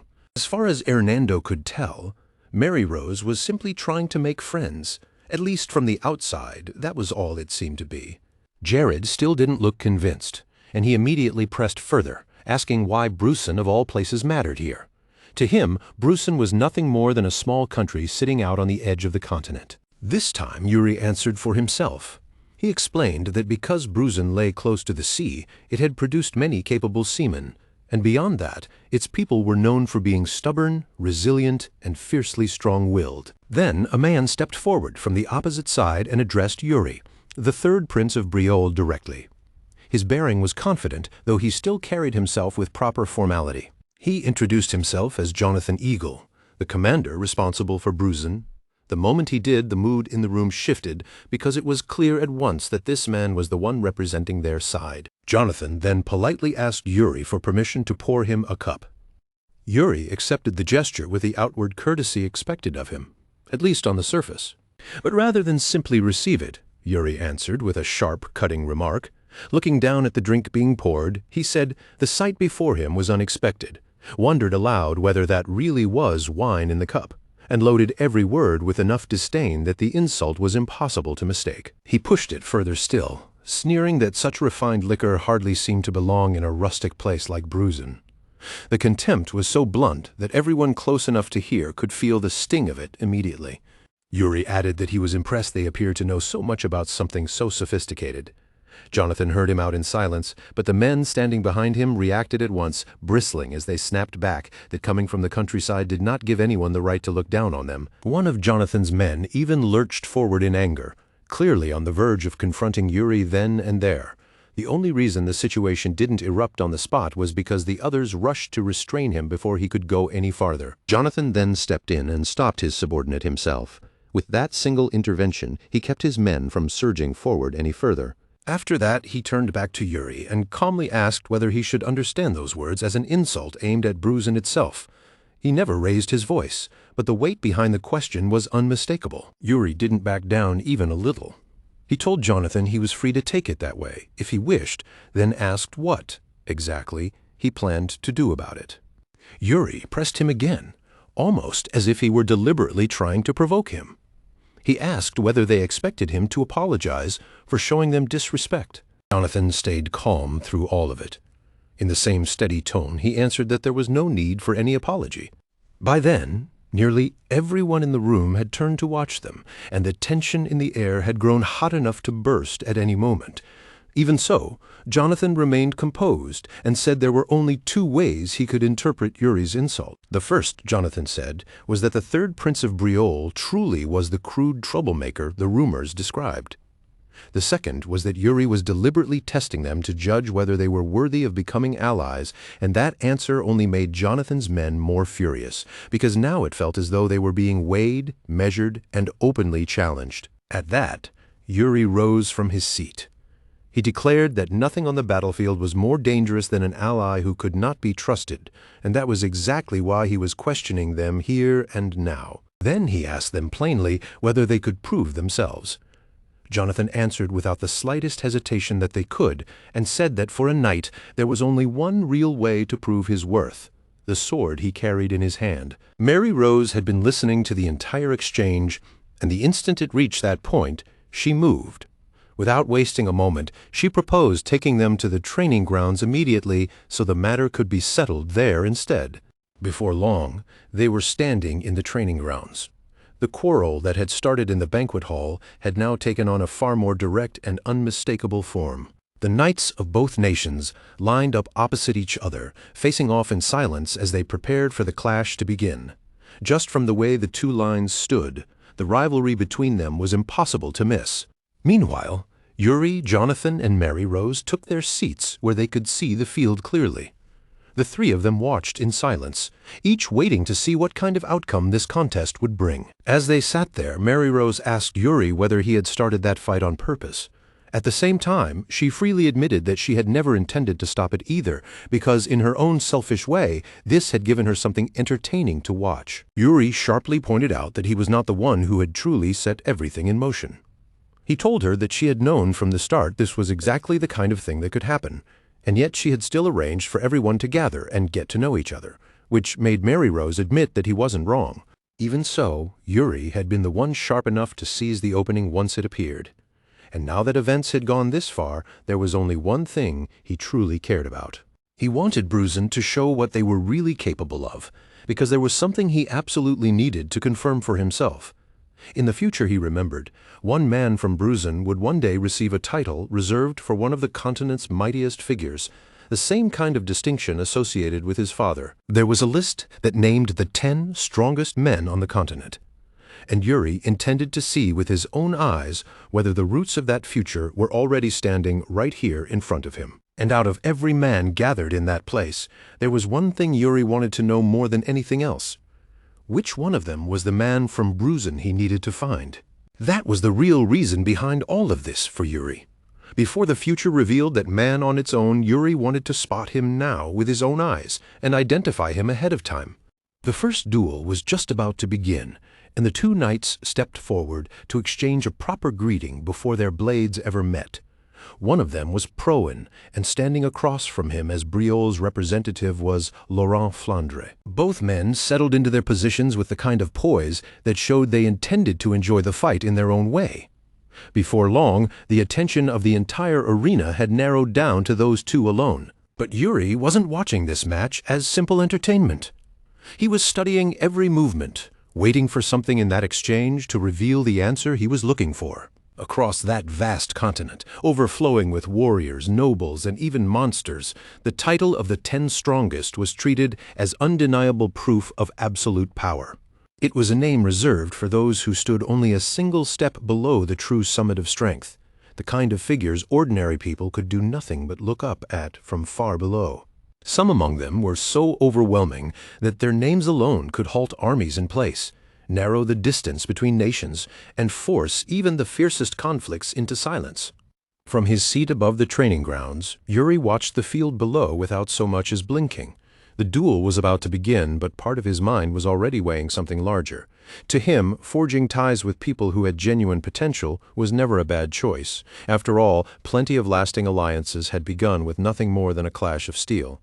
On one side of the arena stood Laurent Flandre, a knight of Briol. His posture was steady, his breathing controlled, and every detail of his stance reflected the clean discipline of a man who had honed his swordsmanship to its utmost limit. Facing him was Proin of Bruzen, swaggering forward with a crooked grin tugging at his face. He said he had heard of Laurent before, some pampered noble favorite who had racked up a few tournament wins, the sort of polished reputation that meant very little outside noble circles. Dragging the tip of his sword through the dirt with a scraping sound, Proin kept taunting him in that mocking voice. Then, without any warning at all, he kicked off the ground and lunged straight in. To Proin, Laurent's style looked like nothing more than elegant decoration. It might have been pretty to watch, but in his eyes it lacked the kind of real weight that mattered in an actual fight. But Laurent refused to react to any of it. His expression never changed. His gaze never wavered, and his full concentration remained locked on the duel in front of him. So when Proin's blade came slicing through the air, it hit nothing at all. Laurent was already gone from that spot, slipping past in a blur before reappearing behind him. For just a moment, uncertainty flashed through Proin's mind. Laurent's movement had been too precise, too smooth, and too controlled to simply brush aside. Even so, Proin forced himself to believe he understood it now. Refined, yes. Fast, yes. But maybe still predictable. That was the conclusion he chose to cling to. So he planted himself, gathered his strength, and rushed in once more, pouring even more force into the next strike as if that blow would decide the whole match. It didn't. In the very next instant, a streak of light flashed across the arena floor. Jonathan Eagle shot up from his seat at once, his eyes widening before he could stop himself. Beside him, Mary Rose let out a sharp gasp and raised a hand to her lips at what she had just witnessed. Only Yuri remained perfectly calm. There was quiet satisfaction in his eyes as he watched it happen, and under his breath he murmured that this was exactly what he had expected to see. Laurent's sword had already come to a stop at Proin's throat. The Bruzen knight froze where he stood, his whole body going rigid as sweat began pouring down him. Only then did the full reality of his defeat finally catch up to him. Dust drifted and curled through the air around the two men, and for a brief moment the entire arena sank into stunned silence. A faint smile returned to Yuri's face as he replayed the exchange in his mind. Laurent had left that opening there on purpose. It had never been a mistake at all, but a carefully placed trap subtle enough to draw his opponent in. And the instant Proin bit at that bait, Laurent adjusted his position. Then came one smooth, flawless twist of the wrist, and with that single motion, he redirected the incoming force perfectly. That alone was enough. In the space of a blink, the duel was finished and the victory belonged to Laurent. Even so, Yuri quietly admitted to himself that Proin had shown real skill. Against most opponents, Laurent's overwhelming speed would have ended the fight almost immediately. But the Bruzen knight had managed to endure longer than expected through sheer toughness and stamina. In the end, though, it was Laurent's sharper reading of the battle and his near-perfect precision that gave him the decisive edge. With Briol claiming the first win, Laurent calmly guided his sword back into its sheath. Across from him, Proin lowered his own weapon, breathing hard, and then drove its point into the dirt. Then Proin broke into a crooked but honest smile, reached out his hand, and accepted the loss with grace while praising Laurent's strength. Laurent took that hand firmly, returning the respect without a moment's hesitation. At once, the knights of Bruzen burst into applause. Even after seeing one of their own fall, their spirit hadn't been shaken in the slightest. Watching from the side, Jonathan remarked that such skill was only natural for a knight of Briol, the kingdom famed for its warriors. Laurent had clearly proven his worth. But Yuri immediately cautioned him not to look down on the other side either, because Bruzen's knights were formidable in a different way. Even as he said that, Yuri calmly reminded Jonathan that the score now stood at 1-0. Then, with a faintly provoking edge in his voice, he told him not to surrender so soon. Jonathan answered with a smirk of his own, making it plain that he had no intention of stopping there. Without wasting another moment, he called for the next fighter, José Aratur. A huge man stepped forward, carrying an enormous greatsword over his shoulder as casually as if it weighed almost nothing. The moment Yuri saw him approach, his eyes narrowed with obvious interest. From nearby, Mary Rose remarked on how imposing he looked. A moment later, José came to a stop, standing upright and perfectly composed. Jonathan proudly introduced him as José Aratur, the strongest knight in their unit, and a man who aimed to someday claim a place among Bruzen's 10 strongest. At that bold claim, Yuri let out a small laugh. Resting his face lightly against one hand, he turned his gaze back toward his own side. Jared, he called out, "You're up." Jared stiffened on the spot, his eyes widening as he tried, for one absurd second, to act like he hadn't heard his name at all. He even pointed at himself, as if to ask whether Yuri really meant him. Yuri's voice sharpened immediately as he barked at him to get moving, and with a deeper frown and a grumble under his breath, Jared finally stepped forward while his comrades shouted encouragement from behind him. But the closer Jared came, the more crushing that difference in size began to feel. José greeted him with easy confidence, saying he had been looking forward to this fight, while Jared forced out a careful reply, already sensing the danger in those hardened battlefield eyes. José noticed that hesitation right away and laughed. He remarked that Jared seemed like the cautious type, the kind of fighter who preferred to read his opponent before committing to a move. Then, without the slightest warning, José lunged. His massive blade came crashing down like a wall collapsing from above. Jared barely managed to roll out of the way in time, and the ground split open exactly where he had been standing only a heartbeat earlier. A sharp jolt of fear ran through Jared's entire body. He understood the danger immediately. If that monstrous sword landed even one clean hit, the fight would end right there on the spot. José Aratur gave him no time to recover from that realization. He swung again with a savage horizontal slash, and the blade screamed past Jared's face so close that it cleanly sheared off a strand of his hair. Seeing that reaction, José clicked his tongue and wore a mocking little smile that only made the pressure bearing down on Jared feel even heavier. He warned Jared not to keep drifting off like that, because if he did, he wouldn't even live long enough to regret whatever came next. That was enough to snap Jared fully back to himself. He tightened his grip, hurriedly reset his footing, and just barely managed to steady his body in time to meet José's next attack head-on. Then their swords began crashing into each other again and again in a brutal, relentless rhythm, sparks bursting through the air with every collision. Each strike carried so much force, it felt like the air itself was shuddering, and even the ground beneath them seemed to echo with every impact. Jared's arms started to tremble under the crushing power behind every single blow, but he still refused to break. He held on through stubbornness alone. From his seat, Yuri watched the clash with narrowed eyes and quickly judged what he was seeing. José's strength was monstrous, almost on the level of an orc's raw power, and yet it was matched with astonishing control. In that moment, Yuri quietly recognized it for what it was. This was the kind of man destined to one day rise into the ranks of the 10 strongest. Then, in one sudden burst, José tore apart the rhythm of the exchange and smashed straight through Jared's guard. His huge blade caught Jared's sword and knocked it violently offline, and before Jared could recover his balance, José flowed through the opening in one seamless motion, lifted him clear off the ground, and hurled him down hard. The impact rang across the training grounds like a crack of thunder. Jared groaned and tried to force himself back up, but his whole body shook with strain and exhaustion. Before he could fully rise, a commanding voice called for the match to stop. The duel was over. José immediately lowered his sword, then reached down and offered Jared his hand, praising the endurance and fighting spirit it had taken to last that long against him. Jared looked up at him, managed a faint smile through the pain, and accepted the hand that was being offered. Then he answered that if nothing else, he would take this defeat as a lesson he would never forget. Yuri rose to his feet with a satisfied grin and declared that the score was now tied, 1-1.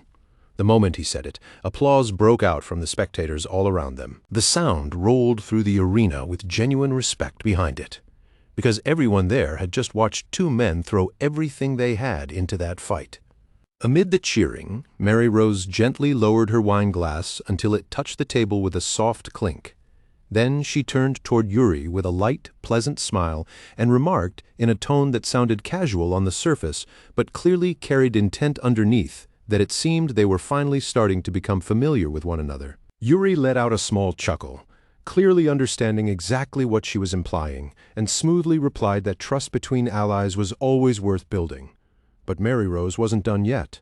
She rose from her seat and began walking toward him with slow, measured steps. Saying that she completely agreed, Mary Rose came close with a smile that was both teasing and controlled.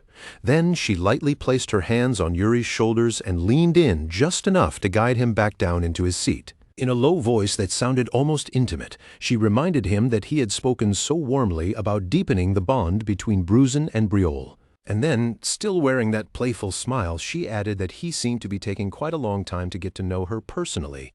Yuri Briol blinked in plain confusion as Duke Mary Rose leaned in close, graceful, and commanding all at once. She told him that in Bruzen, properly understanding one another was considered very important. Then she teased him by saying that, judging from the way he had behaved, he had no intention of doing that anytime soon. Every movement she made was deliberate, carefully aimed at drawing his attention toward her.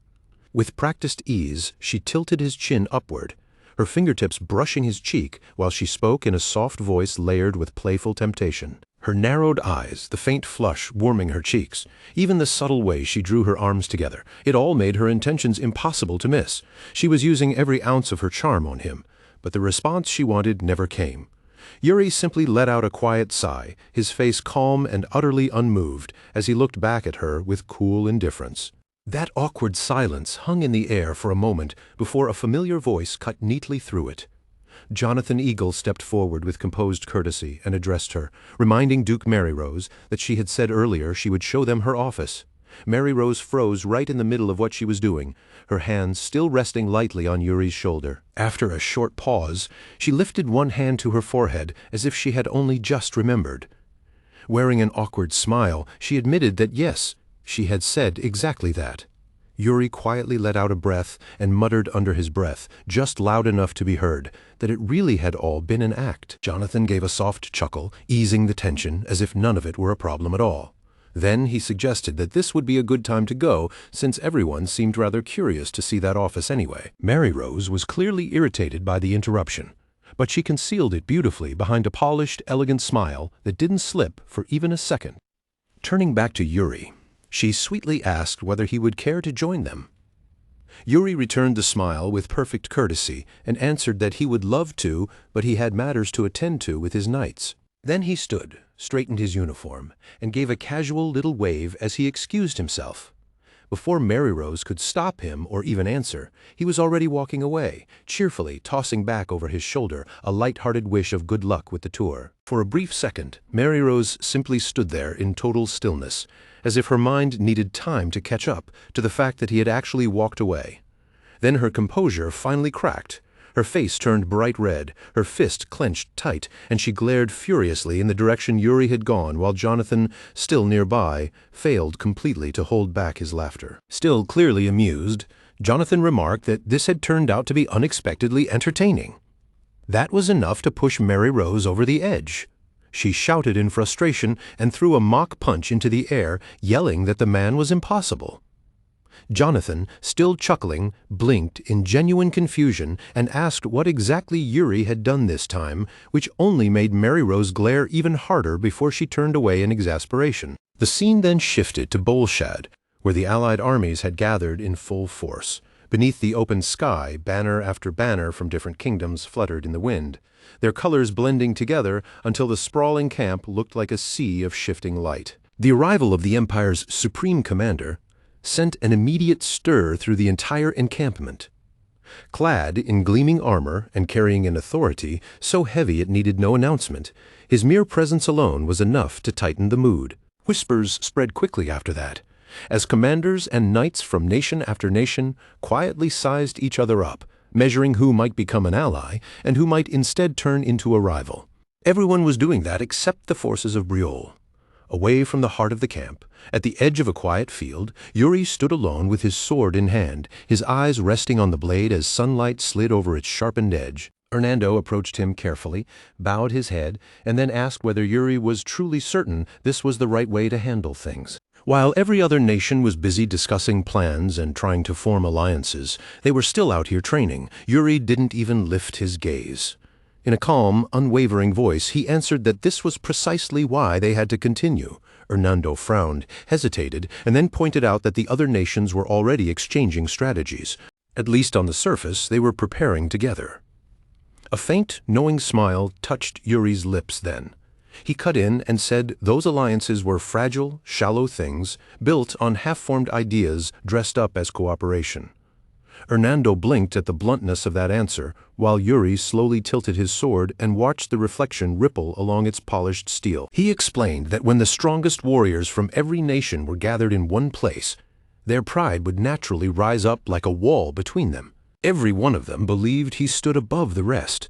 Men like that would never truly come together through words alone. And after hearing that, Hernando fell silent, before slowly nodding as he began to understand what Yuri was saying. Yuri kept his eyes on the bright surface of the blade, where his own reflection stared back at him with steady resolve. In his heart he was already certain of the answer. Only power could impose order on warriors like these. Words would never be enough. True respect was won by strength alone. Then Yuri lowered the sword slightly and turned toward the presence he had sensed nearby. With a faint smile, he called out to Laurent Flandre and asked whether he wanted to spar. Laurent stepped forward without even a moment of hesitation, his sword already drawn as he moved into place. With pride in his voice, he answered that it would be his honor. "Your Highness?" Yuri raised his own weapon and returned the smile, then told Laurent not to hold anything back. The instant those words left his mouth, Laurent's stance shifted and his expression sharpened. Mana surged up around him, thick and vivid enough to make the very air seem to hum. Laurent replied that he would never dream of doing otherwise. Yuri mirrored his stance and carefully studied the flow of power surrounding his knight. It was clean, steady, and beautifully controlled. And as Yuri watched that mana gather around Laurent Flandre, he quietly thought to himself that this man truly was the ideal partner for what he intended to do. The very instant Roland sprang forward, it felt as if the earth beneath them gave a violent shudder. His sword tore through the air in a blistering arc and crashed into Yuri Briol's blade, the impact spraying bright sparks between them. A sharp, ringing clash of steel cut across the field and carried far into the distance. And before Yuri Briol could even settle from that first collision, Roland was already channeling mana straight into his next attacks, driving his body harder with every exchange until each motion became swifter than the one before it, and each strike came down with even more crushing weight, until the assault no longer felt like separate blows at all, but one continuous torrent, each strike flowing into the next as the pressure built like a storm turning fiercer by the second. Yuri Briol faced it head-on and did not yield so much as a single step. Under the blazing afternoon sun, their blades flashed again and again as the duel exploded into full intensity. Prince Yuri moved with smooth, effortless grace, slipping around Roland's relentless thrusts as though he already knew exactly where each one would fall.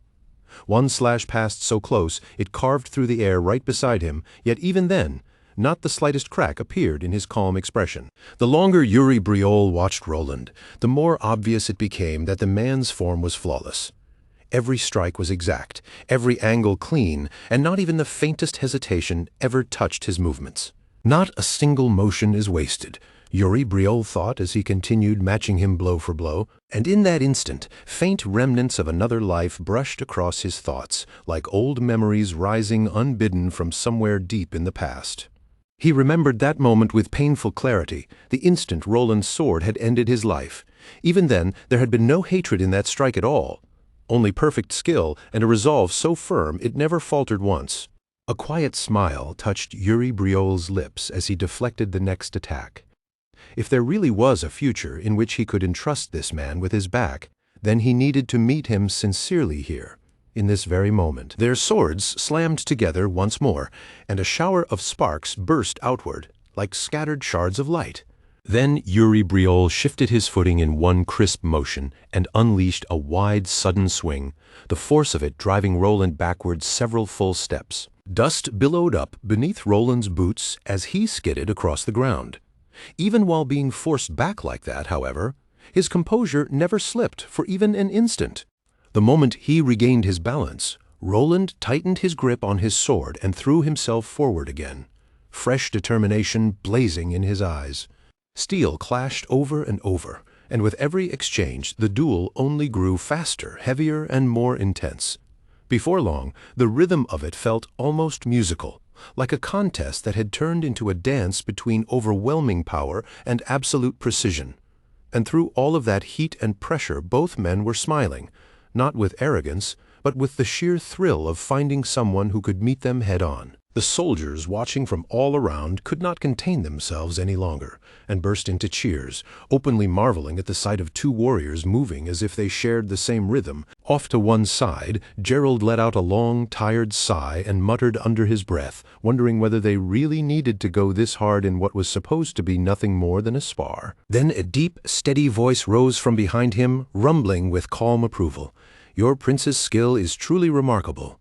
Gerald spun around at once, and the moment he recognized the speaker, he went completely rigid where he stood. Standing there was the towering knight from Brusson, Jose, wearing the kind of easy, friendly grin that made his size feel even more overwhelming.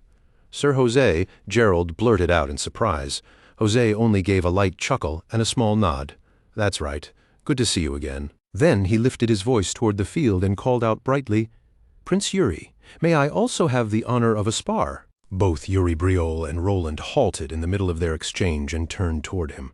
Yuri rested his sword casually across his shoulder, tilting his head slightly as a flicker of amusement surfaced in his eyes. "A spar, you say?" Yuri repeated, clearly entertained by the request.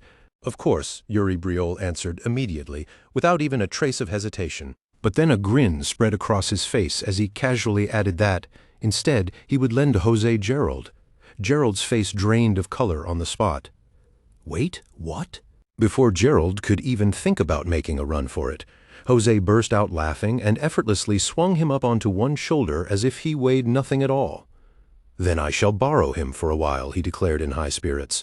Gerald kicked and flailed helplessly, stretching an arm desperately toward Yuri Briol while protesting that His Highness could not possibly be serious. Yuri only waved back with a broad grin and told him to enjoy himself and learn something useful. And just like that, the two of them disappeared into the distance, with Gerald's fading complaints trailing farther and farther away. Once the noise of that little commotion had finally passed, Roland turned back toward Yuri Briol and bowed with sincere respect. "Thank you for the opportunity, Your Highness." "It was an honor," Yuri Briol replied with a warm smile, telling him the honor had been his as well, and adding that he would be looking forward to their rematch soon. After Roland departed, Yuri Briol slid his sword back into its sheath and slowly walked toward a nearby tree standing at the edge of the field. Its broad branches stretched wide overhead, casting a patch of cool, gentle shade. Settling beneath it, Yuri Briol let out a quiet breath and leaned his back against the trunk. Even there, he could still faintly hear the distant cheers of the knights and the ringing clash of swords carrying over from the field behind him. He closed his eyes and let the stillness wash over him after the storm of battle, while the leaves above rustled softly in the breeze. Then, after a long silence with his gaze resting on the far horizon, Prince Yuri finally spoke in a calm, level voice. "Any results?" A faint presence stirred from the nearby darkness and stepped forward. Asana emerged with fluid, soundless movements, her expression as steady as ever. "You've gotten sharper, Your Highness," she said, and her voice carried both respect and quiet approval. "But once we're actually out on the field, I'm still far more effective." A faint smile touched Yuri Briol's mouth. "And that's exactly why I rely on you," he replied. Then his tone sharpened, and he asked her about the foreigner. At once, Asana's entire demeanor shifted, becoming crisp, precise, and thoroughly professional. "I've confirmed traces of his presence here in Baal Shad," she reported. Yuri Briol's expression darkened slightly, his eyes narrowing as old memories rose to the surface. That man from the east, one of the 10 strongest. In his previous life, that same warrior had stood against Okua and fought alone all the way to the bitter end. No one had ever truly learned why he rebelled, but there had never been even the slightest doubt about how powerful he was. Yuri Briol let out a slow breath and weighed the thought in silence. An enemy of Okua could just as easily become an ally. "You've done well, Asana," he said at last, his voice low and firm. "We need to find him before the conflict begins." If they moved too late, that opportunity would vanish forever. Asana lowered her head in understanding and said she would continue the search. Then she slipped back into the shadows, while Yuri Briol's gaze drifted farther into the distance. In his mind, the past began to overlap with the present. He could still see the foreigner's final moments with brutal clarity, a chest pierced clean through, a broken body crushed between the blood-soaked fangs of a monstrous beast. Yuri Briol's hand tightened around his sword as that memory burned behind his otherwise calm eyes. So that was how it ended, he thought grimly. In the war against Okwa, that man had been the one who surrendered his place among the 10 strongest. Above him, the wind stirred the branches, carrying with it a resolve that felt cold, unwavering, and absolute. Once an imperial prince, the emperor's own half-brother, and now the supreme commander of the allied forces, Ragnar Gustaf Gransien. That name alone was enough to stir vivid, unmistakable memories in the depths of Prince Yuri's mind. One scene from his previous life returned with perfect clarity. An evening in a quiet room, dim and warm beneath the flicker of lantern light. In that soft, wavering glow, 2 figures sat close together. Yuri, Princess Arena of the Empire, his fiancée at the time, whispered anxiously, her cheeks burning with embarrassment while her eyes kept darting nervously toward the door. "What if someone finds us like this?" Yuri had answered with a gentle laugh, trying to put her at ease as he softly assured her that no one else was there. "We're perfectly safe," he told her, even promising that if anything did happen, he would take full responsibility. Her blush deepened at those words, though through all her nerves a shy little smile still managed to appear. Slowly, the 2 of them leaned closer. The gap between them shrank, their faces flushed, their breaths mingling in the narrow space between them, and just as their lips were about to meet, a flat, irritated voice sliced through the moment. "Do you 2 mind?" Both of them froze on the spot. Stretched out carelessly across a nearby couch was none other than Ragnar Gustaf Gransien, Irina's uncle, with one arm lazily draped over his eyes. He sounded more exhausted than angry as he muttered that if they were going to do that, they should at least do it somewhere else. Irina jolted to her feet in total humiliation, her face turning bright red as she began stammering incoherently, while Yuri, equally caught off guard, scrambled up as well and tried to recover his composure even though shock and embarrassment were still written plainly across his face. "Lord Ragnar!" "I didn't realize you were." Yuri began, but Ragnar cut him off before he could finish, giving a dismissive wave of his hand. "Enough noise," he said with a sigh, rubbing at his temple and muttering that the 2 of them were giving him a headache. At last, Ragnar Gustaf Gransien swung one leg off the couch and pushed himself up to standing. Once he was on his feet, his gaze moved between the 2 of them for a brief moment before stopping squarely on Yuri Briol. Keeping one hand resting lightly on Irina's head, he tipped his chin and asked in a level, almost offhand voice, "Tell me something. Do you really like her?" The bluntness of it was so sudden that both of them froze speechless. "Uncle!"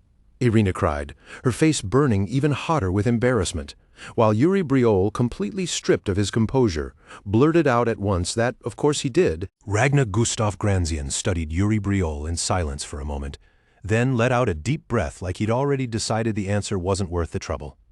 "Fine, forget I asked," he muttered, flicking a dismissive hand as he turned toward the door. "Do as you please, kid. You'll figure it out eventually." With that, he walked out without another glance behind him, stretching his arms and yawning as he disappeared down the hallway. The second he was gone, Yuri Briol and Irina were left standing there in agonizing silence, both still red from the near kiss and the utterly disastrous interruption. Back in the present, that old memory slowly faded away, and a faint smile tugged at Prince Yuri Briol's lips. Even from that one painfully awkward encounter in his previous life, he had already known that Ragnar Gustaf Gransien was no ordinary man. The composure, the presence, the crushing weight of authority that clung to him had been impossible to ignore. And now that same man, the Emperor's half-brother, the Lionheart Prince, and the supreme commander of the Allied forces, was the one everyone inside the Grand Conference Hall of Baal Shad Castle was waiting for. The enormous chamber buzzed with low, restless voices. Seated around the wide oval table were commanders from every allied kingdom, their banners hanging proudly behind them, while they leaned toward one another in hushed conversation, the air thick with curiosity, ambition, and quiet calculation. Some whispered in open wonder, asking if he truly was the Emperor's brother. Others murmured that his strength was said to stand on the same level as the warlords of ancient legend. And for more than a few in that room, simply standing in the same hall as a man of imperial blood was a rare opportunity in itself. Yuri Briol sat quietly in his seat with his arms folded, watching the entire scene without saying a word. Even now, he thought, they chatter like merchants in a marketplace. There isn't a shred of discipline anywhere. Even in the middle of war, politics never truly dies. Then, without the faintest warning, he suddenly felt a presence behind him. It was so close and so abrupt that a cold line of sweat slipped down his back. "Everyone seems to be getting along rather well," said a calm, steady voice from just behind him. Yuri Briol turned slightly, and there he was, Ragnar Gustaf Granzian, standing directly at his back, with composed eyes and the slightest trace of amusement on his face. Ragnar Gustaf Granzian strode past Yuri Briol with effortless ease and took the seat at the head of the table as though it had always been his place. Yuri watched him in quiet disbelief, caught on a single stunned thought. When did he get here? Once he sat down, Ragnar folded his hands before him and slowly swept his gaze across the gathered commanders. The response was immediate. Under those eyes, the entire room fell dead silent. "Good," he said in a flat, even tone. "I'm glad you're all comfortable. But let me make one thing clear. Comfort can be dangerous." Then, with deliberate calm, he tapped the armrest of his chair twice. The sound itself was small, almost laughably soft, but what followed was anything but.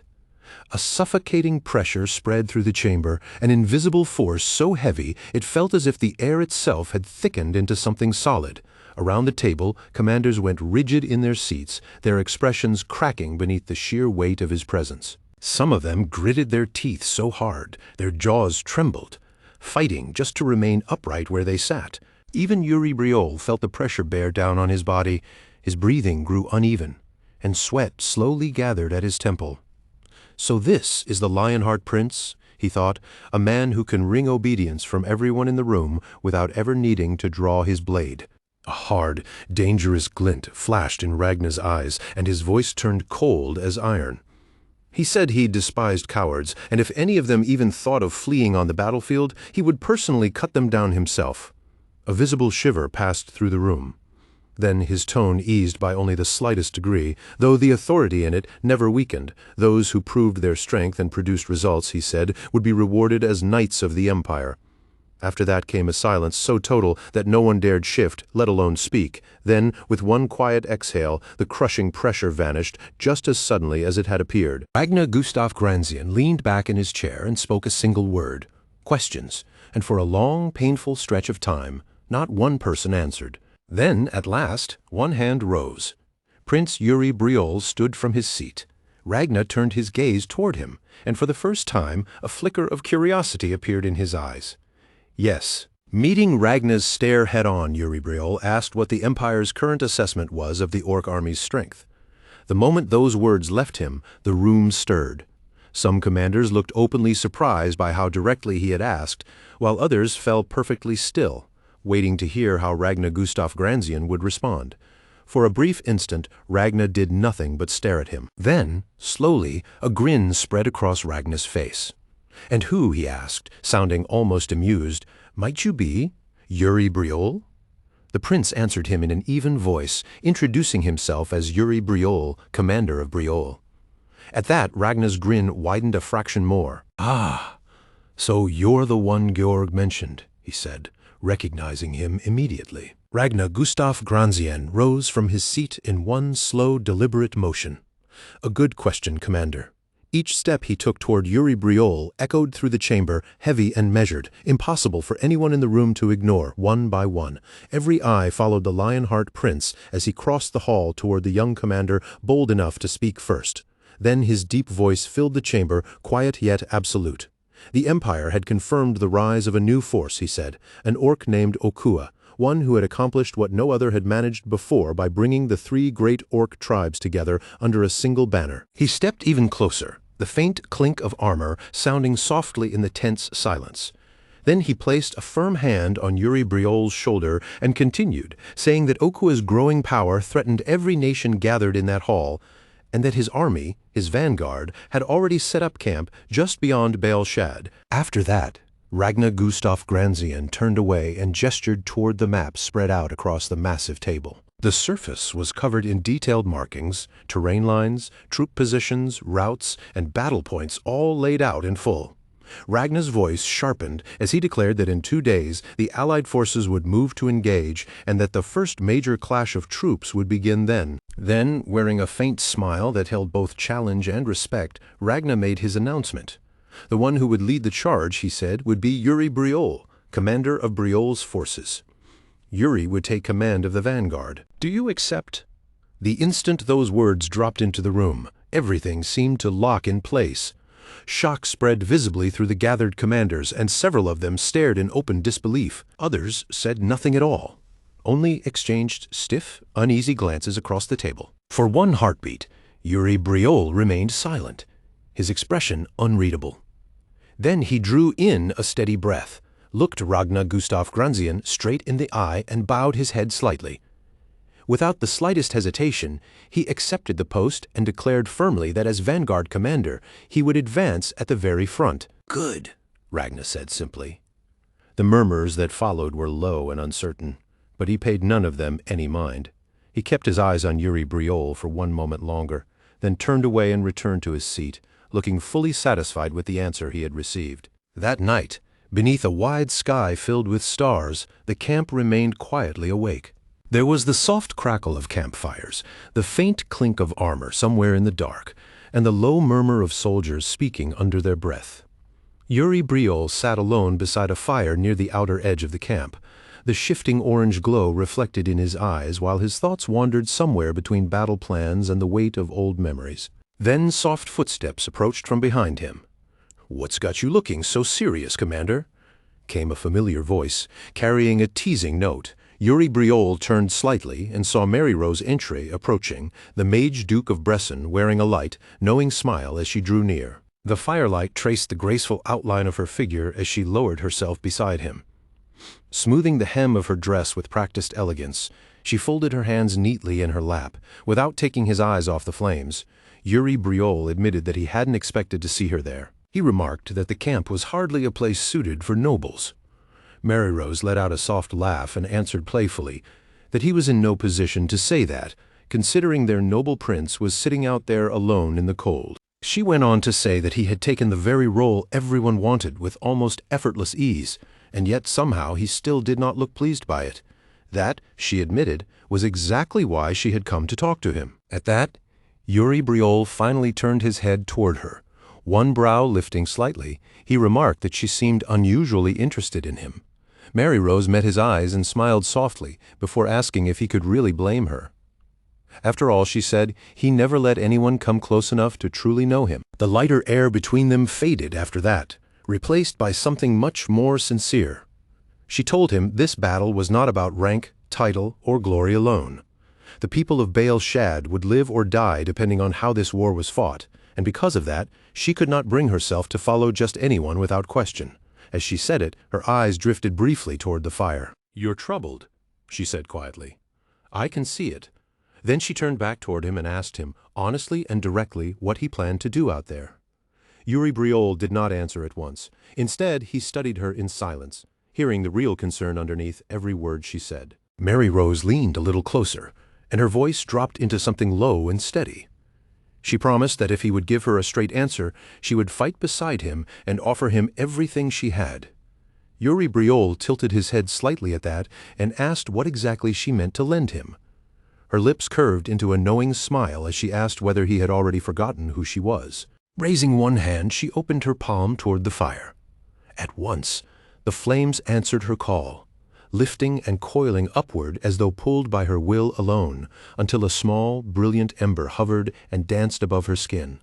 The reflected firelight shimmered in her eyes as she looked at him with the faintest smirk. "I'm Mary Rose Entre," she said, quiet but unmistakably proud, "the Mage Duke of Bresson, and believe me, Your Highness, once we're on the battlefield, I'll be far more useful than Sir Hernando." Yuri Briol kept his gaze on the fire, watching the light flicker across his otherwise composed face. A long silence stretched between them before he finally parted his lips to speak. "There will be casualties." His tone was flat and tightly controlled, almost emotionless on the surface, but the weight behind those words landed with unmistakable force. Mary Rose's smile vanished immediately. Her posture straightened, and she turned fully toward him. "Casualties," she repeated, much more softly this time. Yuri Briol gave a small, quiet nod. He told her that the vanguard was the place where the blood flowed first and deepest, where men were always the first to be thrown into death. And as he continued speaking, the look in his eyes grew harder in the firelight. The men they had been laughing with tonight, the same soldiers sharing food, warmth, and brief moments of peace around these fires. Many of them would not live long enough to see the next sunrise. And that, Yuri Briol said, was what it truly meant to lead from the very front. He leaned a little nearer to the fire, and the wavering light flickered across his face, dancing in his eyes and making the heaviness in his expression stand out all the more. "I chose this position with my own hands," he said in a quiet, steady voice. "So when that moment finally comes, I'll be the one who carries that burden alone." After that, the conversation simply stopped. Neither of them said another word. Only the soft, steady crackle of the fire filled the silence between them until Mary Rose finally drew in one slow, careful breath. The tightness in her face gradually melted away, and as her expression softened, a different kind of resolve began to gather and shine in her eyes. "That isn't an easy truth to accept," she said softly, her voice low and calm. "But hearing an answer like that is exactly why someone like you deserves to command." As she spoke, she straightened her back, her solemn air settling into something steadier and more assured. "Your answer, Your Highness, it truly is admirable." Then the corner of her mouth lifted into the faintest teasing smile. "Though I still don't like how it sounds, as if you worry more about your soldiers than you do about me." The change in tone came so suddenly that Yuri turned to her at once, caught completely off guard. Still wearing that confident smile, Mary Rose raised her hand toward him, offering it openly, as though drawing a clean line between the conversation they had just shared and the decision that would follow. "Then, let's make it official. I am Mary Rose Entra, Mage Duke of Balshad." She met his eyes without even the slightest trace of hesitation, her gaze steady and unwavering. "From this moment onward I will stand at your side, and I will lend you my power in this first battle." For the first time that night, Yuri's face eased into a genuine smile. Without pausing, he reached out and clasped her hand firmly. "Then I'll be counting on you, Duchess," he said, warmth finally returning to his voice. "I'm looking forward to fighting beside you." A few days later, fierce winds tore through the dense canopy of Balshad forest, bending branches and making the leaves overhead shudder and shake. The air was thick with the smell of wet earth, cold iron, and that unmistakable tension that settles in just before an army goes to war. The first battle had begun. From between the trees, wave after wave of armored orcs came pouring out in disciplined ranks, their advance brutal, organized, and relentless. Their roars rolled through the forest, and at the very front, riders mounted on snarling beasts drove the charge ahead with terrifying force. Opposing them, the Allied army stood ready behind rough wooden walls and hastily raised barricades. All along the line, armor clinked and rattled as soldiers tightened their hands around swords and spears, bracing themselves for the impact that was coming. High above the battlefield, Supreme Commander Ragnar Gustaf Granzian stood on an overlooking ridge with Mage Duke Mary Rose Entra at his side. His sharp, piercing eyes swept across the front lines, while the wind carried the distant shudder of war through the trees.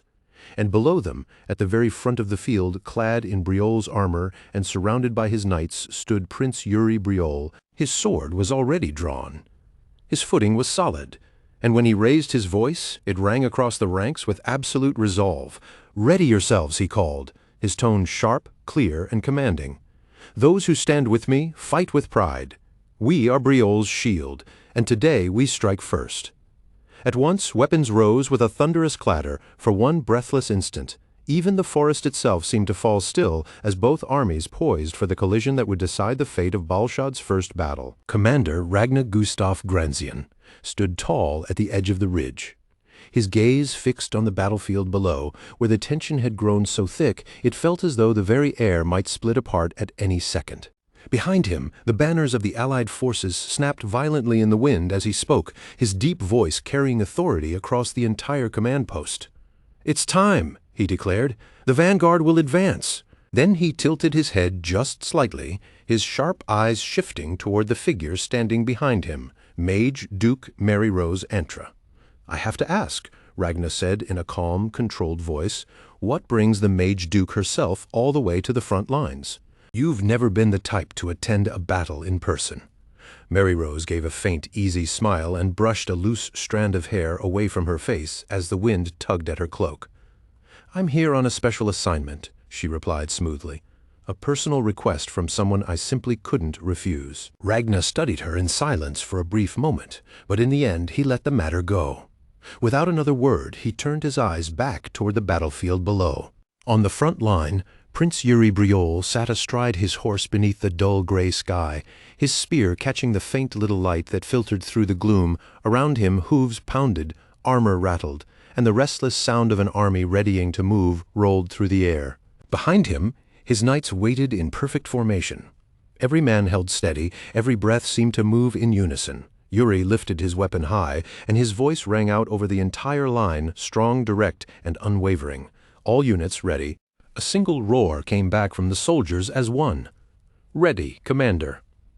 Yuri lowered his spear, his expression hard and fully settled. "Then we charge." That order ripped through the formation, and in the very next instant the Briol vanguard burst forward. Their battle cry shook the forest, and the ground itself trembled beneath the force of their charge. Across the field, the Orc army answered with a savage roar of its own, and thundered forward to meet them head-on. The two forces raced toward each other like twin storms on the verge of collision. Watching from above, Ragna folded his arms and narrowed his eyes. "Reckless," he muttered under his breath. "If he miscalculates even once, all that brilliance will die with him." But before he could say anything more, Mary Rose stepped forward, her staff already in hand, looking perfectly calm in the middle of the chaos that was rising below. "Commander Ragna," she said lightly, almost as if asking a small favor, "would you mind giving me a little space? I have something I need to take care of." He turned toward her with a frown. "What exactly are you planning, Duchess?" Mary Rose only smiled. "You'll see." Then she planted her staff firmly into the ground and began to chant under her breath. At once, the air around her rippled with heat, and waves of mana surged outward in every direction. Above her, a massive sphere of flame began to form, an enormous fireball so vast that its glow spilled across the battlefield below.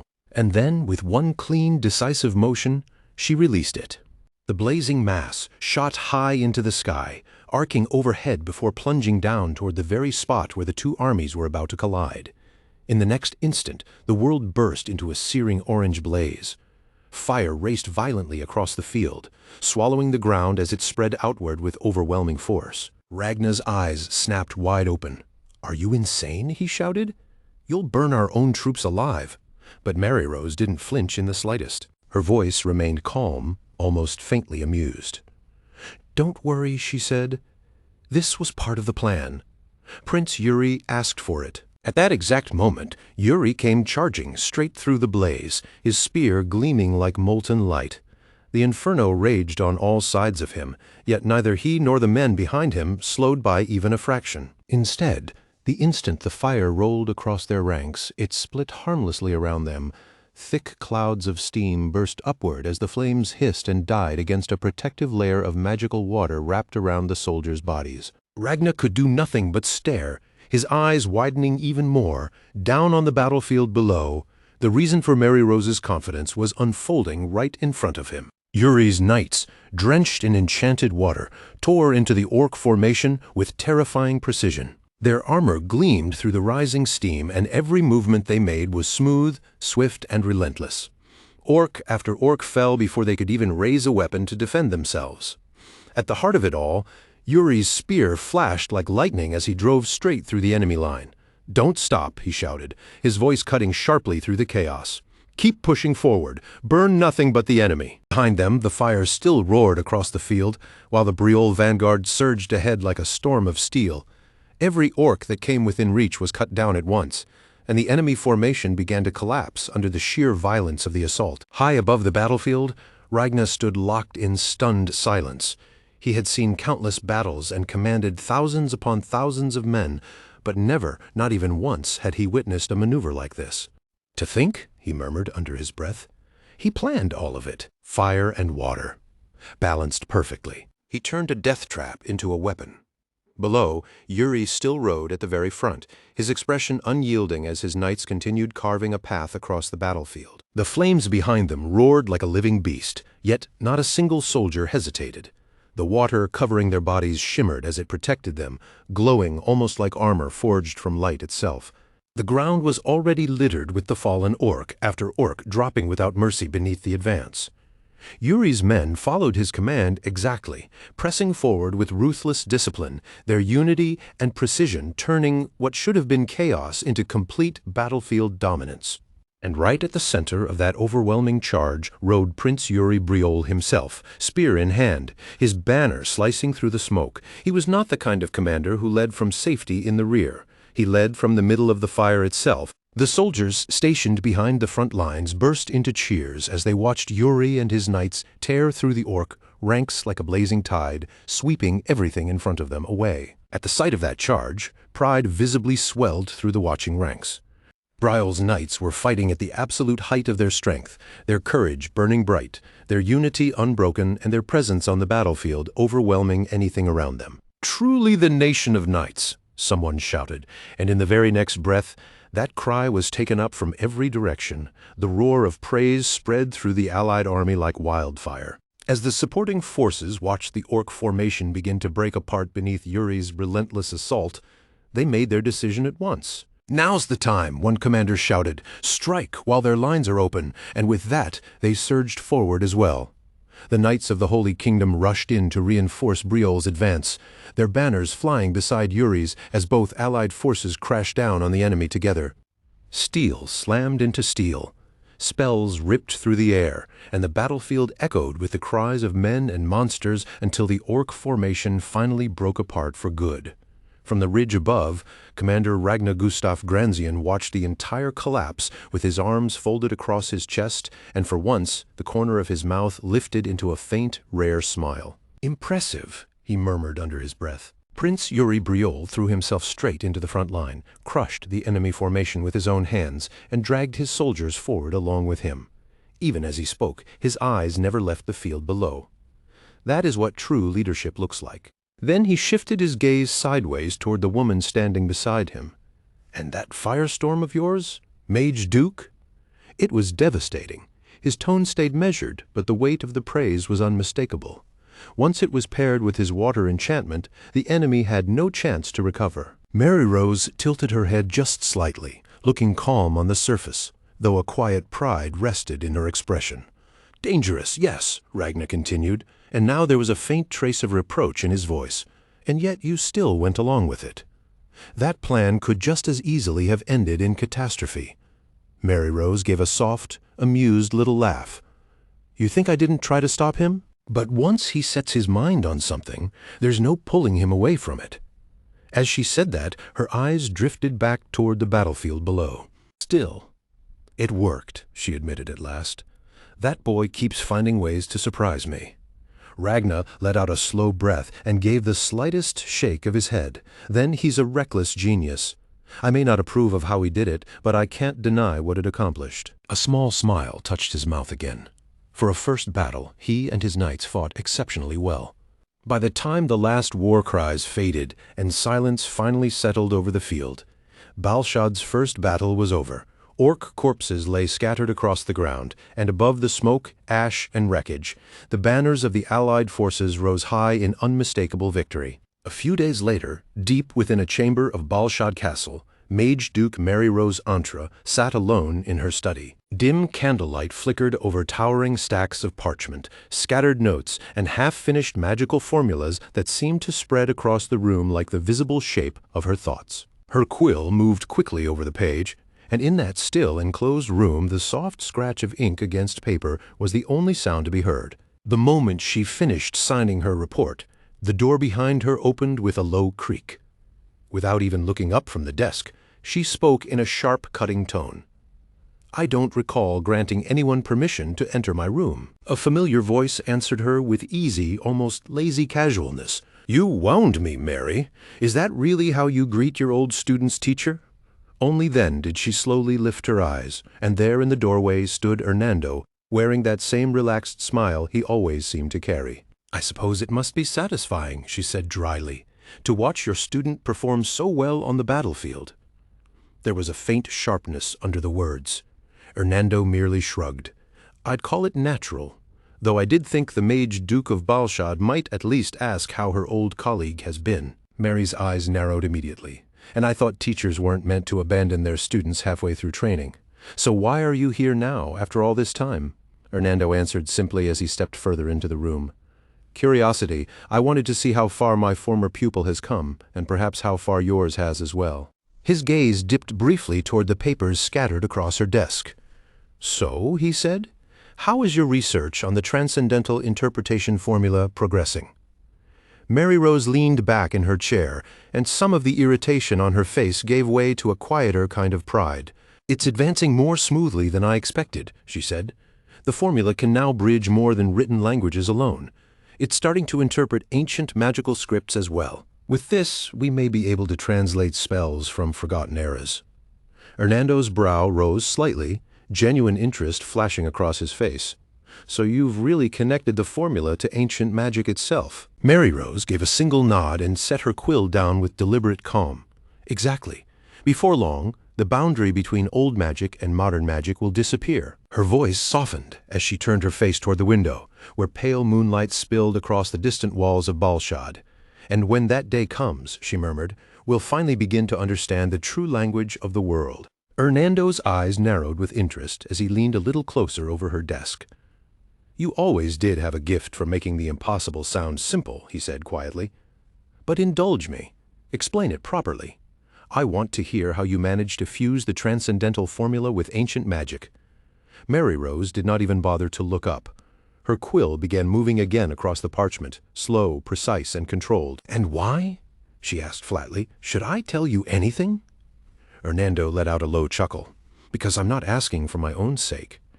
That made her pause. Slowly, she lifted her eyes and studied him in silence.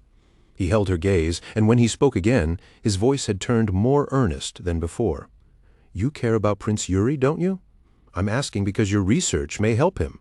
More specifically, it may help with his fate." A faint smile brushed Mary Rose's lips. "His fate, is it?" she murmured, a trace of amusement coloring her voice. "Tell me, Hernando, is his destiny really that important to you?" Her eyes softened, but her voice sank lower and quieter. "Or have you forgotten? Grand wizards are forbidden from interfering with the flow of human history. Even you should remember that." Hernando's expression darkened just a little, but he still nodded. "I haven't forgotten," he said, "but there are already too many threads wrapped around that boy, too many hands reaching into his life. Even the Empire's commander has begun to move." Mary Rose watched him for a long, silent moment, the candlelight reflected in her eyes. Then, with a faint sigh, she turned back to the papers before her. "You always were far too sentimental for a grand wizard," she said quietly. Hernando answered with a small, knowing smile. "Maybe, but I'd rather be sentimental than stand aside and watch history repeat itself." Elsewhere, night had settled deep and motionless over Balshad.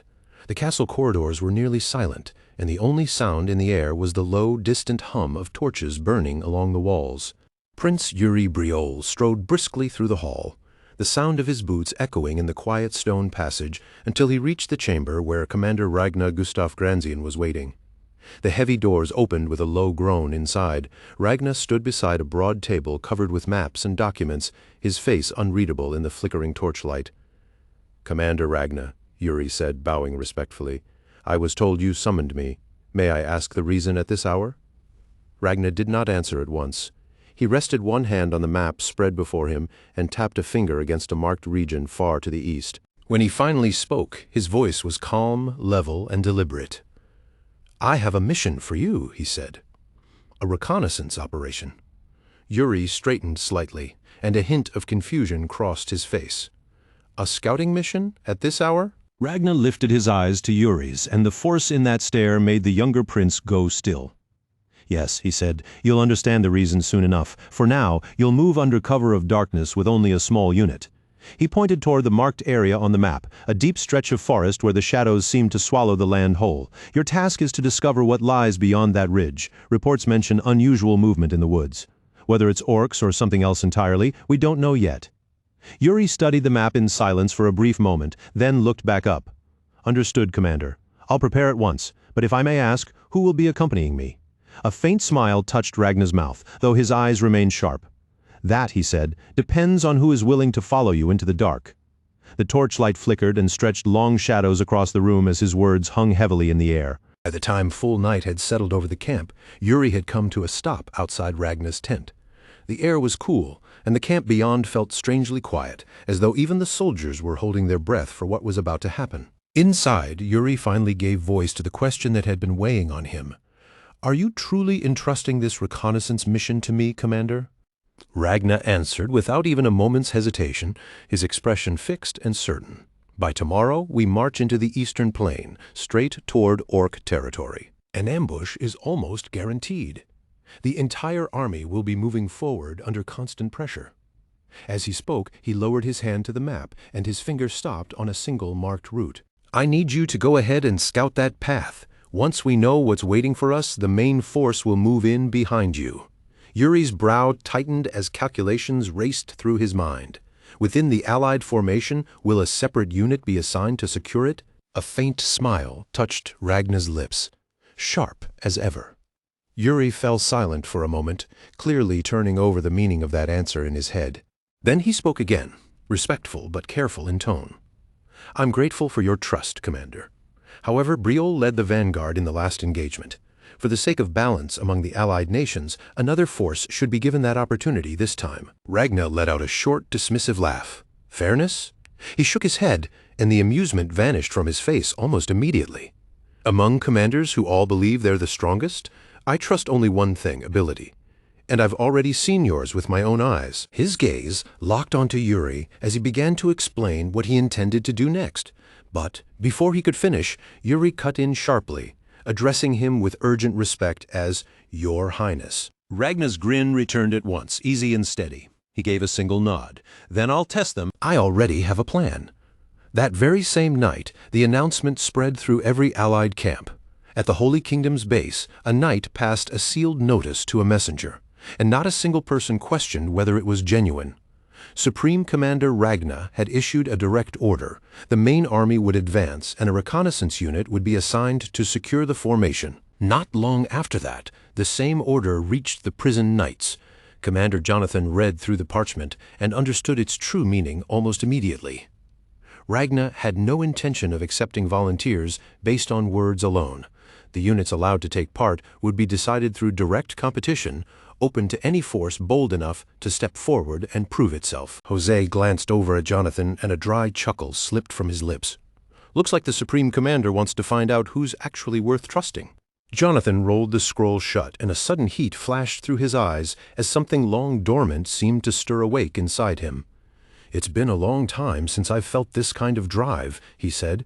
His voice edged with a sharp excitement he made no effort to hide. At Prince Yuri Briol's camp, Hernando read the order aloud, and his expression tightened more and more as the real meaning of it sank in.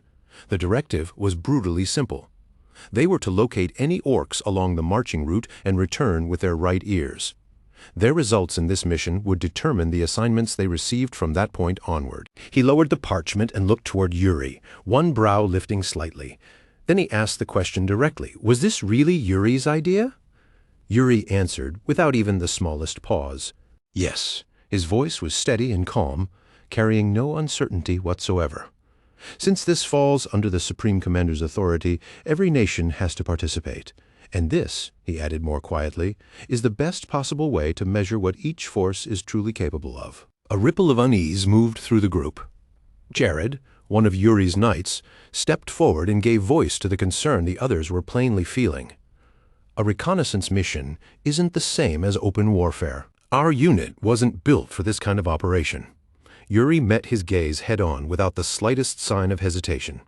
He told him not to worry. He had already prepared a plan for exactly that. The next day, Ragnar Gustaf Granzian stood before the assembled Allied forces.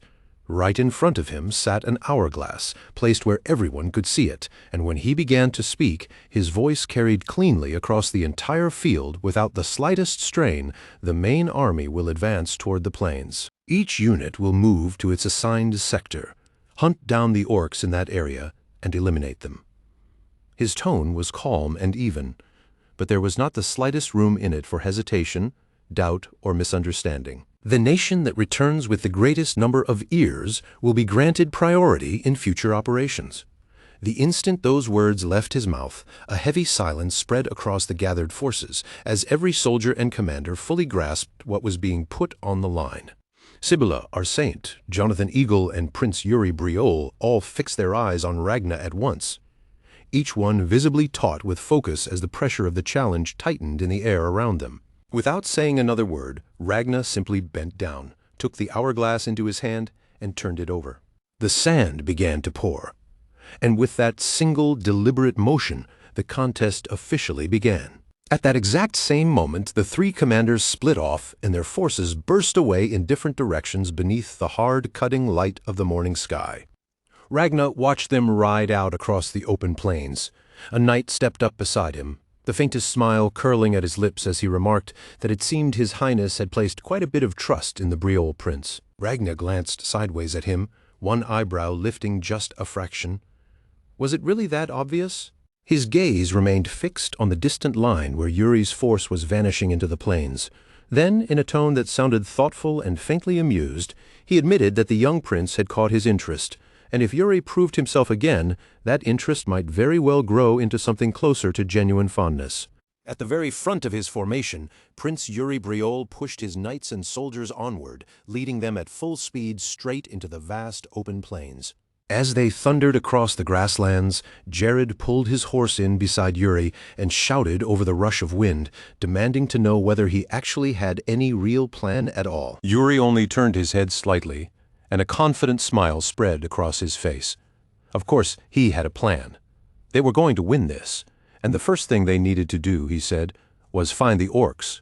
Jared shot him an openly irritated look and snapped back that simply finding the orcs was not the same as actually completing the mission. But Yuri didn't react to the irritation in the slightest.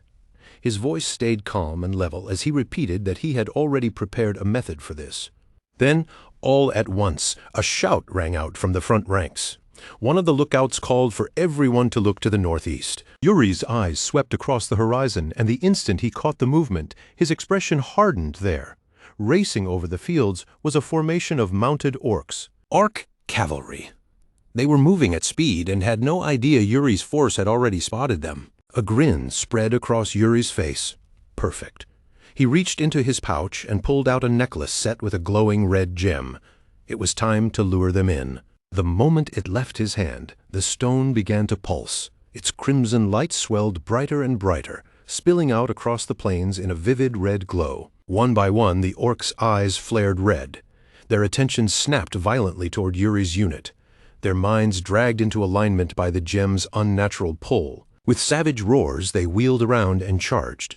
Yuri raised his voice, steady, clear, and impossible to mistake. Only the right ears matter at once. The knights answered him with one unified shout. Jared clicked his tongue in plain irritation, but even so he drew his sword without a second's hesitation. Yuri unsheathed his own blade, his face still perfectly calm, and gave his men one sharp warning not to get carried away. Then he gave the signal.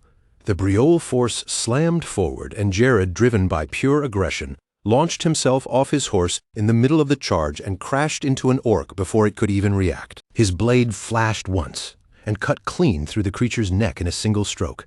The body dropped where it stood. Jared landed over it, tore his sword free, and in the very next instant, the battlefield around him erupted into chaos. Briol's knights and soldiers tore through the orc ranks with brutal, practiced efficiency, cutting down everything that came into their path. Then, out of the confusion, a massive orc burst forward on the back of a hulking lizard mount, its heavy axe raised high as it let out a booming roar. Yuri spotted it instantly and kicked his horse forward without the slightest delay. The orc's axe came crashing down, but Yuri's sword moved first. In one smooth pass, he rode by and sliced straight through the creature's throat, sending blood spraying out into the air behind him. His eyes narrowed as his gaze shifted toward the bodies that were already beginning to pile up across the ground. For this mission, he had prepared two things in advance. His eyes dropped for a brief moment to the small knives hanging at his waist. The first had been the crystal necklace taken from the bandits, and that had already worked exactly as intended. But just as his thoughts turned to the second, one of the knights rushed up to him with a sack slung over his shoulder, dark blood already soaking through the cloth. The knight dropped to one knee and reported that they had already collected 10 right ears. At this pace, he said, they might surpass every other force on the field. Yuri calmly drew one of the small knives from his belt. A faint smile touched his lips as he murmured that it still wasn't enough. The knight froze at once, confusion flashing openly across his face. Before the man could even ask what Yuri meant, Yuri flicked his wrist and drove the knife straight down into the earth. The ground answered instantly. A massive pillar of light burst upward with a thunderous roar, ripping through the soil as the earth shook violently beneath them. The knight staggered backward and nearly lost his footing altogether, his eyes blown wide as he stared at the blinding column of light. But Yuri remained seated on horseback, perfectly still, as though none of it could unsettle him in the least. Heavy waves of power continued to roll off him without pause. Without raising his voice, and with absolute certainty in every word, Yuri declared that they would not turn back until every single orc in the entire region had been exterminated. Soul severance was an unusual power, a technique shaped entirely by the will of the one who wielded it.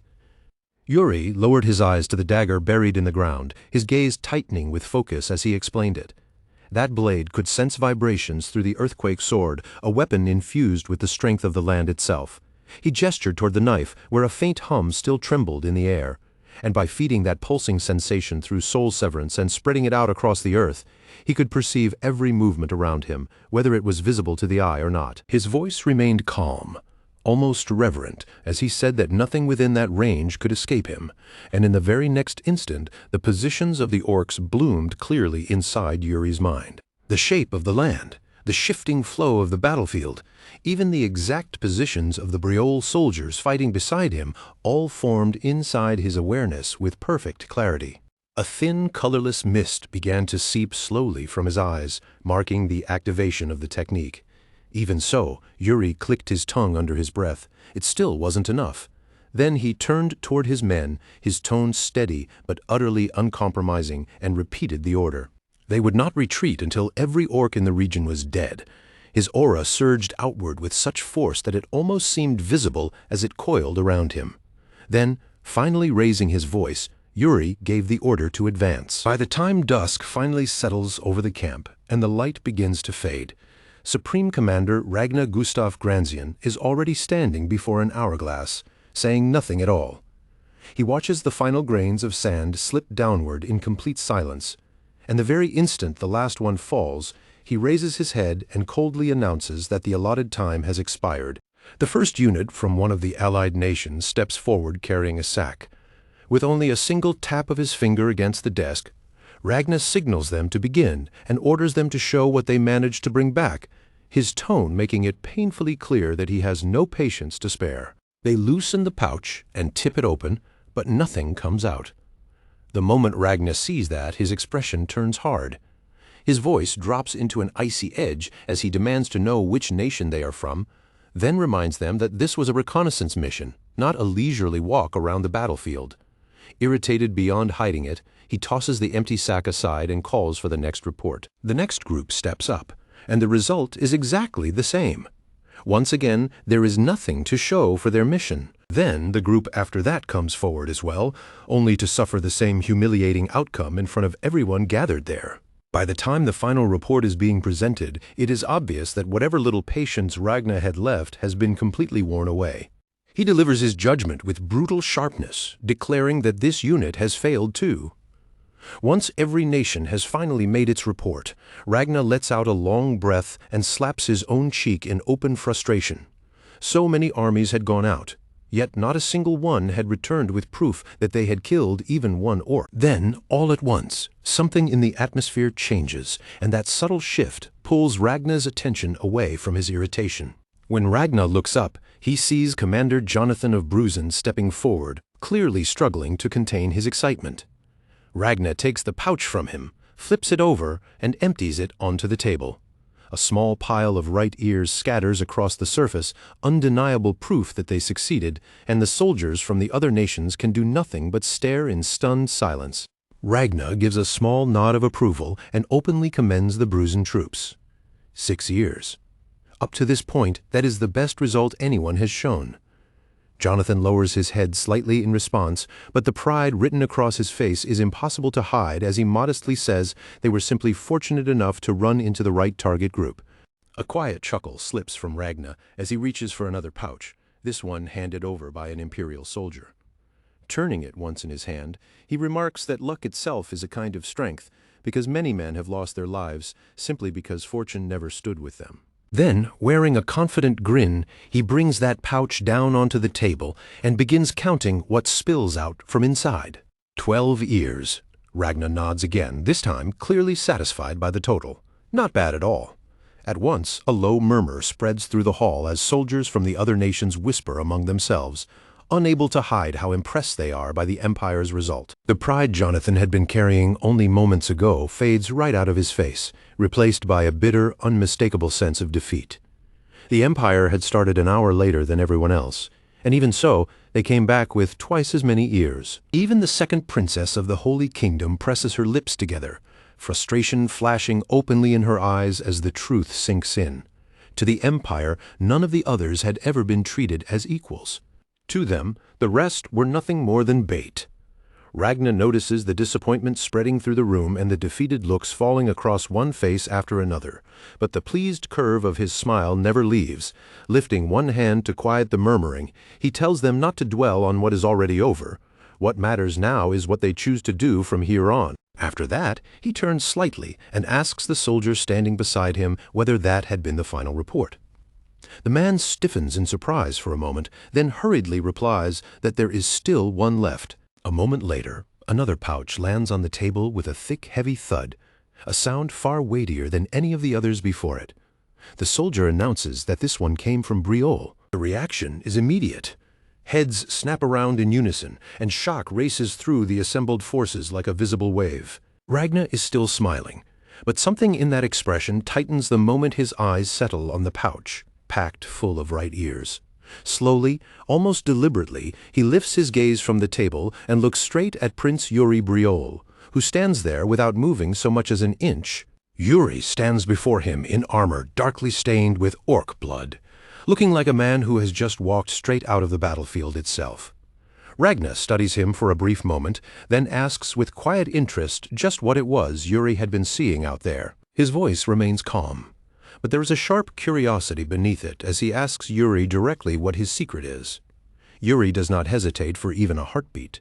In the same, even matter-of-fact tone, he says there is nothing special about it at all. They simply worked harder. That night, the focus shifts away from the briefing hall and back to the Allied camp. Sir Jared is overseeing the unloading of supplies, his sharp eyes moving from crate to crate.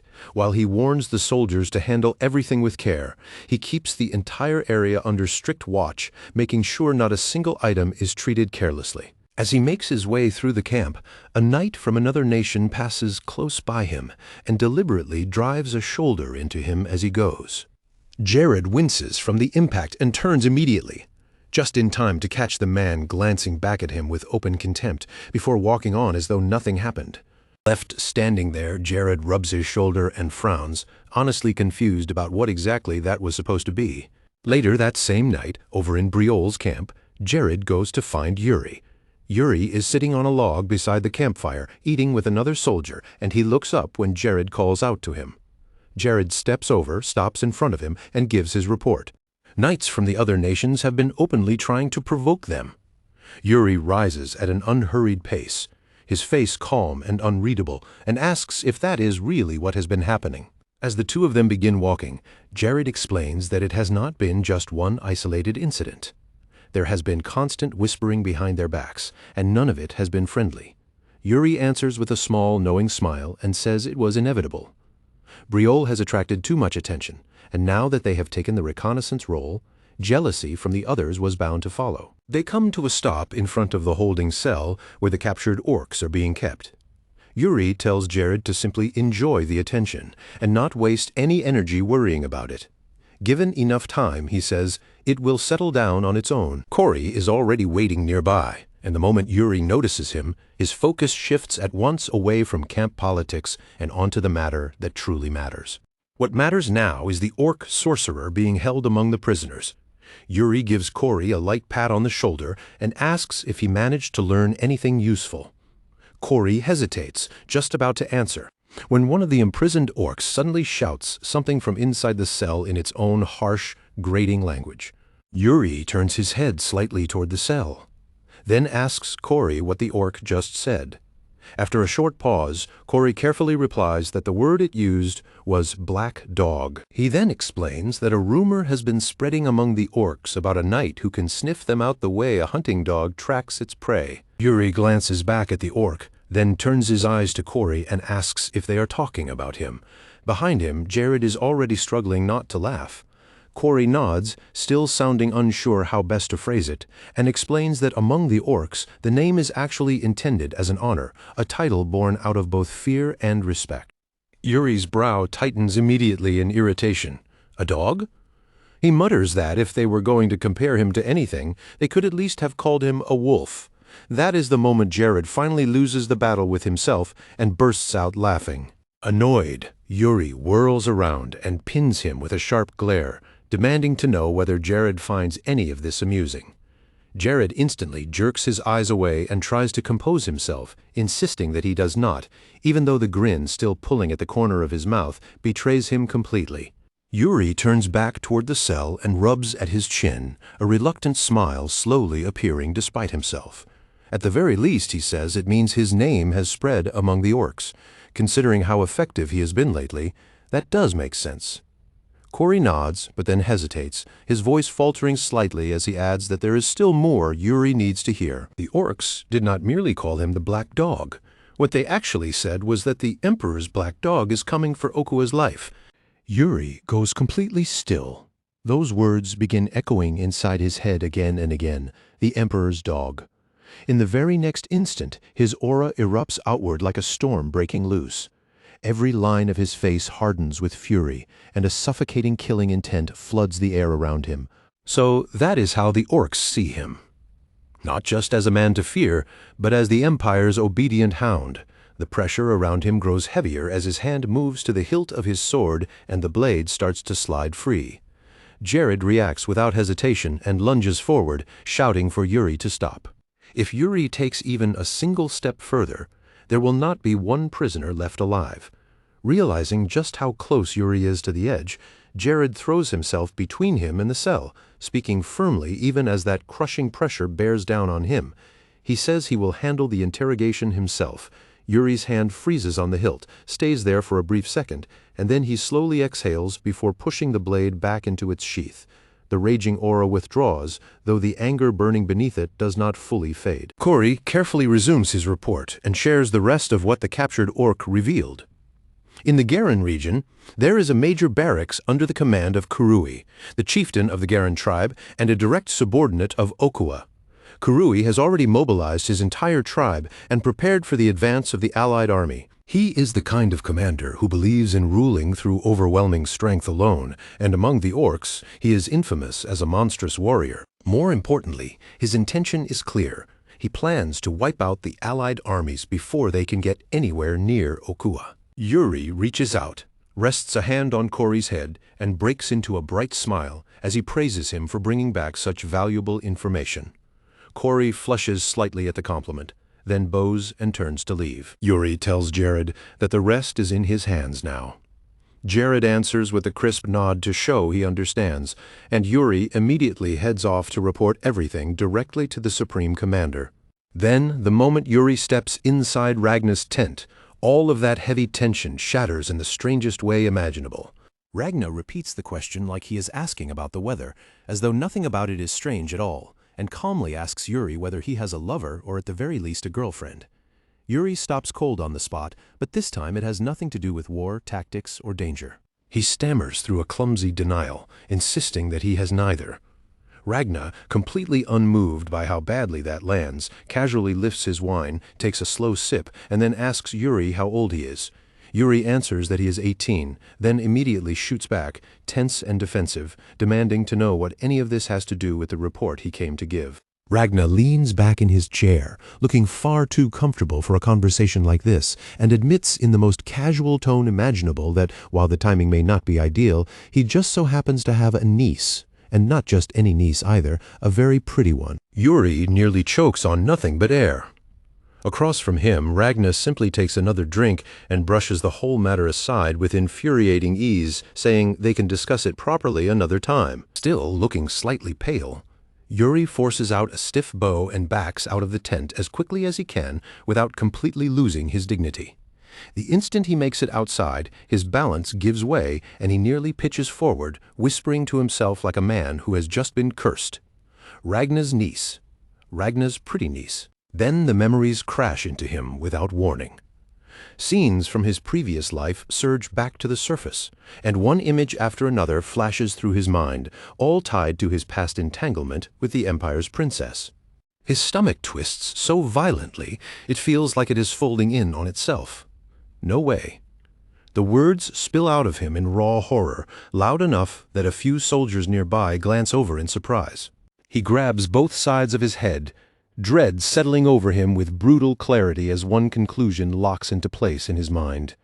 No matter what happens, he has to avoid this at all costs. But before his thoughts can spiral any deeper, someone steps directly into his path and calls his name. Concern fills her voice as she reaches toward him and asks whether he is all right, pointing out that he looks genuinely unwell. Yuri slowly lifts his eyes, and the moment he realizes who is standing there, he stops dead again. Then, little by little, a smile spreads across his face, and a sharp light flickers into his eyes.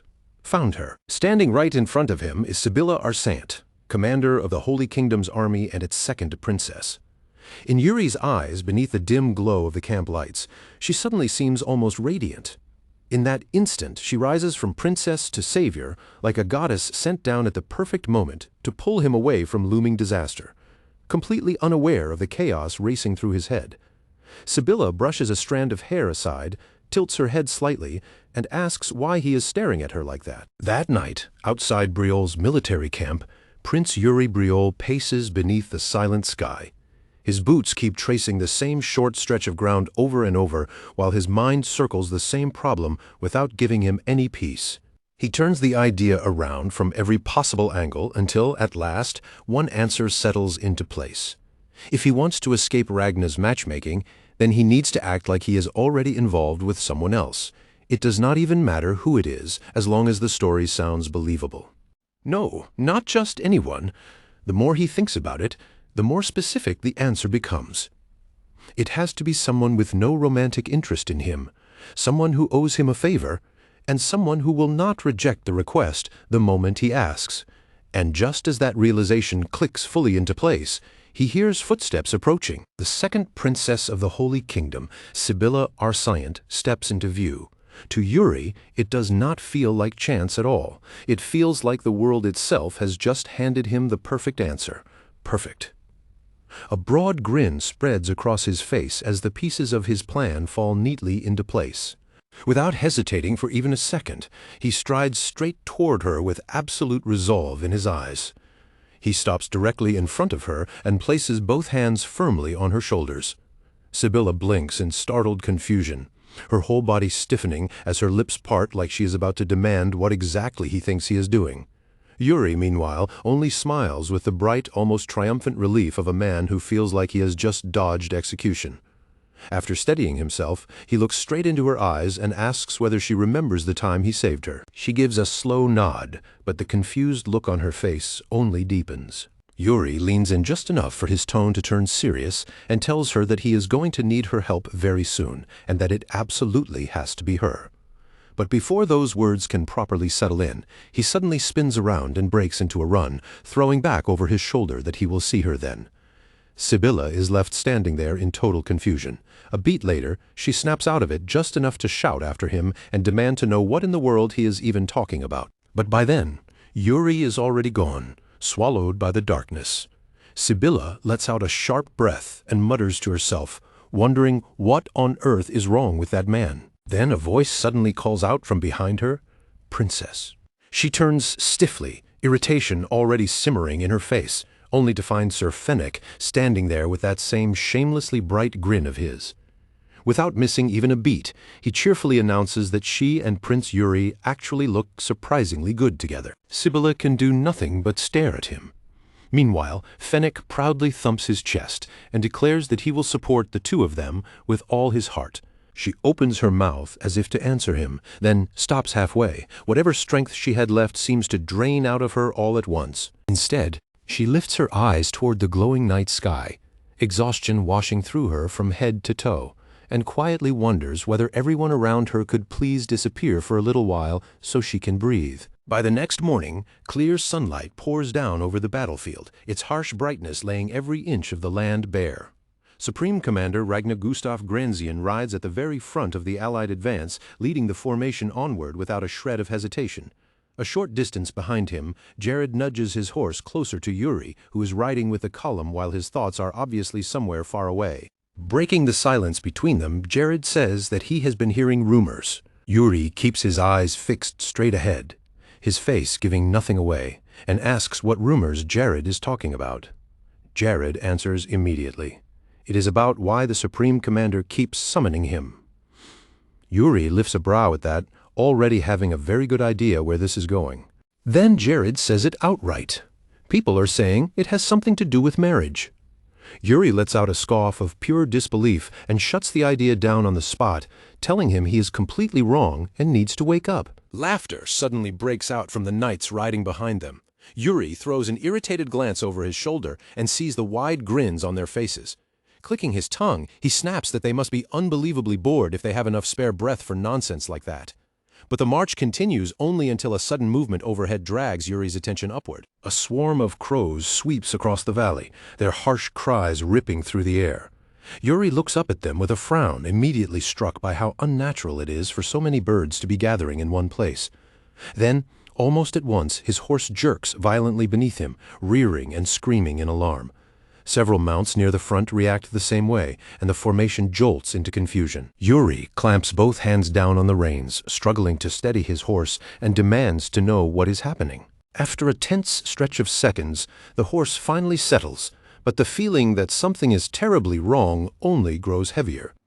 Jared speaks up and says he will ride ahead and check. Yuri's expression hardens instantly. He says he is coming too. The two of them spur their horses forward and push toward the front of the column, where Ragna is already waiting. As they ride up, Yuri calls out to him, but the words die in his throat the moment they reach the crest of the slope. What spreads out below them is a nightmare made real. Human heads are mounted on pikes, swaying in the wind with hollow eyes staring at nothing. Half-eaten corpses lie scattered across the valley floor in a grotesque arrangement meant to terrify anyone who sees it. Some bodies are still skewered on sharpened stakes. Others have been torn apart and left where they fell, rotting beneath the merciless sun. All the color drains from Jared's face. His lips tremble as he tries to shape a prayer in his mind, but the horror in front of him is so overwhelming that he cannot even string the words together. Ragna, in complete contrast, remains perfectly composed. A faint smile curls at the corner of his mouth as he finishes the words Jared cannot force out. He calls it an amusing welcome ceremony, a little gift the orcs left behind for them. The smell of decay hits Yuri like a physical blow. He raises a hand over his nose, but even then he forces himself to keep looking and take in the whole scene. The orcs did not simply kill these people, they turned the bodies into ornaments. They drove them onto stakes before the feast was even done, then left the remains on display for all to see. It is deliberate, a message written in blood and mangled flesh, meant to make one thing perfectly clear. To them, human lives are worth nothing. A hard knot of rage tightens in Yuri's chest. Pressing a fist against himself, he calls out to the Supreme Commander.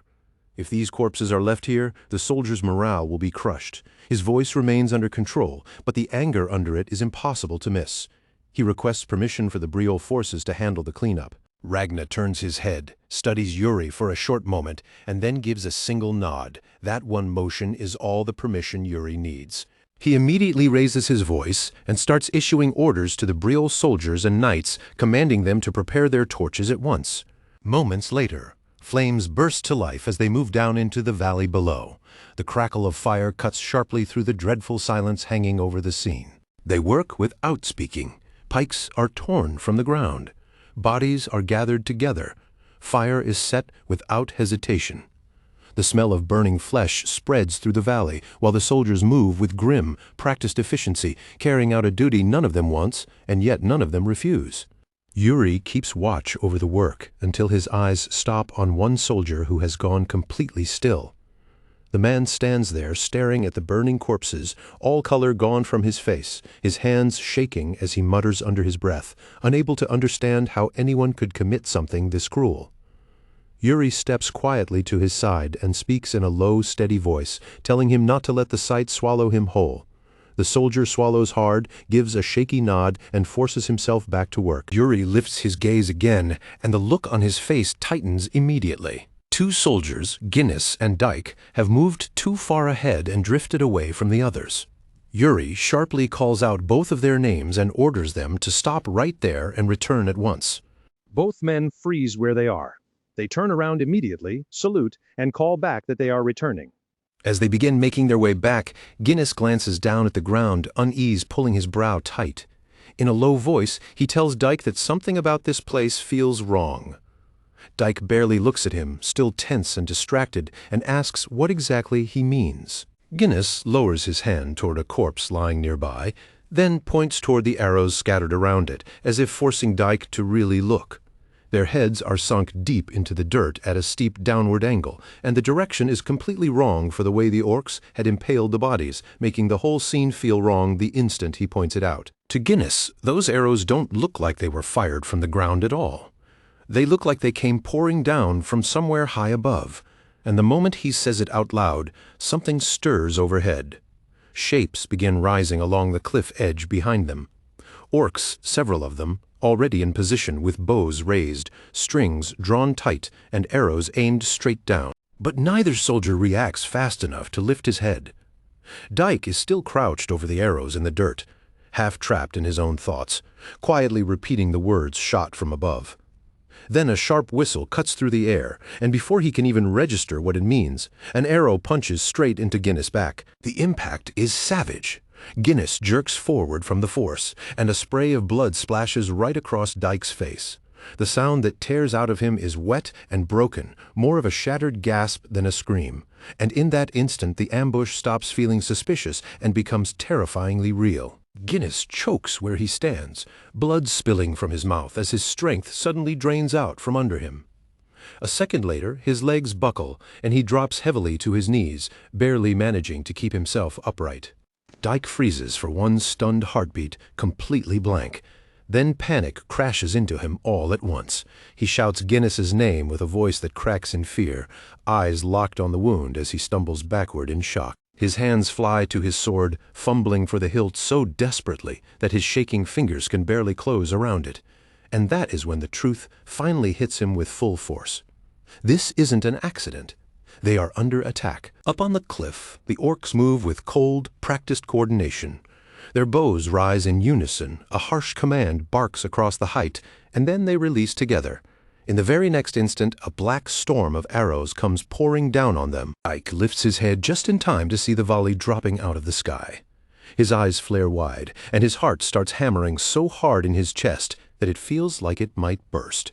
Every instinct in his body screams at him to run, to dodge, to move anywhere but where he is standing, yet his legs refuse to listen. He locks up completely as time seems to drag, and all he can see above him is a sky suddenly filled with death. Then Yuri's voice slices through the chaos from farther off, sharp and unmistakable. He comes charging in at full speed, shouting at Dyke to brace his shoulder and hold steady. Dyke doesn't stop to think about it. He moves on raw instinct alone, planting his feet hard into the ground and setting his body exactly the way Yuri ordered. Yuri closes the distance in a blur and steps onto Dyke's shoulder with perfect timing, not a single motion wasted. Mana surges through his body all at once, and he launches himself upward, his entire frame crackling with power. His sword begins flashing again and again through the air at blinding speed. Every swing catches another incoming arrow, smashing the shafts apart in mid-flight so they burst into splinters and never reach the ground below. Yuri drops back down hard and lands on one knee as broken fragments of arrows rain all around him. The instant he touches down, he turns and calls out for Guinness. Relief hits him the moment he sees that Guinness is still breathing. The wound is severe and the man is in bad shape, but he is alive, and that alone means they still have a chance. There is no room for hesitation. Yuri immediately orders Dyke to get Guinness up and move, sending both of them towards Simon without wasting even another second. They need help from the Holy Kingdom right away, and Yuri makes it absolutely clear that using his name Yuri Briol will make people react faster. If they invoke him, support will come sooner. As Dyke and Guinness rush off in a frantic scramble, Yuri stays where he is and slowly lifts his gaze back toward the cliffs. His eyes narrow into a hard, cutting stare. For one brief moment, the orcs remain exactly where they are. Then, as if none of this meant anything to them at all, they turn their backs and disappear beyond the cliff edge. Yuri keeps watching until the last of them vanishes into the rocks, and the anger inside him tightens. This was not random. It was deliberate. A message, a warning aimed directly at him and no one else. They were telling him, as plainly as they could, that they could have taken his life whenever they wanted. Yuri grinds his teeth and curses under his breath. If they want to provoke him, then he will answer that challenge properly. Without taking his eyes off the now empty cliffs, Yuri slides his sword back into its sheath. This time, he has no intention of letting the matter go. And by the time afternoon settles across the valley and the entire area has been cleared, Yuri is already back in camp, standing before the others as he gives his report. Ragnar listens without a single interruption, his expression calm and controlled, but his attention razor-sharp as Yuri recounts every detail of the ambush once again. The conclusion is obvious. The upper right cliff position is the key point, and there is no safe way to work around it. That hidden orc unit cannot be ignored, avoided, or bypassed. It has to be wiped out. Ragnar turns his eyes toward Yuri, and in a calm and measured voice asks what he intends to do about it. Yuri answers immediately, without even pausing to think. A confident smile curls at the corner of his mouth as he says the solution is nothing complicated. Their archers will keep the enemy suppressed, forcing the orcs to stay pinned down and preventing them from exposing themselves or moving freely along the heights. And while the enemy is locked in place, Yuri's forces will come in from the top and seize control of the rift from above. As he says it, mana begins to stir faintly around him. It cannot be seen with the eye, but it can be felt, and the air between them tightens with the unmistakable promise of battle. The orcs are already waiting along the cliffs, bodies pressed low against the stone as they hold their positions and watch for the perfect opening. Across the valley, the silence hangs heavy, stretched so tight it feels almost impossible to breathe. Then one of them senses it first. A strange presence begins rising from below, faint at first, but impossible to ignore once it is there. Bow in hand, the orc slowly lifts itself up and leans outward over the cliff face to peer below. It never gets the chance to understand what it is looking at. In the very next instant, arrows come slamming toward it with terrifying precision. The orc hurls itself flat against the rock just in time, and the incoming shafts bury themselves into the cliff exactly where its head had been a heartbeat earlier. Metal bites into stone hard enough to throw sparks, and with a furious snarl, the orc spits out a warning to the others. The alert spreads through the hidden unit immediately. After that, more arrows come screaming up from below, hammering the cliffs over and over with relentless accuracy and keeping the orcs pinned in place. Down at the mouth of the valley, Supreme Commander Ragnar stands without moving an inch. Beside him, 3 knight archers hold their drawn bows steady, eyes fixed on the heights above. Ragnar's order cuts through the tension like a blade. The orcs are not allowed to advance. From this moment forward, Briol's forces are the ones doing the hunting. Far above, one knight starts climbing the cliff face, fingers digging into the sharp rock as he drags himself upward. Others climb right behind him, armor scraping harshly against the stone as they force themselves higher, jaws clenched for the moment they collide with the enemy head-on. Behind Yuri, one of the knights is already starting to fade. His breathing turns ragged, every movement grows heavier, sweat runs down his face, and his arms begin to tremble from the strain. Meanwhile, Prince Yuri Briol keeps climbing without the slightest hesitation. Every movement Yuri makes is exact and controlled, his concentration absolute. He never once looks back. Even so, the struggling knight calls up to him, voice tight with exhaustion, warning Yuri that he is pushing himself too hard. The man reminds him that the moment they reach the top, they will be thrown straight into battle, and he urges Yuri to conserve at least some of his strength. Yuri lets out a breath, irritation slipping into his voice as he tells the knight to worry about himself first. For someone his age, that stamina is awful. How does he expect to fight in that condition? Yuri does not slow down at all. His eyes stay fixed upward and his climbing pace never changes. The archers below are doing their job and keeping the orcs pinned, but Yuri knows this window will not stay open for long. If they reach the top too late, the advantage disappears. Then the atmosphere changes in an instant. A violent spike of danger tears through Yuri's instincts, and his eyes snap wide as something enormous breaks loose above them. A massive boulder comes crashing down toward them, so huge it seems to swallow the sky. Shouts burst out from below as the knights yell for Yuri to get clear and take cover, but Yuri does not flinch. He stays completely calm, watching the falling rock come straight at him. His hand flashes to the magical daggers fastened at his waist. Mana surges through his body in one sharp pulse, and with a quick flick of his wrist, all 4 blades rip free at once. For the briefest instant, they whirl around him in a bright, radiant spiral before shooting upward in a tight, perfectly controlled line. One after another, the daggers stab into the cliff face and blaze with light, forming a glowing ladder of steel. Yuri instantly kicks off from his foothold. His body moves with a speed that almost defies reason, his feet striking each embedded dagger as if they were solid steps carved straight into the mountain. He surges upward in a blur, mana roaring through his limbs. In less than a heartbeat, he reaches the falling boulder itself, his sword already drawn, suspended there in midair. Yuri sets himself, narrows his eyes to a razor edge, and swings. The mana-loaded blade slices straight through the boulder in one clean strike, splitting the huge mass apart. The boulder splits so perfectly that for a split second it almost doesn't look real.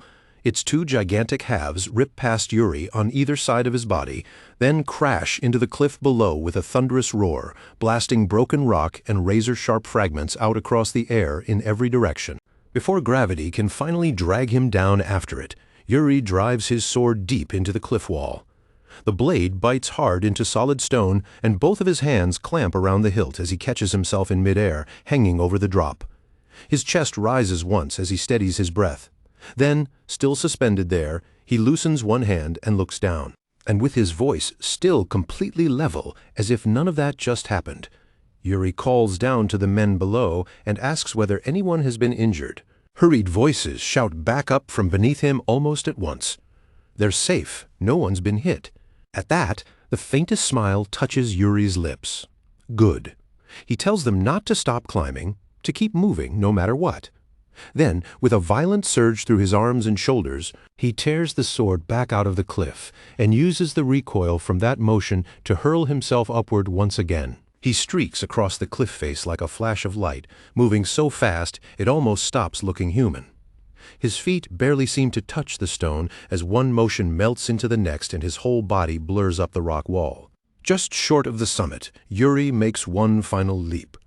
He lands hard on one knee, his palms slamming flat against the ground to steady his body the instant he hits the ledge. The orcs are already there waiting for him. They close in immediately, snarls echoing across the rocky top as weapons rise from every direction around him. Yuri slowly lifts his head to face them, and instead of fear, a grin spreads across his face. Under his breath, almost dryly, he remarks that he appreciates the warm welcome. The orcs bark and hiss at one another, their rough voices full of agitation. One of them mangles his name, trying to spit it out. Another says it more clearly, Equatia. Yuri straightens a little, the smirk on his face sharpening as he casually confirms it, then adds that they're nothing but filthy orc trash. One of the orcs erupts forward with a furious roar and charges him head-on. Yuri doesn't give a single step. He moves straight in to meet it. Mana surges through his body in the same instant, and he closes the gap so quickly the distance between them seems to vanish almost faster than the eye can track. His sword flashes once. Clean. Brutal. The blade slices straight through the orc's right arm, sending it spinning away through the air in a burst of blood. The creature screams, but almost instantly its rage burns hotter than the pain. With its remaining arm, the orc lashes out in a wild counterattack and smashes Yuri across the side. The blow lands hard enough to jar his ribs and send a sharp burst of pain ripping through him, marking the true beginning of the clash. A strained grunt slips out of Yuri, and for the briefest moment the shock pulls a wince across his face.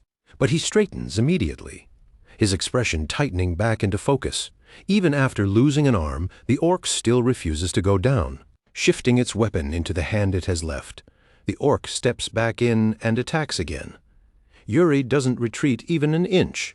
He meets the strike directly, and steel slams into steel with a hard, ringing crash that echoes over the cliff top. Yuri watches it with cold, level eyes and instantly recognizes what the injury has done. Losing that arm has clearly dulled the creature's power. He's just about to finish it when his instincts flare. Movement. Too much of it. Orcs rush in from every side at once, swallowing up the open space around him and tightening the circle. Yuri lets out a quiet breath, mutters that this is getting troublesome, and shifts his stance to meet the encirclement. His sword moves before hesitation ever can. One strike cuts clean through an orc's weapon. The next rips another open from belly to back, dropping it onto the stone in a twitching heap. Yuri pivots immediately, and the blade flashes low to carve through a third orc's leg before the creature can even lift its foot. There isn't even a moment to breathe. Another orc is already behind him, crouched there and waiting for exactly that tiny opening. It lunges. Yuri whips around at the very last possible instant. With a sharp grunt, he catches the blow just in time. The impact slams violently through both of his arms, making the bones rattle from the force. Teeth clenched, Yuri locks weapons with the orc and feels its raw strength driving down on him. Without even turning his head, Yuri shouts over his shoulder through the clash of battle, demanding to know how much longer the knights plan to take. An answer finally reaches him. One of the knights drags himself up over the ledge, breathing hard from the climb, but forces his body steady almost immediately and calls back that they're nearly there.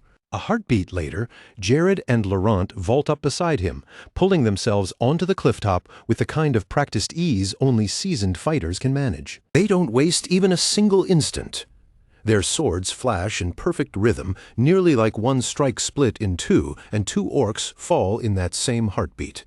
Yuri smirks at the sight and drives forward again. His blade punches straight through another orc's throat, then rips free in a violent spray of blood. The body drops at his feet. He turns sharply, voice steady even in the middle of the slaughter, and orders them not to stop for anything.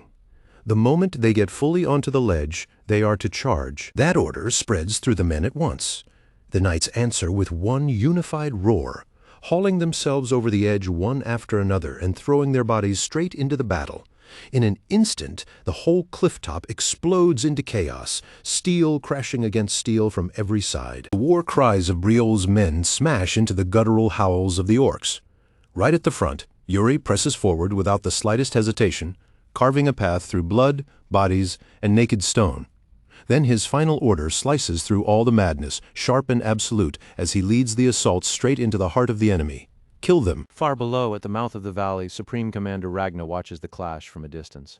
Thick dust rolls up into the air, and the sounds of battle drift down to him in faint, broken echoes. A slow, satisfied smile spreads across Ragna's face as he watches the slaughter unfold exactly as intended. He says nothing at all. He doesn't need to. That night, after the fighting has finally come to an end and the camp has been set back in order, the entire atmosphere shifts. The wounded groan from every corner of the camp while the pounding of hammers, shouted orders, and the noise of repair crews roll through the lines beneath Briol's banner. Then a formal report is delivered. Every hidden enemy unit has been eliminated. The rift has been secured, and the main army can now advance without having lost even a single soldier. Inside the command tent, Prince Yuri Briol sits behind his desk while Jared stands before him and delivers the final details. He ends by reporting that Kurui's stronghold, the base controlled by Okua's direct subordinate, lies straight ahead. Yuri gives a single nod to show he understands, then offers a short word of approval. Then Jared hesitates before adding one more thing. The Holy Kingdom's second princess left behind a message. The instant those words leave his mouth, Yuri's thoughts turn immediately to Sibylla. Under his breath, Yuri murmurs her name while Jared repeats the message exactly as it was given. She's annoyed that Yuri is taking all the credit, but if priests are required, she will send them. When he finishes, Jared keeps his eyes on Yuri, a faint crease forming between his brows. There's a pause just long enough to feel awkward. Then, carefully, he suggests that maybe there's something more between Yuri and the princess. He catches himself halfway through, stiffens, and quickly amends it by saying it's only speculation. Yuri answers immediately. No, just one word, flat, direct, and absolute, with no room left for doubt. The finality in Yuri's voice kills the subject on the spot, clearly displeased. He motions Jared away, his gaze sharpening as he dismisses him if there's nothing else to report. Jared bows at once, slipping back into strict formality as he wishes Yuri rest and good health. Yuri gives him only the briefest nod in return. Nothing more. Jared leaves the tent, and the flap falls shut behind him. After that, silence settles over the space, broken only by the faint rustle of parchment, as Yuri remains seated, his eyes drifting over the map spread across the table. He slowly lets out a breath and rubs at his temple, muttering to himself that he really thought he might finally get a little rest. Apparently, that was nothing but wishful thinking. Without even turning around, Yuri feels it, a presence standing behind him, familiar and impossible to mistake. His senses lock onto it immediately. Yet he still doesn't look back. Instead, in a calm voice touched with faint curiosity, he asks, "How long have you been there, Asana?" Asana steps forward with smooth, nearly silent movements and reports in a composed tone that she has found gentile. Yuri turns toward her at once, sharp interest flashing in his eyes. His attention locks in immediately, as he asks where the man is now.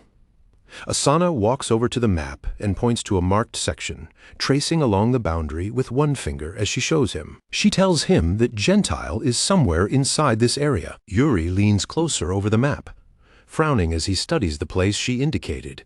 "Inside Orc territory?" he asks. Asana gives him a short nod. "Yes." Yuri's fingers brush along his chin as possibilities start racing through his mind, and he wonders aloud whether Gentile could be cooperating with the Orcs. Asana shakes her head immediately. No, it's the opposite. She explains that she couldn't investigate any deeper because the Orcs are on full alert now. But everything she was able to uncover points to the same conclusion. Gentile didn't join them. He was taken. He's being held prisoner. Yuri's eyes narrow at once. Captured, Asana slows her words slightly, picking up on the change in Yuri's face and the shift in his mood. She reminds him that she knows he has personal reasons for caring about this, but warns him to move with caution. The capture feels deliberate, like part of a larger trap, and if the Allied forces make even one careless move, there is a real possibility that Gentile could be turned against them. Yuri fell quiet and let every part of the report settle into place. The meaning of it all pressed down on him with a weight he couldn't dismiss, and even while he sat there without speaking, his thoughts were already racing ahead, measuring every possible outcome, every danger, and the price attached to each move from this point on. At the very least, one thing had become completely clear to him. This was not a situation he could afford to handle recklessly, and if he made even one careless move now, the cost of that mistake would be far too high. Yuri slowly lifted his eyes back to Asana and asked again, just to be absolutely certain he had heard her correctly. What she was saying was that the foreigner was now being held by the Orcs as a prisoner, wasn't it? Asana gave a calm, immediate nod and confirmed it without hesitation. Then, after a brief pause, she carefully asked whether she should return and investigate the matter more deeply. Yuri answered her at once. There was no need. A faint smile rose across Yuri's lips as he leaned back in his chair, looking almost amused now that the shape of the situation had come into focus. If anything, he said, this actually made things easier. He could simply go meet the foreigner himself. In Yuri's mind, the pieces were already sliding neatly into place. That man only wanted one thing in the end, Okua's head. and if their goals were pointing in the same direction, then bringing him over to their side would be simple. Yuri then ordered Asana to slip into the orc barracks as soon as the fighting began the next day and keep watch over the foreigner's condition until he arrived. But Asana did not respond right away. She stayed where she was, standing in silence with her eyes forward while a quiet unease slowly settled across her face. Yuri noticed that change immediately. He looked straight at her and asked, in a flat and even voice, what was wrong. Asana stepped closer to the desk before she finally spoke, clearly choosing her words with care. If Yuri truly intended to meet the foreigner in person, then she wanted permission to go with him. There was a hard determination burning in her eyes as she addressed him properly as Your Highness. She warned him that the foreigner was dangerous and then stated her intention without any hesitation at all. She would protect him. Yuri did not answer at first.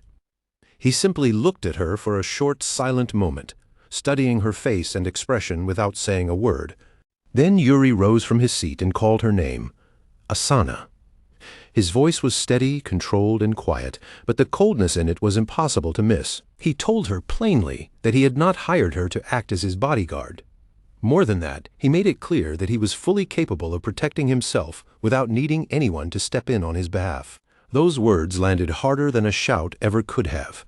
Asana didn't argue. She silently pulled her hood lower, bit down on her lip, and forced the emotion rising inside her back under control. After a brief pause, she gave a small nod and quietly said that she understood. Yuri let out a soft breath. The tension in his face eased, and as he turned slightly to the side to reach for something nearby, that familiar casual smile returned. In a lighter voice, he asked whether she wanted some late-night snacks before leaving, mentioning that they had been sent to him earlier. He even lifted the plate a little, as if showing them off, and added with an easy smile that they were surprisingly good. But before he could finish the thought, his voice faded out. When Yuri turned back, Asana was already gone. The only thing left in her place was the faint residue of mana still lingering in the air where she had been standing. Yuri stared at that empty space for a long, silent moment. Later that same night, Yuri found himself seated beside a campfire with Gernard and several other knights. The flames crackled softly in the darkness as Gernard enthusiastically launched into one of his stories about Yuri's younger days. It should have felt like a relaxed scene, warmed by firelight and familiar company, but Yuri was still carrying the tension from earlier.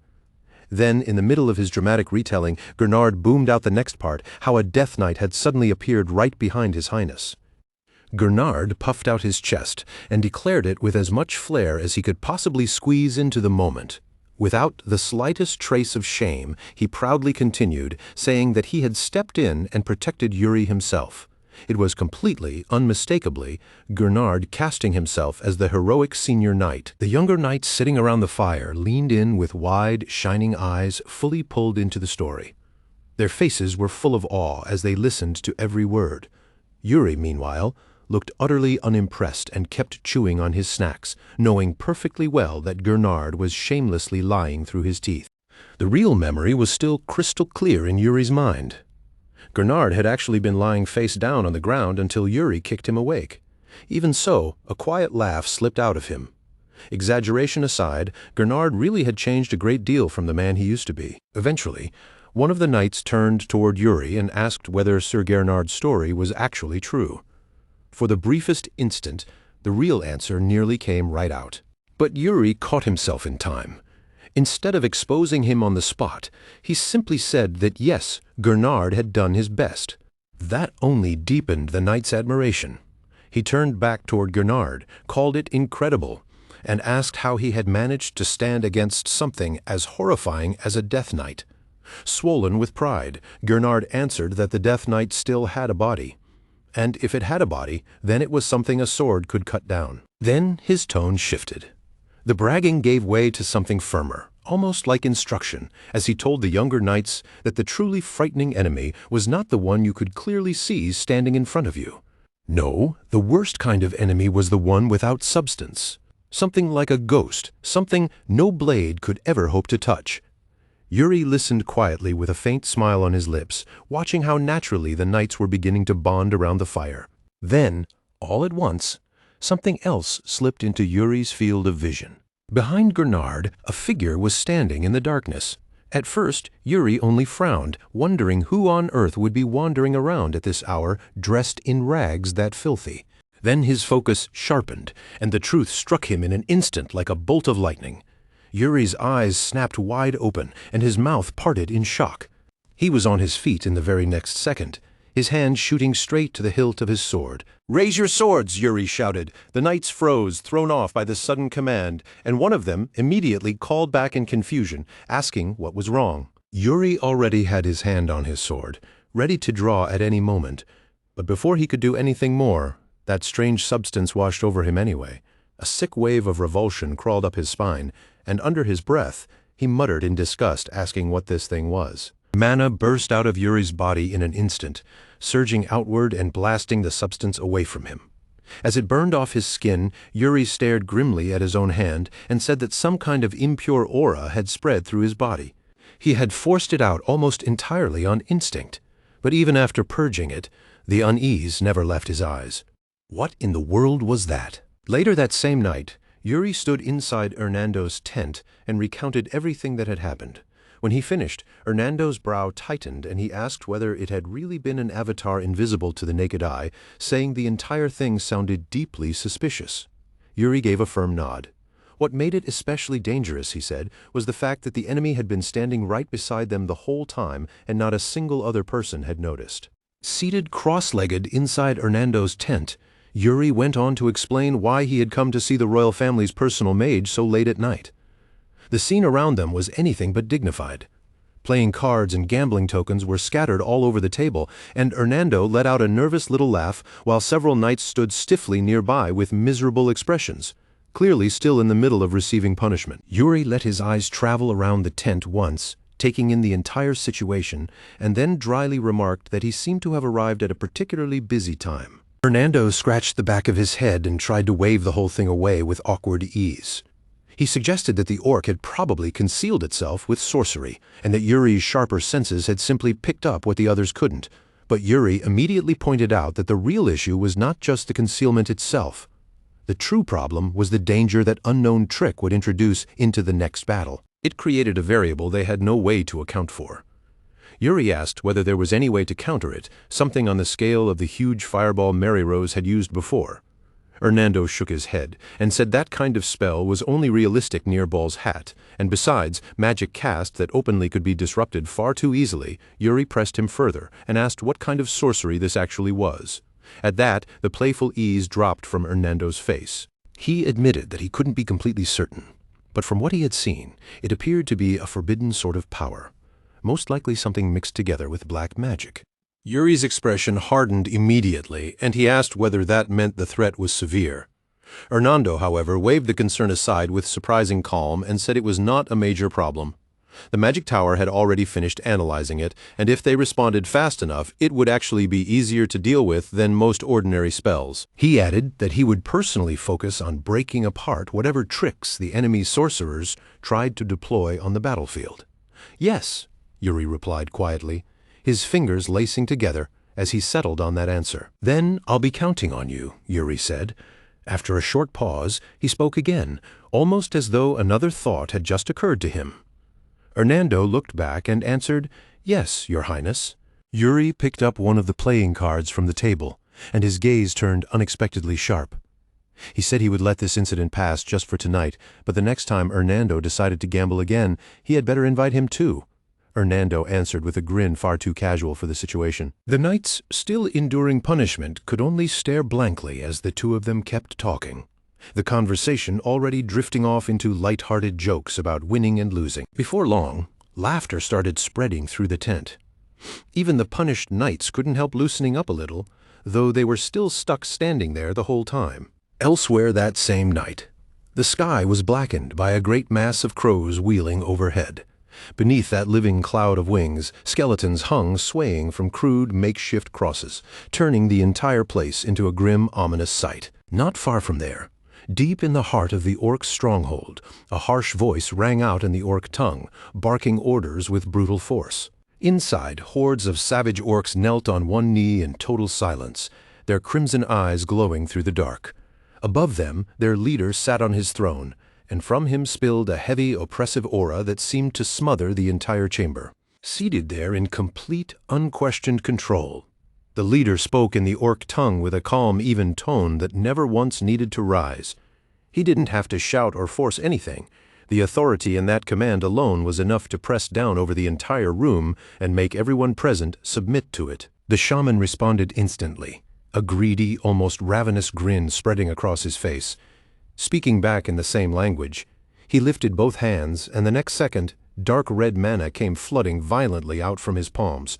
The spell unfolded like it was alive.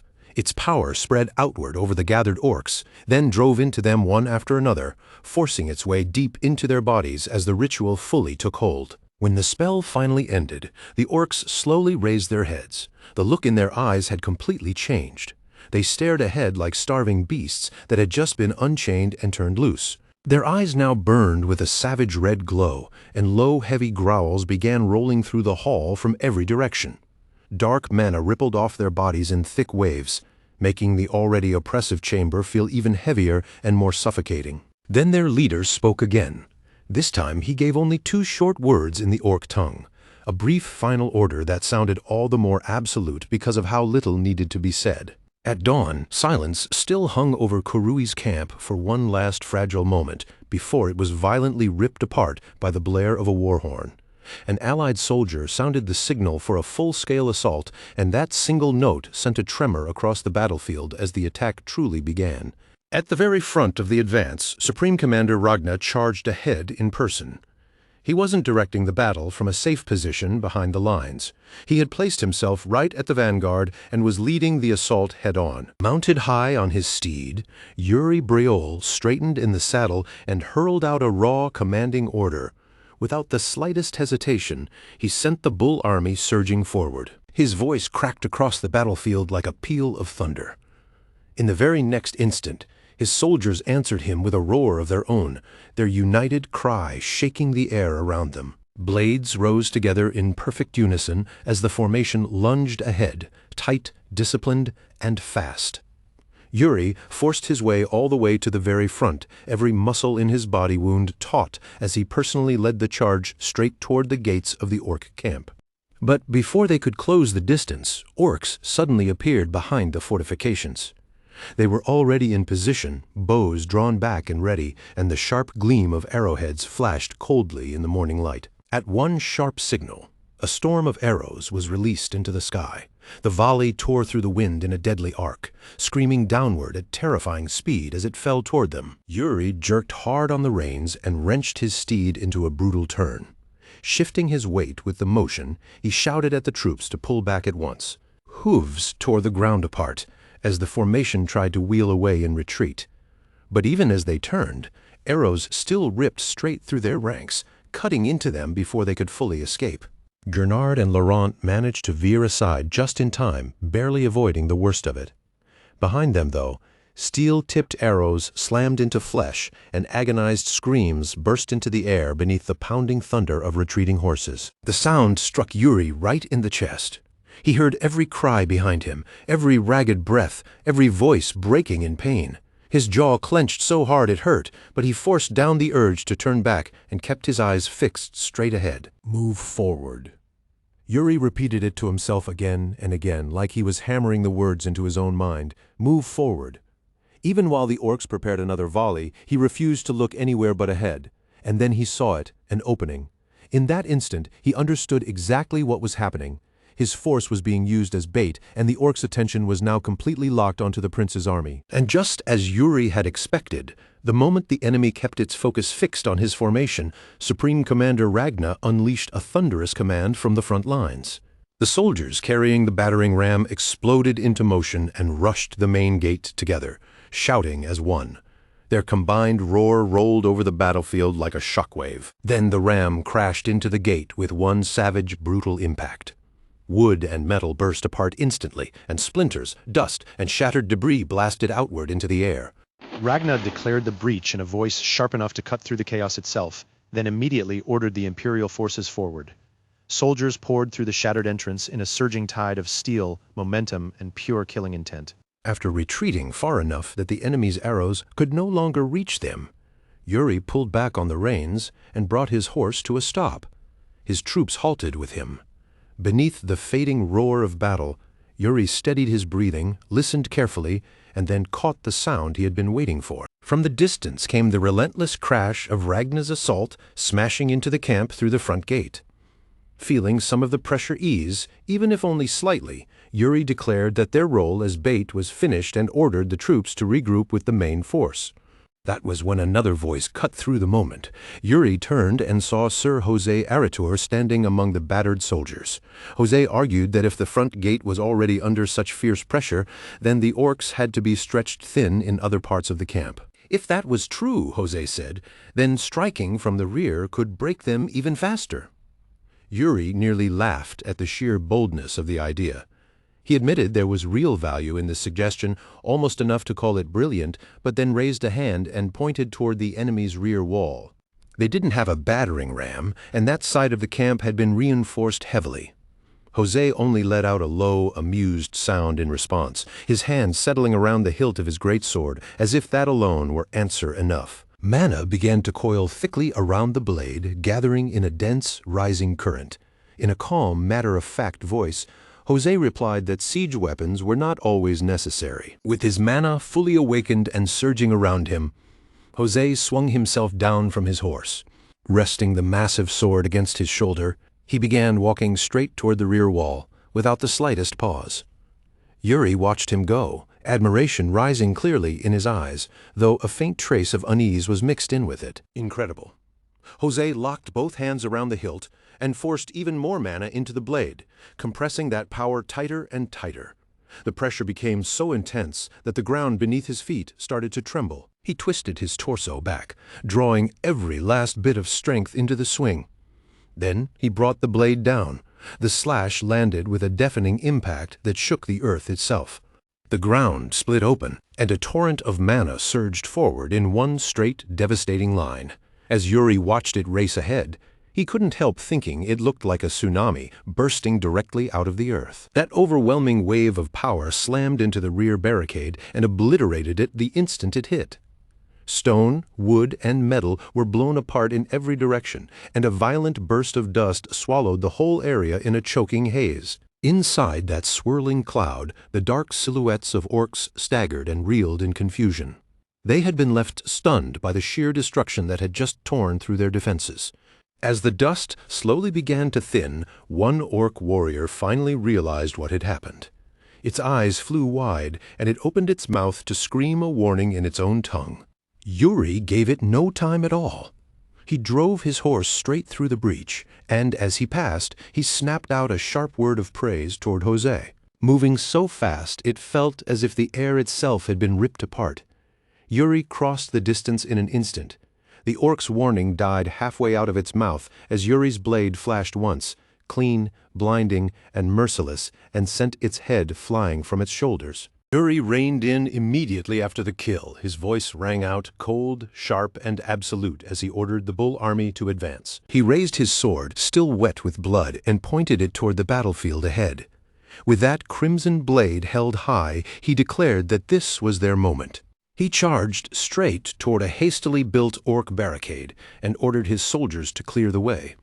As Yuri and his knights closed in, they drove their mounts even harder and vaulted over the obstacle in one smooth, fluid motion. Suspended in midair above the barricade, Yuri shouted to his men, urging them to carve the proof of their strength directly into the spirits of the orcs themselves. On the opposite side, the waiting orcs braced with their spears thrust upward to receive them. Yuri's voice rang out once more, commanding his soldiers to show the enemy not only the might of the allied forces, but the power of Briol as well. Before those orcs could even strike, one knight burst ahead of the rest. In a single sweeping flash of steel, he shattered every spearhead at once. The knights landed cleanly on the far side. The very instant he came down, Sir Gernard raised his sword and charged forward, his whole body surging with booming resolve. As he ran, he threw his head back and roared the name of Briol at the top of his lungs. At Yuri's side, Laurent stared in open surprise. Yuri saw it too. The fire blazing in Gernard's eyes was fiercer than ever, and that burning spirit lit something immediate inside Laurent. A sharp, competitive gleam flashed across his face. Laurent drew his sword and lunged forward, shouting that he had no choice now but to keep pace with Gernard. Yuri called after him in disbelief, but Laurent was already gone, his words swallowed whole by the roar of the battlefield. Gernard slammed straight into the front lines, where orcs were mounted on monstrous beasts. He charged them head-on without flinching, and then, in the middle of that rush, suddenly hurled himself from his horse and twisted through the air. The orcs snapped their heads upward in stunned disbelief. For a brief instant, they were completely frozen, caught off guard by the impossible sight unfolding right above them. The instant Gernard hit the ground, he dropped to one knee, and not even then did his expression so much as flicker. By the time his boots landed, his sword had already completed its path, cutting an orc clean in half as he came down, and he didn't pause for even a breath. In the very next second, Gernard exploded forward again and drove his blade straight through another orc's skull, never once breaking the momentum of his charge. Hot blood ran down his arm, but Gernard didn't care in the slightest. He threw his free hand high into the air and roared at the top of his lungs for Prince Yuri Briol. Not far from him, José Eratur, soaked from head to toe in orc blood, caught sight of Gernard and let out a sharp, exhilarated laugh. The same thought struck him again. Just like before, the soldiers of Briol always seemed to claim the most dramatic moments on the battlefield. The soldiers around José shouted louder and louder, their fighting spirit rising with his.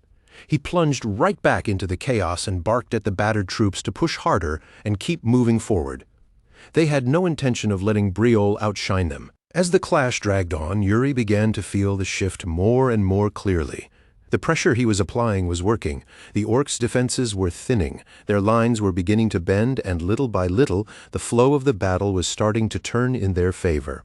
And yet, even with that change, a hard knot of unease twisted tighter in Yuri's chest. Something was wrong. The enemy's main force still had not appeared, and by this point they should already have reached the center of the camp. Then the answer came at last, surging forward like a tide of darkness. From deep inside the stronghold, orcs began pouring out in overwhelming numbers, moving not in disorder, but with brutal discipline and terrifying control. The moment they reached the battlefield, soldiers were butchered where they stood. Men were hacked down, crushed under force, and torn apart before they could even understand what was happening. Screams burst out and were cut short almost immediately. That wave tore across the battlefield without a shred of mercy. At first, the knights kept charging because they still hadn't grasped what they had slammed into until someone finally realized the truth and screamed the warning far too late. The Orkval had arrived. Anyone who ran into the Orkval before that warning reached them died without landing so much as a single blow.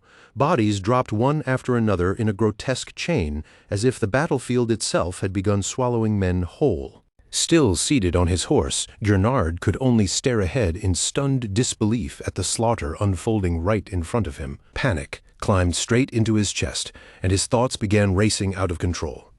Why were there this many Orkval? How had the line started breaking this fast? Why did it suddenly feel like everything was collapsing all at once? And in that single fatal moment of confusion, one Orkval surged in. With a single savage strike, it annihilated the soldier standing directly in front of Gernard, then swung the flow of its attack toward Laurent's side of the line. Then the monster loomed over Gernard himself, huge and crushing in its presence, as its massive axe rose high overhead. The growl rolling from its throat was so heavy and deep it made the air around him seem to vibrate. Only then did Gernard truly understand how close death had come. His breath caught hard in his throat. Damn it, it got me. But before that axe could fall, Yuri burst into the gap between them in a blisteringly fast charge. Yuri's shout ripped through the chaos as he slammed himself straight into the Orkval's descending attack. Steel met that monstrous force head-on, and a violent shower of sparks exploded outward across the battlefield. Seeing Yuri standing there between himself and certain death, Gernard could do nothing but choke out two shaken words, "Your Highness." Relief and shame hit him at the same time, so hard it left him frozen in place. Yuri shot him a sharp glance and coldly asked whether he intended to die after getting only one chance to tell a heroic story. Then Yuri ordered him to fix his stance immediately. Gernard reacted at once. his body moving before his thoughts could fully catch up as resolve rushed back into his arms and legs. Yuri clashed with the Orkval again, blade crashing against blade as raw power and killing force tore through the air in savage arcs. In the middle of that violent struggle, Yuri flicked his eyes sideways for just a single instant. Gernard caught the signal immediately. No words were spoken and no hesitation followed. The understanding passed between them in a heartbeat, and both of them moved at once. Yuri's sword sliced straight through the Orkval's arm, and at that exact same moment Gernard cut clean through its leg. The giant body lost all balance and came crashing face first into the ground with a thunderous impact. Gernard let out a sharp breath and lowered his head. "I'm sorry, Your Highness." Yuri didn't even look back at him. His eyes stayed fixed on the battlefield as it was being swallowed by chaos, and he ordered Gernard to keep his guard up. Then Yuri's gaze snapped toward a hut on the far side of the camp. Something twisted violently in his chest. This wasn't over yet. There was still something there, and whatever it was, it felt worse. Inside that hut, a nightmare was waiting. An orc stood there in complete, eerie silence, holding a severed soldier's head in one hand as casually as if it were nothing more than a trophy. Behind it, torn bodies lay scattered across the interior. One glance at the scene was enough to make it obvious that those deaths had not been quick. They had been slow, deliberate, and cruel. As the orc stepped forward, a suffocating pressure poured off its body and seemed to crush the air itself. Still carrying that severed head in one hand, it emerged from the hut. Kurui, the master of the camp. All around them, the battle kept grinding on with savage fury. José Aratur bellowed that the enemy formation was breaking and ordered the soldiers to keep driving them down, roaring that the men of Briol would not be outdone. At almost that exact same moment, Yuri and Gernard both felt it, a sudden swelling pressure coming from a nearby tent.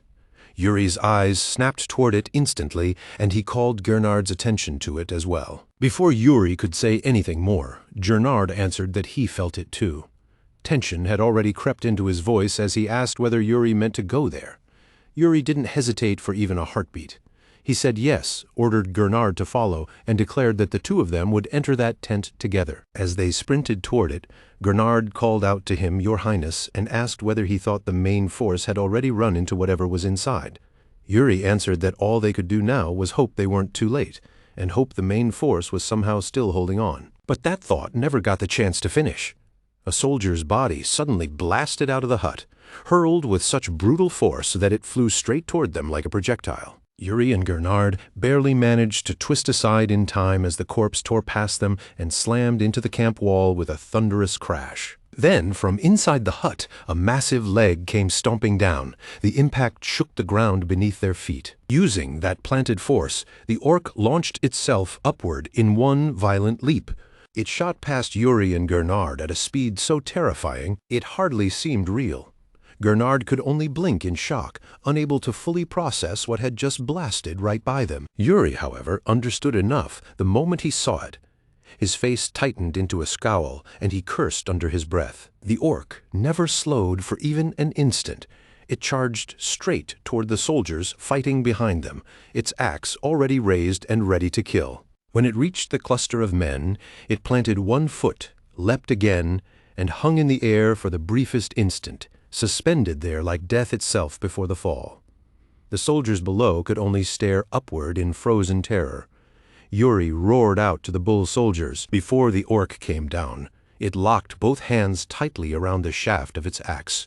Then it twisted that massive body and crashed into their ranks. In one vicious circular sweep, 4 soldiers were cut down in a single blow. Blood burst outward in a violent spray as the arc of the axe completed its path, and when the orc straightened back up, the blade was dripping red.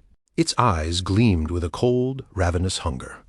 Then, without the slightest pause, it moved again. In a blur too fast for most of them to even follow, more soldiers fell, torn apart before anyone nearby could react. And when that burst of slaughter finally ended, the orc stood alone at the center of a silent ring of corpses. Gernard saw Yuri's grip tighten around his sword immediately. Alarm shot through him, and he shouted out, but Yuri didn't answer at all. Instead, his voice rang out cold and absolute as he ordered every soldier to fall back. Fury coiled hard in Yuri's chest as his eyes locked onto Kurui. He gave the command again, making it unmistakably clear that everyone was to withdraw at once. In that state, Yuri already knew there would be no holding back. He stepped forward alone, closed the distance with his own feet, and stopped just short of Kurui. The orc turns little by little, and the instant its eyes settle straight ahead, the whole atmosphere seems to freeze over. That single look feels cold, final, and so merciless that it lands like a sentence of death all by itself. A violent surge of panic tears through Jared, and he blurts out a cry for his highness before he can even think. The shout comes out strained and ragged, sharp with fear, like his voice might break under the pressure at any second. Right behind him, Jose steps forward and quietly tells him not to waste his breath. Keeping his tone steady and controlled, he says Prince Yuri probably can't hear a thing right now. Jared spins around at once, recognizes Jose, and calls his name. But Jose never once takes his eyes off the fight in front of them, and with that same calm focus, he says he'll be fighting by the prince's side. Yuri raises his sword, his entire body pulled taut with concentration from head to toe. Then, without even a flicker of hesitation, he drives forward and swings. Kurui takes the attack head-on as if refusing to give even half a step. Steel and mana crash together in an explosive collision, and a blinding shower of sparks erupts between them. For one brief, suspended moment, neither of them moves. Their weapons stay locked, and their eyes remain fixed on each other, hard, burning, and stripped bare with hostility. Then Kurui's power surges through the clash and blows the deadlock apart. Yuri is hurled backward, slamming into the dirt and skidding across the ground until he jams his sword down hard just to stop himself. And in that instant, a harsh truth settles heavily in Yuri's chest. If even one of Kurui's attacks lands cleanly on him, it'll be over right there. Suddenly, a greatsword crashes down into the earth directly in front of him. Yuri tenses in surprise, caught for a second between confusion and alarm. He lifts his eyes and sees Jose standing there, weapon in hand. With a light, almost easy chuckle, Jose remarks that Yuri seemed to be having a little trouble. Without ever looking away from Kurui, Jose props the greatsword across his shoulder and says he'll help. Yuri exhales shortly and accepts at once, and while the two of them square themselves toward the enemy, Jose watches Yuri from just behind as a quiet thought begins to form in his mind. A clear image starts taking shape inside Jose's head. He sees a lone she-wolf standing between danger and her pups. Her eyes are keen and cutting, her whole body held tight with resolve and even cornered. She refuses to surrender so much as an inch. Fierce, protective. The picture sharpens until it becomes unmistakably clear. That very same expression is burning in Yuri's eyes. It's the look of a young warrior who has already ripped fear out of his own heart and left no room for it to return. Yuri settles back into his stance, and the pressure around him changes all at once. It grows so sharp and tense that it feels like a blade already drawn and waiting to cut. And in that moment, Jose understands something that matters. No matter how young Yuri may be, he already understands what war really is. It isn't glory, and it certainly isn't honor. It's survival.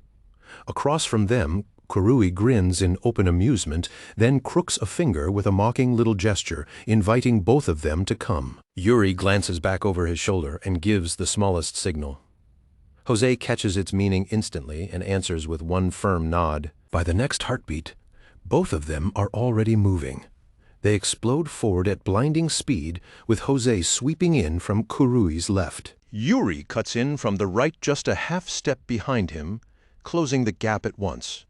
Jose is the first to reach Kurui. Jose swings, pouring mana and brute force into a single crushing strike from his greatsword. Kurui stops it head-on with savage precision, as though he had been waiting for that exact blow. Kurui's grip tightens, and the pressure he pours into the clash is overwhelming.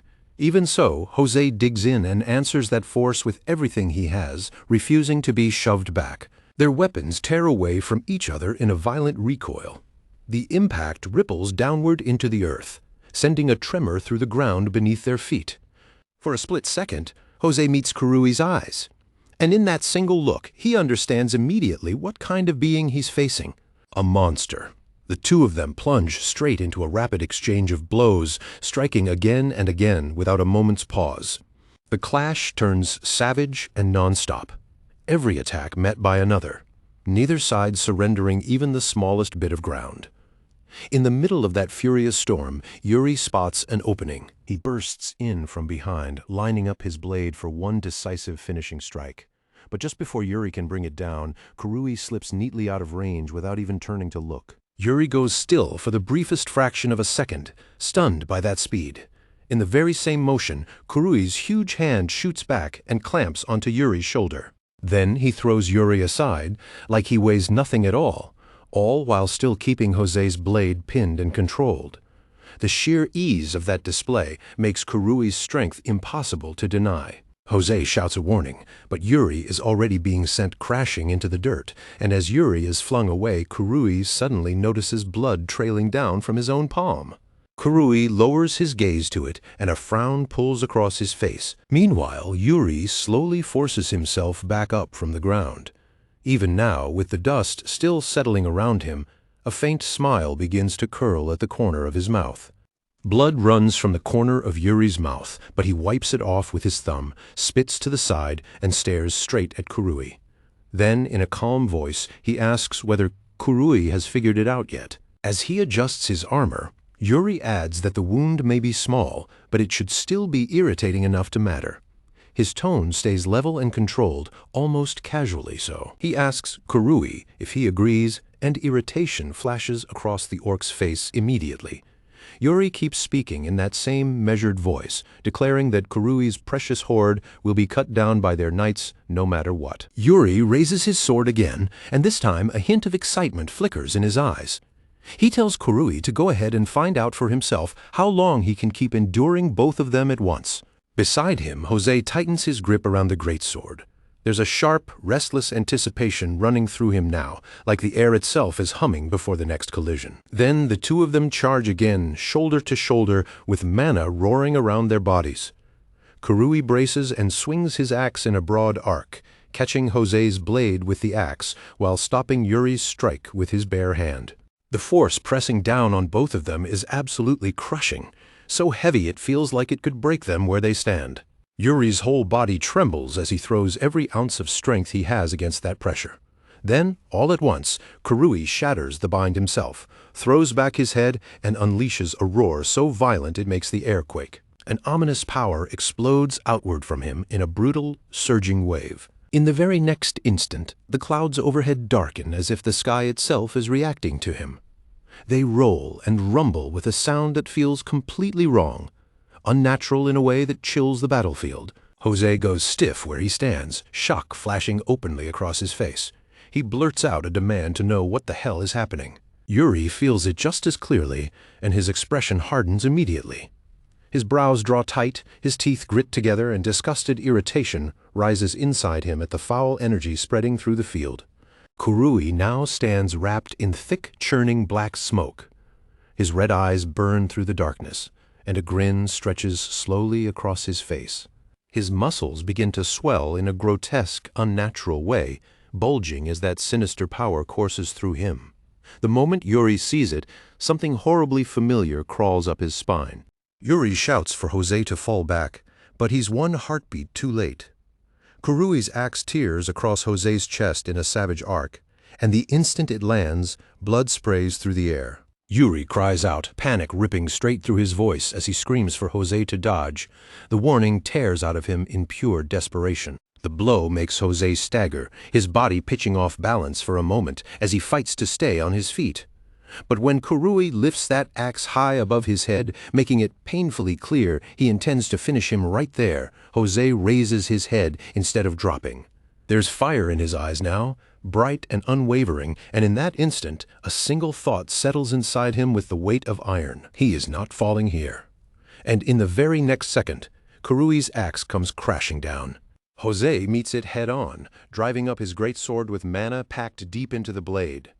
The instant the weapons collide, metal shrieks, sparks burst outward, and the two weapons grind into each other in a vicious lock, while Kurui's black-enhanced power crushes down on him without the slightest mercy.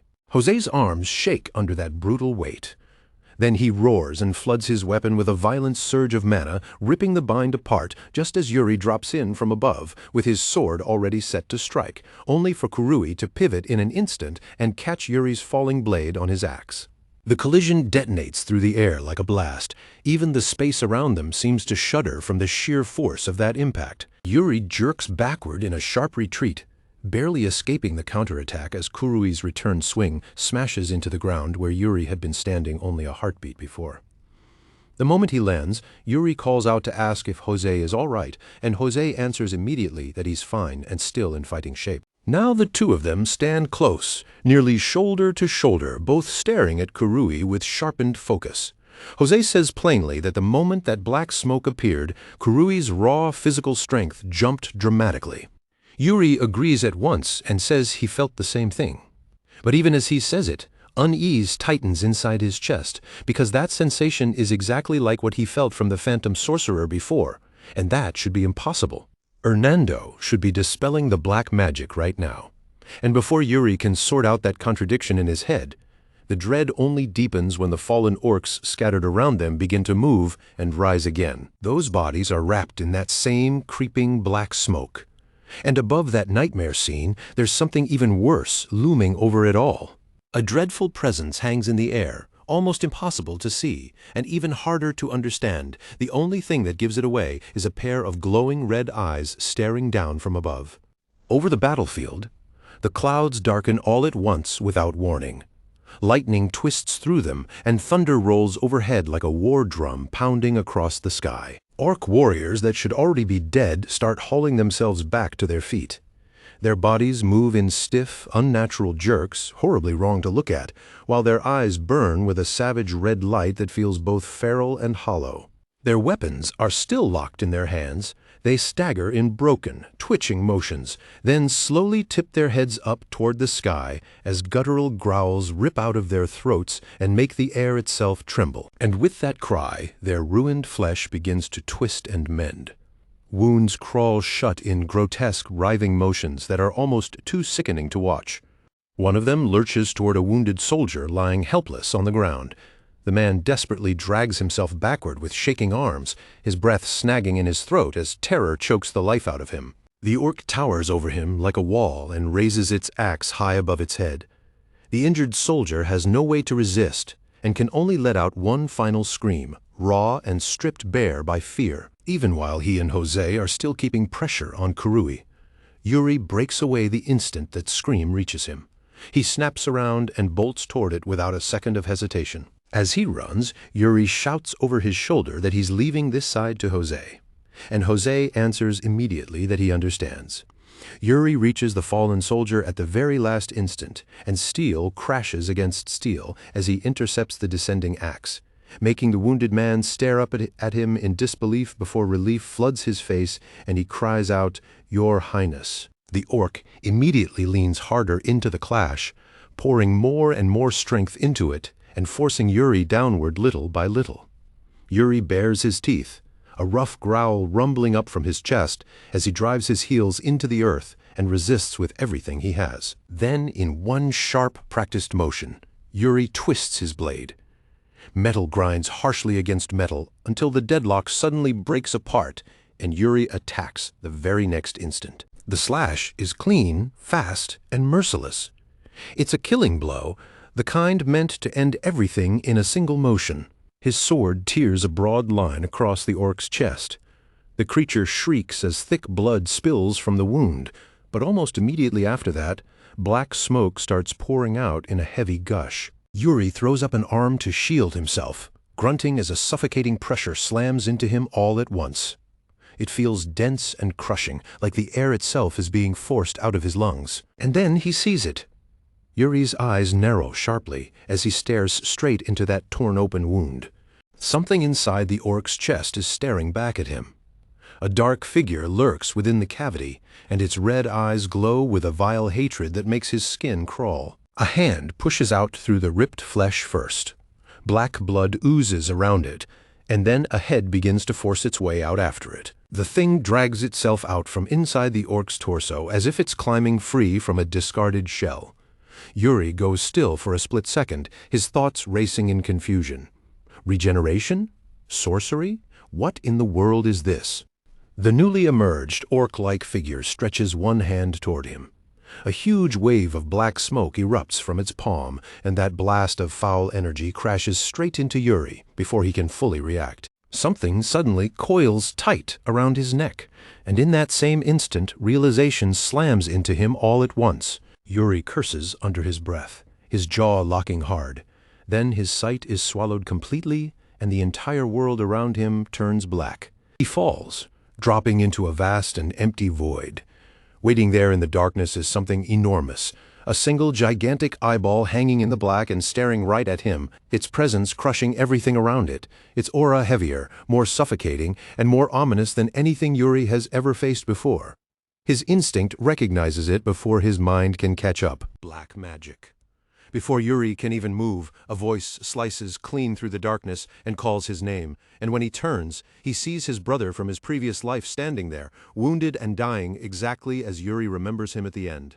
His brother looks straight at him and asks why Yuri is still alive, why he was the only one who survived, and those words stab into an old wound that never truly closed. Then more figures begin to appear around him. Dead soldiers, fallen comrades and families from his former life gather in the dark while black smoke slithers over Yuri's limbs and binds him where he stands, and their voices begin to overlap from every direction. Your Highness, I want to live. Please save me. Yuri, why did you leave us behind? It's your fault the kingdom fell. How shameless of you to keep living. And as those voices keep piling on and crashing over him, more hands start reaching out of the darkness toward him. His face twists and reshapes into the version of himself from just before he died in that previous life. But the voices don't stop, and from among them, one cuts through the rest and calls him the Briol family's mistake, an embarrassment. Then another voice accuses him of running, of abandoning his duty, his honor, and everything he was supposed to protect. And as it does, his face shifts again into his younger self, while the hands clamped around him tighten, and that accusation keeps repeating without end. He fled from his duty, and still he dares to carry the name Briol. The voices grow louder, heavier, more crushing with every second as darkness presses in from all sides. His vision begins to blur, and his eyelids sink lower and lower. Then the massive eye above him speaks his full name, Yuri Briol. It tells him nothing can be changed. It tells him this is the fate waiting for him. The darkness closes in even tighter, and in that moment, something inside Yuri finally snaps. He surges against it in a violent burst of will.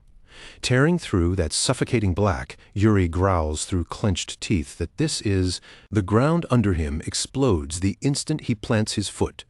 Cracks race outward through the void in every direction, as if even this place can't endure the force of his resolve. Yuri rises fully to his feet, with his sword in hand, standing in that endless darkness face to face with the giant eye. Then he glares at it and asks if it truly believes fate is something that has already been decided. Mana begins gathering along the length of his sword, and as he slowly lifts the blade, the light building around it grows sharper, brighter, and more intense. Then two more figures appear beside him. His past self steps up on the right, his younger self takes position on the left, and both of them place a hand on the sword together with him. His past self raises his eyes to the massive eye above them, and in a flat voice that never wavers, asks whether it even understands what kind of era this is now. The mana blazing around the sword flares even brighter in answer. Beside Yuri, his younger self lets out a scornful snort and openly mocks the thing for still clinging to that outdated nonsense about fate. Outside that sealed space, the orc shaman watches as a faint light starts seeping through the darkness. At first, it's only a thin glow, but there's no mistaking it. As that glow grows stronger, the creature's body begins to tremble. Fear creeps into every rigid, uneasy movement it makes. Then the void is ripped open by a blinding burst of light, and inside it, Yuri is frozen in the middle of his swing, perfectly still. His blade rips straight through the darkness itself, splitting it apart like a heavy curtain being cut open. And through that jagged tear, Yuri carves a direct route toward the spot where the orc shaman is waiting. He plunges through the rupture without a second of hesitation and drops down onto one knee. Even before he's fully landed, his sword is already aligned in front of him, set and ready to strike. Without even bothering to rise all the way, Yuri bursts forward in one savage explosion of speed. The movement is so sudden and violent that it feels less like a human charge and more like an arrow fired from a bow. The orc shaman reacts instantly, hurling out multiple streams of black smoke in Yuri's path. They lash toward him like living curses, writhing forward as if they want to swallow him whole. Yuri drives off the ground and vaults high into the air. A split second later, the black smoke tears through the exact place he had occupied just an instant before. Still airborne, with his body twisting through the leap, Yuri sweeps his sword in a wide arc, infused with mana. The motion is fluid and controlled, but the force packed into it is absolutely vicious. That slash tears through the air like the sky itself is being ripped apart. Then it crashes across the orc shaman's body and opens a deep, merciless gash straight through him. Yuri lands right in front of the creature just as blood begins spilling from the wound, and only a heartbeat later, the entire dark dimension around them starts to fracture and collapse. The illusion peels away piece by piece as if its false layers are being stripped off one after another. Then the unnatural darkness finally shatters, and a bright open sky comes rushing back into view. Yuri is standing in reality once again, face to face with an orc shaman that has been critically cut down. A massive slash runs diagonally across its body from the shoulder all the way to the waist. The creature sways where it stands, barely managing to keep itself upright. Blood dribbles from its mouth, and every breath it drags in sounds ragged, broken, and painfully heavy. Then, at last, it pitches forward and collapses face first at Yuri's feet. As it lies there, the black energy wrapped around its body starts fading little by little. Yuri's eyes widen immediately. He understands exactly what that means, and he whirls around at once to shout toward the knights and soldiers around him. His voice rings out across the battlefield as he declares that the orc's sorcery has been destroyed. The announcement cuts through the chaos like a signal fire. All across the battlefield, the orcs suddenly feel their strength draining away from them. They snarl in rage and confusion, and Yuri seizes that exact opening to order a full advance. The forces of Briol surge forward with renewed force. Their entire charge comes alive at once, fueled by the opening Yuri just created. Not far away, Jose and Kurui are still locked in a brutal clash. Jose's greatsword keeps crashing into Kurui's axe with bone-rattling force, each impact heavy enough to make the ground shudder. That sound makes Yuri snap his head around. Jose is still standing and still fighting, but the instant Yuri sees him, he knows something is wrong. Yuri notices the way Kurui's grin keeps stretching wider and wider across his face. Then the monster draws back his free fist, and Yuri can see power gathering into it. In one brutal motion, Kurui drives that fist straight into Jose's stomach. The impact is so monstrous that it lifts Jose clear off the ground. Blood bursts from Jose's mouth and sprays into the air as agony twists violently across his face.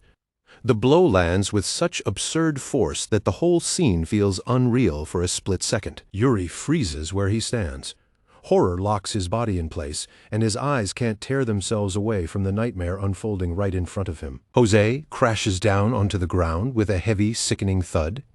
Yuri instantly shouts his name, and his voice cracks with raw panic.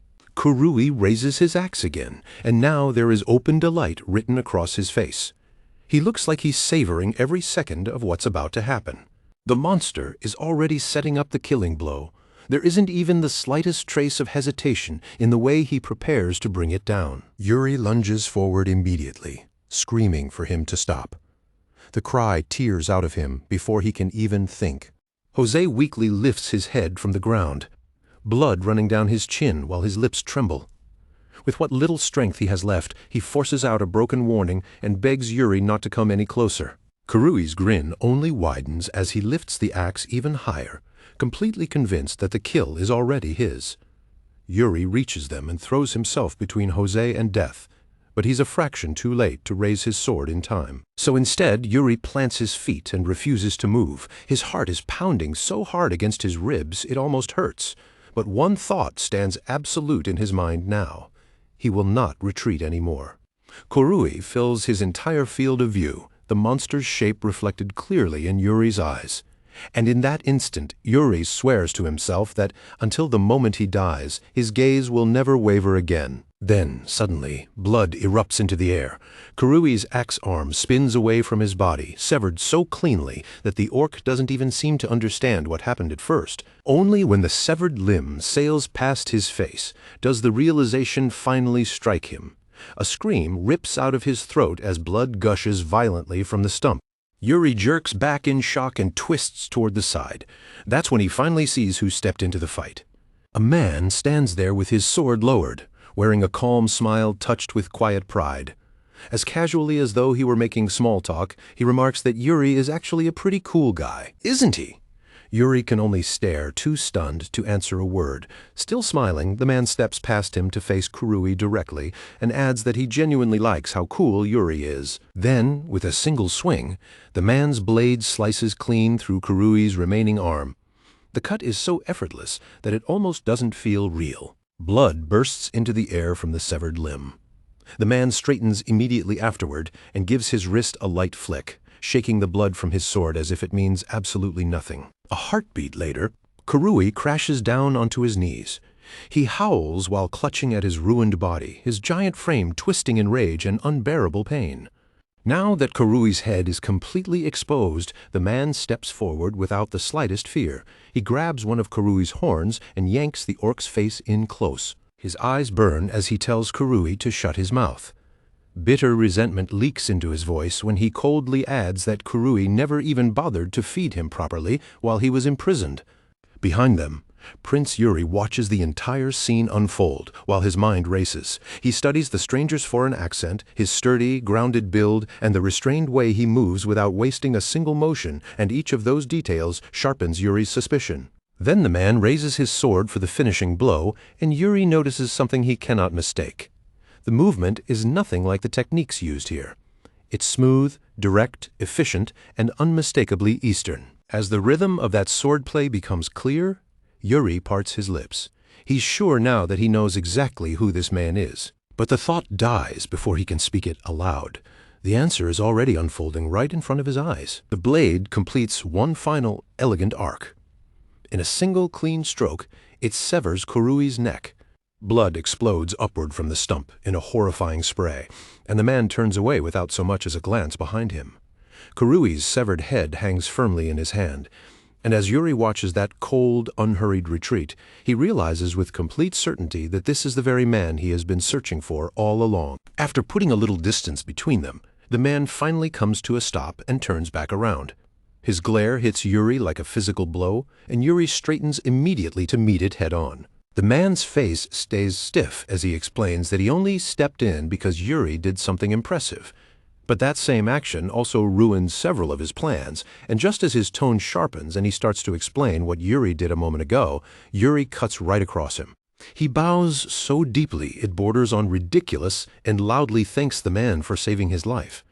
The gratitude comes out with such force and speed that it completely throws the moment off balance. The man stares at him, visibly caught off guard, but Yuri never gives him a chance to recover.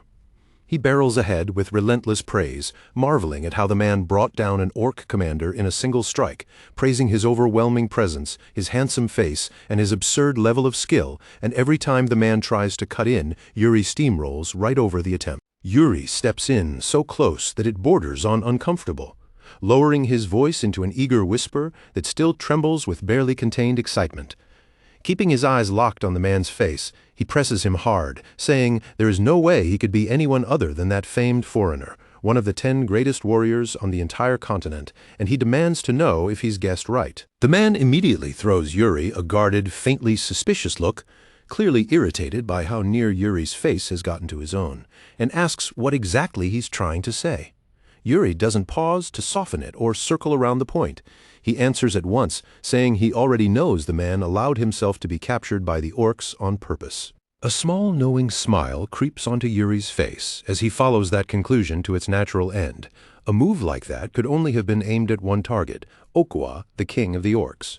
And once he says that much, Yuri puts his real proposal on the table without any hesitation at all. The two of them should work together. For a moment, the man gives him nothing. He just watches Yuri in silence, his eyes lingering on him while the faintest trace of amusement glimmers somewhere deep inside them. Then at last he lets out a quiet, thoughtful sound, like he's seriously weighing the idea instead of dismissing it outright. Yuri states it plainly. Now that Kurui is dead, the orc army will lose its spine, and once that backbone is gone, their entire force will crumble right along with it. What follows is less a battle and more an outright massacre.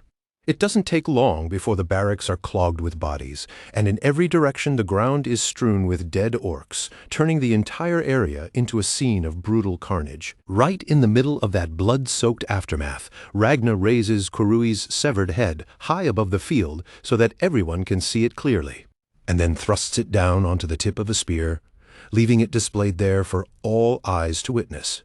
In Yuri's previous life, the Allied army had never managed to claim a victory this overwhelming, not even once. But now, standing in the middle of this crushing triumph, he can feel it with absolute certainty.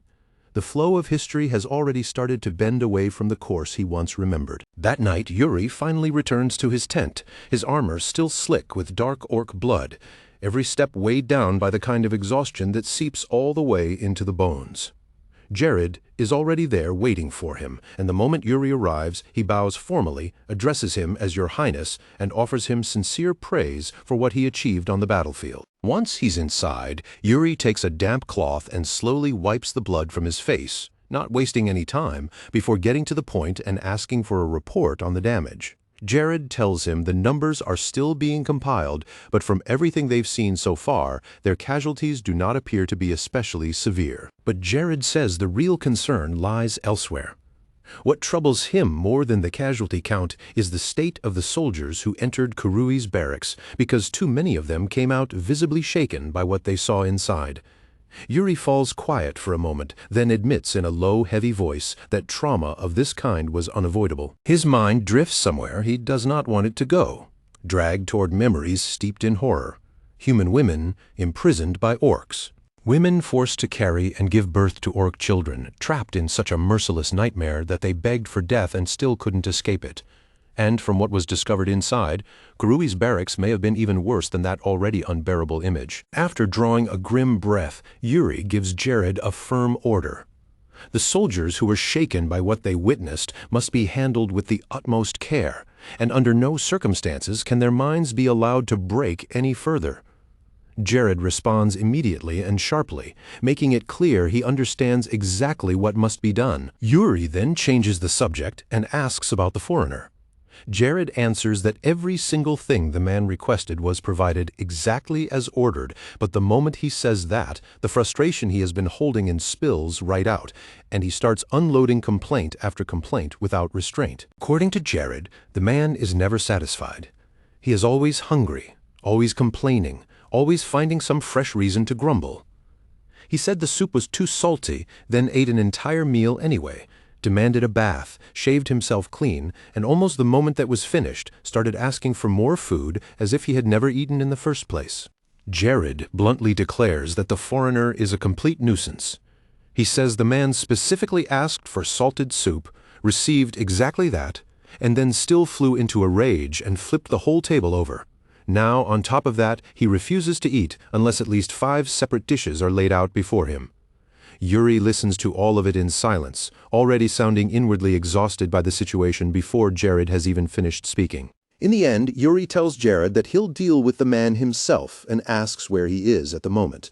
Jared says that if he had to make a guess, the foreigner is probably somewhere around the main campfire in the center of camp. Later that same night, beneath the wide open sky, the campfire in the center of the camp burns low and steady, its flames crackling softly against the darkness. Seated in front of it is the foreigner, surrounded on all sides by stacks of empty plates, still eating at a leisurely pace as though the entire camp were his personal dining hall. When someone comments that they've finally found him, the man does little more than flick a glance back over his shoulder.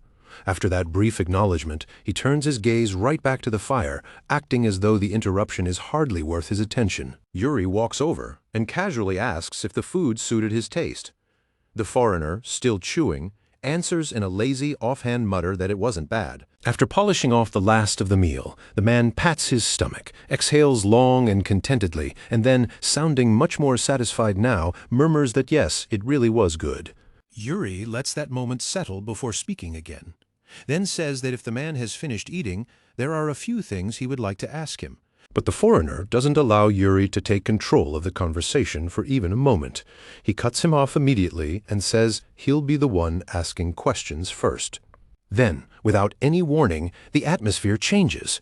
His tone turns cold and sharp, and he demands to know exactly how Yuri managed to kill the orc sorcerer. Yuri starts to answer.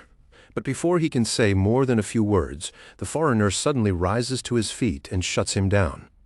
With nothing but the force of his voice and the crushing pressure of his presence, he reminds Yuri that Yuri claimed to understand his objective, and he demands the complete truth, not some partial explanation. Now standing at his full height, the man rests one hand on the hilt of his sword and slowly starts to draw it, all without taking his eyes off Yuri for even a second. His voice turns icy as he says that, depending on Yuri's answer, Yuri may die by his hand right here and now. Yuri swallows hard. The pressure in the air tightens around his chest as he suddenly understands just how different this man becomes the moment he gets serious, how sharp his voice is, and how perfectly refined his speech sounds when the mask drops. Even so, Yuri forces himself not to flinch and gives an honest answer. He says that he doesn't fully understand it himself. All he knows is that his mana method reacted, and the sorcerer died on the spot. The foreigner narrows his eyes at that and asks whether by mana method Yuri is referring to some kind of inner energy cultivation technique. Yuri doesn't answer with words.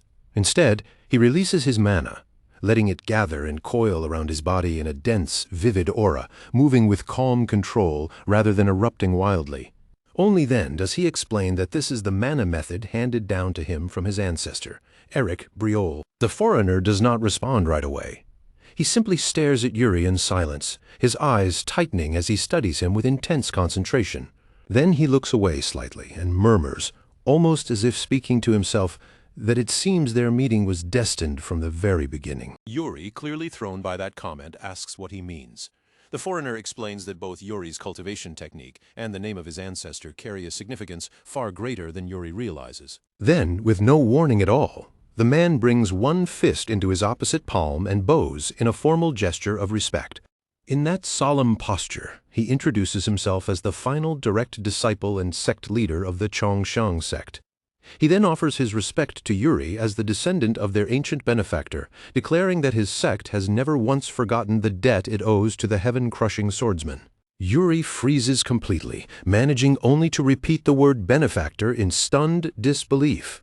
The man tells him not to look so shocked, saying that this is merely a matter connected to a very distant past. He goes on to explain that Yuri's ancestor, Epic Manhwa, was known among them by the title of the heaven-crushing swordsman, and that he had once been both a close friend to the Chongshang sect leader of that era and a vital ally in the destruction of the demonic cult. Still trying to process any of this, Yuri asks what the demonic cult actually is. The foreigner answers him with grim, unwavering seriousness. He says they are people who practice human sacrifice. The Chongshang sect, he explains, exists for one purpose alone, to hunt down that kind of filth and exterminate everyone who walks the demonic path. And the reason he came all the way to the west is to cut down the ominous star that has risen there. As Yuri listens, he finds himself noticing once again that whenever the man turns serious, his speech becomes smooth, exact, and sharp as a blade. Pushing that observation aside, Yuri quietly starts fitting all the pieces together in his head. Then the foreigner lets out a small sigh and adds that the Chongshang sect itself has long since fallen. At that moment, Yuri finally understands the reason this man had been so obsessed with killing Okua in his previous life. And right there, in complete silence, but with absolute certainty, Yuri reaches a decision. He will not let a man carrying a mission like that continue down such a road alone. So Yuri speaks up clearly and says they should go together. The foreigner immediately turns his head toward him and asks what exactly Yuri means by that. Yuri explains that the Briol family can give him the status of an honorary knight. He invites the man to join the Allied forces and continue pursuing his mission with their backing instead of shouldering everything by himself. The foreigner does not answer right away, and the silence on his face makes it obvious that he is seriously considering the offer. Sensing the opening, Yuri keeps going. Food, baths, whatever he needs, all of it can be arranged. And once he bears the title of knight, nobody will dare mock him or look down on him again. As those words sink in, the foreigner's thoughts begin to drift, and in his mind tempting images start to flash one after another. Money, gold, comfort, and a life that would be far easier than the one he has now. Yuri still isn't finished. He adds one final promise, pushing the offer even further, and tells the foreigner that when this war finally comes to an end, he'll personally make sure he gets a place within a large-scale merchant union. For just a moment, the foreigner's eyes twitch, and he quietly repeats the words, large-scale merchant union, to himself with shameless, almost worshipful awe. Like the phrase alone is enough to make his heart waver. He gives a small cough and hurriedly pulls himself back together, straightening his posture as if he hadn't almost been completely seduced by the proposal a second ago. Then, in a far more restrained and measured tone, he says that if Yuri is truly going this far and insisting this much, then fine, he'll accept the offer. Then, all at once, he raises a finger and points it straight at Yuri. The sudden motion makes Yuri tense up on instinct. With that finger still leveled at him, the man says he has one condition. Overflowing with confidence, he declares that he's taken a liking to Yuri. And because of that, from this point on, Yuri will have to address him as teacher. Yuri can do nothing but stare back at him, completely caught off guard, barely managing to force out a stunned, bewildered, "What?" The foreigner breaks into a bright, utterly self-satisfied grin, looking far too delighted with himself, and proudly declares that it begins today. From this day forward, he announces grandly, Yuri is now the Chongsheng sect's unofficial disciple. Yuri goes rigid where he stands, utterly speechless, his mouth hanging slightly open, while not a single proper reply comes to him. The foreigner keeps that finger aimed right at Yuri, the corners of his lips curling upward with smug delight, and repeats the statement like it is the most natural thing in the world. Starting today, Yuri belongs to the sect as its unofficial disciple. The words crash into Yuri before he can even begin sorting them out. All he can do is stand there blankly, quietly repeating the strange title under his breath, unofficial disciple, while failing completely to understand what that is even supposed to mean. The foreigner then dismisses the whole thing with a casual wave, like this is some troublesome favor he never should have agreed to at all. Muttering to himself, he complains that he really ought to be getting paid for dragging Yuri into something like this, and since this is obviously a very special exception, Yuri should simply be grateful. Yuri lets out a small, awkward laugh, trying his best to keep pace with how absurd this conversation has become, and thanks him anyway. Then, sounding a little helpless, he admits that he already has a teacher. But the instant Yuri names that teacher, the sword demon, the infamous sword demon, the foreigner's face tightens with immediate displeasure.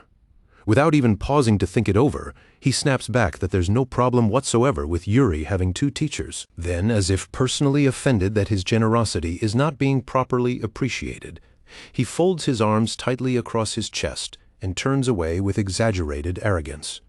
In a low, sulky mutter, like a child nursing wounded pride, he complains that Yuri clearly has no idea how precious and valuable his time really is. But only a second later, he spins right back around as if that whole pouting fit is already over, and abruptly declares that he also needs to meet the commander of the Allied forces.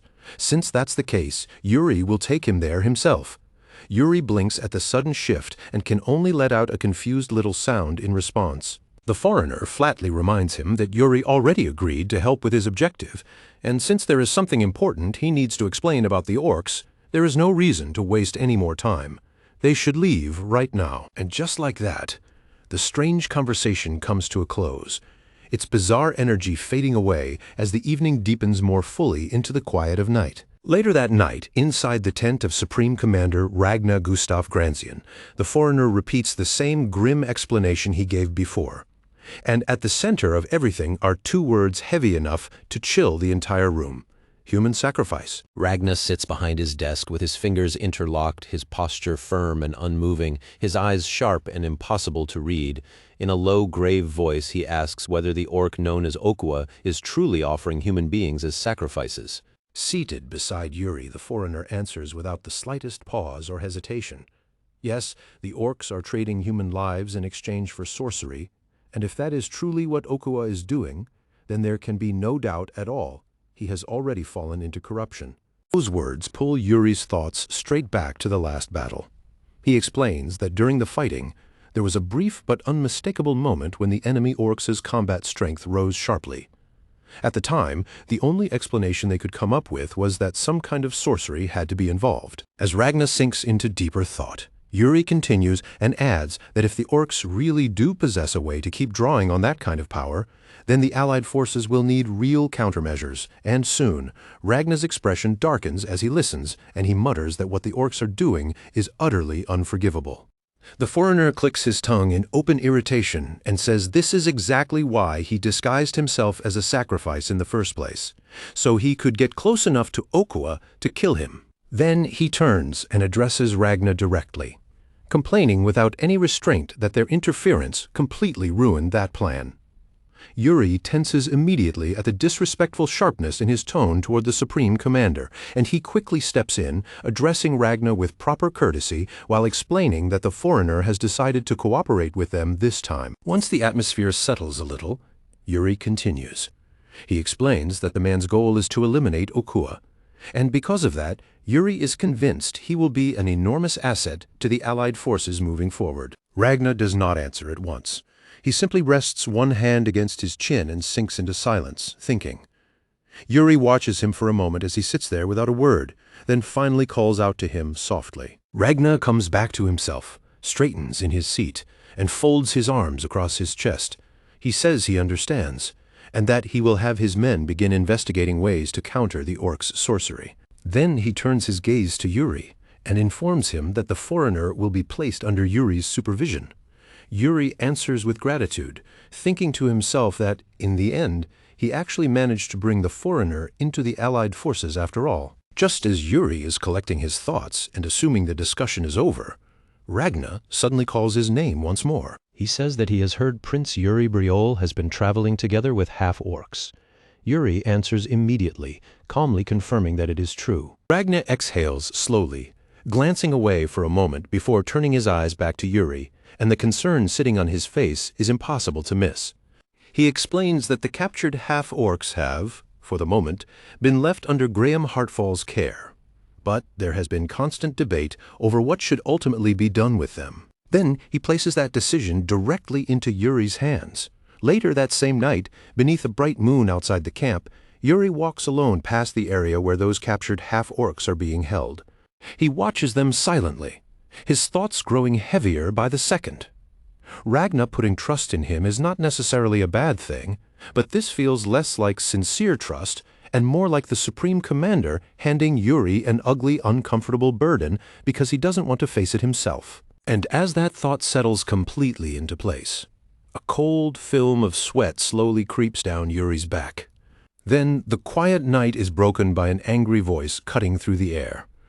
So we're just going to let Briol outdo us like this? Yuri immediately turns toward the sound. Not far away, two knights are locked in the middle of a heated argument.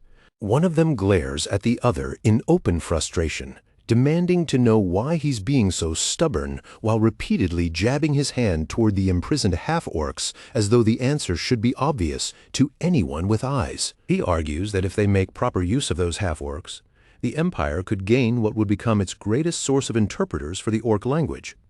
The other knight, much more solemn, pushes back immediately. He reminds him that many survivors suffered horrors too terrible for words at the hands of those very half-orcs, and with several trembling victims standing right behind him, he insists that their voices matter too, and so does the suffering they endured. Don't they? He shoots back. But the first knight answers without missing a beat, insisting they cannot afford to throw away an opportunity like this, all while ignoring the fear carved plainly across the victims' faces behind him as he keeps pressing his argument. With a quiet sigh, Yuri steps out from the shadows. He already understands exactly what the two of them are fighting over, and he says so, his calm voice slicing cleanly through the argument. At once, both knights fall silent. Yuri turns his gaze toward the first knight and asks him directly whether he can truly guarantee that those half-orcs would actually be useful on the battlefield. The knight stiffens where he stands and answers a little too quickly. insisting that, of course, they would be. Trying hard to sound certain, he thumps a hand against his chest and says they're docile, aren't they? If they are trained properly, then they can absolutely be turned into something useful. Yuri's voice drops at once, becoming cold and sharp enough to cut straight through that confidence. Really? Then he asks a question that lands harder than a blade ever could. In a true emergency, could that knight honestly entrust his own life to those half-orcs? The knight freezes instantly, his confidence collapsing on the spot as the answer sticks in his throat. Yuri shifts his gaze away from the speechless knight and toward the imprisoned half-orcs, and says that on the battlefield, what matters is having someone you can trust with your back, someone you can rely on in the moment when you are weakest and most exposed. The knight has nothing left to say. Leaving him standing there in silence, Yuri turns away and starts walking toward the victims instead. One of the women notices Yuri approaching and jerks in place, looking up at him with sudden startled alarm. Yuri meets her gaze head-on, not a flicker of panic crossing his unreadable face. In a voice kept low and steady, almost unnervingly calm, he asks her to speak only of what she witnessed herself with her own eyes. When her lips part and no answer comes out, he still does not hurry her.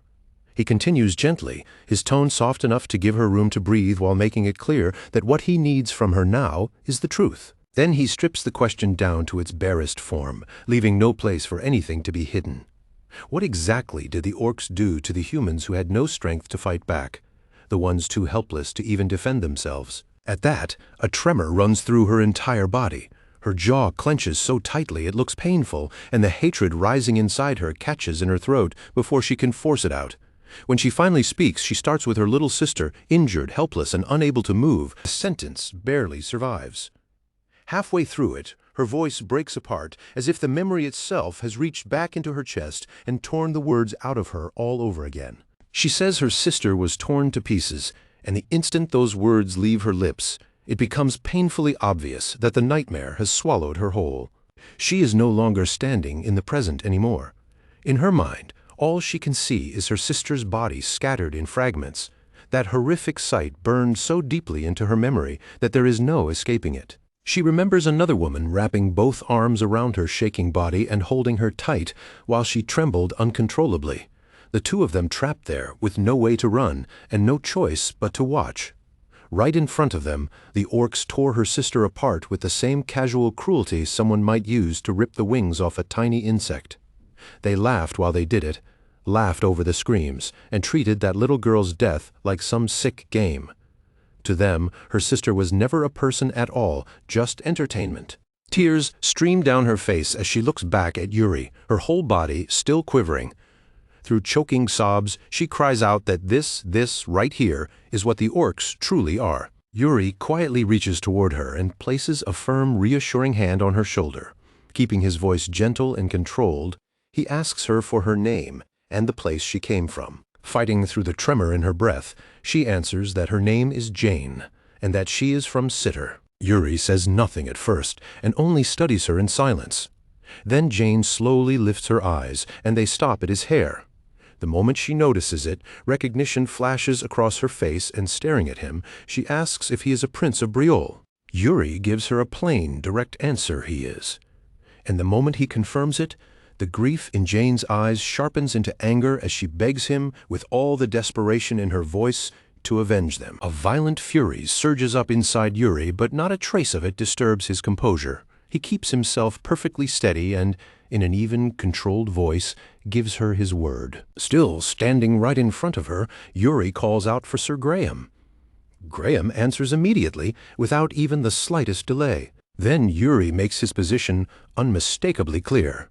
He declares that what he is about to say is not being spoken as the commander of the Allied forces, but as the Prince of Briol. With the women still watching him in silence, Yuri says those vermin slaughtered the innocent people of his land and carved wounds into them that will never, ever fade. He continues, his voice turning harder, saying there is no reason whatsoever to even entertain the idea of assigning worth to creatures that trample human lives beneath their feet. The anger inside him climbs to its absolute peak as he declares with total conviction that the orcs will never change. Straightening to his full height, Yuri speaks in a voice that leaves no room for doubt at all. They should kill them all. Every last one of them. At those words, Graham places a hand over his chest and bows deeply, swearing that under the authority granted by His Highness, he himself will see that the half-orcs are disposed of. That night, a faint breeze drifts through the camp, brushing past tents and stirring the banners overhead. But for all its softness, the calm feels wrong, too still, too quiet, too uneasy to trust. Then dawn arrives, and that fragile silence is ripped apart in an instant by the sharp blast of a horn from the watchpost, its cry echoing across the entire encampment. Chaos breaks out at once. Shouts rise from every direction as knights and soldiers scramble for their weapons, boots pounding across the ground while urgent voices spread the same warning through the camp. The orcs are coming. The first figures to come into view are the orcful, the orc messengers with flags strapped tightly to their backs. There are only a few of them, but they come in fast, driving their beasts at full speed straight toward the allied camp. Watching them approach, someone mutters in disbelief, unable to understand what kind of trick those creatures are trying to pull this time. A soldier rushes in to report to Ragnar, breathing hard as he explains that the orcs claim they have come to negotiate. Ragnar repeats the words slowly, his voice heavy with disbelief and contempt. The soldier confirms it at once. Yes, Your Highness, the orcs are demanding that the gates be opened, saying they have something to offer. Ragnar's face twists with anger, and he demands to know what kind of scheme those creatures are plotting now. And yet, only a moment later, he gives the order. The gates are to be opened. The soldiers obey immediately, hauling the gates wide. The orcful ride in as if they do not fear the camp in the slightest. One of them remains mounted high on its beast, looming over Ragnar as it looks down at him from above. Then, slowly and with shameless boldness, it stretches its mouth into a wide grin. Ragnar and Yuri stand shoulder to shoulder, and neither of them gives an inch. Their eyes stay cold, fixed firmly on the messenger in front of them. Inside the allied camp, the orc envoys gather in a tight cluster, grumbling among themselves in that rough, guttural language of theirs. Knights and soldiers surround them on every side.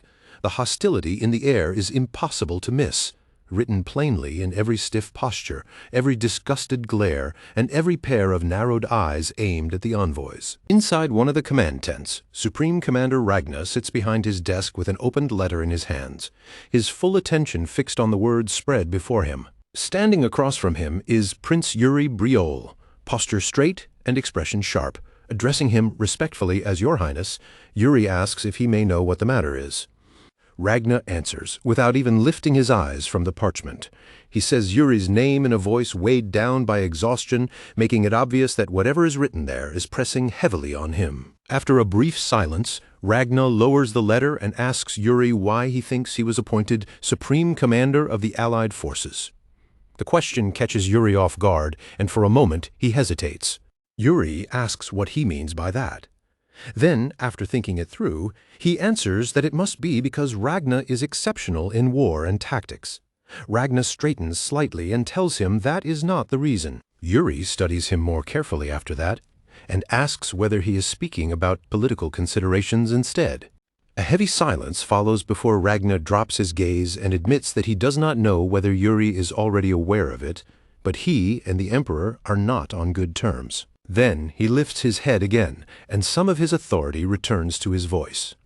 On the surface, he explains, it would seem perfectly natural for a prince of the empire, someone whose rank carries power worthy of that position, to be appointed supreme commander of the allied forces. But he immediately adds that the empire is never that straightforward. Whenever something looks reasonable on the outside, the emperor always has another scheme buried underneath it. If they win this war, Ragnar says, then he will be praised across the continent as a hero. On paper, it is the perfect road, a path leading straight toward admiration, political influence, and overwhelming support from the public. Ragnar lets out a tired sigh and leans back in his chair, then says that none of those things will matter at all unless they actually win. Yuri listens without interrupting, his eyes sharp as the pieces begin falling into place. In his previous life, Ragnar had been blamed for the Allied forces' defeat and stripped of his political power afterward. The Emperor had used that collapse exactly as planned to seize total control of the empire. From the very beginning, this allied army had been built around a defeat that was already decided, and once everything fell apart, Ragna had simply been thrown away. After a brief pause, Yuri raises his eyes and asks Ragna whether he believes this entire campaign was arranged as a trap. Ragna says nothing more at first. He simply extends the letter toward Yuri and tells him to read it himself. Yuri takes the letter, and the moment his eyes move across its contents, his whole body stiffens where he stands. For one brief second, his breathing stops cold. The words refuse to come, caught in his throat, as his eyes run over the message in front of him. The Emperor has already entered a secret pact with Okua. Do not become a worthless scapegoat. Retreat. Yuri forces himself to breathe again and keeps his eyes fixed on the letter in his hands, reading every line as if he needs to carve it into his mind. And as the meaning settles over him, one merciless truth becomes impossible to deny. The outcome of this war had been decided long before the fighting ever started. Little by little, his expression hardens. Anger tightens every line of his face as he finally sees just how filthy, how rotten, and how thoroughly rigged this entire game really is. Ragna explains that the letter supposedly came from some nameless faction opposed to Okua, but from top to bottom it reeks of a trap that had been laid in advance. This allied army, he says, was never meant to return alive in the first place. When he finishes, he lifts his eyes to Yuri and asks what he thinks. Yuri does not answer at once. He simply stands there in silence, without a single word. He stays perfectly still, as though every thought inside him has dropped into some deep, soundless place no one else can touch. Then, at last, he looks up, addresses Ragna as Your Highness, and asks if he may dare to offer a proposal. Ragna folds his arms across his chest and tells him to speak. In the very next instant, Ragna's eyes fly open wide, first in pure shock, and then in a rush of fierce excitement as Yuri steps forward and grinds the letter beneath his heel. Without even the slightest tremor crossing his face, Yuri declares that whether the letter is genuine or just one more layer of deception, the answer does not change. They have only one path left. They must return victorious. He says it as though this were nothing more than a difficult war that has suddenly become just a little more difficult. Ragna suddenly bursts into loud, unrestrained laughter, the kind that erupts when a crushing weight has finally been ripped off a man's chest. Bracing one hand against the desk, he pushes himself up to his feet and says, Yuri is right. No matter what the Emperor may be plotting behind the curtain, he says, there is no future waiting for any of them unless they come back from this war in victory. Straightening fully, Ragna adds that the only thing left now is to deal with the ones who delivered that letter. Yuri calls to him at once, and with a sharp, deliberate grin on his face, asks if Ragna can leave that part to him. Ragna answers with nothing but a small nod and a faint smile, but that alone is all the permission Yuri needs. Outside the tent, the orc envoys are still huddled together in a tight knot, muttering to one another as they wait. Then, with no warning at all, blood splashes across the back of one of the orcs, and the one standing in front of him jerks violently in shock. Yuri is standing right there before them now, violent waves of mana raging around his body, his eyes fixed on them with a focus so sharp it feels openly murderous. One of the orcs stabs a finger toward him and starts to shout something, but Yuri cuts him off with freezing contempt. As he draws his sword, he tells the creature to shut up. Then he moves. He is so fast he seems to disappear entirely, leaving behind nothing but streaks of mana slashing through the air where his body should have been. And when that motion ends, Yuri is already down in a finishing crouch. A heartbeat later, all three orc heads drop and tumble across the ground, cut so cleanly it takes a moment for anyone to understand what just happened. As the severed heads hit the dirt, Yuri rises and snaps his sword out to the side, flinging the blood from the blade in a sharp arc. He does not even spare the fallen bodies a glance. All around him, the knights stand frozen where they are, stunned into absolute silence. 3 orcs had just been wiped out in a single strike. One knight can only stare in awe, realizing he had never once imagined that the Prince of Briol possessed strength this terrifying. Ragna steps out from the tent and walks past the speechless men, a faint smile resting on his face as he remarks on how impressive that display was. Then, almost casually, he adds that Yuri is still only 18 despite wielding power like that, quietly noting just how much stronger the boy has become. After hesitating for a long moment, one knight finally asks whether Yuri has not gone too far. At that exact moment, the severed heads are raised and mounted on the orcs' flagpoles. Without the slightest change in expression, Ragna answers that Yuri was only keeping a promise. Yuri fastens those flags, now bearing the severed heads, onto the backs of the same beasts the orcs rode in on, and sends the animals off. And as he watches them leave, the fury burning inside his chest only grows hotter and hotter. As their silhouettes shrink and vanish into the distance, Yuri silently renews his vow to take revenge and make the orcs pay for every single thing they have done. Later, as the sun begins to sink and the light turns low, dim, and heavy across the land, Ragna stands alone in the middle of an open field, with only a single knight stationed behind him. A breeze sweeps across the plain as Ragna orders the knight to bring Eisen. The response comes back immediately. Not long after, an elderly man carrying a staff walks forward, bows with formal respect, and asks whether he was summoned. This old man is Eisen, the imperial court mage of the Grand Zen Empire. Ragna turns his head slightly and tells Eisen to explain everything he knows about black magic. Eisen visibly startles at that and repeats the term in open surprise. Then, after properly facing Ragna, Eisen explains that black magic is an obsolete secret art, something rarely used in the present age, and something that can usually be dispelled without much difficulty. Ragna listens in silence, then asks what the most dreadful kind of black magic Eisen knows of would be. After pausing to think it over, Eisen answers that there were once stories of the dead being brought back to life, though in the current age, such tales are brushed aside as little more than superstition. What Ragna says next shocks him. Ragna reveals that their intelligence suggests Okawa is deeply involved in black magic sorcery. He goes on to explain that this power grows stronger through human sacrifice, and that they had already seen signs of that during the last battle. From that alone, he says, it is only natural to assume the orcs will continue growing stronger from here on. Eisen falls quiet for a moment, thinking it through, and then suggests that the orcs may have come across an ancient tome of black magic that was lost to history. Ragna repeats the key word under his breath, almost as if he is speaking to himself alone, forgotten. Eisen continues, explaining that vast stretches of these plains have never truly been explored, including the territory where the ancient nation of Adelvine once stood ages ago. From that distant era, he says, remnants of black magic remained behind that should never have survived into the present day, and among those remnants is one of the 10 strongest beings still bound to that land. The Death Knight, G. Ragna asks what Eisen thinks Okawa intends to do with power like that.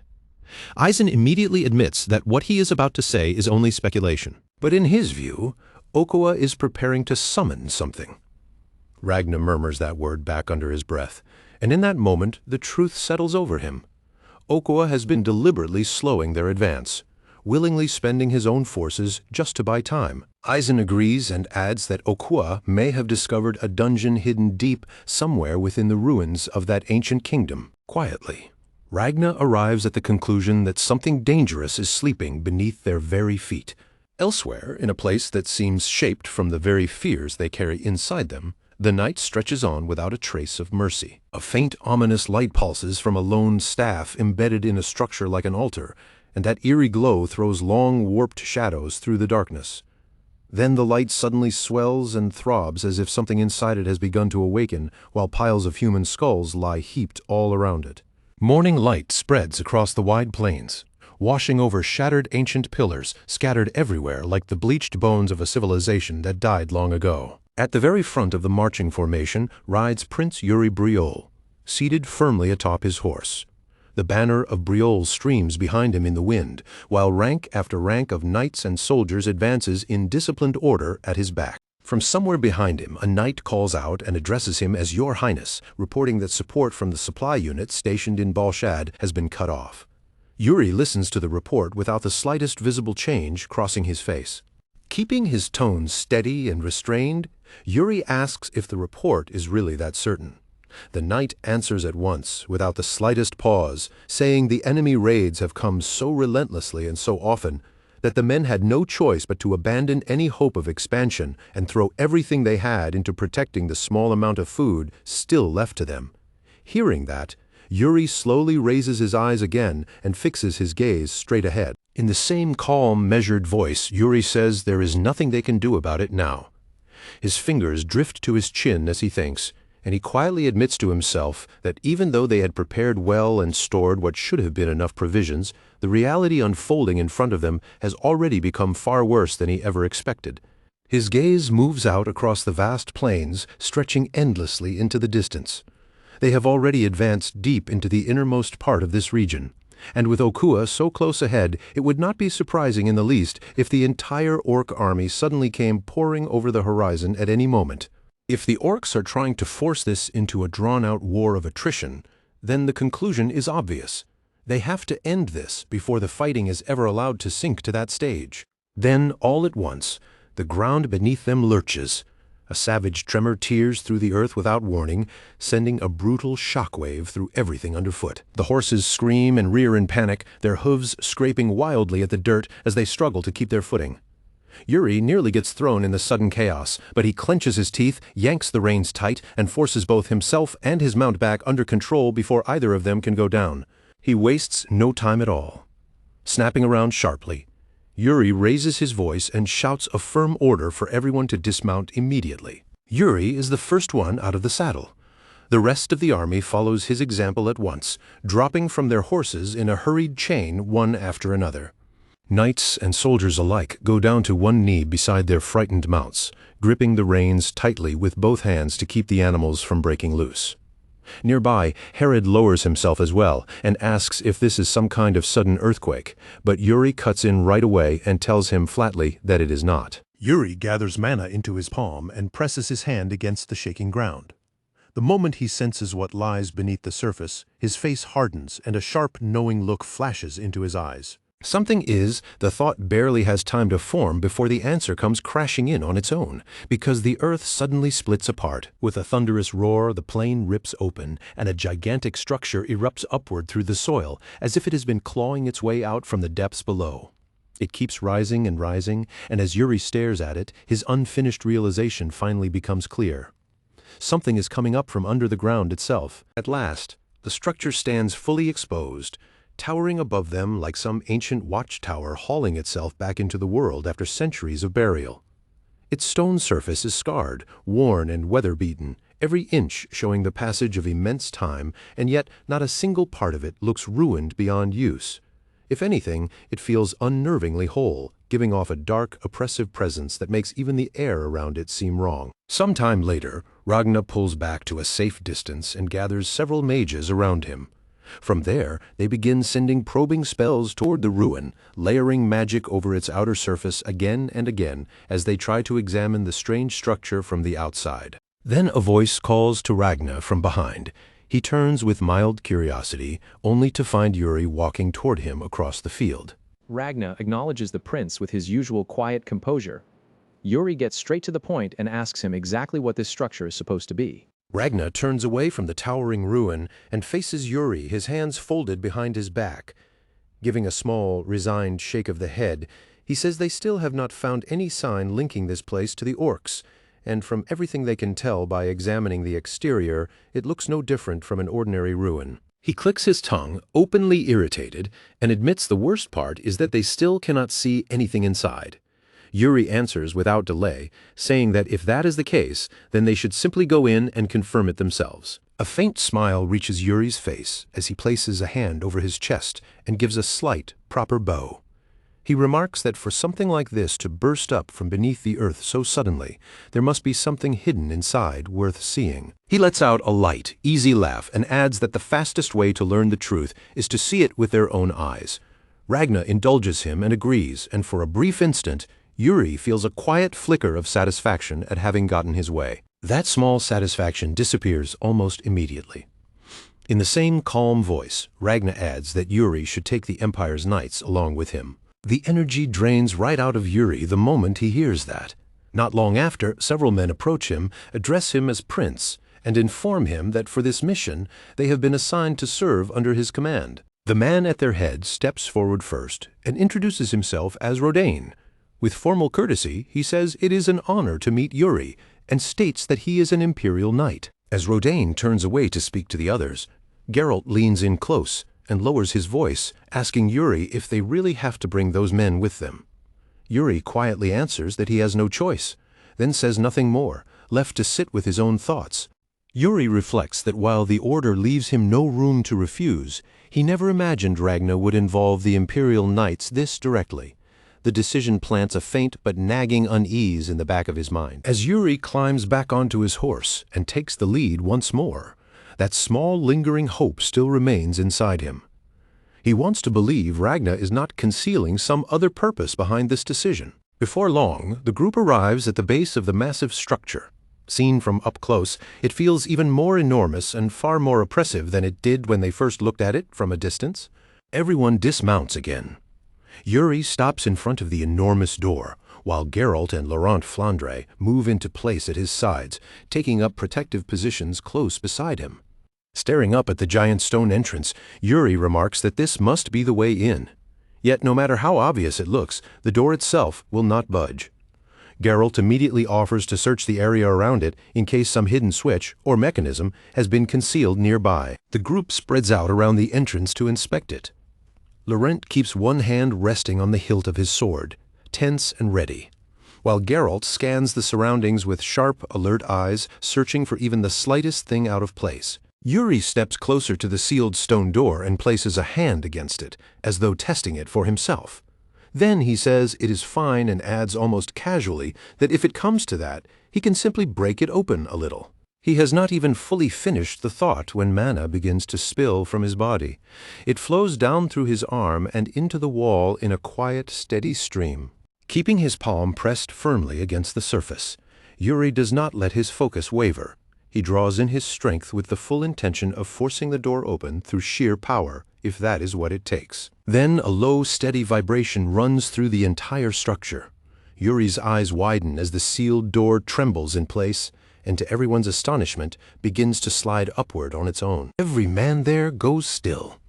Geralt blurts out a startled question, asking Yuri what exactly he just did, and Yuri can only reply honestly that he has no idea himself. Peering through the opening as it widens, Yuri realizes he barely applied any force at all. And yet the door opens with unnatural ease, almost as though the ruin had been waiting in silence for someone to arrive and wake it. A heavy, serious look settles over Yuri's face. He does not enter right away, but remains standing at the threshold, staring into the darkness beyond the opening while thoughts quietly turn through his mind. Then he makes up his mind and moves at once. Yuri steps forward, declares that they are going in, and Geralt and Laurent Flandre fall into place beside him without missing a beat. They move deeper into the dark, their footsteps giving off soft echoes along the cold stone passageway. The blackness ahead is so thick it swallows the corridor whole, and one of them mutters under his breath that it is too dark to see anything. Yuri stops immediately and calls Geralt by name, asking if he brought any torches. Geralt answers plainly that he did not. Yuri glances back toward the entrance, where the Imperial Knights are trailing behind them at a distance, and quickly realizes they likely came in no better prepared. Most likely, they did not bring torches either. He comes to a full stop. Then, slowly, Yuri turns his attention toward the wall beside them. Mounted against the stone, there is an unlit lamp.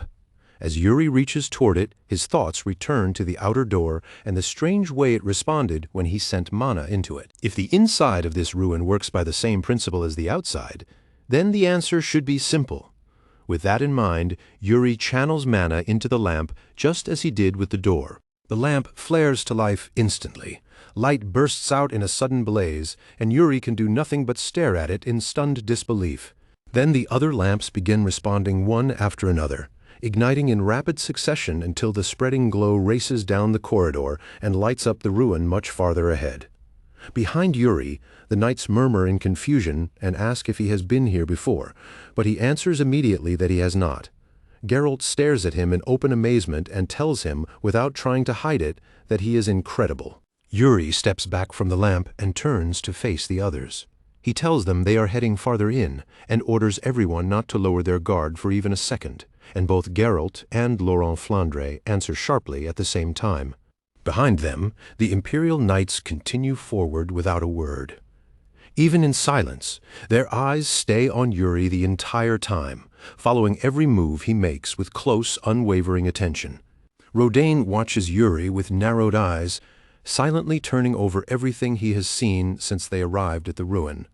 Whatever conclusion he is drawing from it all, he keeps it shut behind his expression and says nothing. As they push deeper into the interior, Yuri suddenly feels his boot come down on something hard enough to crack under his weight. He looks down at once and realizes he has just stepped on a large bone. A little farther ahead, the narrow stone passage finally begins to open up. The tight corridor loosens into a broader space, like a hidden chamber slowly revealing itself in the very center of the ruin. The instant they step far enough to see inside, the atmosphere turns grim. Skulls and shattered bones are scattered so thickly across the ground that they almost blanket the entire chamber, and at the very back, slumped right in front of another tightly sealed door, sits the armored skeleton of a human. There is no mistaking what that body once was. Even at a glance, it is clearly the remains of a knight. The whole group comes to a stop, and Yuri stares at the sight in silence, just starting to voice what he thinks this place might be, when Jared moves first and says he will inspect it before anyone else comes closer. After approaching the corpse, Jared calls back to Yuri. His voice cuts through the heavy stillness, pulling Yuri's full attention toward the remains and the sealed door looming just behind them. Jared strikes the shut door behind the skeleton and reports that the way ahead is completely blocked here. Yuri immediately walks over, lowers himself into a crouch beside the corpse, and studies it carefully from up close without actually touching it. The longer he examines the scene, the clearer the picture becomes. All the scattered bones spread across the chamber belong to orcs, but this one set of remains is human. From the traces left behind, it looks as if this knight made his stand here and died defending the sealed door until the very end. Jared calls out again from beside the door and says that even after channeling mana into it, he still got no reaction whatsoever. Yuri lifts his gaze from the skeleton and answers in an even voice that it cannot be helped. Since this route goes nowhere, he says they should pull back for now and check the rest of the ruin in case they missed something somewhere else inside. He never notices the faint stir of mana beginning to awaken inside the skeleton. He does not see the slightest twitch in its fingers either. Instead, Yuri rises to his feet, orders everyone to stay alert in case danger appears, and asks if they understand. Jared answers at once that he understands, and in the very next instant, the skeleton suddenly lunges and clamps a hand around Yuri's arm. Yuri freezes in raw shock, his body failing to respond for a split second, while Jared recoils in sheer panic the moment he sees it happen.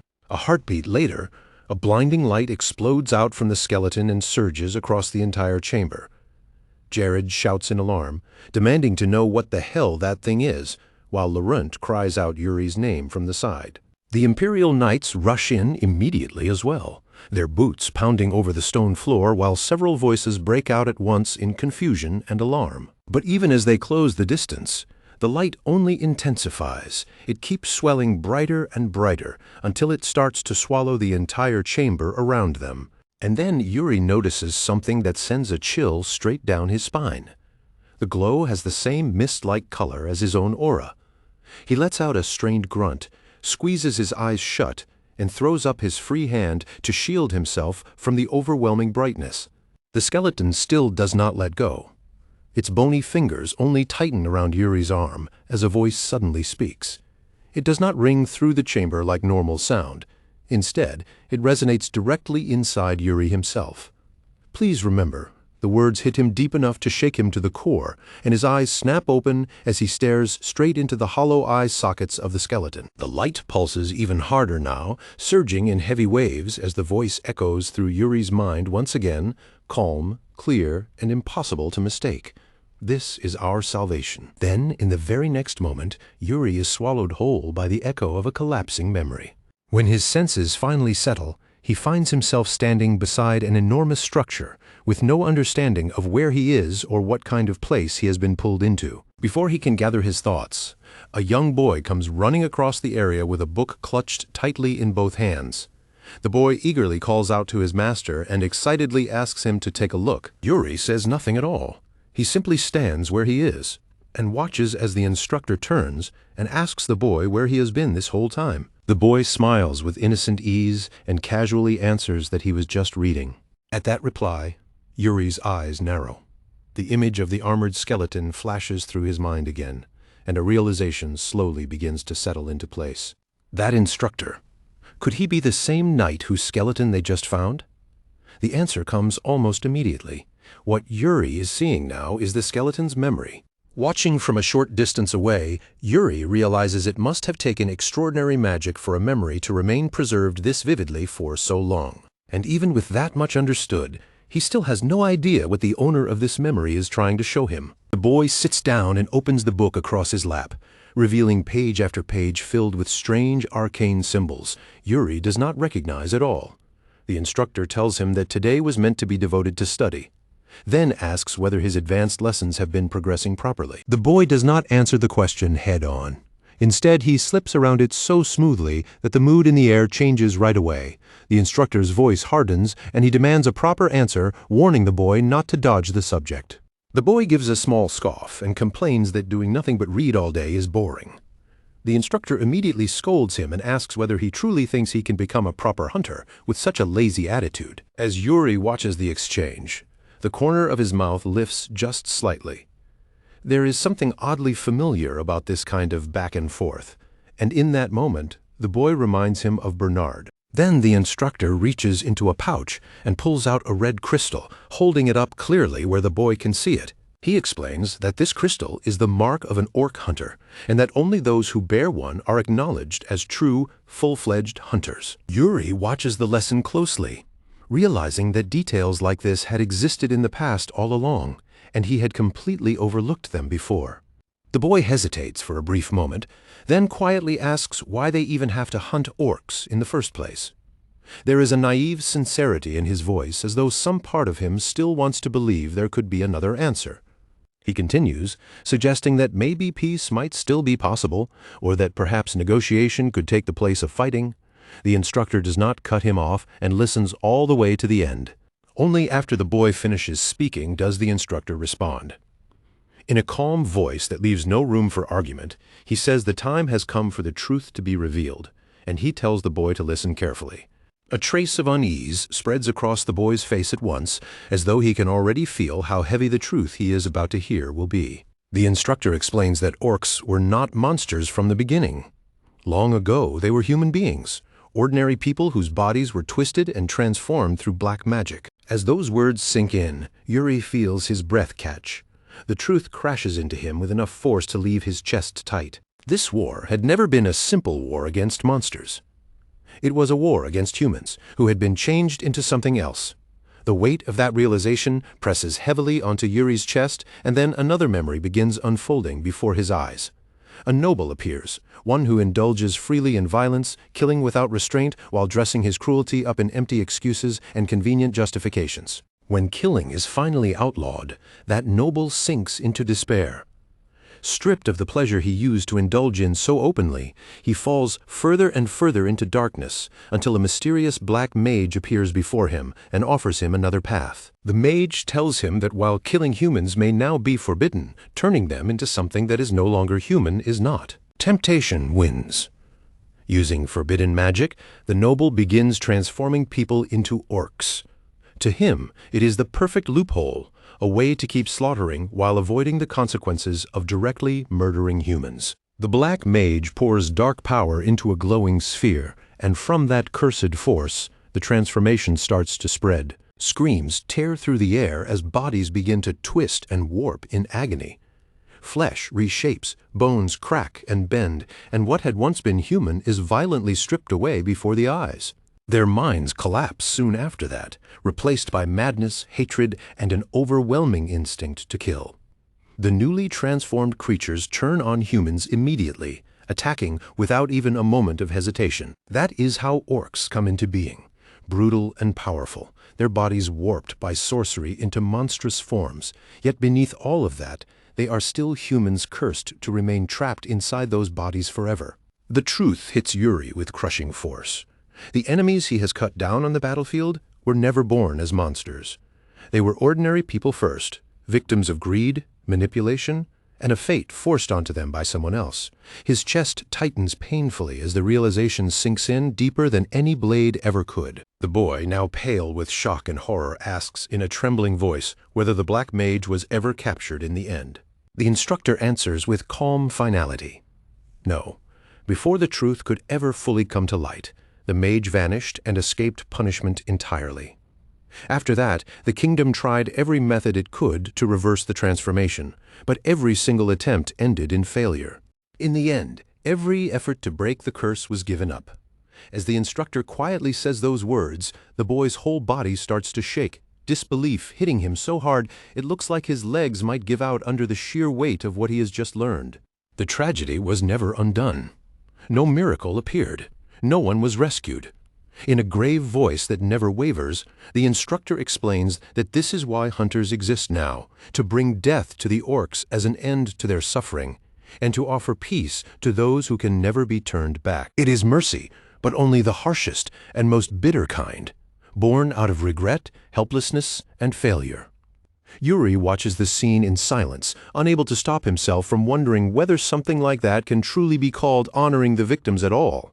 That truth tears apart everything Yuri thought he understood, and just as it fully sinks into him, the world inside the memory begins to blur.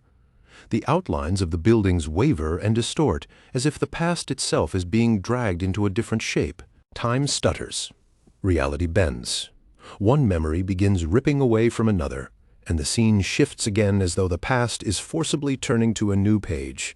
When the new image finally settles, Yuri finds silence and drifting dust filling the air inside a ruined cathedral. Cracked stone, shattered pillars, and broken arches tower all around like scars left by some ancient battle, and the entire place carries the dead, breathless stillness of something sacred that was destroyed a very long time ago. Yuri watches three figures step carefully into the cathedral.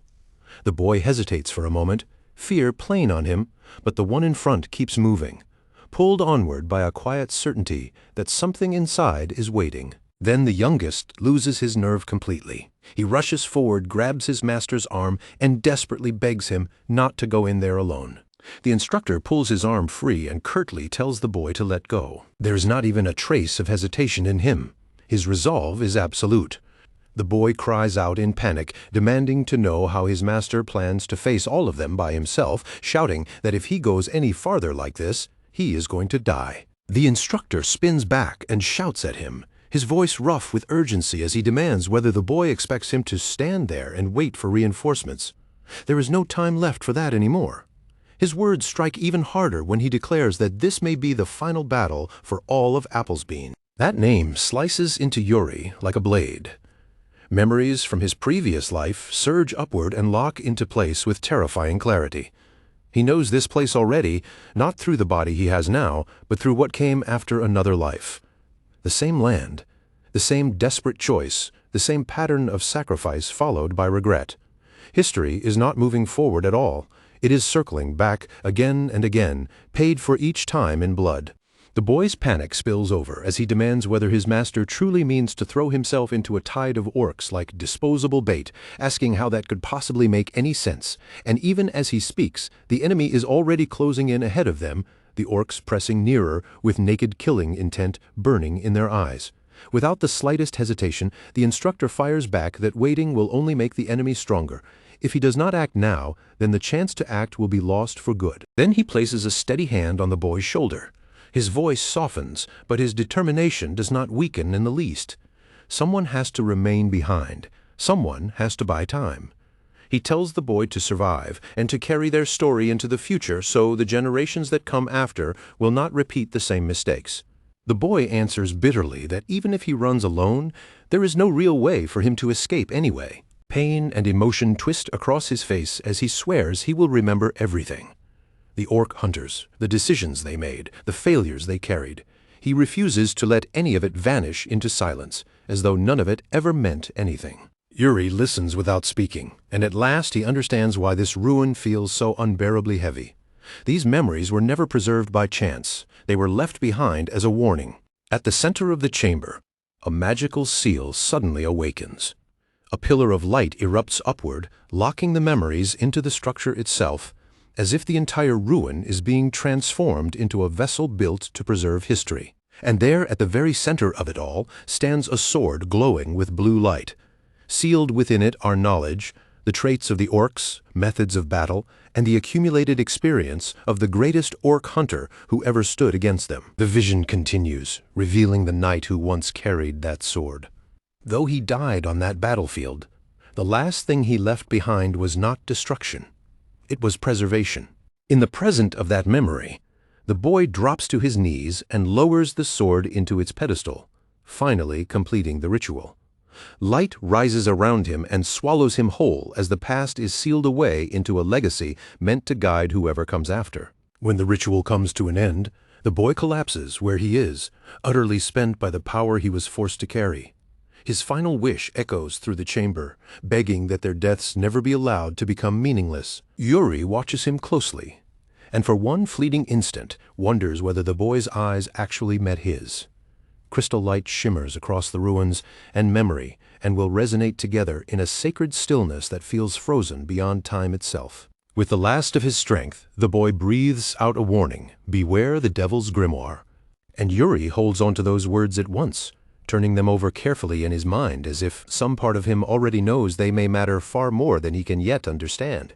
Then crystals surge upward all around him, and the entire vision begins to break apart. The world snaps violently backward as the memory shatters and reality comes rushing in to take its place. Yuri jolts back awake as the present slams into focus, and through the haze he hears someone urgently calling out for Prince Yuri.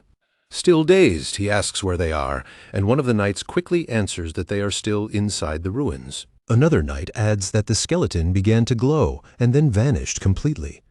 There is obvious relief in his voice when he says that at least Yuri seems to have come through it unharmed. Yuri gives a single nod and replies evenly that he is glad everyone is safe. On the outside, Yuri remains perfectly calm, but inside he already understands what this place truly is.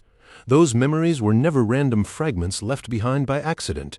They were instructions, deliberately preserved for whoever would come after. The knights point toward the broken door and ask if Yuri was the one who smashed it open. Yuri lets out a short, casual laugh and brushes the question aside, saying only that it took a little effort. But when they press him and ask whether he saw anything strange inside, Yuri hesitates.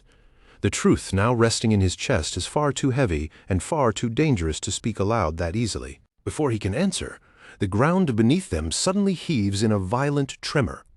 The soldiers stiffen instantly as the shaking intensifies, and nervous voices rise around him as they argue over whether this is an earthquake or something even worse. Yuri immediately drops into a crouch, his eyes sharpening as he feels the disturbance more clearly through the ground. He rejects the idea of a natural quake at once.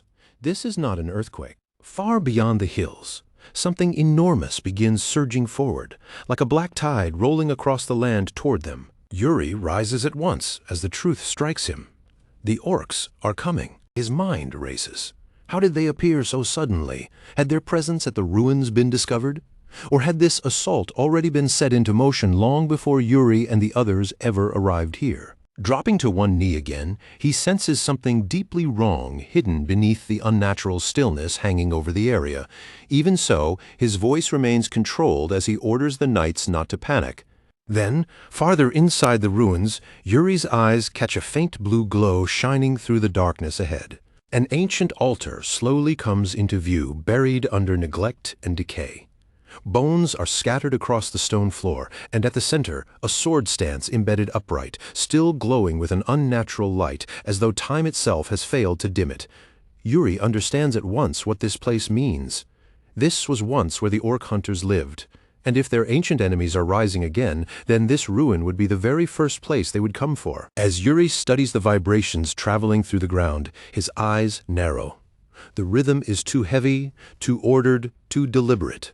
The orcs are mounted, most likely on Komodo drakes. He closes his eyes and stretches his senses out into the dark. One by one, shapes begin to form in his awareness, and red eyes flare open like embers scattered through the void. At first he counts 5 and thinks it may only be a scouting party. Then he corrects himself. There are 10. One of the knights urgently recommends retreating at once to rejoin the main force, arguing that it is the safest choice they have. Yuri says nothing. By then, he has already made his choice. Without pausing for even a second, he calls the nearby knights in closer and orders the squad to prepare for immediate battle. There is no uncertainty at all in the way he stands. Authority pours off him, and with the unmistakable emblem of royalty displayed on his armor. His command is impossible to ignore. One of the knights objects and urges retreat again. And to be fair, the concern itself is not unreasonable. But Yuri does not flinch. The enemy is already far too close now. They are within striking distance. Turning back at this point would only invite disaster. This is no longer a moment for escape. It is a moment that demands a head-on clash. Yuri steps toward the fallen remains of an armored hunter and studies the bleached bones in silence.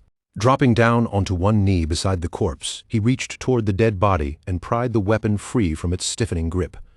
He held it up in his hand and tested its weight with quiet care, his eyes traveling over every curve, every edge, and every tiny detail as though the answer he needed was hidden somewhere in its shape and balance. When he finally turned back, there was a small, assured smile resting at the corner of his mouth. In that calm, almost matter-of-fact tone, he said he understood it now. He had figured out exactly how the orcs were going to be handled. By the time the scene shifted, the sun had already begun sinking behind the mountain range, leaving the horizon washed in the last dim streaks of evening light. Under that fading sky, a huge orc army came surging toward the fortress in crushing numbers. Their advance so heavy, violent, and overwhelming that it was impossible to ignore. From a high ledge, with a clear view of the battlefield below, an orc commander threw his voice across the chaos and barked out the order. That shout became the signal for the full assault to begin. A heartbeat later, flaming projectiles came shrieking through the air and smashed into the fortress walls with savage force. The impact hit like thunder. Fire raced across the outer yard almost instantly, and through that burning spread, the orcs charged forward without slowing down, their feral battle cries crashing across the field so brutally that it felt as if the ground itself was shuddering beneath the noise, and in the next instant, the entire battlefield tipped into chaos. Then another explosion slammed into the foot of one of the towers. The blast burst outward violently, hurling broken stone into the air and tearing chunks of the outer defenses apart. The very second the orcs sensed the smallest weakness in the line, they pushed even harder. They surged into that opening with renewed force, trying to break through before the defenders had any chance to steady themselves. Inside the tower, the air had gone thick with dust, and the walls shook around them from the force of the impact outside. In the middle of that trembling tower, Yuri gave the command to move. His voice did not shake even once. It stayed level, cool, and completely under control despite the tower rattling around them, and the soldiers answered immediately, bursting out from cover and carrying out the plan without a flicker of hesitation. Then, from the flank, the human cavalry burst in like a hidden blade suddenly drawn from the dark. They slammed into the orcs from the side so suddenly that the enemy was caught completely off guard. The attack hit at exactly the right moment. It was timed so perfectly that the orcs had no room to react before the damage had already torn through them. The moment those armored knights crashed into them, the orc formation folded under the impact. Their front ranks were smashed apart in one brutal sweep. And at the very head of that counterattack was Yuri himself. With one clean stroke, he cut down a massive orc before the creature could even properly respond. His sword tore through armor and flesh in the same motion, splitting open the enemy line with one decisive blow. Right behind him, his soldiers pressed in without pause, their blades ringing out one after another as bodies dropped in fast succession. Their line never lost its shape, and their discipline never wavered for even a second. Little by little, that ambush started dragging the entire battle toward their side. Screams ripped across the battlefield while blood sprayed through the air, and the clash turned into something raw and merciless, a scene of outright slaughter. With that cold, calculated strike, Yuri completely broke the orcs' advance. Their momentum was crushed under a counterattack that stayed disciplined, ordered, and relentlessly efficient from beginning to end. Standing in the middle of all that carnage, Yuri watched the shifting battle lines with a gaze that was cold and perfectly measured. Every trap prepared ahead of time, every tactic laid in place beforehand was unfolding exactly as he had intended. Even Yuri himself could not ignore how astonishingly effective the hunter's token recovered from the ruins had turned out to be. He understood very well that he had not been the first person to come up with a way to read enemy numbers through the tremors in the ground. And these traps had not originally been his invention either. Even so, now that the battle was in motion, every piece of it was advancing exactly under his control. A faint smile touched the quiet corners of his thoughts as he wondered if that was the very reason those memories had been shown to him in the first place. The answer came almost at once. A much larger orc suddenly tore away from its formation and charged straight toward Yuri. Yuri did not recoil, and he did not give even a single step. Instead, it felt as though long years of experience were opening naturally inside his mind, with technique and understanding rising on their own and guiding his body toward the most efficient way to kill an orc. The creature towered over the battlefield like something pulled straight out of a nightmare, and every pounding step it took made the earth shake as it roared its challenge. In total contrast, Yuri stood perfectly still, with his stance set, his hands placed exactly where they needed to be, and even the angle of his blade fixed with precise control. The instant the orc lunged, Yuri's sword flashed forward with force that was tightly restrained and completely controlled. The strike was so clean and exact that it slipped past the creature's defenses as if they barely existed at all. His hand moved with complete certainty, driven not by brute force, but by a precise understanding of where the enemy's weak points truly were. The giant tried to raise its weapon in response, but Yuri had already moved ahead of it before the counter could even take shape. His blade sliced sharply across the creature's side in one swift arc, wrenching a howl from its throat as blood burst outward. Yuri registered it with total calm. This did not require overwhelming power, and there was no need to invoke heart-soul slash. Then, without wasting even the smallest fraction of movement, he let one final fluid strike follow through, and in the next instant, the orc's head was severed cleanly. The giant body gave one last heavy groan before it toppled lifelessly into the dirt. Yuri remained standing over the fallen orc chief without moving, while blood slowly spread through the ground beneath the corpse. The skirmish was finished, and it had ended in decisive fashion.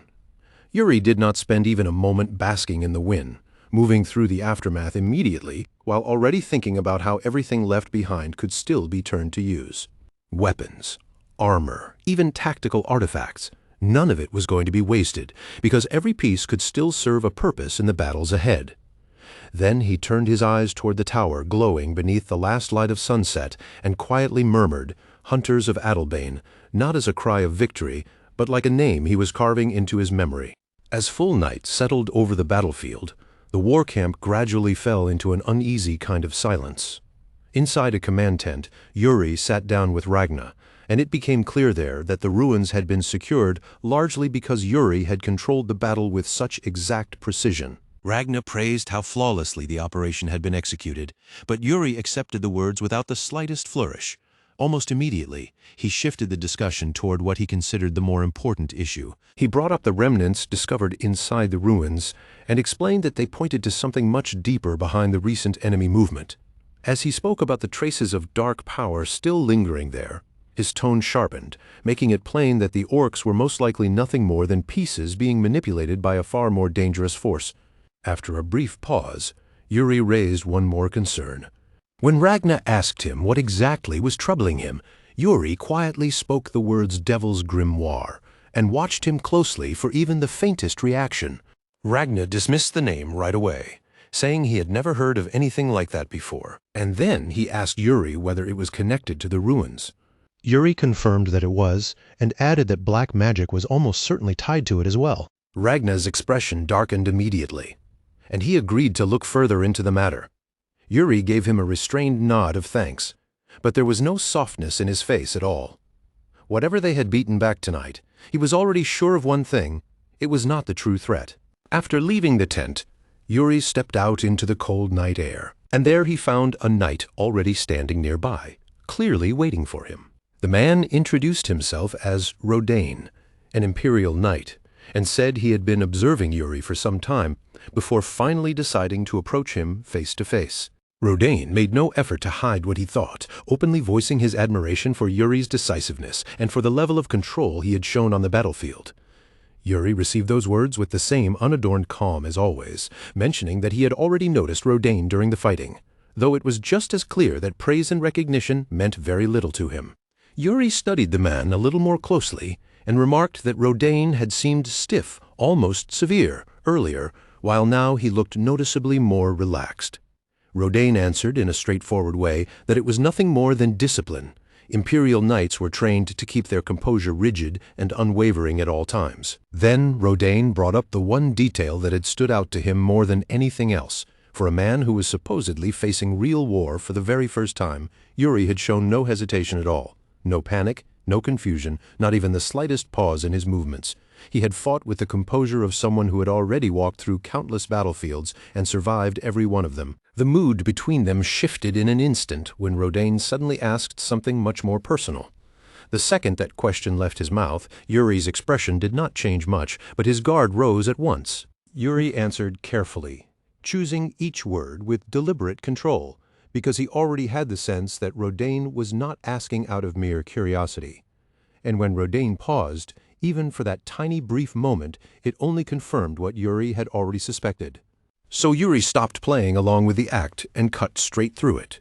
In a flat, knowing voice, he said outright that Rodain had been sent to probe into his romantic affairs, the sort of prying that was all too common in the world of imperial politics. He made it clear that he had no patience for that kind of game. Then, with the same blunt honesty, he added that he had once pursued Princess Yekaterina, though in the end nothing had ever come of it. Rodain recognized the name immediately, without even needing to think about it. He spoke at once of her beauty, her grace, and the way admiration naturally followed her from all corners of the empire. By then, it no longer really mattered to Yuri whether Rodain's words were sincere or part of some duty he had been assigned. The important part was already obvious. Someone was keeping an eye on him. For a brief instant, Yuri found himself reflecting on how his connection to Princess Yekaterina must appear from the outside, especially to people watching from a distance and trying to make sense of it. She had never been especially subtle about the favor she showed him, so of course rumors would have spread. Rodain could only stare at Yuri for a beat, clearly thrown off by how directly and unflinchingly he admitted it. Yuri confirmed that closeness without trying to soften the truth or dress it up in gentler words. At the same time, in the privacy of his own heart, he offered a quiet apology to Sibylla, fully aware of how tangled and complicated his position had become. Rodain seemed to read Yuri's calm certainty as the confidence of a man who already had someone waiting for him somewhere, a lover he would return to, and Yuri made no effort to correct that impression. More than anything else, that assumption seemed to ease the tension between them. With the faintest smile, Rodain admitted that there was a woman waiting for him back home as well, someone he hoped to marry once this war was over. Yuri answered with a short, dry scoff and remarked that talk like that hardly suited a battlefield where death could come at any moment and without warning. And as if the battlefield itself had chosen that exact moment to prove him right, an explosive projectile came crashing down nearby. A violent bloom of fire erupted behind them and lit up the darkness in one sudden flash. The conversation ended right there. It was cut off so abruptly and so completely that neither man needed to say another word.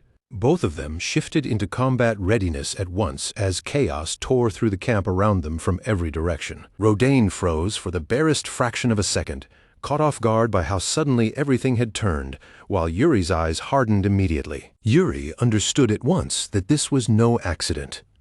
Under his breath, he cursed Rodain for allowing his attention to wander, while one conclusion had already settled firmly in his mind. This was not some stray strike that had merely happened to hit the camp by chance. It was a planned ambush. Then a massive explosion ripped through the camp and hurled soldiers in every direction, throwing the entire place into disorder in an instant. Fear spread just as fast as the fire, roaring into life and racing across the tents and the supply lines. In the blink of an eye, the whole camp was burning, and from that moment on, survival was all anyone could think about. Men ran in blind panic through the smoke and flames, shouting over one another, passing buckets of water hand to hand, and rushing back and forth in frantic attempts to stop the blaze before it consumed everything the army relied on. Amid all that chaos, Hernando stood frozen for a moment, staring in disbelief at the collapse unfolding around him. His thoughts spun wildly. Had the enemy tunneled underneath the camp, or had something even worse slipped past their defenses? But every guess shattered the moment he finally saw the truth. This was not the work of a few infiltrators, and not even dozens. Hundreds of orcs were already inside the camp itself, occupying its very center as if they had risen there from nowhere. And that was only one part of the disaster. Hernando could still feel it clearly, the lingering pressure of a powerful, dispelling field left over from the earlier clash. The orcs were suppressing magic in real time, tearing down spells almost as soon as they started to take shape. Even so, he tried to cast in sheer urgency. He forced his mana into form, but the spell came apart instantly. Before it could even fully manifest, it was stripped away. At that exact moment, Yuri rushed past him at full speed. Alarmed, Hernando called out after him and urgently warned that an orc shaman seemed to have made the first move. Yuri did not slow down in the slightest. He told Hernando to leave it to him and ordered him to hold back until the dispelling field began to weaken. He told him plainly that he trusted him. Stay alert, wait. And with that, Yuri threw himself straight into the chaos of the battlefield. Hernando shouted after him, demanding to know how he intended to pick the shamans out from among that many orcs. As Yuri pushed forward, he understood the problem immediately for himself. Even for him, there was no simple way to identify them at a glance. Then the ground ahead of him burst open without warning, and several orcs clawed their way up from below, rising directly into his path. At that sight, a fragment of memory stirred inside him. Orcs that used black magic were blind. The way they moved was wrong, unnatural, slightly uneven, just off in a way that ordinary eyes might overlook. He did not need a symbol or a banner to find them. He only needed to watch how they moved. The memory itself was incomplete, like trying to reach through a layer of fog and grab hold of something that kept slipping away. Even so, his body reacted faster than his thoughts, as though it already knew the answer before his mind could fully form it. Then his gaze locked onto one particular orc, and instinct answered before reason did. That one was a shaman. Yuri moved at once, without even a flicker of hesitation. His sword shot forward in one ruthless, decisive thrust, driving straight through the orc's body and blasting it backward until it slammed hard into the wall behind it. The impact cracked sharply through the camp. Yuri did not stop, and he did not even bother turning back to look. Instead, the killing intent around him only grew sharper, colder, and more precise as he pressed deeper into the chaos. Yuri drove in again, forcing the blade cleanly through the shaman's body and cutting through with absolute finality, making certain beyond any doubt that it would never rise again. He tightened his grip around the sword, convinced for that brief moment that the danger had been removed. But in the very next instant, he found himself completely boxed in, surrounded on all sides by advancing orcs closing in around him. That was when Hernando finally unleashed a massive fire attack. A blazing sphere came hurtling straight into the center of Yuri's position, and a rushing wave of fire surged toward him from every side at once. And yet, with astonishing precision, Yuri met it with his sword and redirected the flames instead of being consumed by them, bending the fire around himself almost as though he were turning the flow of water. He looked at the orcs with a sneer curling across his face, and openly mocked just how feeble their attacks really were, even going so far as to ridicule them for still clinging to the idea that they were the superior race. Then another explosion shook the ground beneath him, and the force of it knocked his rhythm off for the briefest moment. Even then, Yuri smiled. To him, it almost felt as though the orcs would never run out, because they kept coming forward, crawling and charging on without showing the slightest trace of fear. He signaled Hernando for another strike, but before the mage could properly answer, Hernando came dropping down from above, breathing hard and already apologizing. What Yuri had stumbled into was far worse than a lone shaman hiding among the enemy ranks. There were several of them scattered across the battlefield, each one buried in the chaos, and that realization made the entire situation feel even more dangerous than it had looked at first glance. A hard look of irritation pulled tight across Yuri Briol's face as he turned sharply, only to find enemies closing in on him from every direction. The horde was already surrounding him, tightening the circle second by second. The error hit him right away. Rushing in by himself just to eliminate a single target had been reckless, and he cursed his own carelessness the moment he understood it. He had already come close to death once before, after revealing himself as Yuri Briol, and that memory came back to him with brutal clarity. Even then, his determination didn't weaken. If this was truly the place where death would come for him, then he would face it head-on without retreating. To die like that would carry no shame. Scorn burned openly in Yuri's eyes as he glared at the orcs and hurled insults at them without restraint.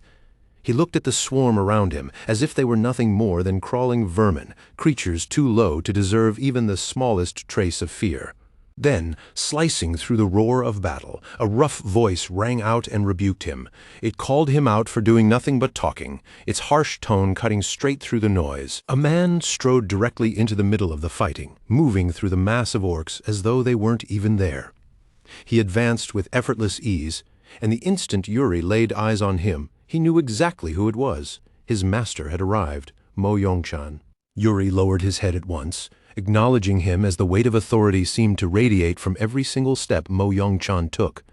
His master told him to fight with everything he had, to move according to the will of heaven, and to understand one simple truth: a man only truly gains life after accepting death. The moment he starts clinging to life, death becomes inevitable. Hearing those words, something settled deep inside Yuri.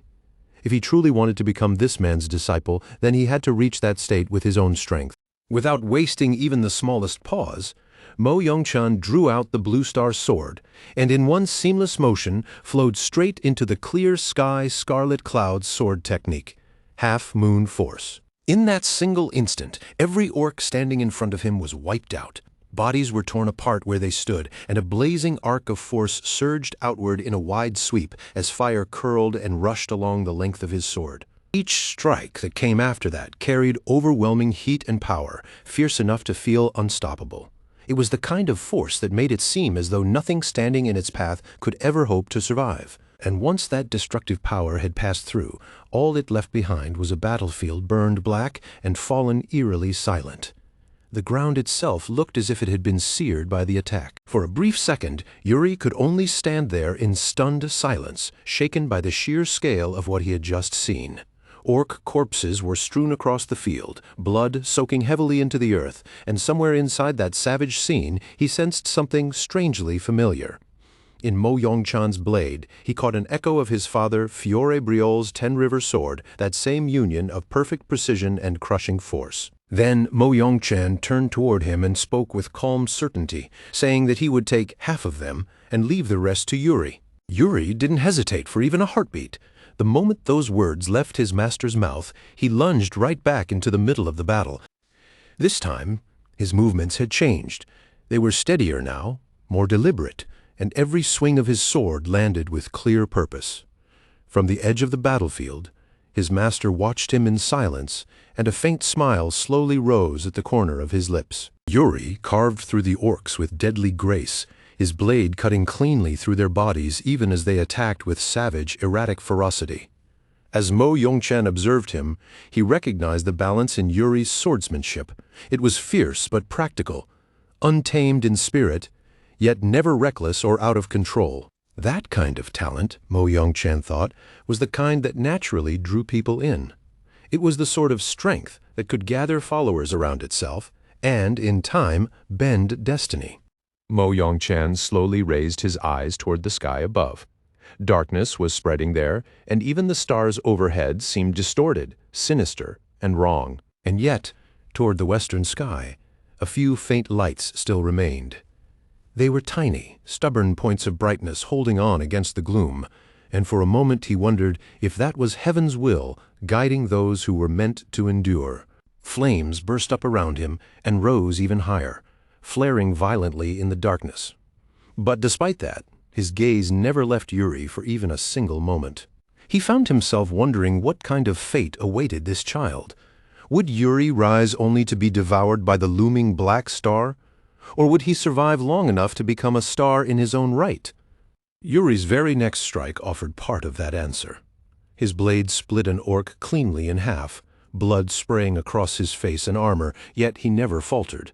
Even in the middle of that violence, he remained like a still center that refused to be shaken. Mo Yongchan stayed where he was, calm and patient, watching each movement without stepping in. He allowed the battle to unfold on its own, simply observing and waiting to see what kind of destiny this young warrior would be forged into. Then another orc blade came tearing through the chaos, and before anyone could fully recover, a second savage strike slammed down after it. It smashed into the ground with enough force to send dirt and sparks bursting outward, while the earth beneath them shuddered from the impact. A sudden explosion erupted near the formation. and in an instant the battlefield was swallowed by thick, rolling smoke. Out of that churning cloud of dust, two red-eyed orcs burst forward at full speed. They came snarling through the haze and pressed their attack without slowing for even a moment. Prince Yuri turned sharply toward that ominous pressure the instant he felt it, then immediately shouted for Jared and Laurent. Then his eyes caught the formation beginning to buckle, and the moment he saw their line starting to give way under the strain, his whole expression hardened. He shot his arm forward without delay, and gave the order to hold the enemy back, forcing the line to stand firm. One knight charged in to intercept and met the incoming strike head-on, stopping the heavy blow with a sharp, ringing clash of steel. At the same time, another knight drove an orc backward with a powerful counterattack.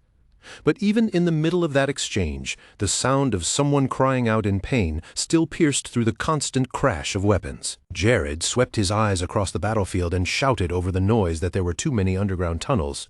He warned Yuri that they were losing ground far too fast.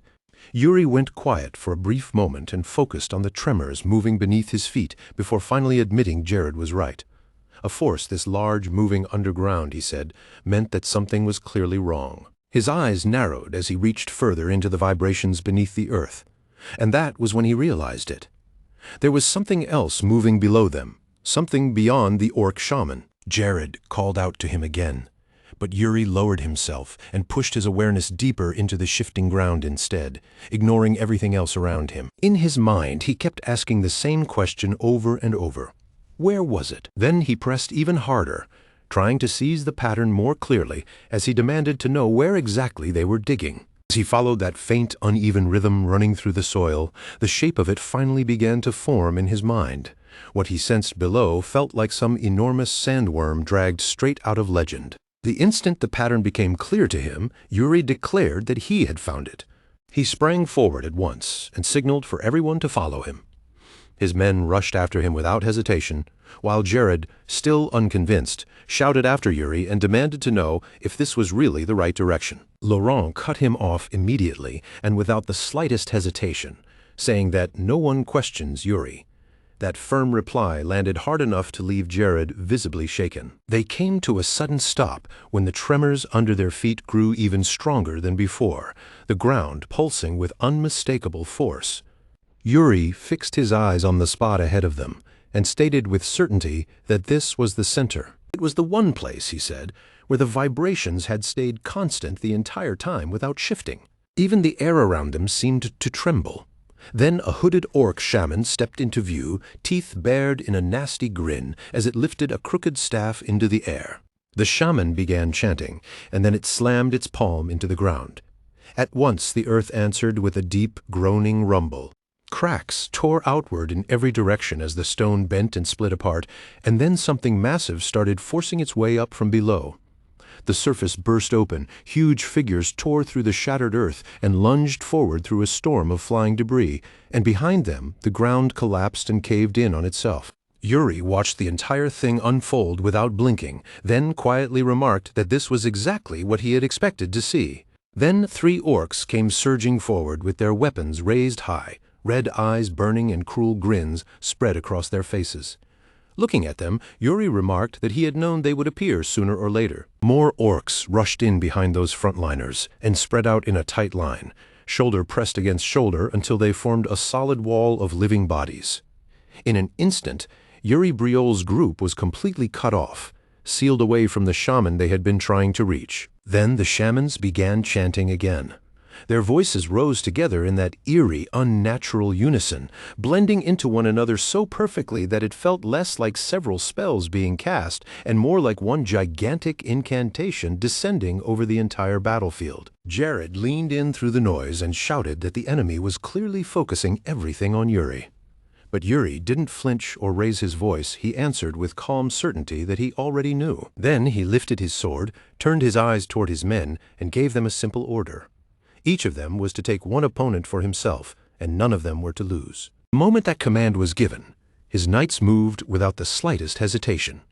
They broke formation at once and split apart cleanly, each one veering toward a different enemy as if the order had already been waiting in their blood. As Yuri stepped forward, his senses sank beneath the battlefield once more, He pushed past the screaming, the steel, and the chaos on the surface, letting his awareness reach down below the ground itself. And there he felt it clearly. Whatever was hidden underground was not an orc. The realization came to him instantly, and with it came the answer. If this battle was going to end, that thing beneath them had to be destroyed first. With that conclusion locked firmly in his mind, Yuri charged straight toward the largest presence standing in front of him. He closed the distance in one burst and swung at the orc with everything he had. The collision came at once. The orc answered by bringing its curved blade down in a crushing arc, a murderous swing meant to overwhelm him in a single blow. Yuri met it head-on. The instant steel crashed against steel. A shrill metallic scream ripped through the air, and sparks exploded outward between the two blades. The impact drove him backward, but Yuri didn't let it break him. He twisted with the force, pivoted on his footing, and redirected the crushing weight instead of letting it slam straight through him. Even so, the orc still caught an opening. In one flashing motion it cut through Yuri's defense, and blood burst from the wound as his flesh split open under the strike. As the orc mocked him, Yuri felt irritation spike sharply inside his chest. The aggravation hit him hard enough that he could only think how unbelievably annoying this was.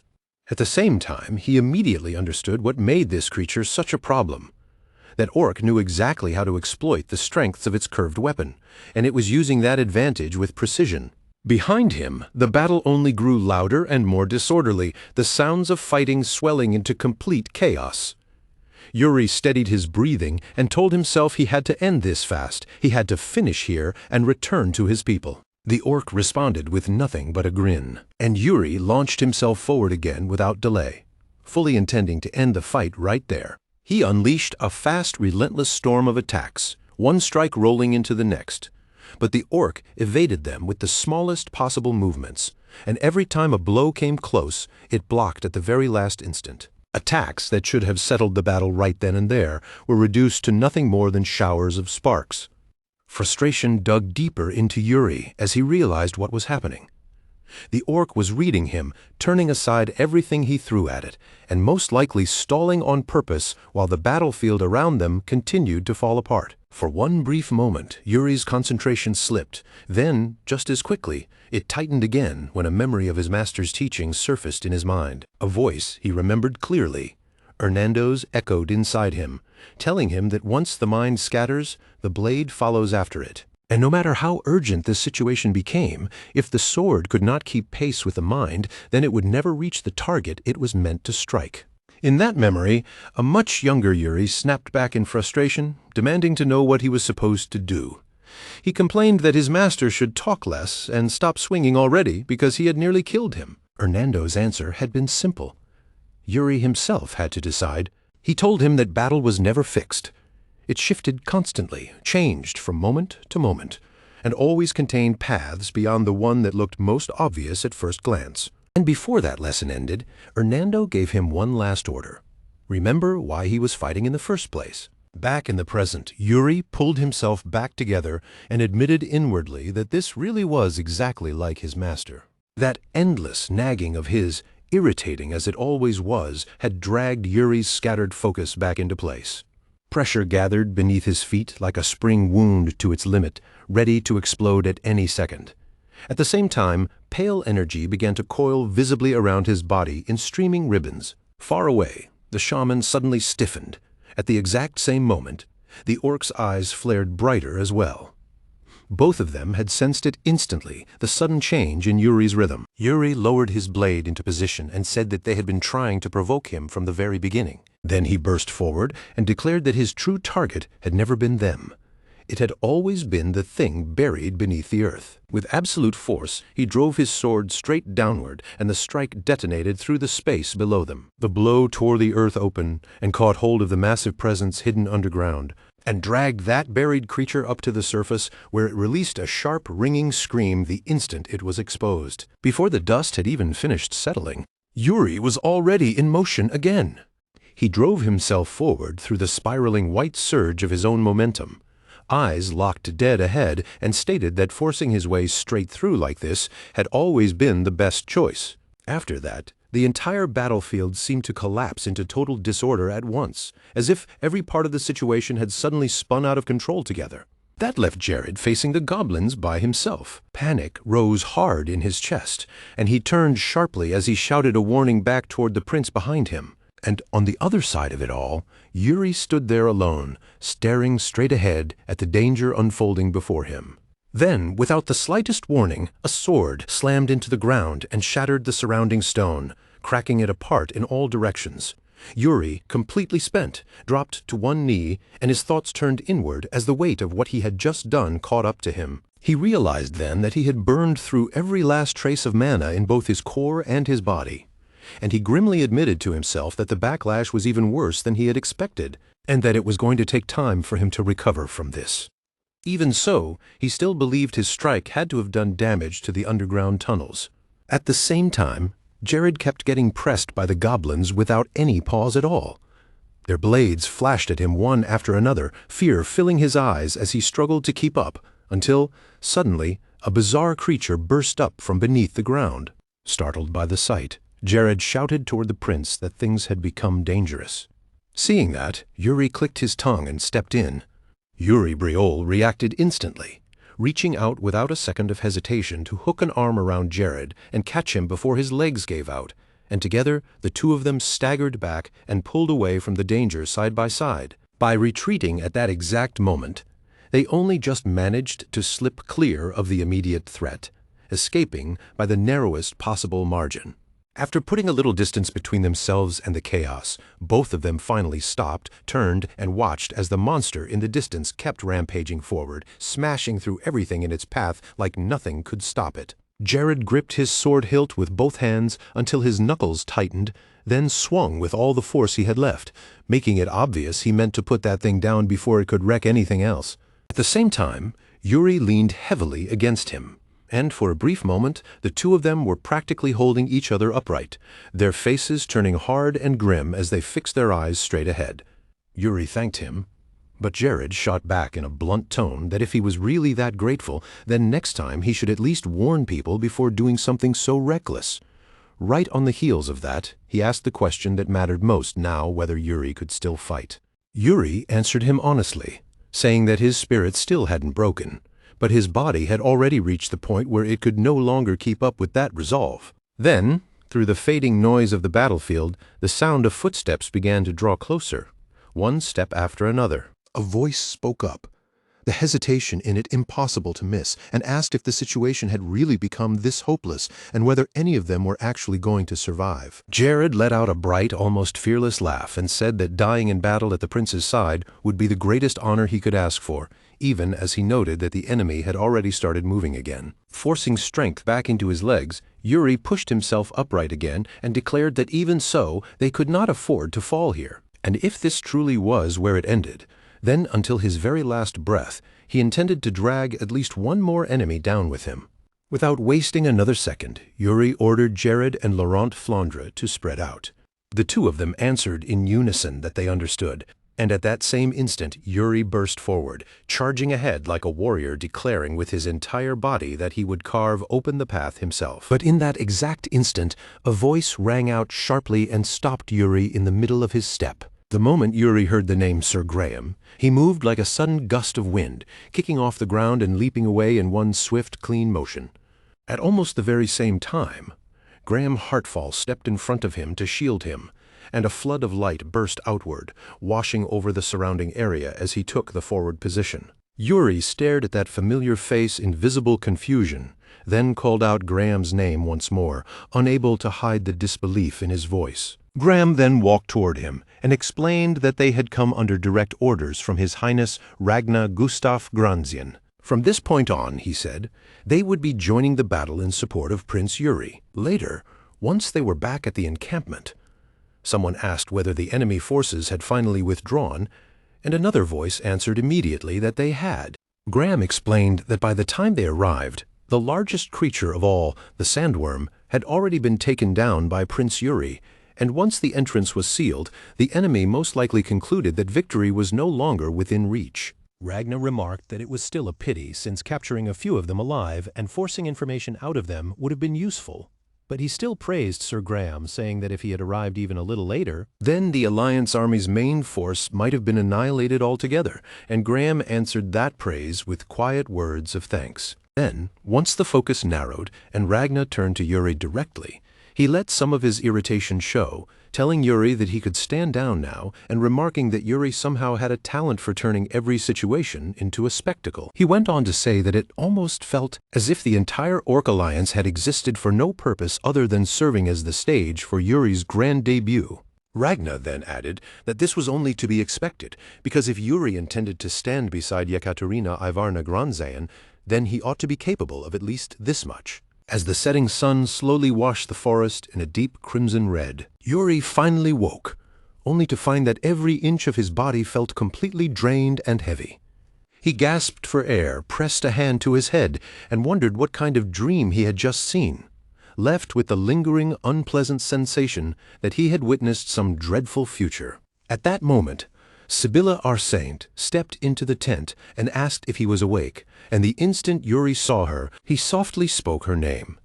Then immediately asked about the situation, his first anxious concern being whether everyone was safe. Sibylla told him to calm down and explained that the battle had ended in victory. She then informed him that during the 2 full days he had been unconscious, the Alliance army had continued pressing forward, while everyone around him made sure he could devote himself entirely to recovering.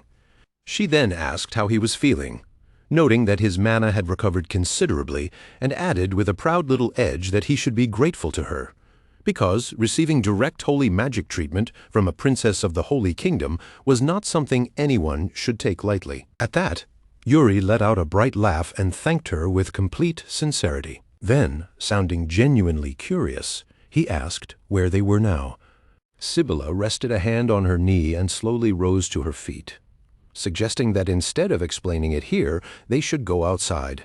With a small knowing smile, she hinted that what he was about to see would probably surprise him. A short while later, the two of them stepped out of the tent together, and the instant Yuri saw the scene waiting for him outside, his whole expression changed into open astonishment, and he started speaking in disbelief.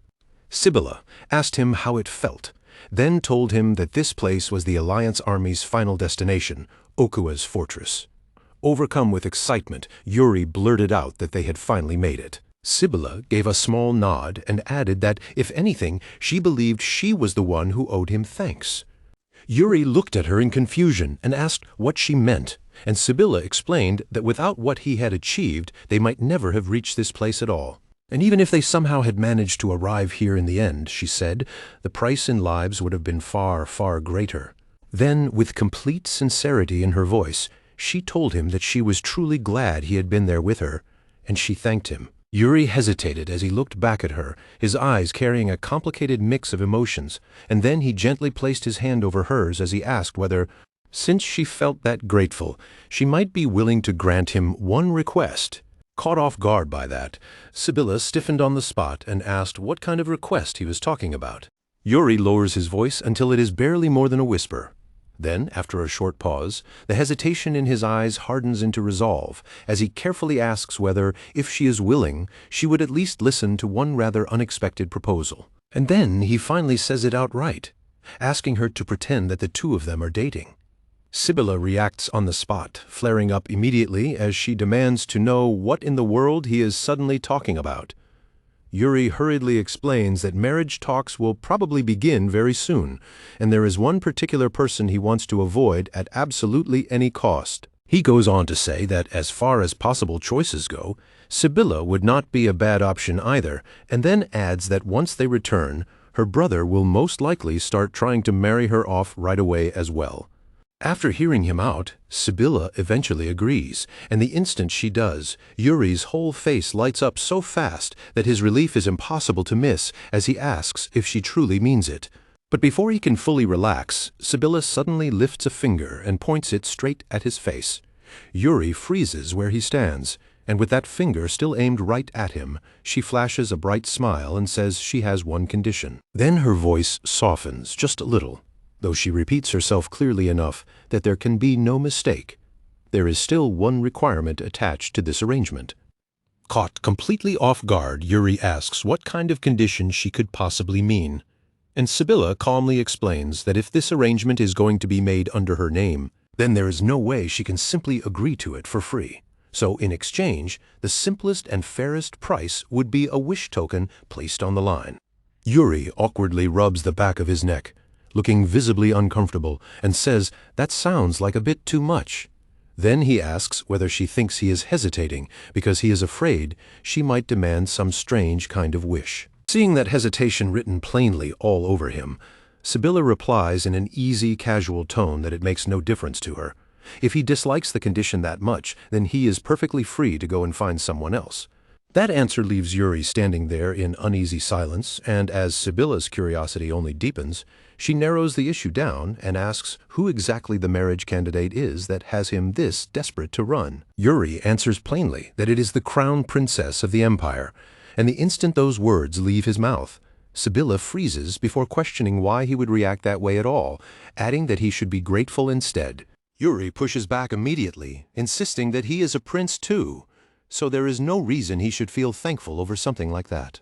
Still unconvinced, Sibylla presses him further and points out that the empire surpasses Briol in national prestige, and above all else, the princess herself is famous for both her beauty and her outstanding character. A woman said to be lacking almost nothing at all, which is exactly why he ought to welcome a proposal like this. Her words drag Yuri back into silence, and his expression noticeably darkens. Turning away as if he is ready to leave the conversation, he says flatly that he has no intention of marrying, and adds that from what he has seen, her personality feels less like something genuine and more like a carefully worn facade, which makes it impossible for him to believe she could truly be that perfect. Then, bringing the conversation back to Sibylla, he says that as for the wish token she mentioned earlier, he will have to set that aside for now and search for some other solution instead. At that exact moment, a loud voice slices through the air and stops Yuri in mid-step, with Ragna calling out to him from nearby. He asks if Yuri is awake already, and announces that he had just been about to send a report of Yuri's remarkable performance back to their homeland. Ragna laughs heartily and says he honestly expected Yuri to stay unconscious for at least 4 days, yet here he is already back on his feet. He praises him as an extraordinary man, and Yuri answers with proper politeness, thanking His Highness. But then Ragna takes another step closer and, with a teasing look in his eyes, remarks that his niece seems especially eager to hear all about Yuri's newest accomplishments.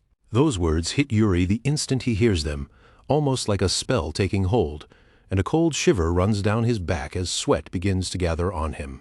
Then Ragna suddenly slaps Yuri hard on the back with full enthusiasm and declares that this really is a wonderful turn of events. Inside, Yuri is practically crying out in despair, his eyes almost begging for someone to save him as he thinks that whether it is a wish token or anything else, he will pay whatever price it takes if it means getting help right now, and in his heart he quietly calls out to Sibylla in desperate appeal. At last, Sibylla steps in and respectfully addresses His Highness, explaining that Prince Yuri has only just regained consciousness, and asking that he show a little consideration so Yuri can rest properly and recover without being pushed any further for the time being. Now, intrigued, Ragna remarks that she must be the princess of the Holy Kingdom, and asks for her name once more, and she politely introduces herself as Sibylla Arsent while offering him the proper respect. Ragna acknowledges that, then notes that she seems to care a great deal about Yuri and asks whether the two of them are close. Without the slightest hesitation, Sibylla steps forward and casually loops her arm around Yuri's, and with a gentle, composed smile on her face, she states plainly that they are not merely close at all, but actually in a relationship. The declaration lands so suddenly that Ragna freezes where he stands as if he has turned to stone, and after a brief, stunned pause, he speaks again with doubt in his voice, asking Yuri whether what he just heard is really true. Yuri cannot even bring himself to meet Ragna's eyes, but after a reluctant pause, he quietly confirms that it is true. In an instant, Ragna's expression darkens in a way that is impossible to miss, and with clear disappointment on his face, he comments that they make a fine pair, though a faint bitterness still clings to his tone. Then he seems to catch himself, almost as though he is questioning why he reacted that way in the first place, and brushes the whole matter aside by saying they can return to it another time. Instead, he reminds them that the final confrontation with Okowa is drawing close, and explains that after enduring non-stop battles and a grueling march, the Allied army will temporarily halt its advance and take time to rest.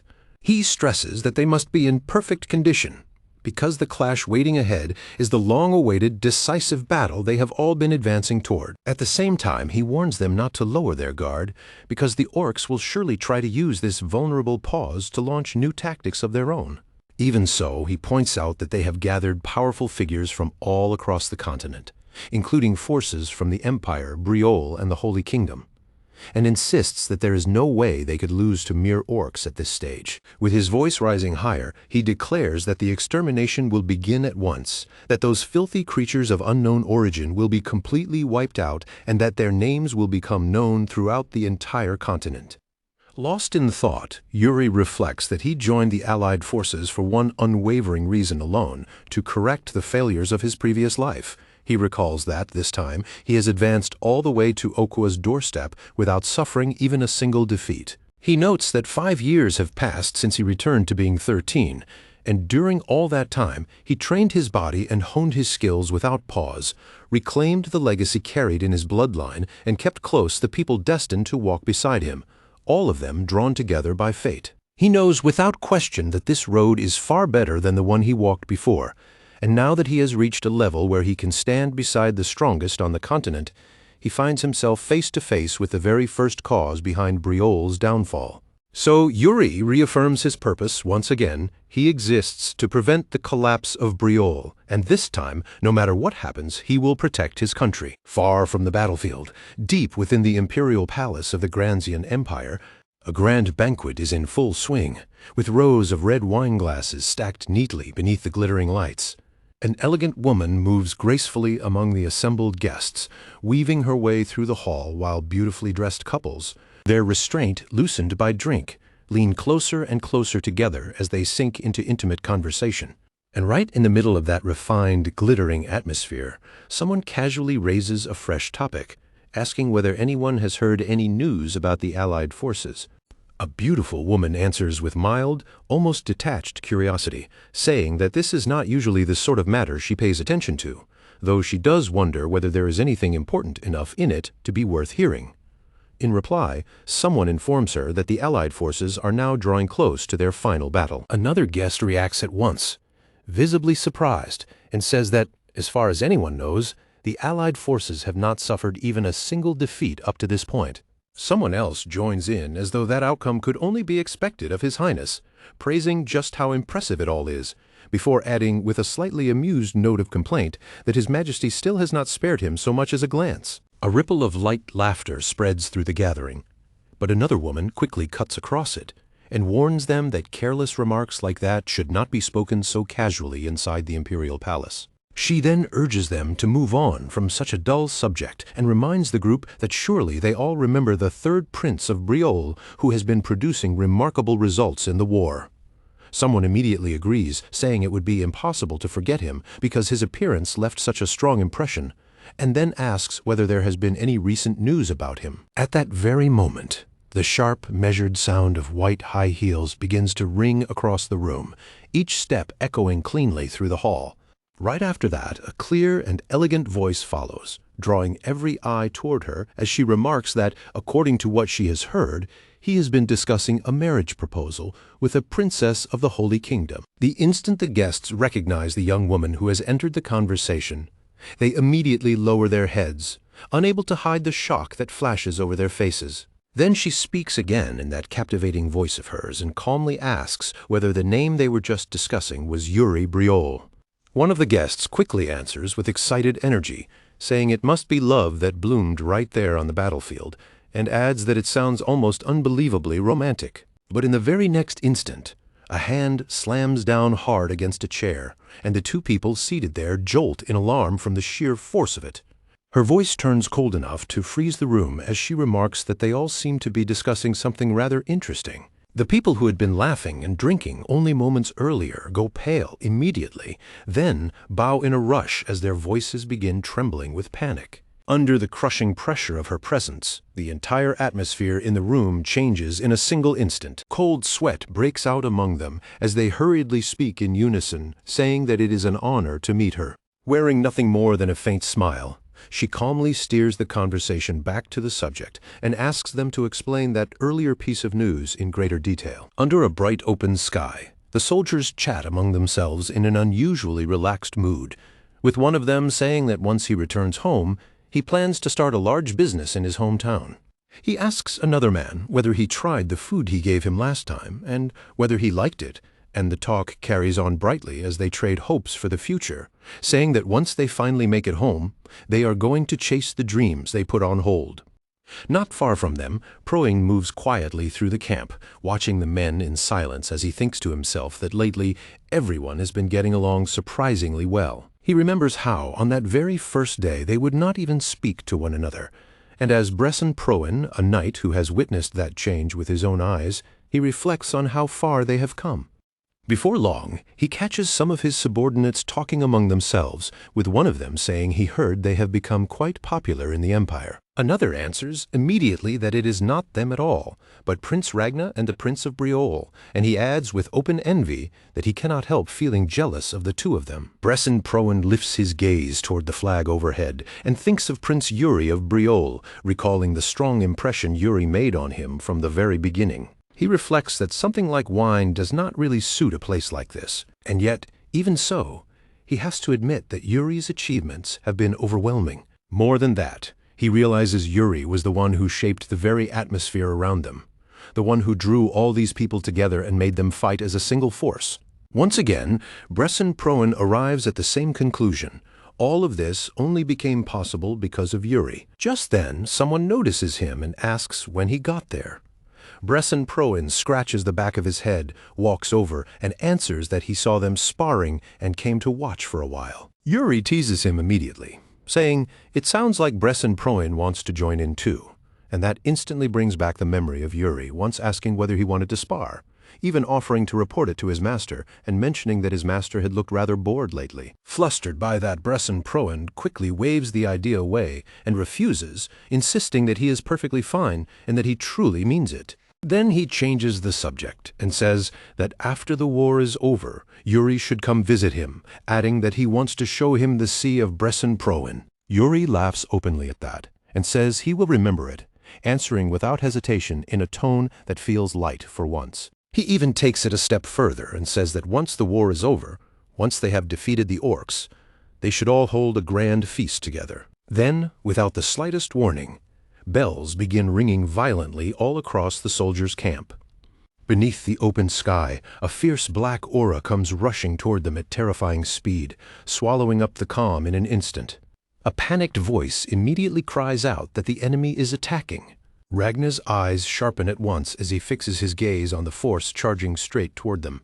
Standing beside him, Yuri lets out a breath and remarks that there are so many enemies ahead that he cannot even tell where the horizon ends anymore. Jared adds that the exact same thing is happening on the opposite side as well. Yuri then states plainly that their camp has been completely surrounded by the orc army. After that, he turns to Jared and asks whether he is afraid, pointing out how unusually quiet he has become, only for Jared to snap back in irritation, that he is not scared at all. Yuri laughs at that answer and says Jared has changed, adding that in the past he would have been the very first to complain about being dragged into something this troublesome. Jared demands to know what exactly Yuri is talking about, and Yuri calmly answers that all he means is that they have already come a very long way. Then, with complete certainty in his voice, he declares that they are going to go even farther still. Suddenly, a massive foot slams down into the ground, and a savage goblin bursts into view. The sight of it makes Jared shout out in shock. Yuri narrows his eyes at the towering creature and thinks to himself that this must be Okwa, the Orc King. The monster throws its head back and unleashes a thunderous roar, and in that instant Yuri confirms that it truly is Okwa, the Orc King, while the surrounding orcs raise their voices and echo the cry of their ruler. On the human side, the soldiers do not waver in the slightest and answer back with the blaring call of horns. And at last, Ragna brings his sword down and gives the order to charge. Okwa's face contorts with that same feral rage, his crimson eyes burning like open flames, and the instant both armies lunge forward at the same time, they collide head-on so violently that the true battle finally explodes into motion. The human cavalry urges their horses ahead without the slightest hesitation, charging straight into the turmoil with fearless momentum, never slowing down and never breaking stride. Yuri Briol throws his sword high above his head and bellows out the name of Briol, and with that cry ringing across the field, the two forces slam together in a savage clash. The impact is so merciless that blood erupts into the air from every direction, bursting across the battlefield the very moment steel meets flesh. Okwa's side answers with monstrous force, striking back so brutally that their blows hammer into the earth hard enough to crack it and send the ground shuddering apart. At that same moment, a blade slices clean through an orc's neck in one pitiless swing, and the fountain of blood that follows splashes everything red, leaving the people who see it rooted in stunned disbelief. Yuri immediately turns and snaps at everyone around him not to lose focus, dragging their attention back to the fight before panic has the chance to spread any farther. Then, all at once, a dark shadow falls over Yuri from above. Someone glances up, confused by how wrong the sky suddenly looks, only to spot winged creatures descending overhead, and terrified voices instantly break into screams as they realize they're wyverns. High in the air, Okua's forces steady themselves and line up their shots from above, carefully taking aim at the battlefield below. Their bows angle downward in perfect formation, every arrow trained on the humans beneath them as they prepare to unleash the volley in one synchronized release. A savage rain of arrows suddenly pours out of the sky, crashing down over the battlefield like a storm with terrifying force. And yet Yuri doesn't flinch in fear even once. If anything, excitement rises in him instead, and as one hand settles onto his sword, he almost sounds amused when he remarks that this is the kind of battle the enemy has chosen. In the very next breath, he judges that maintaining tactics like this must be consuming an absurd amount of mana. But whether the cost is enormous or not, Yuri doesn't hesitate for a second. He swings, and from that single motion, a massive surge of power detonates outward in a violent wave of magic. The blast spreads so wide and so fiercely that it feels as though it could devour the entire battlefield in one sweep. Yuri's face turns completely cold, hard as iron, and he keeps fighting with that same merciless intensity carved into his expression. Then, after gathering tremendous force into one decisive movement, Yuri hurls his sword forward to shatter the enemy's momentum, and the one struck by it let out shocked roars at being hit so suddenly. Without losing his composure for even an instant, he calmly judges that the height is enough and lowers his stance. And in the very next moment, Yuri launches himself high into the air. Moving with incredible speed, he snatches hold of the control rope used by Okua's forces, yanks one rider down from above, and in one audacious move seizes the sky for himself. With a cold look of disbelief, Yuri throws the challenge back at them, asking if they really believe that they can dominate the battlefield from the air like this, before declaring that he'll send every last one of them crashing straight down to the ground. His eyes darken with naked killing intent, and as he raises his hand, he makes that promise without even a hint of hesitation. Meanwhile, in the chaos below, soldiers are desperately cutting down the monsters around them when one man runs up to Ragnar Gustav Gransien and reports that the archers are ready.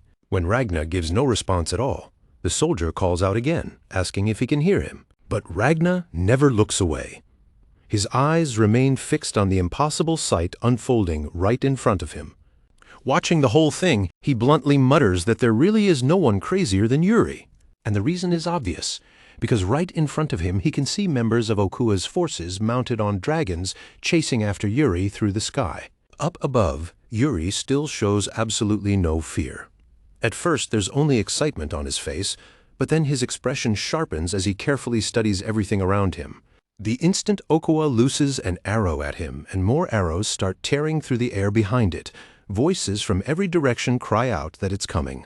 Yuri reacts at once, twisting his body aside and swinging his blade to bat the incoming shots away, and even while riding the dragon in the middle of that danger, he sounds genuinely impressed as he remarks on how remarkable the creature is. Then he speaks directly to the dragon itself, telling it to think carefully because there's no way it would want to throw its life away for the orcs without meaning. He continues, telling it that if it lends him its strength, even just a little. Then it might even be able to save others of its own kind as well. The very instant Yuri feels the dragon's spirit stir and rise in response, he lets out a satisfied laugh and says that with a reaction this strong, it really does seem like this is something he can communicate with after all. And the moment Yuri gives the command, the dragon surges forward without a trace of hesitation, while Yuri drives it on with eager intensity and sends it rampaging straight through the enemy line. With one clean, decisive strike, Yuri cuts down the first enemy in front of him. Then another enemy comes charging in recklessly, trying to overwhelm him with a headlong rush. At the same time, a third opponent closes in from the side, attempting to trap him in a pincer attack. As someone shouts, "Katumba!" Yuri and the dragon leap sharply upward together, breaking free of the encirclement in a single swift motion. Then, while hanging upside down in midair, Yuri suddenly kicks off from the dragon and dives straight down. Even while inverted, he's grinning, and with total confidence he declares that he's going to wrap this up neatly in one blow. Gripping his sword tight, Yuri releases a tremendous burst of power through the blade and cuts down two enemies back to back in rapid succession. He slides to a stop wearing a satisfied smile, then calmly declares that it's over. After that, he lands smoothly back on the dragon's back, praises it for the assist, and says with unmistakable confidence that this round belongs to them. But when Yuri looks back across the battlefield, he admits to himself that even so, taking them down one by one like this is still far too slow. So, still wearing that confident grin, Yuri reaches into his pocket and pulls out another item. Still wearing that fearless look, Yuri says he'll have to use that item in a completely different way this time, as if he's already decided on a far riskier approach. Down on the ground, the fighting still refuses to die down, and all across the battlefield, soldiers keep yelling themselves hoarse, urging each other to hold the line and not get driven back even a single step. Right in the middle of that chaos, Gerald keeps moving without pause, cutting down the enemy in front of him with one clean, practiced strike before pushing into the next opening. But even as he fights, frustration slips out through clenched teeth, and he mutters bitterly that the enemy just keeps coming, wave after wave, with no end in sight. Then, all at once, a violent gust tears across the battlefield, and Gerald instinctively slows for a beat, thrown off by how unnaturally the wind has suddenly started to move. The moment he lifts his eyes toward the sky, the sight above hits him so hard that he freezes on the spot, his mouth falling open in pure shock. High overhead, Yuri Briol is shaping enormous whirlwinds in the air, and Gerald can only stare upward and blurt out in stunned disbelief that it's Prince Yuri. At that exact moment, Yuri reflects that mana shaped through sheer force of will when fused with a soul-severing slash, and the rotational force born from a winding blade can be compressed into a single point and released all at once in an instant. His eyes widen with total concentration, and pouring everything into one decisive swing, Yuri brings the attack down as a gigantic tornado rips straight through the enemy ranks. A pleased smile touches Yuri's face the second he realizes he's finally grasped the key principle behind the technique. Then he steadies himself again, raises his voice with renewed fire, and boldly declares that the power itself has now been confirmed. And without stopping there, he immediately shouts that next he's going to expand its range as well. After that, the enemies below are erased with terrifying speed, as though the battlefield is being torn open in front of everyone watching. Watching from the ground, Gerald can only murmur in awe that this is the third Prince of Briol, the very man he had only ever heard about in rumors until now. Beside him, another man stares up in amazement and remarks that, for a single person, Yuri's strength feels comparable to an entire squad by himself. When Yuri comes back down, he immediately asks if this is really the knightly nation of Briol, and Gerald answers right away by praising him, saying his techniques are as flashy as ever. Yuri fires back that Gerald starts nagging him the moment he lands, then, looking a little embarrassed despite himself, asks whether it at least looked cool. He even says he's thinking of calling it the Spinning Whirlwind Sword, only for Gerald to turn away without hesitation and bluntly tell him the name is terrible. Yuri immediately returns to the real issue and asks how the battle on the ground is going, and Gerald tells him that thanks to Yuri's actions, the enemy in the air hasn't caused any damage. But that's the only good part. The main forces are still locked in a savage collision, and if either side gives way even a little, the entire formation could collapse in one stroke. Wiping the sweat from his face, Yuri says he'll have to keep moving from point to point and support wherever he can. Then he turns toward the man beside him and asks who he is. The man respectfully introduces himself as Gani Marian, Baron of Faban and a Knight of Joachim, and offers his greeting to the third Prince of Briol. Yuri answers with an easy pat on Gani's shoulder, acknowledging him without any distance. Yuri tells him that Yoke is a strong ally, and that he should ask for help whenever he needs it. In response, Gani can only give an awkward smile and thank the prince. After that, Yuri turns his gaze back toward the battlefield and declares that they need to push the orcs back even farther, then glances sideways at Gerald and asks if he's tired already. Gerald answers instantly that, of course, he isn't tired, then tells Yuri to keep holding the front line. Yuri shoots right back that the more they swing their swords, the more lives they can save, and even with sweat pouring down his face, Gerald shouts his agreement as the battle continues to rage without a single pause. With killing intent blazing in his eyes, Yuri surges forward once more and cuts straight through the enemies ahead of him without the slightest trace of hesitation. And as fighters keep dropping across the battlefield, orcs are cut down one after another in return, their numbers thinning under the relentless counterattack. Screams continue to echo through the field beneath the endless ringing of steel, and somewhere inside that blood-soaked chaos, it gradually becomes clear that this war is finally drawing close to its end. As a silence purchased with countless lives begins, little by little, to settle over the battlefield, and as the sun sinks lower toward the horizon, a colossal monster suddenly rises up, and the roar it unleashes crashes across the field so violently that soldiers collapse to their knees in agony. Breathing hard, Yuri stares ahead and says that it has finally stepped forward at last. And as that massive creature pushes forward through the battlefield, it becomes impossible to deny that Okuwa has finally made his move. Yuri thinks to himself that if Okuwa has entered the battle, then Mo Yongchan should be somewhere on their side as well. And even though both armies are trapped in a vicious war of attrition, there is still a chance for the tide to turn in their favor. But then the monster breaks into another burst of savage laughter, and Yuri flinches before turning his eyes back toward it.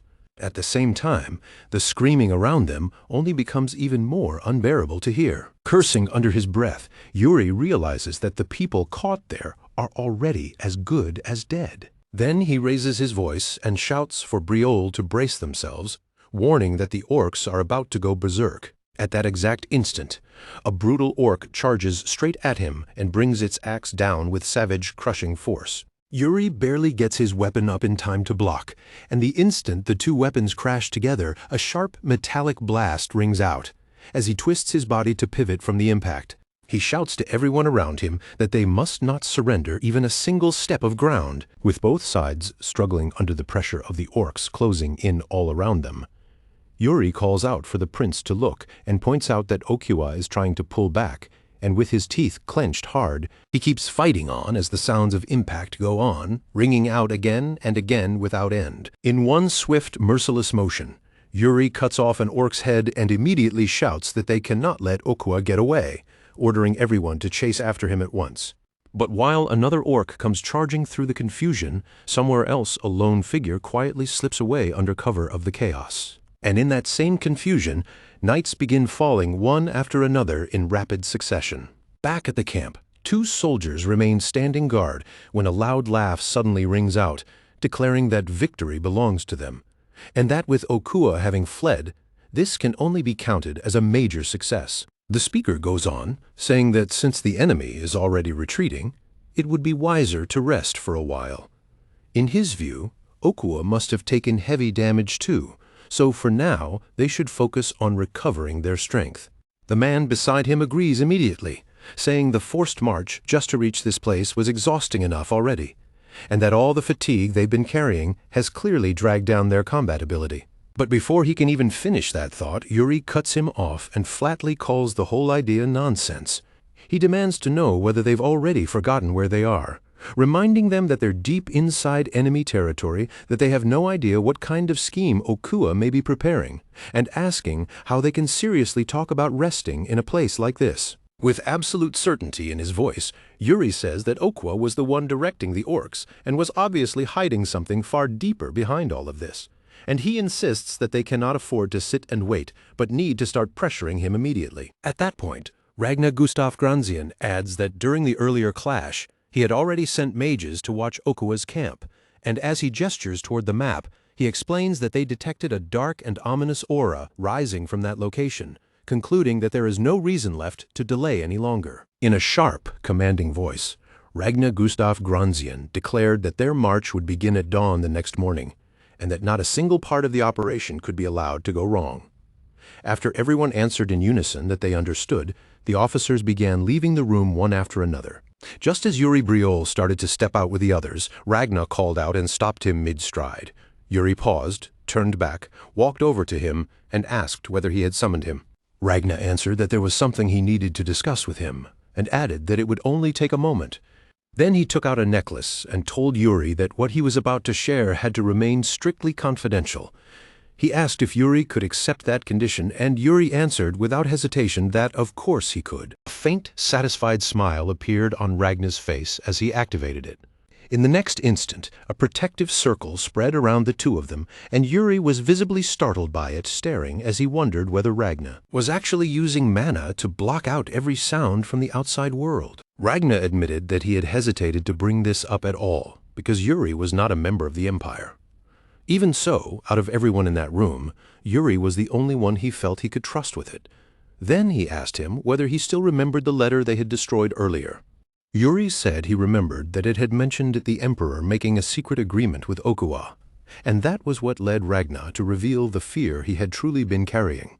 Someone inside the Empire was using black magic. He reminded Yuri that they had already seen what Okwa could do with power like that, especially the way he was able to control other people, and he added grimly that they still had no idea how far that influence might have spread. Yuri asked if Ragnar believed there could be a traitor hidden somewhere within the Allied army. Ragnar answered honestly that for now it was only suspicion, but that was precisely why he had called Yuri over, because this was not something he could safely place in the hands of any Imperial knight. Yuri assured him that from this point on he would keep a careful watch, and that promise drew a plainly pleased smile from Ragnar. After that, Ragnar leaned in close and quietly whispered one last thing straight into Yuri's ear. After hearing it, Yuri simply answered that he understood. Then, without the slightest warning, Ragnar suddenly asked whether Yuri might be interested in meeting Yekaterina Ivarna Granzian after the war was over. Yuri rejected the suggestion on the spot and reminded him that he already had a girlfriend. Ragnar flared up immediately and shouted that he didn't believe a single word of it. Meanwhile, Yuri inwardly shrank up like a scolded puppy and desperately pleaded for him to trust him, insisting that relationships between men and women could fall apart at any time anyway, and that even trying to dress the matter up would be disrespectful to Sibylla Arsaint, all while still politely addressing Ragnar as Your Highness. Morning arrived bright and cloudless, and beneath that clear sky, Yuri's army began its advance toward the city.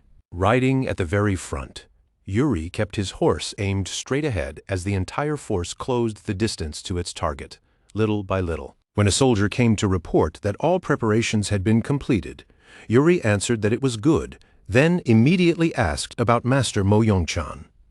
The soldier informed him that the master was still inside the camp for the moment. That made Yuri recall how Mo Yongchan had said he was in the middle of training something called internal energy circulation, and that he would step in once the proper moment came. Under his breath, Yuri quietly repeated those words to himself, murmuring that it would happen when the time arrived. Then his horse tilted its head slightly to look back, and Yuri's eyes followed that small motion, dropping onto the many empty gaps scattered throughout their formation. As the soldiers gathered themselves and stood ready, waiting for his command, Yuri reflected on everything it had taken for them to reach this point, the countless times they had brushed against death, and the many comrades whose bodies they had already passed along the way.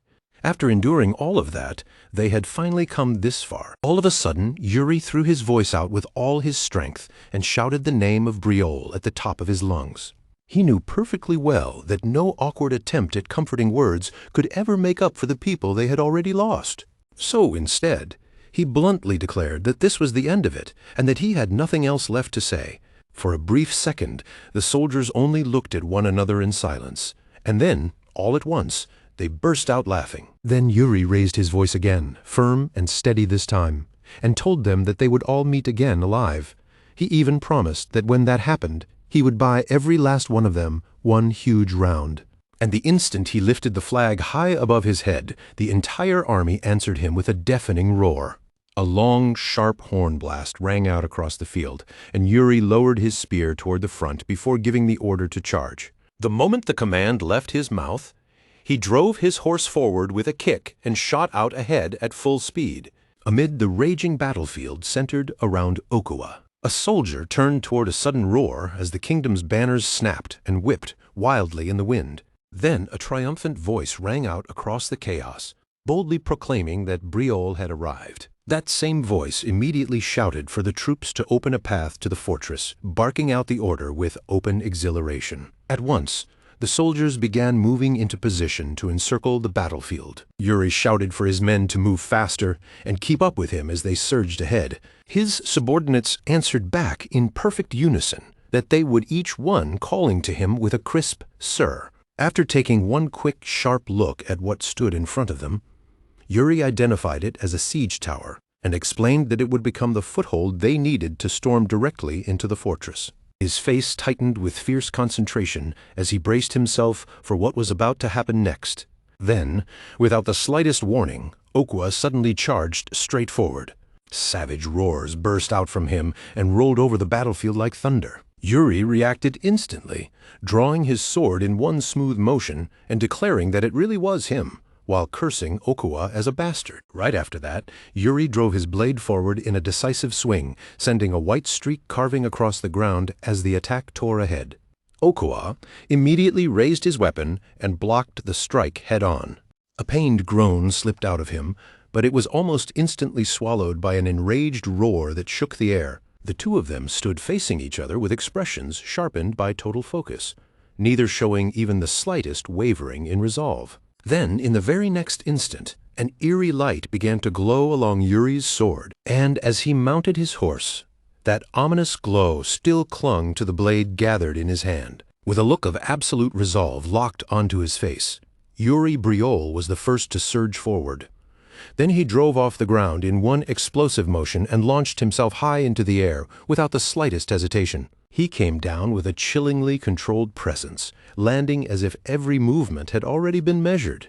His eyes turned cold as ice, and in that frosty calm he remarked that this had taken longer than he expected. Without giving the tension even a second to loosen, Yuri immediately turned his head and looked back toward the soldiers lined up behind him. Standing above them, he cast a heavy commanding gaze across the battlefield and declared that this would be their final battle, his words falling over the field with unmistakable weight.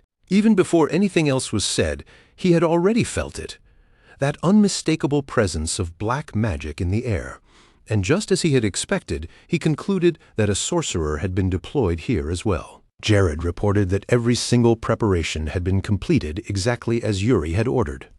Yuri praised him for carrying it out so well, then turned his attention back to the enemy ahead and pointed out that the troops in front of them were elite soldiers strengthened by black magic, just like the last time. With a grim look, Yuri admitted that the spell would most likely be useless again, then added that the entire situation already felt as though it had been carefully arranged in advance for their arrival. After that, Yuri asked if they should begin. Then, without wasting another beat, he ordered Simon to raise the flag and signal their location to the commander. The soldiers answered at once. Their response came back sharp, loud, and immediate, making it clear they understood the order without any confusion. Before anyone else could move, Yuri was already in motion. Taking the lead himself, he charged straight ahead and called for the rest of them to advance with him. The instant the signal was seen, Ragnar declared that it had been received and that Briol had found them. At the same time, he gave Yuri silent praise in his heart, thinking that he had pulled it off even faster than expected. Ragnar didn't hesitate for even a moment. He immediately ordered a signal sent back and commanded the elite troops to mobilize. At that, Bresson Proen burst into laughter, saying they were finally entering the fight and telling Fennec it was time to move, while Sibylla agreed without the slightest delay. All around them, the expressions on the soldiers' faces made one thing painfully obvious as the violent collision between both sides erupted once again. Not a single one of them had any intention of retreating. As Yuri pushed forward step by steady step, he said that by this point, everyone should already understand the plan they were carrying out. Then he spelled it out with firm, unmistakable emphasis. While the main force held the line, their own mission was simple and absolute: kill Okuwa.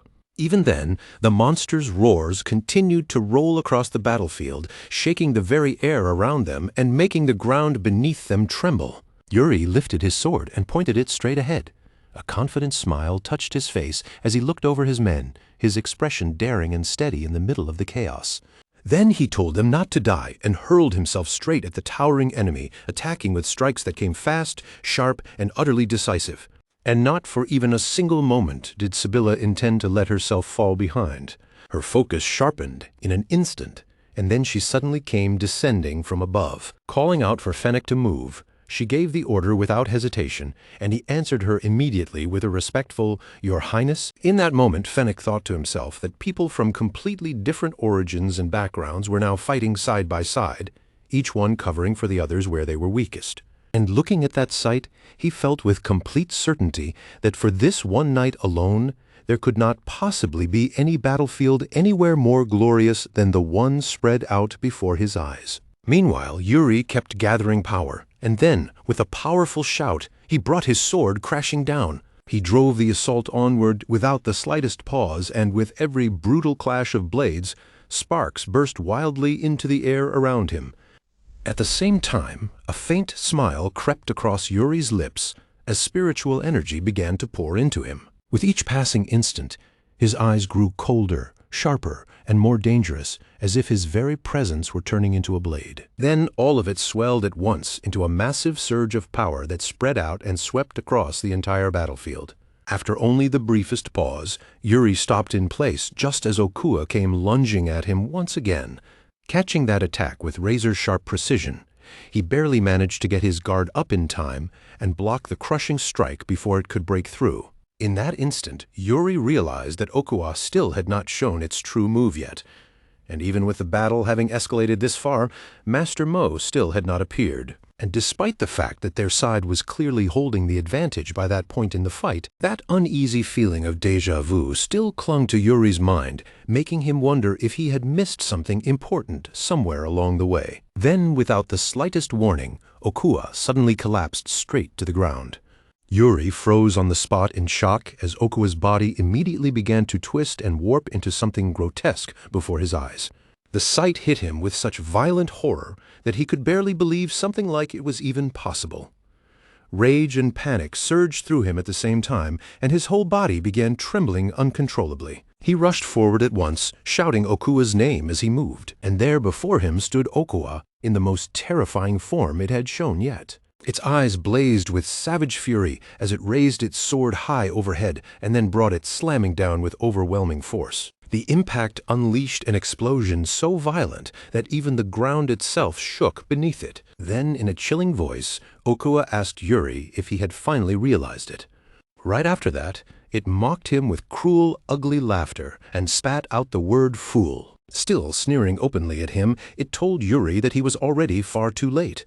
And with merciless finality, it declared that he too would become a living sacrifice. In a single instant, the entire area was blasted into ruins and swallowed by thick black smoke that coiled endlessly upward into the sky, and from deep inside that hollow devastation, a savage laugh echoed over and over again, harsh, grating, and unnaturally inhuman as it hung over the wreckage. Yuri fell into deep thought, and at last he understood why Master Mo still had not appeared. As things stood now, he simply could not cut through black magic. That realization led Yuri to one conclusion. Before Master Mo could step in, he would have to dispel the sorcery himself first, at the very least. Then Hungo, radiating nothing but raw, brutal savagery, swung its massive arm in a vicious attack. Yuri avoided it by the narrowest margin, slipping past the strike with precise timing. Even so, a strained groan escaped him as the overwhelming force behind the blow smashed the ground apart into jagged, broken layers. Right after that, Yuri Briol locked both hands tighter around the hilt of his sword, then drove the blade straight down into the earth with all the force he had left. By then, his entire body was trembling visibly, and in the depths of his mind, he had no choice but to admit that he could not keep this up much longer. More than that, he didn't even know how much longer a man like him could stay alive against a monster like this. And even so, now that the duty in front of him had finally come into focus, Yuri made up his mind completely. There was no world in which he would turn back now just to protect his own life. He steadied himself, forced his breathing under control, and regained that proud, unshakable composure that defined him. Then he declared that this would be all or nothing, but in that very moment, a sinister voice slipped close to his ear and whispered that this strange sword was piercing straight through their very essence. Yuri answered at once that it was true. Then, in a cold, cutting voice, he warned that fear would be the wiser choice, because he had absolutely no intention of going down without a fight. Then, catching sight of one small but crucial detail, Yuri realized that the substance pouring out from Hungo's back was being drawn directly into Okuwa. Crimson streams of energy kept spilling non-stop from the monster's spine, surging in thick pulsing currents as they flowed toward it without pause. And all around him, desperate voices began crying out for help, begging to be released, pleading for anyone, to free them from that agony. They lamented that the pain was so unbearable they would rather die. Hearing those voices, Yuri calmly said that this was the worst possible outcome. In that instant, the truth became clear to him. The source of the black magic was the souls of those who had been devoured alive, souls that were still being exploited even after death. So, in that moment, Yuri made up his mind that he had to bring everything to an end right here. Then, suddenly, a voice rang out directly in front of him. It mocked him for coming at them so recklessly from the front. At the same time, Hungo bared its razor-sharp teeth and lunged straight toward him, sneering as it called him nothing more than a foolish human. But Yuri didn't hesitate for even a heartbeat. He pushed forward like the wind and kept coming. Even so, that first clash went badly for him, and the sheer impact sent his helmet flying off into the air. His eyes widened at the horrifying scene in front of him as countless red currents surged up from beneath the ground and rushed toward him all at once. Then, in the very next instant, everything shattered into fragments, together with a cry full of frustration. Blood ran down Yuri's face as he dropped to his knees, his hands bound tightly by black cords. And then that same scornful voice came back, telling him that everything he had done meant nothing, and that this was as far as he would ever go. At that moment, the sword clenched in Yuri's hand suddenly began to shine. That flash snapped Yuri back to himself in an instant. He ordered the voice to shut up, then declared that in this life he was carrying far too many burdens to be allowed to fall here. Consumed by fury, Yuri swung his blade and cleanly cut through the black restraints binding him. Then, in a sudden burst of light, he shot forward like lightning and unleashed a relentless storm of blows against his enemy. Grotesque faces surfaced within the chaos as brilliant radiance spread out across the battlefield. And from within it, a voice remarked with clear interest that he was not half bad. But exhaustion came crashing down on Yuri almost immediately, and he realized that he could no longer see the souls anymore. And just when he thought he had finally done it, a massive hand suddenly formed nearby. That forced him to react on pure instinct, throwing himself backward and shifting into a defensive stance in the same motion. Even then, the impact alone was enough to split the ground apart. Yuri came down inside the thick smoke. A cry of pain escaped him, and through clenched teeth he realized he had failed to respond in time. His left arm and ribs were now mostly shattered. Jared rushed over in alarm, calling out to him as "Your Highness." But the danger was nowhere near over yet. With savage amusement, Hungo commented on the existence of a knight who could actually cut through black magic. Meanwhile, Yuri, his face smeared with blood, found himself questioning the use of the continental language. It made sense for the sorcerer to speak it, but he could not understand why even Okuwa was using that language as well. Step by step, Hungo moved closer and declared that, as a reward for entertaining him, he would personally grant Yuri death. Then the monster thrust its fist forward with overwhelming force and ordered Yuri to die. In that moment, both Yuri and Jared were seized by dread. because Yuri instantly understood that he had no possible way to block that attack. Just then, a sharp voice rang out from far away.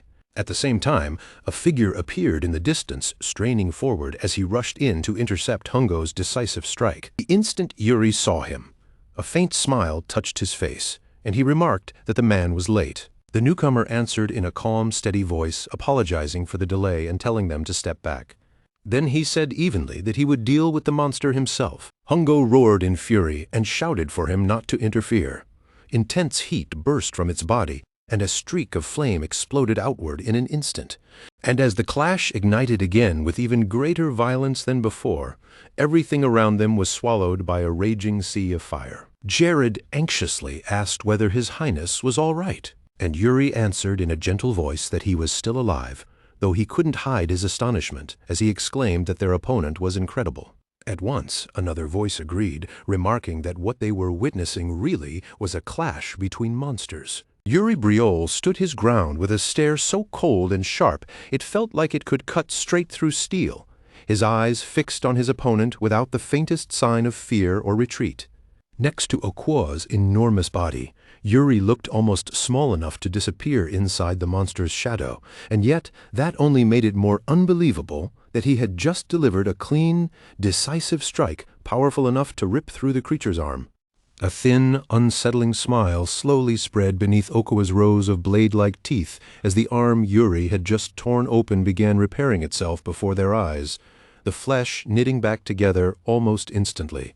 With a voice that sounded almost playful on the surface, Okua remarked that Yuri's attack had been a clever little trick, but the icy edge behind those words made it obvious this was not praise at all so much as a threat. For the briefest moment, Yuri's body stiffened when he saw the wound had already vanished without a trace, while Okua's expression turned even more feral as he sneered that they were nothing but insignificant creatures and promised to show them just how overwhelming the gap in power truly was, even as his body kept restoring itself. Okua repeated that Yuri's little tricks were impressive, only to cut himself off when he noticed Yuri's own injuries starting to heal as well. And with his eyes glowing a deep, burning crimson, he coldly declared that it changed absolutely nothing, because to him they were still no more than insects, and he would make that difference impossible to overlook. Yuri said nothing at first, and only stared back at him in grim silence, then muttered under his breath that the thing really was a monster, before tightening both hands around his sword as a blazing red aura suddenly erupted around his whole body. Right at that tense moment, one of Okua's subordinates suddenly appeared at the outer edge of the battlefield. The subordinate clearly sensed the terrifying energy rolling off Yuri, and he quickly reported it to Okua before offering to step in and help finish the fight. Okua fell silent for a brief moment, as though he were genuinely considering the suggestion, then slowly ran his tongue across his lips and answered in a low voice that there was no need. Before anyone could even react to what he meant, Okua reached out without the slightest hesitation, seized the subordinate by the head, and lifted him straight up into the air. Yuri's teeth clenched hard in disbelief as he shouted at Okua, accusing him of stealing the power of his own kind and even devouring his own subordinates. Okua turned back toward him with a look of mild, almost insulting confusion, and asked what Yuri even meant by subordinates. Then calmly began explaining that just as humans and orcs were completely different species, he and those lesser creatures were not the same at all. And as he crushed the subordinate's head in his grip, he mockingly asked whether Yuri treated the worms crawling on the ground as subordinates too, and spared them out of mercy. That was the moment Yuri finally snapped, and with fury flashing across his face, he lunged forward and swung his sword with all his strength while cursing Okua as a bastard. Okua did little more than knit his brow, as if Yuri's anger itself was too trivial to matter, and dismissed him with cold contempt as nothing more than a simple creature. Then, without drawing any weapon at all, Okua simply clenched his fist and drove it straight into Yuri's incoming blade. The instant fist and sword collided, the impact erupted in a violent burst, creating a tight, explosive shock that made the very space around them tremble. Yuri's eyes flew wide in shock when he realized Okua had stopped that full-force slash with nothing but his bare hand. At the same time, a dark and sinister aura burst out from Okua's body and coiled itself around Yuri like something alive, closing over him before he could fully pull away. Before Yuri could completely break free, Okuwa brought down a crushing blow that slammed into him with terrifying force and split the ground beneath them. Then Okuwa raised his arm again, and once he started, he never slowed down, hammering Yuri with strike after strike until the earth around them was blasted apart into shattered rock and flying rubble. Even as he kept smashing the battlefield to pieces, Okuwa roared that this was the natural order of the world, where the weak existed for one reason only, to be devoured by the strong. He drove that point in even harder, declaring with absolute certainty that Yuri could never defeat him. Then Okuwa planted one foot hard into the ground. Using that force like a spring under his body, he launched his massive frame high into the air in one explosive leap. As he rose up and prepared to end the battle in a single finishing blow, a vicious, twisted grin spread slowly across his face. With murderous delight in his voice, Okuwa declared that Yuri should die right there and become nourishment for him. And yet, through the thick smoke and drifting debris below, Yuri's smiling face emerged, and with sarcasm dripping from every word, he remarked that Okuwa sounded like a child who had only just learned how to talk and now wouldn't stop talking. Yuri then reminded him of his own claim about how the weak were devoured by the strong, and followed it with a strange, pointed question, asking whether Okuwa had ever truly faced the sunset all the way to its very end. That single line made Okuwa pause in mid-motion. At that very moment, a radiant sphere of light began to form in front of Yuri, glowing brilliantly through the smoke-filled air. As that light continued to gather, Yuri slowly lifted his sword and gently closed his eyes, shutting out everything around him as if only the strike he was about to unleash still existed. Then he invoked the Azure Cloud Crimson Sunset Sword technique. The moment he saw that, Okuwa surged forward in anger and shouted that Yuri was insolent.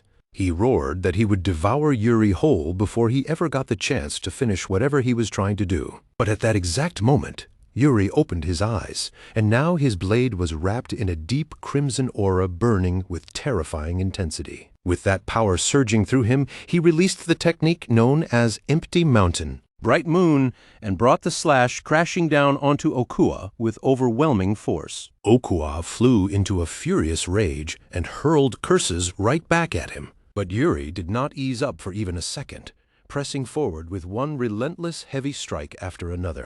The barrage was so fierce and so unrelenting that under the mounting pressure, Okuwa finally coughed up blood. Then, racked with pain and no longer able to endure it, Okuwa finally lost consciousness and crashed heavily down to the ground. Yuri remained standing there, breathing in harsh, ragged gasps as he thought to himself that, just as expected, that technique placed an enormous burden on his body. He bent forward slightly and braced both hands on his knees, struggling to steady his breathing after the strain. Even so, he reflected that the corrupt abomination which had devastated the Western lands had finally, at long last, been brought down. As Yuri lifted his gaze and looked across the battlefield, he thought that his disciple and the others should be able to handle the remaining enemies from here. With that thought settled, he turned his attention back to the fallen creature and decided that what remained for him now was to destroy this abomination completely. Master Mo clicked his tongue and spat out a curse under his breath. He had come in prepared to find something foul here, some trace of a tragedy too ugly to ignore. But even then he had never imagined a horror of this scale, and just looking at it made him wonder how many lives had been swallowed to create such a thing. Then, without the slightest warning, Okuwa appeared right behind him and spoke as if this nightmare still had deeper layers left to uncover.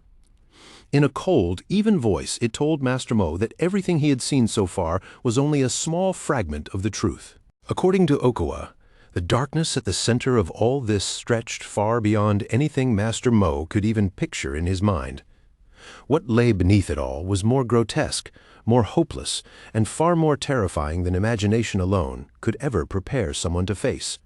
Master Mo instinctively recoiled and took a sharp step back, disbelief flashing plainly across his face.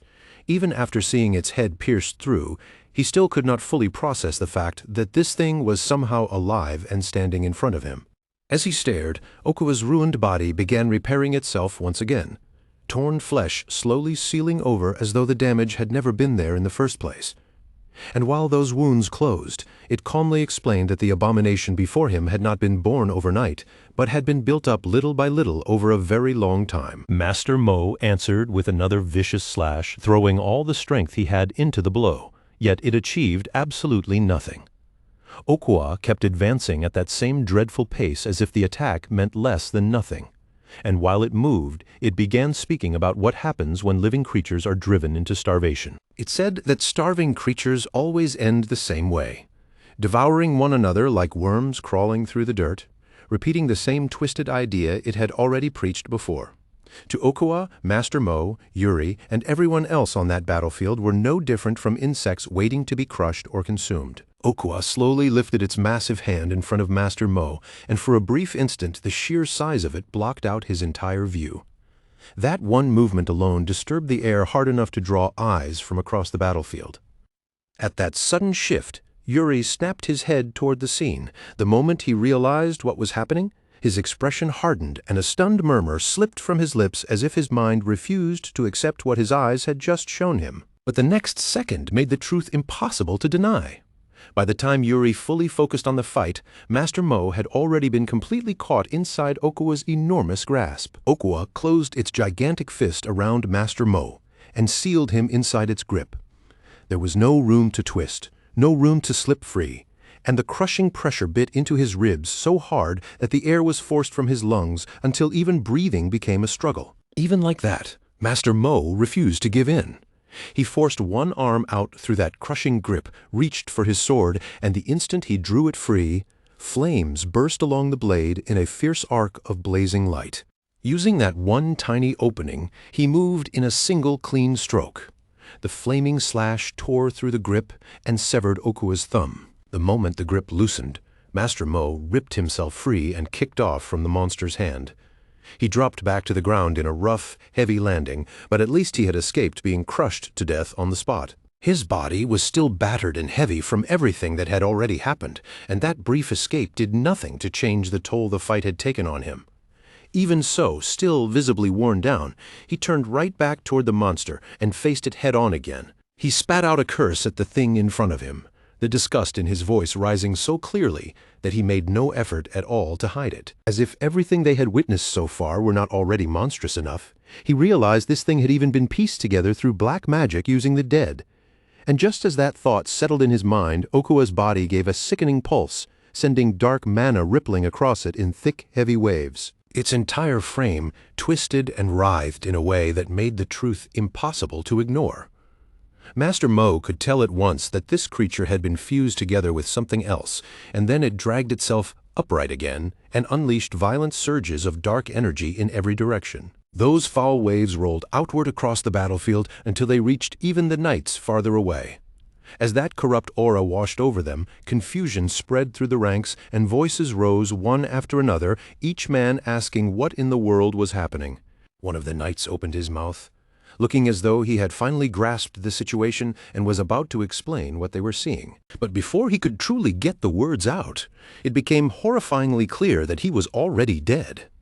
The men around him could do nothing but stand there frozen, their bodies locked in place while their minds failed to catch up with the nightmare unfolding in front of them. Watching that scene, Yuri could only mutter that this was pure madness. The words came out low and bitter, like even he could hardly force himself to believe this catastrophe was real. Right in front of Master Mo, Okuwa's grotesque body dragged itself back up from the ground once more. Just seeing that misshapen thing rise again, refusing to stay down, made the battlefield feel even more unreal than before. Yuri narrowed his eyes and studied it carefully. The longer he looked, the stronger the feeling grew that what stood before them no longer resembled an ordinary orc at all, but something far closer to a demon. Then the beast let out a savage roar and forcibly twisted its body back into the shape of an orc. Their original plan had been simple enough: cut down this filthy creature, break through, and keep advancing. But now that course no longer felt simple in the slightest. Yuri began to question whether his earlier strike had failed to catch the traces of black magic hidden inside it. If this abomination, a monster built out of piled corpses, was not destroyed here and now, then the Allied army on this battlefield could be wiped out completely. Once that realization settled in, Yuri's thoughts turned to everything this war had already taken from them. They had been pushed, drained, and worn down so badly that he could not stop himself from thinking that the fall of the Briol kingdom might soon become unavoidable. Just then, a sharp voice cut through his thoughts, calling him prince and telling him to fall back. That warning snapped him out of the dark spiral he was sinking into. Yuri turned immediately, and the moment he saw Raymond, clear surprise crossed his face. He questioned him at once, as if he could not understand why Raymond had suddenly appeared here at a moment like this. But Raymond did not hesitate for even a second. In a firm voice, he told Yuri that His Highness needed to return to Briol immediately, warning that the battlefield was on the verge of descending into complete chaos and urging him to withdraw before it was too late. Yuri then shifted his gaze toward Jared, only to hear the very same thing from him as well. Jared urged him to leave the rest of this battle to them, and from that alone Yuri understood that they truly believed he had already carried more than enough on his shoulders. The problem was that Yuri could not accept that judgment at all. Deep down, it felt to him as if he had accomplished nothing, and he knew the apocalypse waiting ahead would never pause to ask whether what he had done was enough. For a fleeting instant, part of him did think about retreating, pulling back now and waiting for some better opportunity when fortune might finally turn in their favor.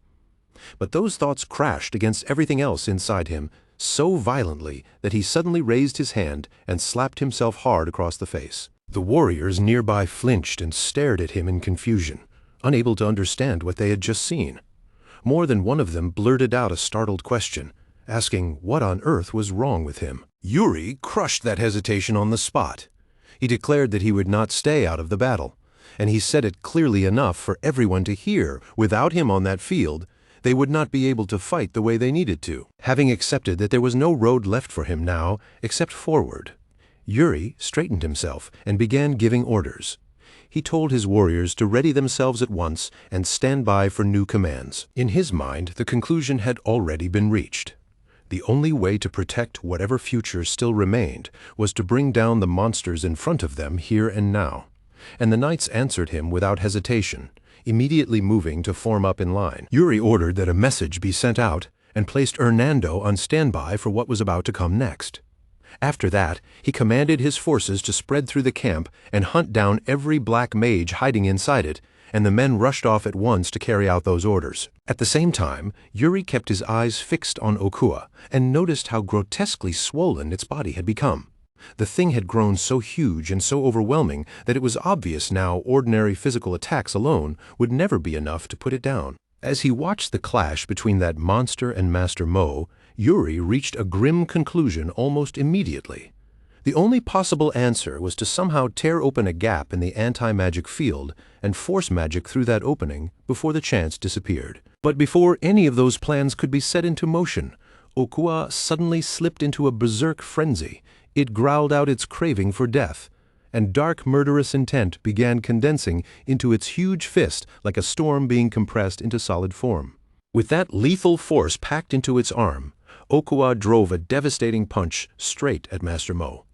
The blow crashed forward with enough violence to crush anything standing in its path. Master Mo planted himself and resisted the strike with every bit of strength he still had left.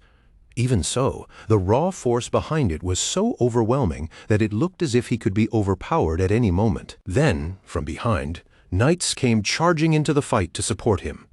With weapons already drawn, they hurled themselves into the fray without the slightest hesitation, moving before the monster could finish him off. They burst forward with astonishing speed, boots pounding across the ground before their bodies launched upward in one flowing charge. In the next instant, they were already in the air and closing fast. From that leap, they brought down a heavy strike aimed directly at Okua's head. It was the kind of blow meant to split the tide of battle in a single decisive moment. Yet to Okua, that attack was barely worth noticing. The creature simply turned and swatted the charging knight aside like an annoyance, sending him flying across the battlefield until he smashed hard into a stone wall. Blood spilled from the knight's mouth the moment he hit, and the violence of the impact sent shock tearing through his entire body. Even if he had not lost consciousness, the blow had clearly left him badly shaken. In that opening, Master Mo deliberately pulled Okua's attention back onto himself. He stepped in as if to drag the monster's focus away from the others and make himself the obvious target once again. Then he declared that he alone would take this thing on. With those words, Master Mo tightened his grip and sliced through the air with one sharp, perfectly controlled swing. Master Mo's blade ripped hard across Okua's torso, carving a clean, brutal line through the monster's massive frame. But even after taking a hit like that, the thing did not stumble, did not sway, and did not give up its footing for even a single instant. Instead, Okua fired back immediately with another savage blow of its own. Master Mo avoided it by the narrowest margin, slipping around the attack at the very last second and gliding behind the giant beast in one smooth, controlled step. Once he reached its rear, he briefly rested his sword along his shoulder and drew in one measured breath as he reset his footing. His body was clearly under strain, but even then he forced himself to steady up and prepare for the next exchange. And when that next crushing attack came roaring straight toward him, Master Mo met it head-on and blocked it directly, refusing to yield so much as a single step. Even so, anyone watching from a distance could tell the battle still leaned heavily in Okua's favor. The monster's overwhelming size and that unnatural, sickening durability made the entire clash feel as if it were slowly but surely being dragged toward its side. Watching that grim scene unfold, Yuri Briol clenched his teeth so hard the muscles in his jaw tightened with frustration.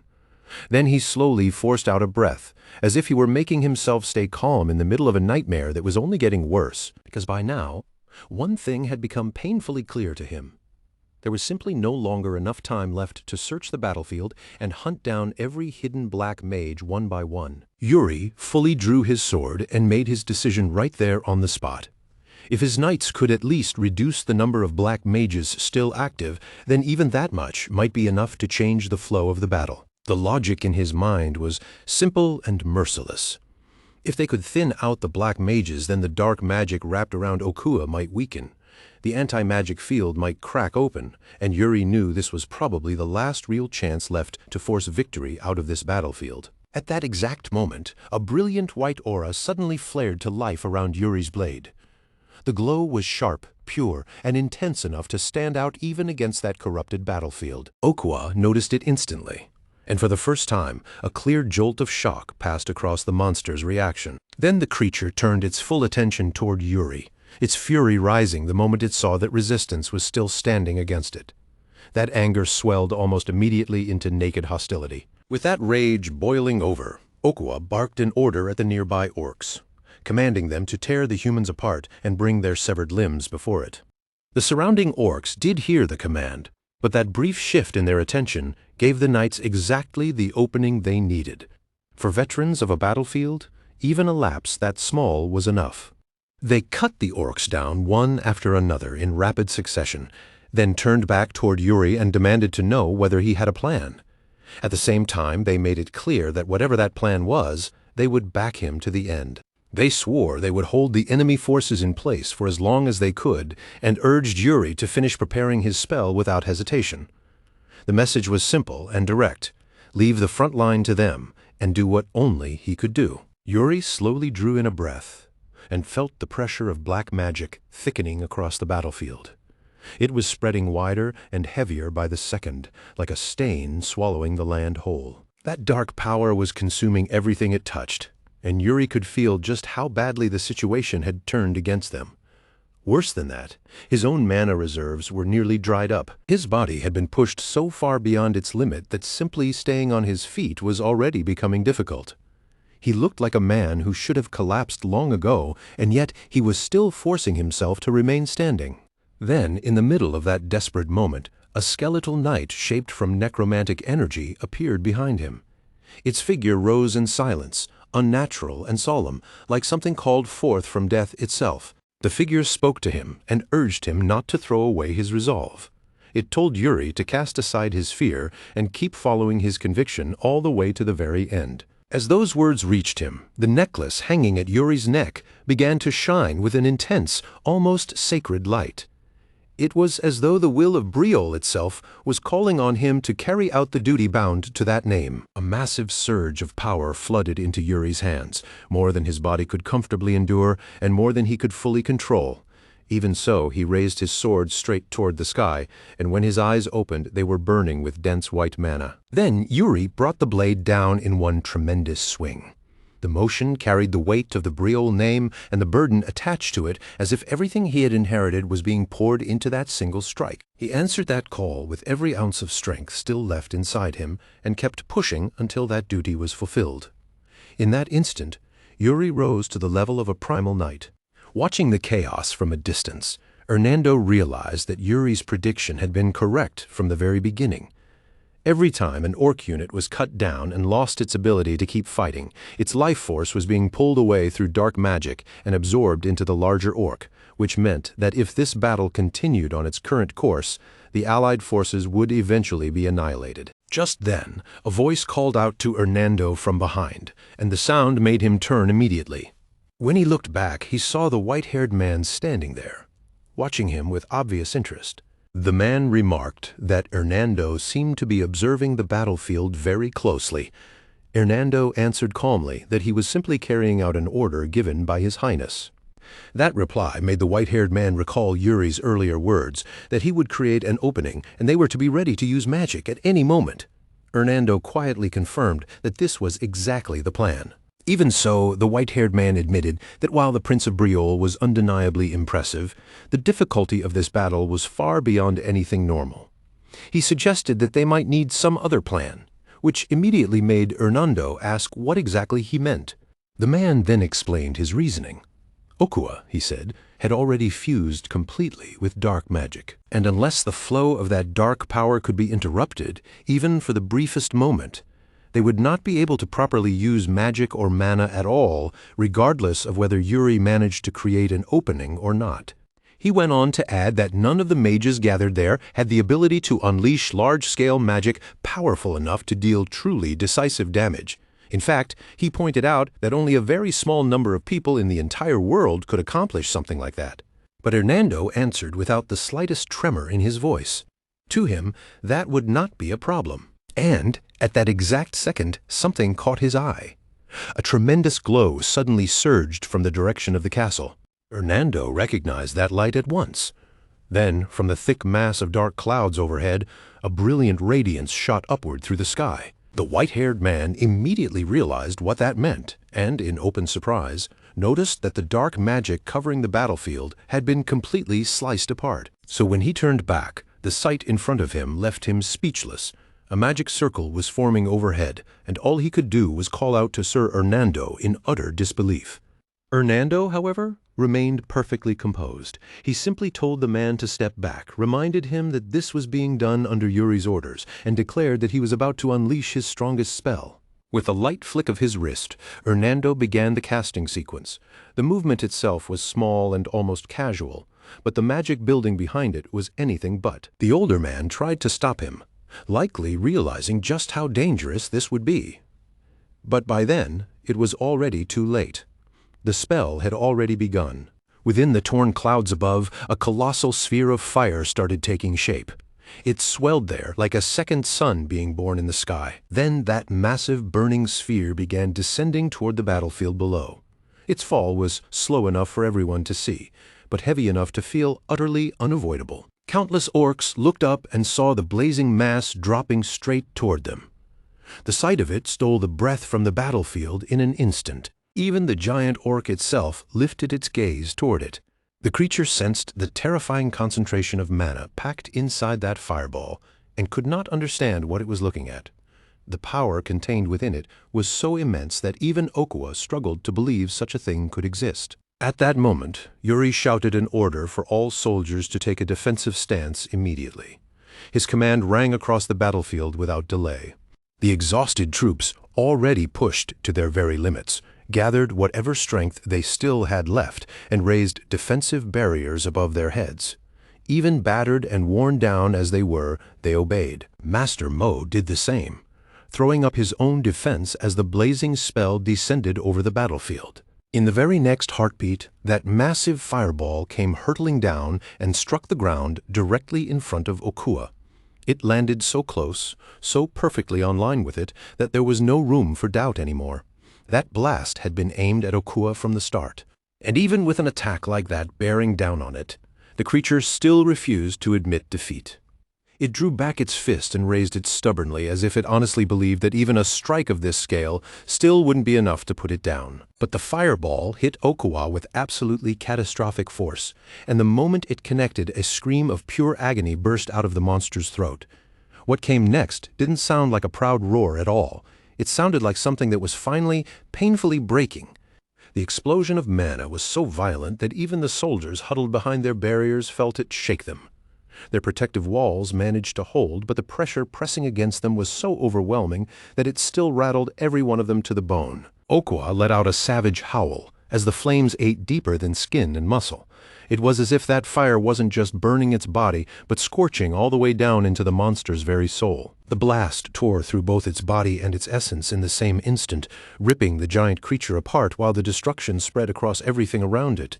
And the smaller orcs that had been caught inside that blazing inferno were wiped out just as completely. There was nothing left of them at all.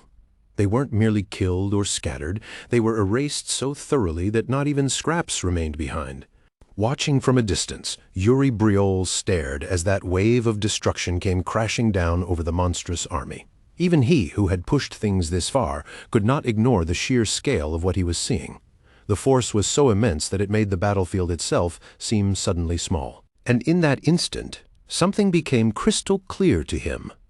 Every decision he had made up to this point, every risk he had taken, every command he had issued, every desperate move he had forced himself into, all of it had finally carved out the path to this one decisive moment. So Yuri kept his eyes fixed on Okuwa as the creature burned, looking like it had been cast straight into the fires of hell. Without saying a word, he willed it to die there on the spot, to keep burning until nothing remained of it, not even bones, only ash and dust. At last, the soldiers began to breathe again. The relief that poured out of them was heavy, raw, and impossible to hide after everything they had just endured. One Knight couldn't help muttering that, if they had a method like this, they should have used it from the very start. But Yuri answered right away that this had never been some polished plan prepared in advance. It was a desperate improvisation, pieced together from experience and from the lessons he had carried with him from past battles. Even so, as everything before them continued collapsing into ash, no one there could deny how devastating that single strike had been. They didn't need explanations anymore. The result was unfolding right in front of their eyes. In the end, the only conclusion left was that one blow had wiped out the entire orc force, along with the giant abomination leading it. It looked like total victory, delivered in one crushing, overwhelming instant. And yet Yuri still did not lower his guard. Something in the air refused to settle, and together with the faint sounds lingering in the ruined battlefield, it told him that the fight might not actually be finished yet. Then his attention snapped toward a slight movement among the ashes. The moment he turned, he saw it clearly. A scorched hand rising slowly up out of the burned remains. Then a voice followed, and it was unmistakably Okuwa's. As ash slid off its ruined frame, the monster dragged itself upright and spat out with bitter defiance that this battle was not over yet. Even in that half-destroyed state, it still insisted it would never be defeated by enemies like them. The hatred in its voice was warped, stubborn, and venomous to the very end. Most of its flesh had already been burned away, exposing a grotesque form beneath. What was left no longer looked like a proper living body. It looked like something that had kept moving long after it should have died. Instead of stepping back, Yuri moved forward, staring straight at the ruined monster. He told it plainly that it had already lost, and that there was nothing left sustaining it anymore. He demanded that it accept defeat. But even sprawled there in that shattered condition, the creature still refused to yield. The hatred inside it had not weakened in the slightest. Okuwa cursed Yuri as a servant of the Emperor and blamed him for everything that had happened. Then, through its ruined body and burning rage, it swore that it would drag Yuri down with it before the end. And with that final spike of spite, it suddenly threw itself forward in one last attack. The charge was reckless, broken, and driven by nothing except raw malice. Right at that moment, another voice cut across the battlefield and declared that enough was enough. In the same instant, a spear shot through Okuwa and stopped that final charge dead in its tracks. The blow pinned the creature where it was and cut off its last attack before it could ever reach Yuri. Its ruined body jolted violently, then froze on the spot. Then Hernando appeared, and with nothing more than a light flick of his wrist, he followed up with magic so casually that it felt like he was merely finishing a task whose end had already been decided. That spell smashed Okua down at Yuri's feet. Looking at the collapsed monster, Yuri coldly asked if that pitiful lunge had really been its final attempt, then condemned it for clinging to such disgrace even as it died. But the creature still answered back that the battle was not truly over. It warned them that dark magic ran far deeper than they understood, and that one day that darkness would swallow them too. After those final words, its body at last began to break apart. Cracks spread through it. Pieces crumbled away, and right in front of their eyes, the remains started dissolving into dust. Little by little, nothing was left except thin wisps of smoke drifting through the air where Okua had once stood. Still unable to fully trust what he was seeing, one knight hesitantly asked if it was really dead this time. He still couldn't completely believe it. What had just happened was so overwhelming, so far beyond ordinary battle, that his mind had not yet fully caught up with what his eyes had seen. Then, all at once, the Allied forces erupted into cheers. The sound burst out so suddenly it felt as though the entire battlefield had been holding its breath, waiting for that exact second to finally let it go. Their voices swelled into a full celebration of victory, and smiles began spreading from face to face as the truth finally sank in. They had survived. After everything they had suffered through, they were still alive. Even Master Mo finally let some of that tension drain out of him. And as Yuri listened to the cheers rolling across the field, he realized they carried more than simple joy. Mixed into them were relief, exhaustion, and the bitter emotional weight of everything they had just lived through. There was resentment in those cries, too. It hid underneath the celebration, quiet but unmistakable, lingering there like something that victory alone could not wash away. And it was only then that the victory began to feel truly real to Yuri. A quiet realization rose inside him at last. Somehow, against all odds, they had actually done it. Just as that realization settled in, his knights suddenly shouted out to him and came rushing over. They charged in with the reckless emotion only people who had survived hell together could possibly show. In their excitement, they dragged Yuri straight down into the mud and piled onto him, tears of joy spilling freely from their eyes. They laughed, cried, clung to him, and shouted all at once, celebrating the simple miracle that they were still alive. Yuri didn't push them away. Instead, he returned the embrace, and from the bottom of his heart, he thanked them for trusting him all the way through this nightmare. He thanked them, too, for staying beside him until the very end. Those words were simple, but they carried the full weight of the battle they had all just survived together. But as more and more knights crowded in, the moment quickly became too much. What had begun as a heartfelt celebration turned into a crushing group embrace, with too many bodies pressing in from every side at once. Yuri tried to tell them to stop, but they were far too emotional to listen to a single word. They kept shouting, laughing, and throwing themselves onto him with wild, unstoppable enthusiasm. In the end, all Yuri could do was beg them to at least let him breathe for a second.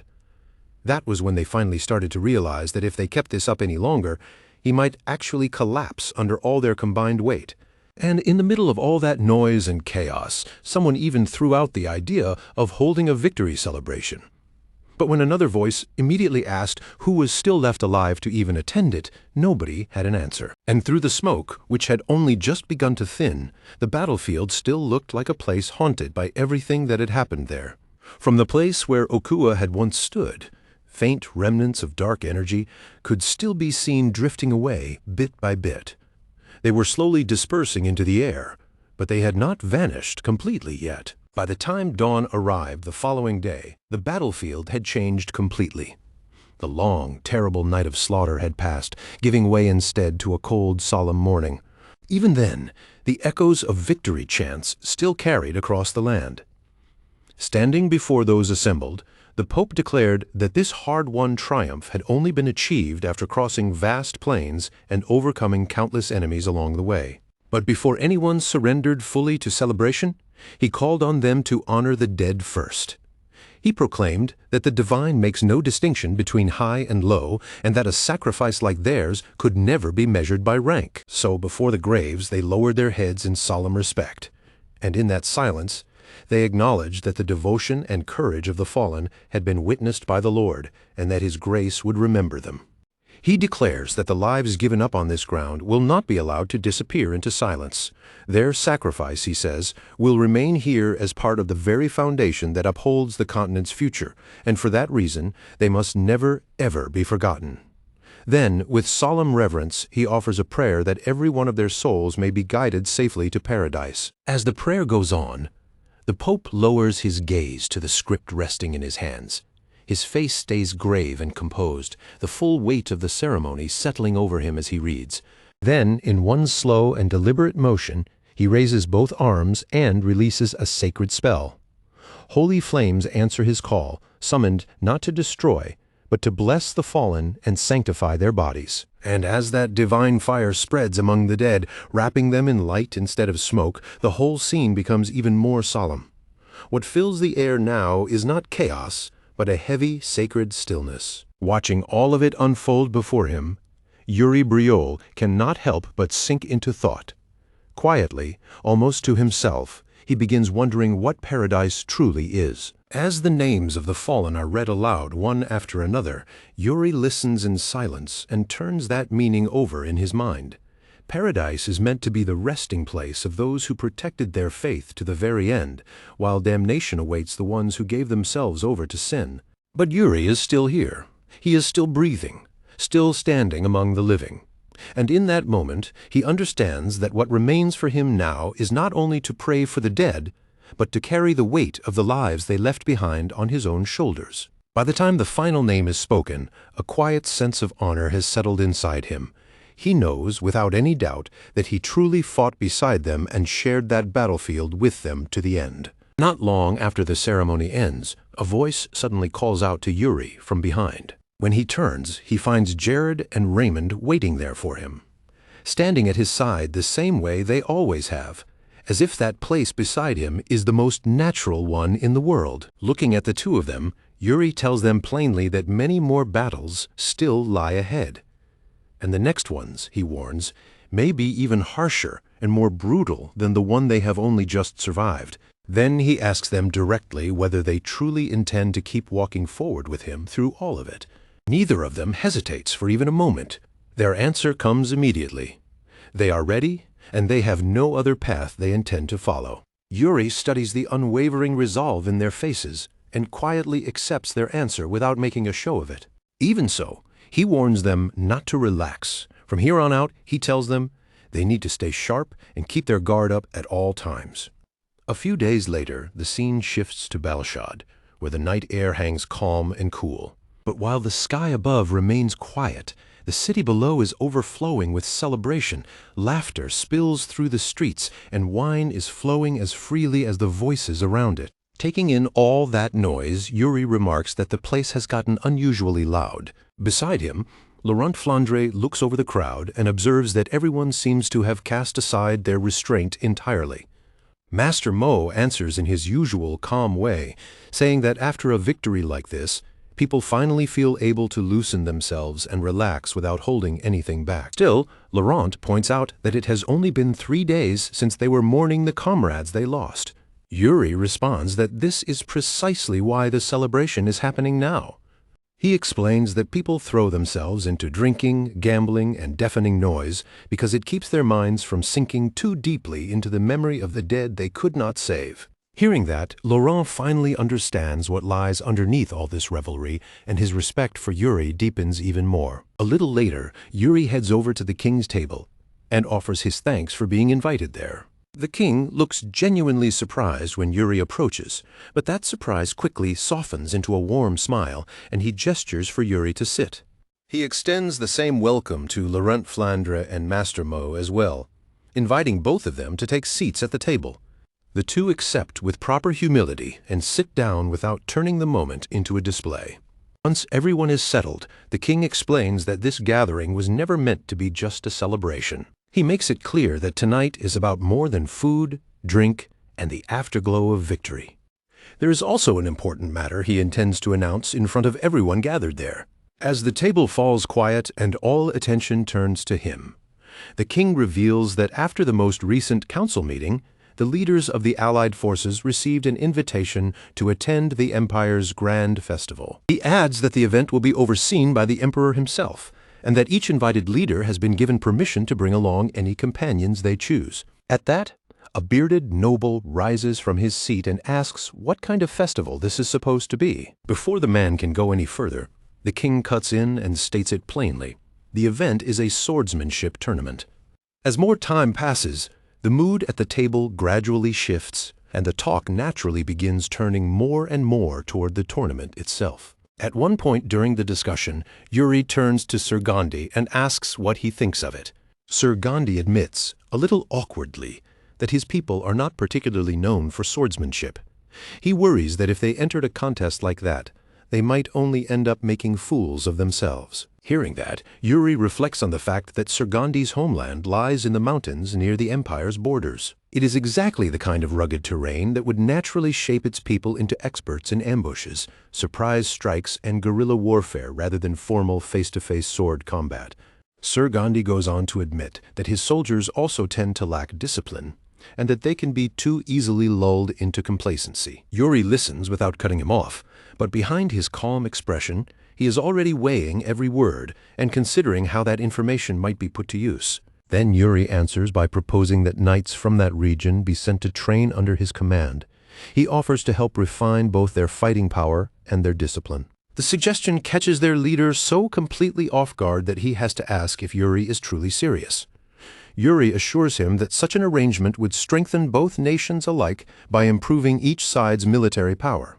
Privately, Yuri's thoughts drift back to his previous life, to the time when the Empire's dark army swept across the continent like a flood. In that memory, Sargani City was one of the first places to be crushed. That memory leads him to believe that if they are reinforced now, they may be able to endure in the future by relying on mountain-based guerrilla tactics, becoming an essential force in resisting the Empire when that time comes. So Yuri suggests starting with only a small group, just enough to build a training system tailored to their specific needs. The practicality of that idea earns the Sargani side's sincere admiration. Meanwhile, from farther away, Yekaterina Ivarna Granzine watches the entire exchange with open irritation written all over her face. What bothers her most is painfully obvious. Ever since arriving, Yuri has not acknowledged her even once. Before long, someone approaches her, and Yekaterina turns at the sound of that arrival. Even now, the image hadn't faded from her mind. She could still see that blond young man standing right in front of her, visibly flustered, both hands carefully cradling a bouquet as he nervously held it out, and in a shy voice asked her to accept the flowers. But instead of showing even the slightest bit of warmth, she had answered him with a voice so flat and cold it might as well have frozen the air, telling him without the slightest hesitation to take the bouquet and offer it to somebody else. That one merciless response struck him like a blow.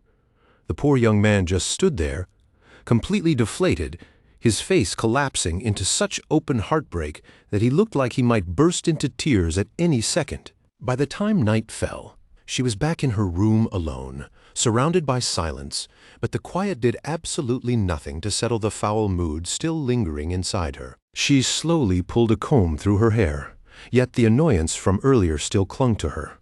It showed plainly in the rigid way she held herself and in the tension that hadn't left her face even now. Then, without warning, she felt it.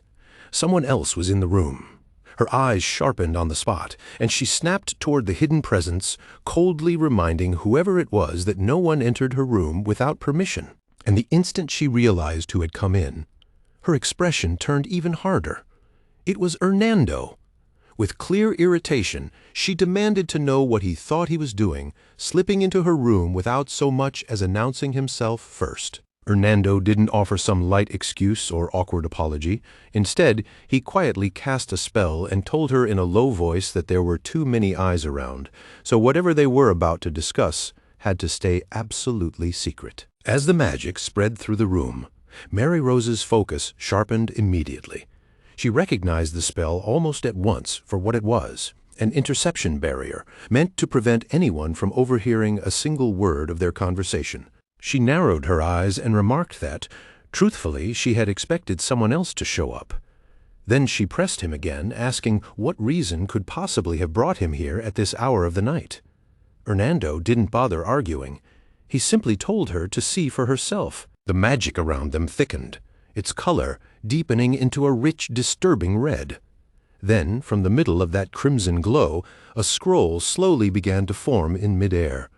Once it fully appeared, Hernando explained that he had taken it from the corpse of a dead orc. He made sure to state one thing clearly. This was not something he had created or prepared on his own. It had been recovered directly from the body of the fallen orc, and that fact alone made the atmosphere in the room feel even heavier. The second Mary Rose noticed the letter that had appeared in Hernando's hand. Shock flashed across her face. Then confusion followed immediately after, and she stared at it as if trying to make sense of what exactly she was looking at. Hernando stayed unusually calm as he stopped her from coming any closer. First, he told her she needed to cast a mind protection spell. Only after that was done should she approach and take a proper look at the object. As Mary Rose stepped toward him, she gave him a suspicious look and asked why he seemed so unnaturally tense. There was even a teasing edge to her voice when she warned that if this turned out to be something ordinary, she would personally throw him straight back out of her room. But the moment she came close enough to truly focus on the letter, the feeling around it changed completely. A dark, eerie aura began to curl around the object, twisting and writhing in a way that made it instantly feel unnatural. Her eyes widened as strange symbols started surfacing within that black energy. Yet no matter how closely she stared, none of those characters matched any language, script, or written system she had ever seen before. That was what made it worse. She couldn't even identify what kind of power she was dealing with. It was unfamiliar, alien, completely outside her knowledge, and that only made it feel even more dangerous. A moment later, her body began to stiffen unnaturally, as if control was gradually slipping away from her limbs. At the same time, those bizarre symbols seemed to spread across her, crawling over her form like living marks. Then the situation turned stranger still. In the very next instant, the world around her seemed to warp violently, and it felt as though she had been ripped out of the room and dragged somewhere else entirely. When her senses finally steadied, she found herself standing in a vast crimson world. Right in front of her rose an enormous black structure wrapped in countless strange symbols, and above that towering shape floated a huge red eye, silently watching her as though it had been waiting for her all along. Inside her own head, Mary Rose immediately cursed herself for being careless. She had noticed Hernando's tension earlier. She had sensed that something was wrong, and yet she had still walked right into this. That frustration quickly turned outward as well, and irritation toward Hernando rose just as fast. Why had he brought something this dangerous to her in the first place? By now she could already tell how bad this was. If she went any deeper and kept probing into it, that overwhelming force would consume her long before she ever managed to uncover an answer. Without wasting even a second more, she began casting a spell. Mana gathered rapidly into her hand, and a bright magic circle bloomed into view. As she let out a quiet sigh, one annoyed thought crossed her mind. She had only just finished bathing, and this was the last kind of nuisance she wanted to deal with tonight. As soon as the spell was completed, the crimson world around her started to crack apart and dissolve. When the illusion finally broke and everything returned to normal, she gave a light cough, as though her body was still trying to shake off the lingering effects. After taking a brief moment to steady herself, she came to a firm conclusion. Whatever that object was, it had already been sealed behind several layers of powerful mana barriers. But even that didn't make it safe. She could still feel some foreign force pressing from within, steadily pushing against those barriers, as if it were trying, little by little, to break through them. At that point, the anger on Mary Rose's face was impossible to miss. She demanded to know what that thing actually was, and with open outrage, asked why a corpse like Okua's had been carrying something so grotesquely abnormal. Hernando admitted that he still didn't fully understand its true nature himself. That vague answer only made Mary Rose's temper flare even higher, and she immediately snapped at him to stop dancing around the matter and explain it properly. So Hernando finally laid it out more clearly. The dark spell used during the battle had felt wrong to him from the very beginning. So after the fighting ended, he examined the enemy remains. While searching through the bodies, he found that object radiating an unusually strong energy, and because of that, he suppressed it by force on the spot. Then, with a tired sigh, he added that the method he used to keep it sealed had been Longinus, which he had driven straight through the corpse. The moment Mary Rose heard that, her anger jumped again. She sharply demanded how he could use that weapon without first lifting its restrictions, then pressed him even harder by asking what he would have done if the people inside the tower had found out. Hernando answered that he had done it openly, right there in front of the Empire's magicians, and that doing so had not even been particularly difficult. Even so, his tone turned serious as he urged her to keep this matter absolutely quiet and never speak of it to anyone else. After that, he asked her for something specific. He wanted Mary Rose to use her Ascension decryption ability to analyze the object, and he looked straight at her as he asked whether she believed she could manage it. Mary Rose didn't answer right away. She paused for a short moment to think it through, then finally said that she could at least attempt it, though she made it perfectly clear that she could promise nothing beyond that. She went on to explain that the symbols covering the object were unlike anything she had ever seen before. That alone made it an extremely dangerous thing to approach, much less examine carelessly. To her eyes, the object resembled a fragment torn from some kind of dark spell book. She added that she had heard Okuwa possessed knowledge of how to use that sort of power, and that detail only made the whole discovery more unsettling. But what disturbed her most wasn't only the object itself, it was the timing behind it. The way this thing had surfaced felt far too convenient to be natural, and Hernando frowned at that immediately, asking what exactly she was trying to suggest. Mary Rose answered in a calm, deliberate voice, explaining that dark magic grows stronger the more sacrifices are offered up to it. And somehow, that dangerous power had ended up in the hands of the Orc King Okuwa at a moment that felt almost too perfect. At the very same time, the Allied forces had arrived there as well, in a way that made it feel as if they had been drawn in deliberately, like bait or perhaps like offerings. She admitted that the battle had ultimately been won because Prince Yuri Briol was there to cut through that dark magic. But even as she said it, she couldn't stop herself from wondering what might have happened if he had not been there. With that unease hanging in the room, she asked Hernando if he truly had no idea who could have placed such a dangerous object into Okuwa's hands. She added that the very thought of it made her feel sick, because every piece of the situation fit together far too neatly. It was as if each event had been arranged in advance, carefully lined up according to somebody's design. At that, Hernando grabbed at his head and told her to stop, warning that she was pushing into territory far too dangerous to keep digging through. His voice turned firmer after that, and he told her plainly to drop the matter and go no further with the investigation. And right then, another voice cut in from the doorway, asking why the conversation should end there. Mary Rose and Hernando both turned at once toward the entrance, only to find Prince Yuri standing there. There was obvious curiosity in Yuri's eyes as he said he wanted to hear Mary Rose's thoughts for himself. From what he had overheard, he pointed out, their conversation seemed to imply that someone might be hiding behind the scenes, secretly manipulating the wars from the shadows.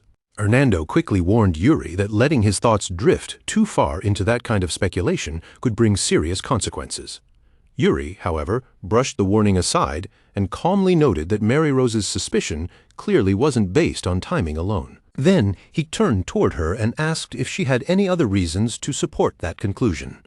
Mary Rose shot him an irritated glare immediately and demanded to know why he, too, had entered a lady's room without permission. Yuri could only answer with a small, awkward laugh, and the response was so shamelessly light that Mary Rose just stared at him for a moment in utter disbelief, too stunned to say anything back right away. Then she resumed, explaining that the Empire's recent behavior had been deeply unnatural. Disturbing rumors were spreading everywhere, some claiming the Emperor had lost his mind, others insisting that the prince had been deliberately sent to this war as a convenient way to dispose of him. But Hernando immediately pushed back on that line of thought. He argued that those stories were still only speculation, and stressed that there was no firm or trustworthy evidence proving any of it. Yuri listened to everything without losing that faint, controlled smile on his face. Then, after letting the silence sit for a brief moment, he finally said that from where he stood, the whole matter still followed a certain logic. And then, with no dramatic pause or grand announcement at all, he revealed something far more serious. He said this was not the first time such doubts had come up, because both he and the Emperor had already begun to question what this war had truly been meant to achieve. As he turned the matter over in his mind, his eyes slowly drifted away from the others and settled on the dark magic still trapped inside Mary Rose's spell. Then, calm and measured as ever, he began walking straight toward it. When Yuri finally stopped in front of the sealed object, he didn't hesitate in the slightest. He simply reached out, laid his hand on it, and began pouring his own magic directly into the power locked inside. The instant his magic touched it, a blinding flash burst outward from the object.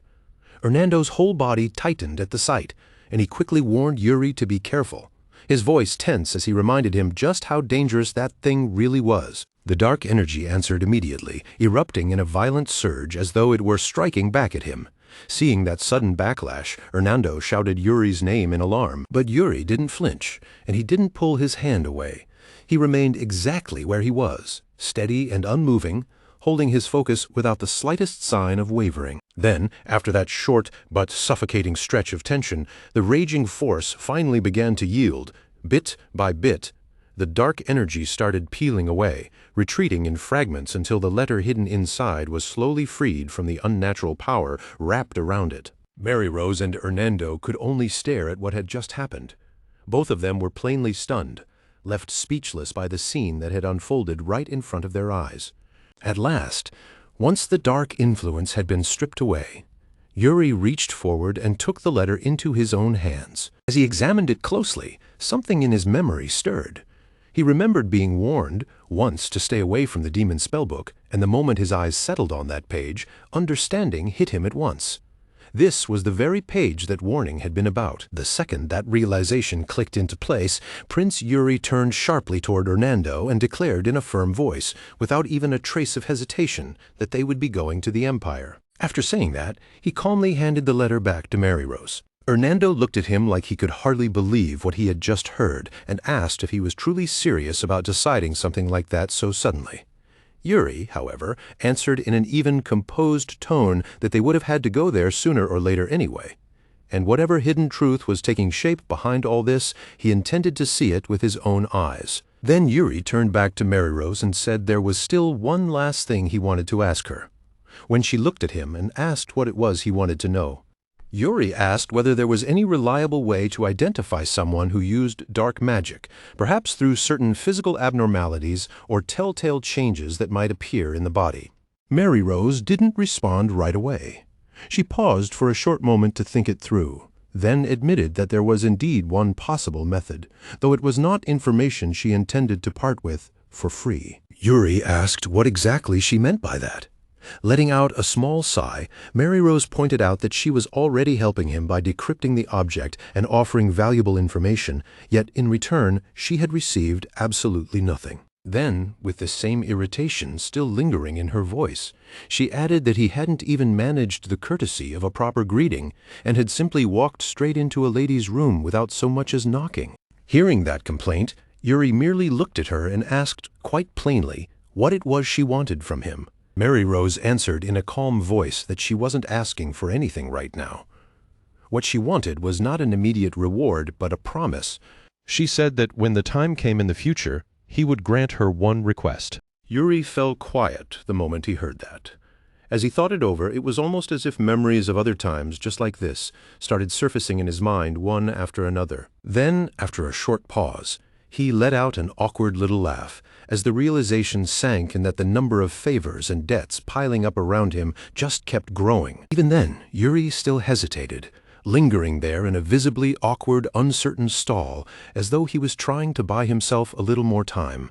Standing beside him, Hernando leaned in and whispered under his breath that if Yuri refused her now, she would absolutely stay angry about it. He went on to warn him that her temper burned like fire, that she was the sort of person who held grudges, and that turning someone like her into an enemy would be a terrible mistake. Inside his own head, Yuri could only mutter that this entire situation was completely insane. Mary Rose immediately caught the two of them whispering together and sharply demanded to know what exactly they were mumbling about over there. Yuri hurriedly answered that it was nothing. After dragging the pause out just a little longer, Yuri finally gave in with a sigh.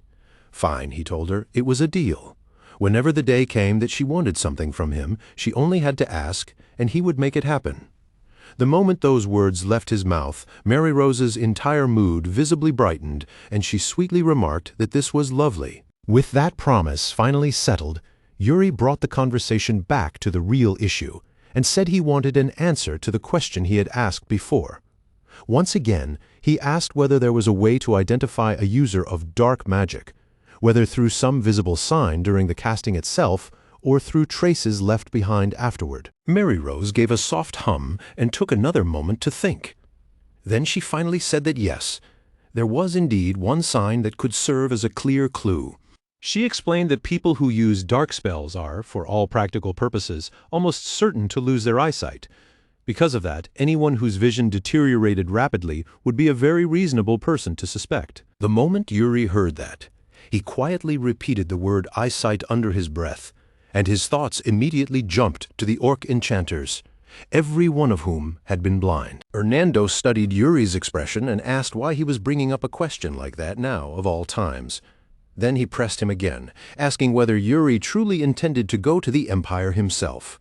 Yuri answered with complete calm that he had a friend in the Empire. Hernando blinked at him in bafflement, repeated the word friend like he could scarcely believe such a thing, and then pointed out that Yuri had never even been to the Empire before. Yuri replied that he had met that person in the back streets of Briolle, and added that he was fairly sure Hernando had been there at the time as well. Hernando stared at him in open disbelief and asked who in the world he was talking about, but Yuri only answered with a quiet smile and gave him nothing more. Elsewhere, in the Grand Zion Empire, disorder was already breaking loose in a dark, filthy back alley. A pair of thugs shouted furiously, barking that somebody had dared to cross them and still thought he would be able to walk away alive afterward. In response, a mocking voice shot right back at them, saying that kind of cheap lie might fool the sheltered fools living in the Empire, but it would never work on him. Then came another bold proclamation, loud and shameless, declaring that from this moment on, the place would belong to a branch of Uncle Lending under the leadership of Goryo. Later on, under a sky that was bright and perfectly clear, Yuri and Hernando rode side by side down the road toward the Empire.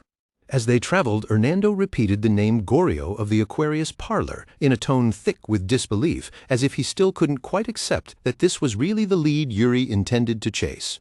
Yuri answered that by now there should already be at least one branch of Goryo's operation running somewhere inside the Empire. Hernando reminded him that he had assumed Yuri was finished with that man after squeezing money out of him last time. Yuri replied that Goryo might be a swindler, but he was a remarkably capable one. And when it came to gathering information for them, there simply wasn't anyone better. After hearing that, Hernando could only admit somewhat reluctantly that Yuri was right. As the two of them kept riding, Hernando suddenly asked what Yuri planned to do once he returned to Briolle. Yuri responded with a confused noise, and Hernando immediately raised his voice, demanding to know what he meant by acting like he didn't understand the question. He reminded Yuri that now that the war was over, everyone would naturally be heading back to their own homes. Then Hernando told him to look behind him at the two men riding after them. Yuri turned in the saddle and glanced back. Following behind were Master Mo and another knight, and Hernando pointed out that both of those men were already famous across the entire continent. And because of that, Hernando said he could already imagine exactly what would happen the moment they returned. Those two would probably challenge Yuri's father to a duel on the spot, and if his father got too fired up, he was seriously worried the man might end up wrecking the entire castle. Yuri admitted without hesitation that Hernando's concern made perfect sense. In fact, he openly acknowledged that the outcome Hernando was worried about was not far-fetched at all, but a very real possibility. Even so, Yuri told him there was no reason to start panicking over it yet. He explained that Master Mo Yongchan still had more to teach him, and in the meantime, Bernard could stay together with Sir Jose Aratur. In the end, Yuri calmly summed it up by saying that everything should turn out fine as long as everyone simply followed orders properly. But before the conversation could go any further, a soldier suddenly pointed up ahead and called out to Yuri. Yuri lifted his gaze toward the front, and a smile slowly spread across his face. Then he told the others to stop worrying so much and just enjoy their triumphant ride back home. Before long, the gates of Brioles came into view beneath a dazzling sky, and the whole scene looked festive at a glance, with balloons floating above the city and flower petals drifting softly through the air. The moment they rode in through the entrance, the city erupted into celebration. Cheers rose from every side at once, and voices in the crowd cried out that their brave hero had finally returned. Yuri rode forward through the heart of that roaring welcome, while people clapped, waved, and leaned from windows just to catch a better look at him. Petals kept raining down from above, and even the balloons overhead made the entire procession feel even more festive. And yet, even in the middle of all that laughter and celebration, Yuri narrowed his eyes slightly at the soldiers around him, quietly wondering why they were acting so strangely timid. Then, as though he had suddenly decided something, he called one of them by name. Gerald, and Gerald answered immediately. With complete casualness, Yuri ordered him to go borrow some flowers from the people standing along the street. Gerald froze in place at once and stammered in pure disbelief, looking like he genuinely wasn't sure he had heard the command correctly. But Yuri didn't leave him any room to complain. He smacked him right away and sharply told him to stop hesitating and hurry up already. Face burning with embarrassment, Gerald finally rode off and made his way toward a young girl nearby who was holding a basket full of flowers. He called out to her awkwardly, clearly unsure of himself, and the young woman answered him in the same shy, hesitant way. Then, in a soft and gentle voice, she asked if he could come a little closer. Gerald bent himself down toward her and, still sounding uncertain, asked if this was close enough. But instead of simply handing him a few flowers, the girl suddenly lifted up a flower garland and placed it right around his neck, happily thanking him for protecting them. And when she spoke to him, she addressed him as Mr. Knight. Gerald's entire face flushed bright red on the spot, completely overwhelmed by the sudden gesture. He stumbled through his words and managed to say that he had only done what any knight was supposed to do. Behind him, the other soldiers watched for just a beat before immediately breaking into loud teasing. They pointed, laughed, and shouted over one another, joking that Gerald had just gotten flowers from the cutest girl around. Still blushing furiously with the garland hanging around his neck, Gerald spun around and yelled at them to shut up already, and while he stood there, red-faced and flustered, insisting again and again that he had only been doing his duty as a knight, Yuri couldn't help laughing at the sight. Then, right in the middle of all that cheerful noise and laughter, someone suddenly called out for His Highness. When Yuri turned his eyes toward the palace entrance, he saw Sir Haim Sidor waiting there for him. Haim Sidor greeted him with full formality and offered his congratulations on Yuri's safe return. He added that he had already heard the stories spreading about Yuri and the Allied forces. Yuri answered modestly, saying that none of it had been accomplished by him alone, and that everything they had achieved had only been possible through teamwork. Haim Sidor then explained that he had wanted to offer his thanks in person, which was why he had come there himself to meet him. He said that the orcs had been the enemy of his entire life, and then, bowing his head with genuine gratitude, he thanked Yuri respectfully as Your Highness. Yuri looked at the old knight quietly, and in that brief silence a thought settled heavily in his heart.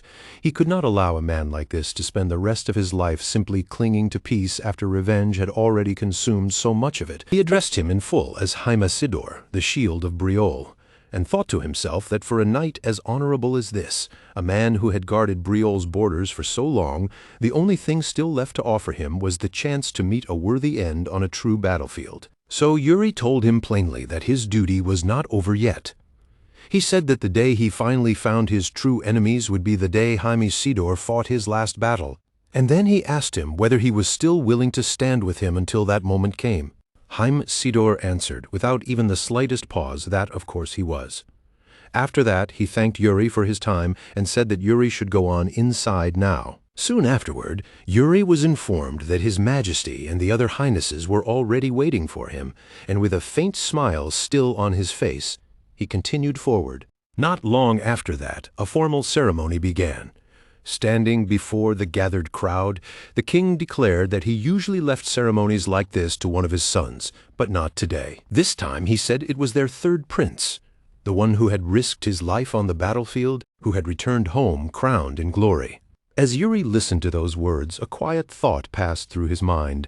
None of this would ever have been possible without the people who had stood beside him the whole way through. When the king stepped down and came closer, he looked Yuri over from head to toe and remarked that Yuri had truly grown up and had even become taller than before. Then the king's gaze shifted off to the side, and he noted that Yuri had apparently brought back a rather unusual guest with him as well. Seeing Master Mo Yongchan standing beside him, Yuri calmly said that this man was going to exceed everyone's expectations.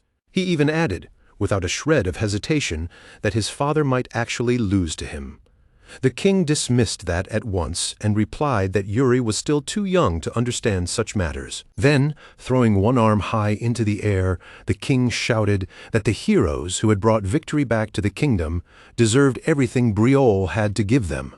At that signal, bottles were uncorked all around them in unison, and in the very next instant, sparkling wine exploded everywhere, bursting over Yuri and the people around him in a glittering spray. Yuri flinched in pure shock at the sudden blast, while the crowd around him only laughed harder and cheered even louder at his reaction. Still dripping from the surprise, he turned straight toward his father and demanded to know who in the world had come up with a plan like that. The king only laughed and told him that he couldn't reveal that just yet. Then, still clearly amused, he added that the culprit had specifically said he did not want to hear Yuri get angry after finding out the truth. The moment Yuri heard that, realization hit him almost instantly. There was only one person he knew who would pull a stunt like this. He immediately shouted for his brother Joshua, and sure enough, Joshua was caught red-handed with a bottle still in his hands. The moment he was spotted, he let out a startled cry, then turned and ran. As he fled, Joshua shouted back that this was supposed to be a welcome ceremony, so Yuri ought to quit complaining and just enjoy it. Off to one side, his maid watches the happy commotion playing out in front of her, and the feeling that rises in her chest is strangely hard to describe. To her, it honestly feels like it was only yesterday that this very same prince was still the palace's hopeless little troublemaker, the kind of child no one could handle. Now, seeing Yuri pin his older brother down so cleanly and so effortlessly, she can only stare in open admiration. Looking at him like this, she cannot help thinking that he really has become someone unbelievably impressive. All around them, the celebration keeps growing warmer and brighter, full of laughter, excited voices, and that easy kind of joy that naturally spreads from one person to the next. Before long, the lively brightness of the day slowly fades away, and the palace is swallowed by the calm quiet of night. Then, in the stillness of the courtyard, Yuri suddenly gets smacked on the head with a wooden practice sword.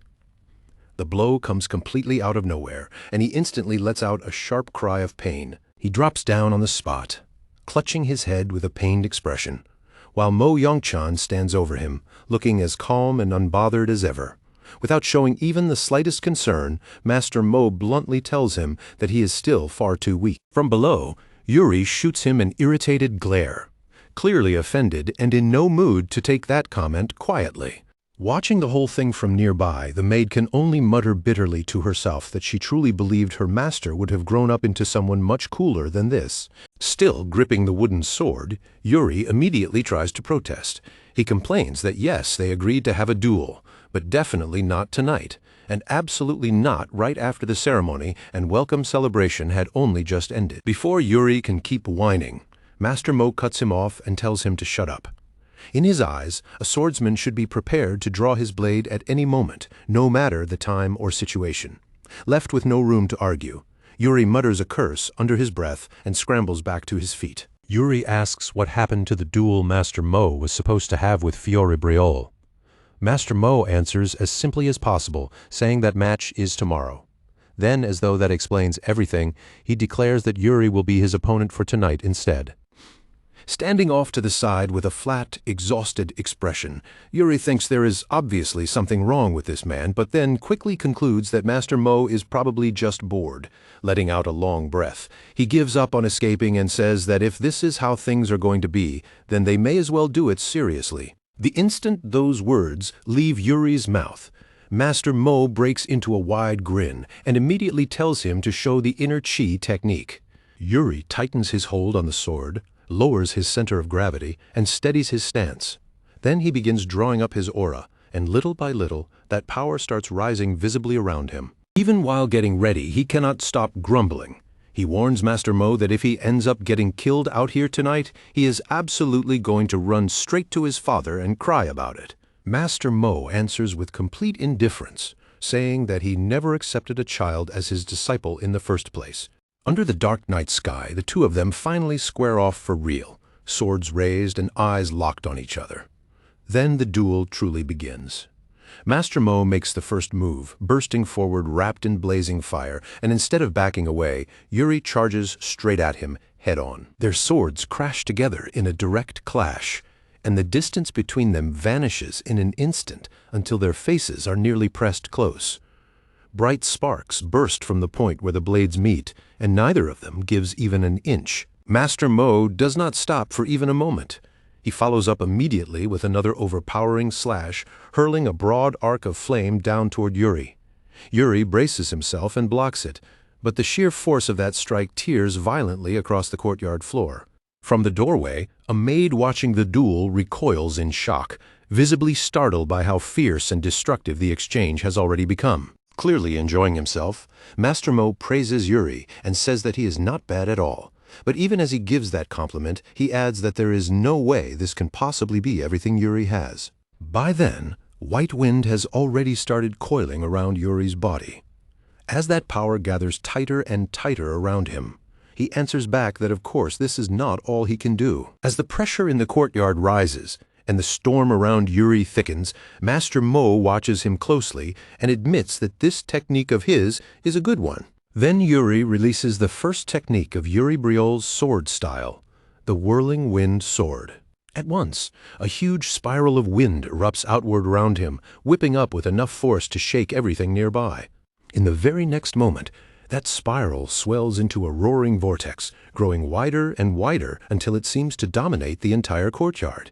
The instant Master Mo sees that, his eyes sharpen. He answers immediately with the reverse form of the clear sky scarlet cloud sword technique.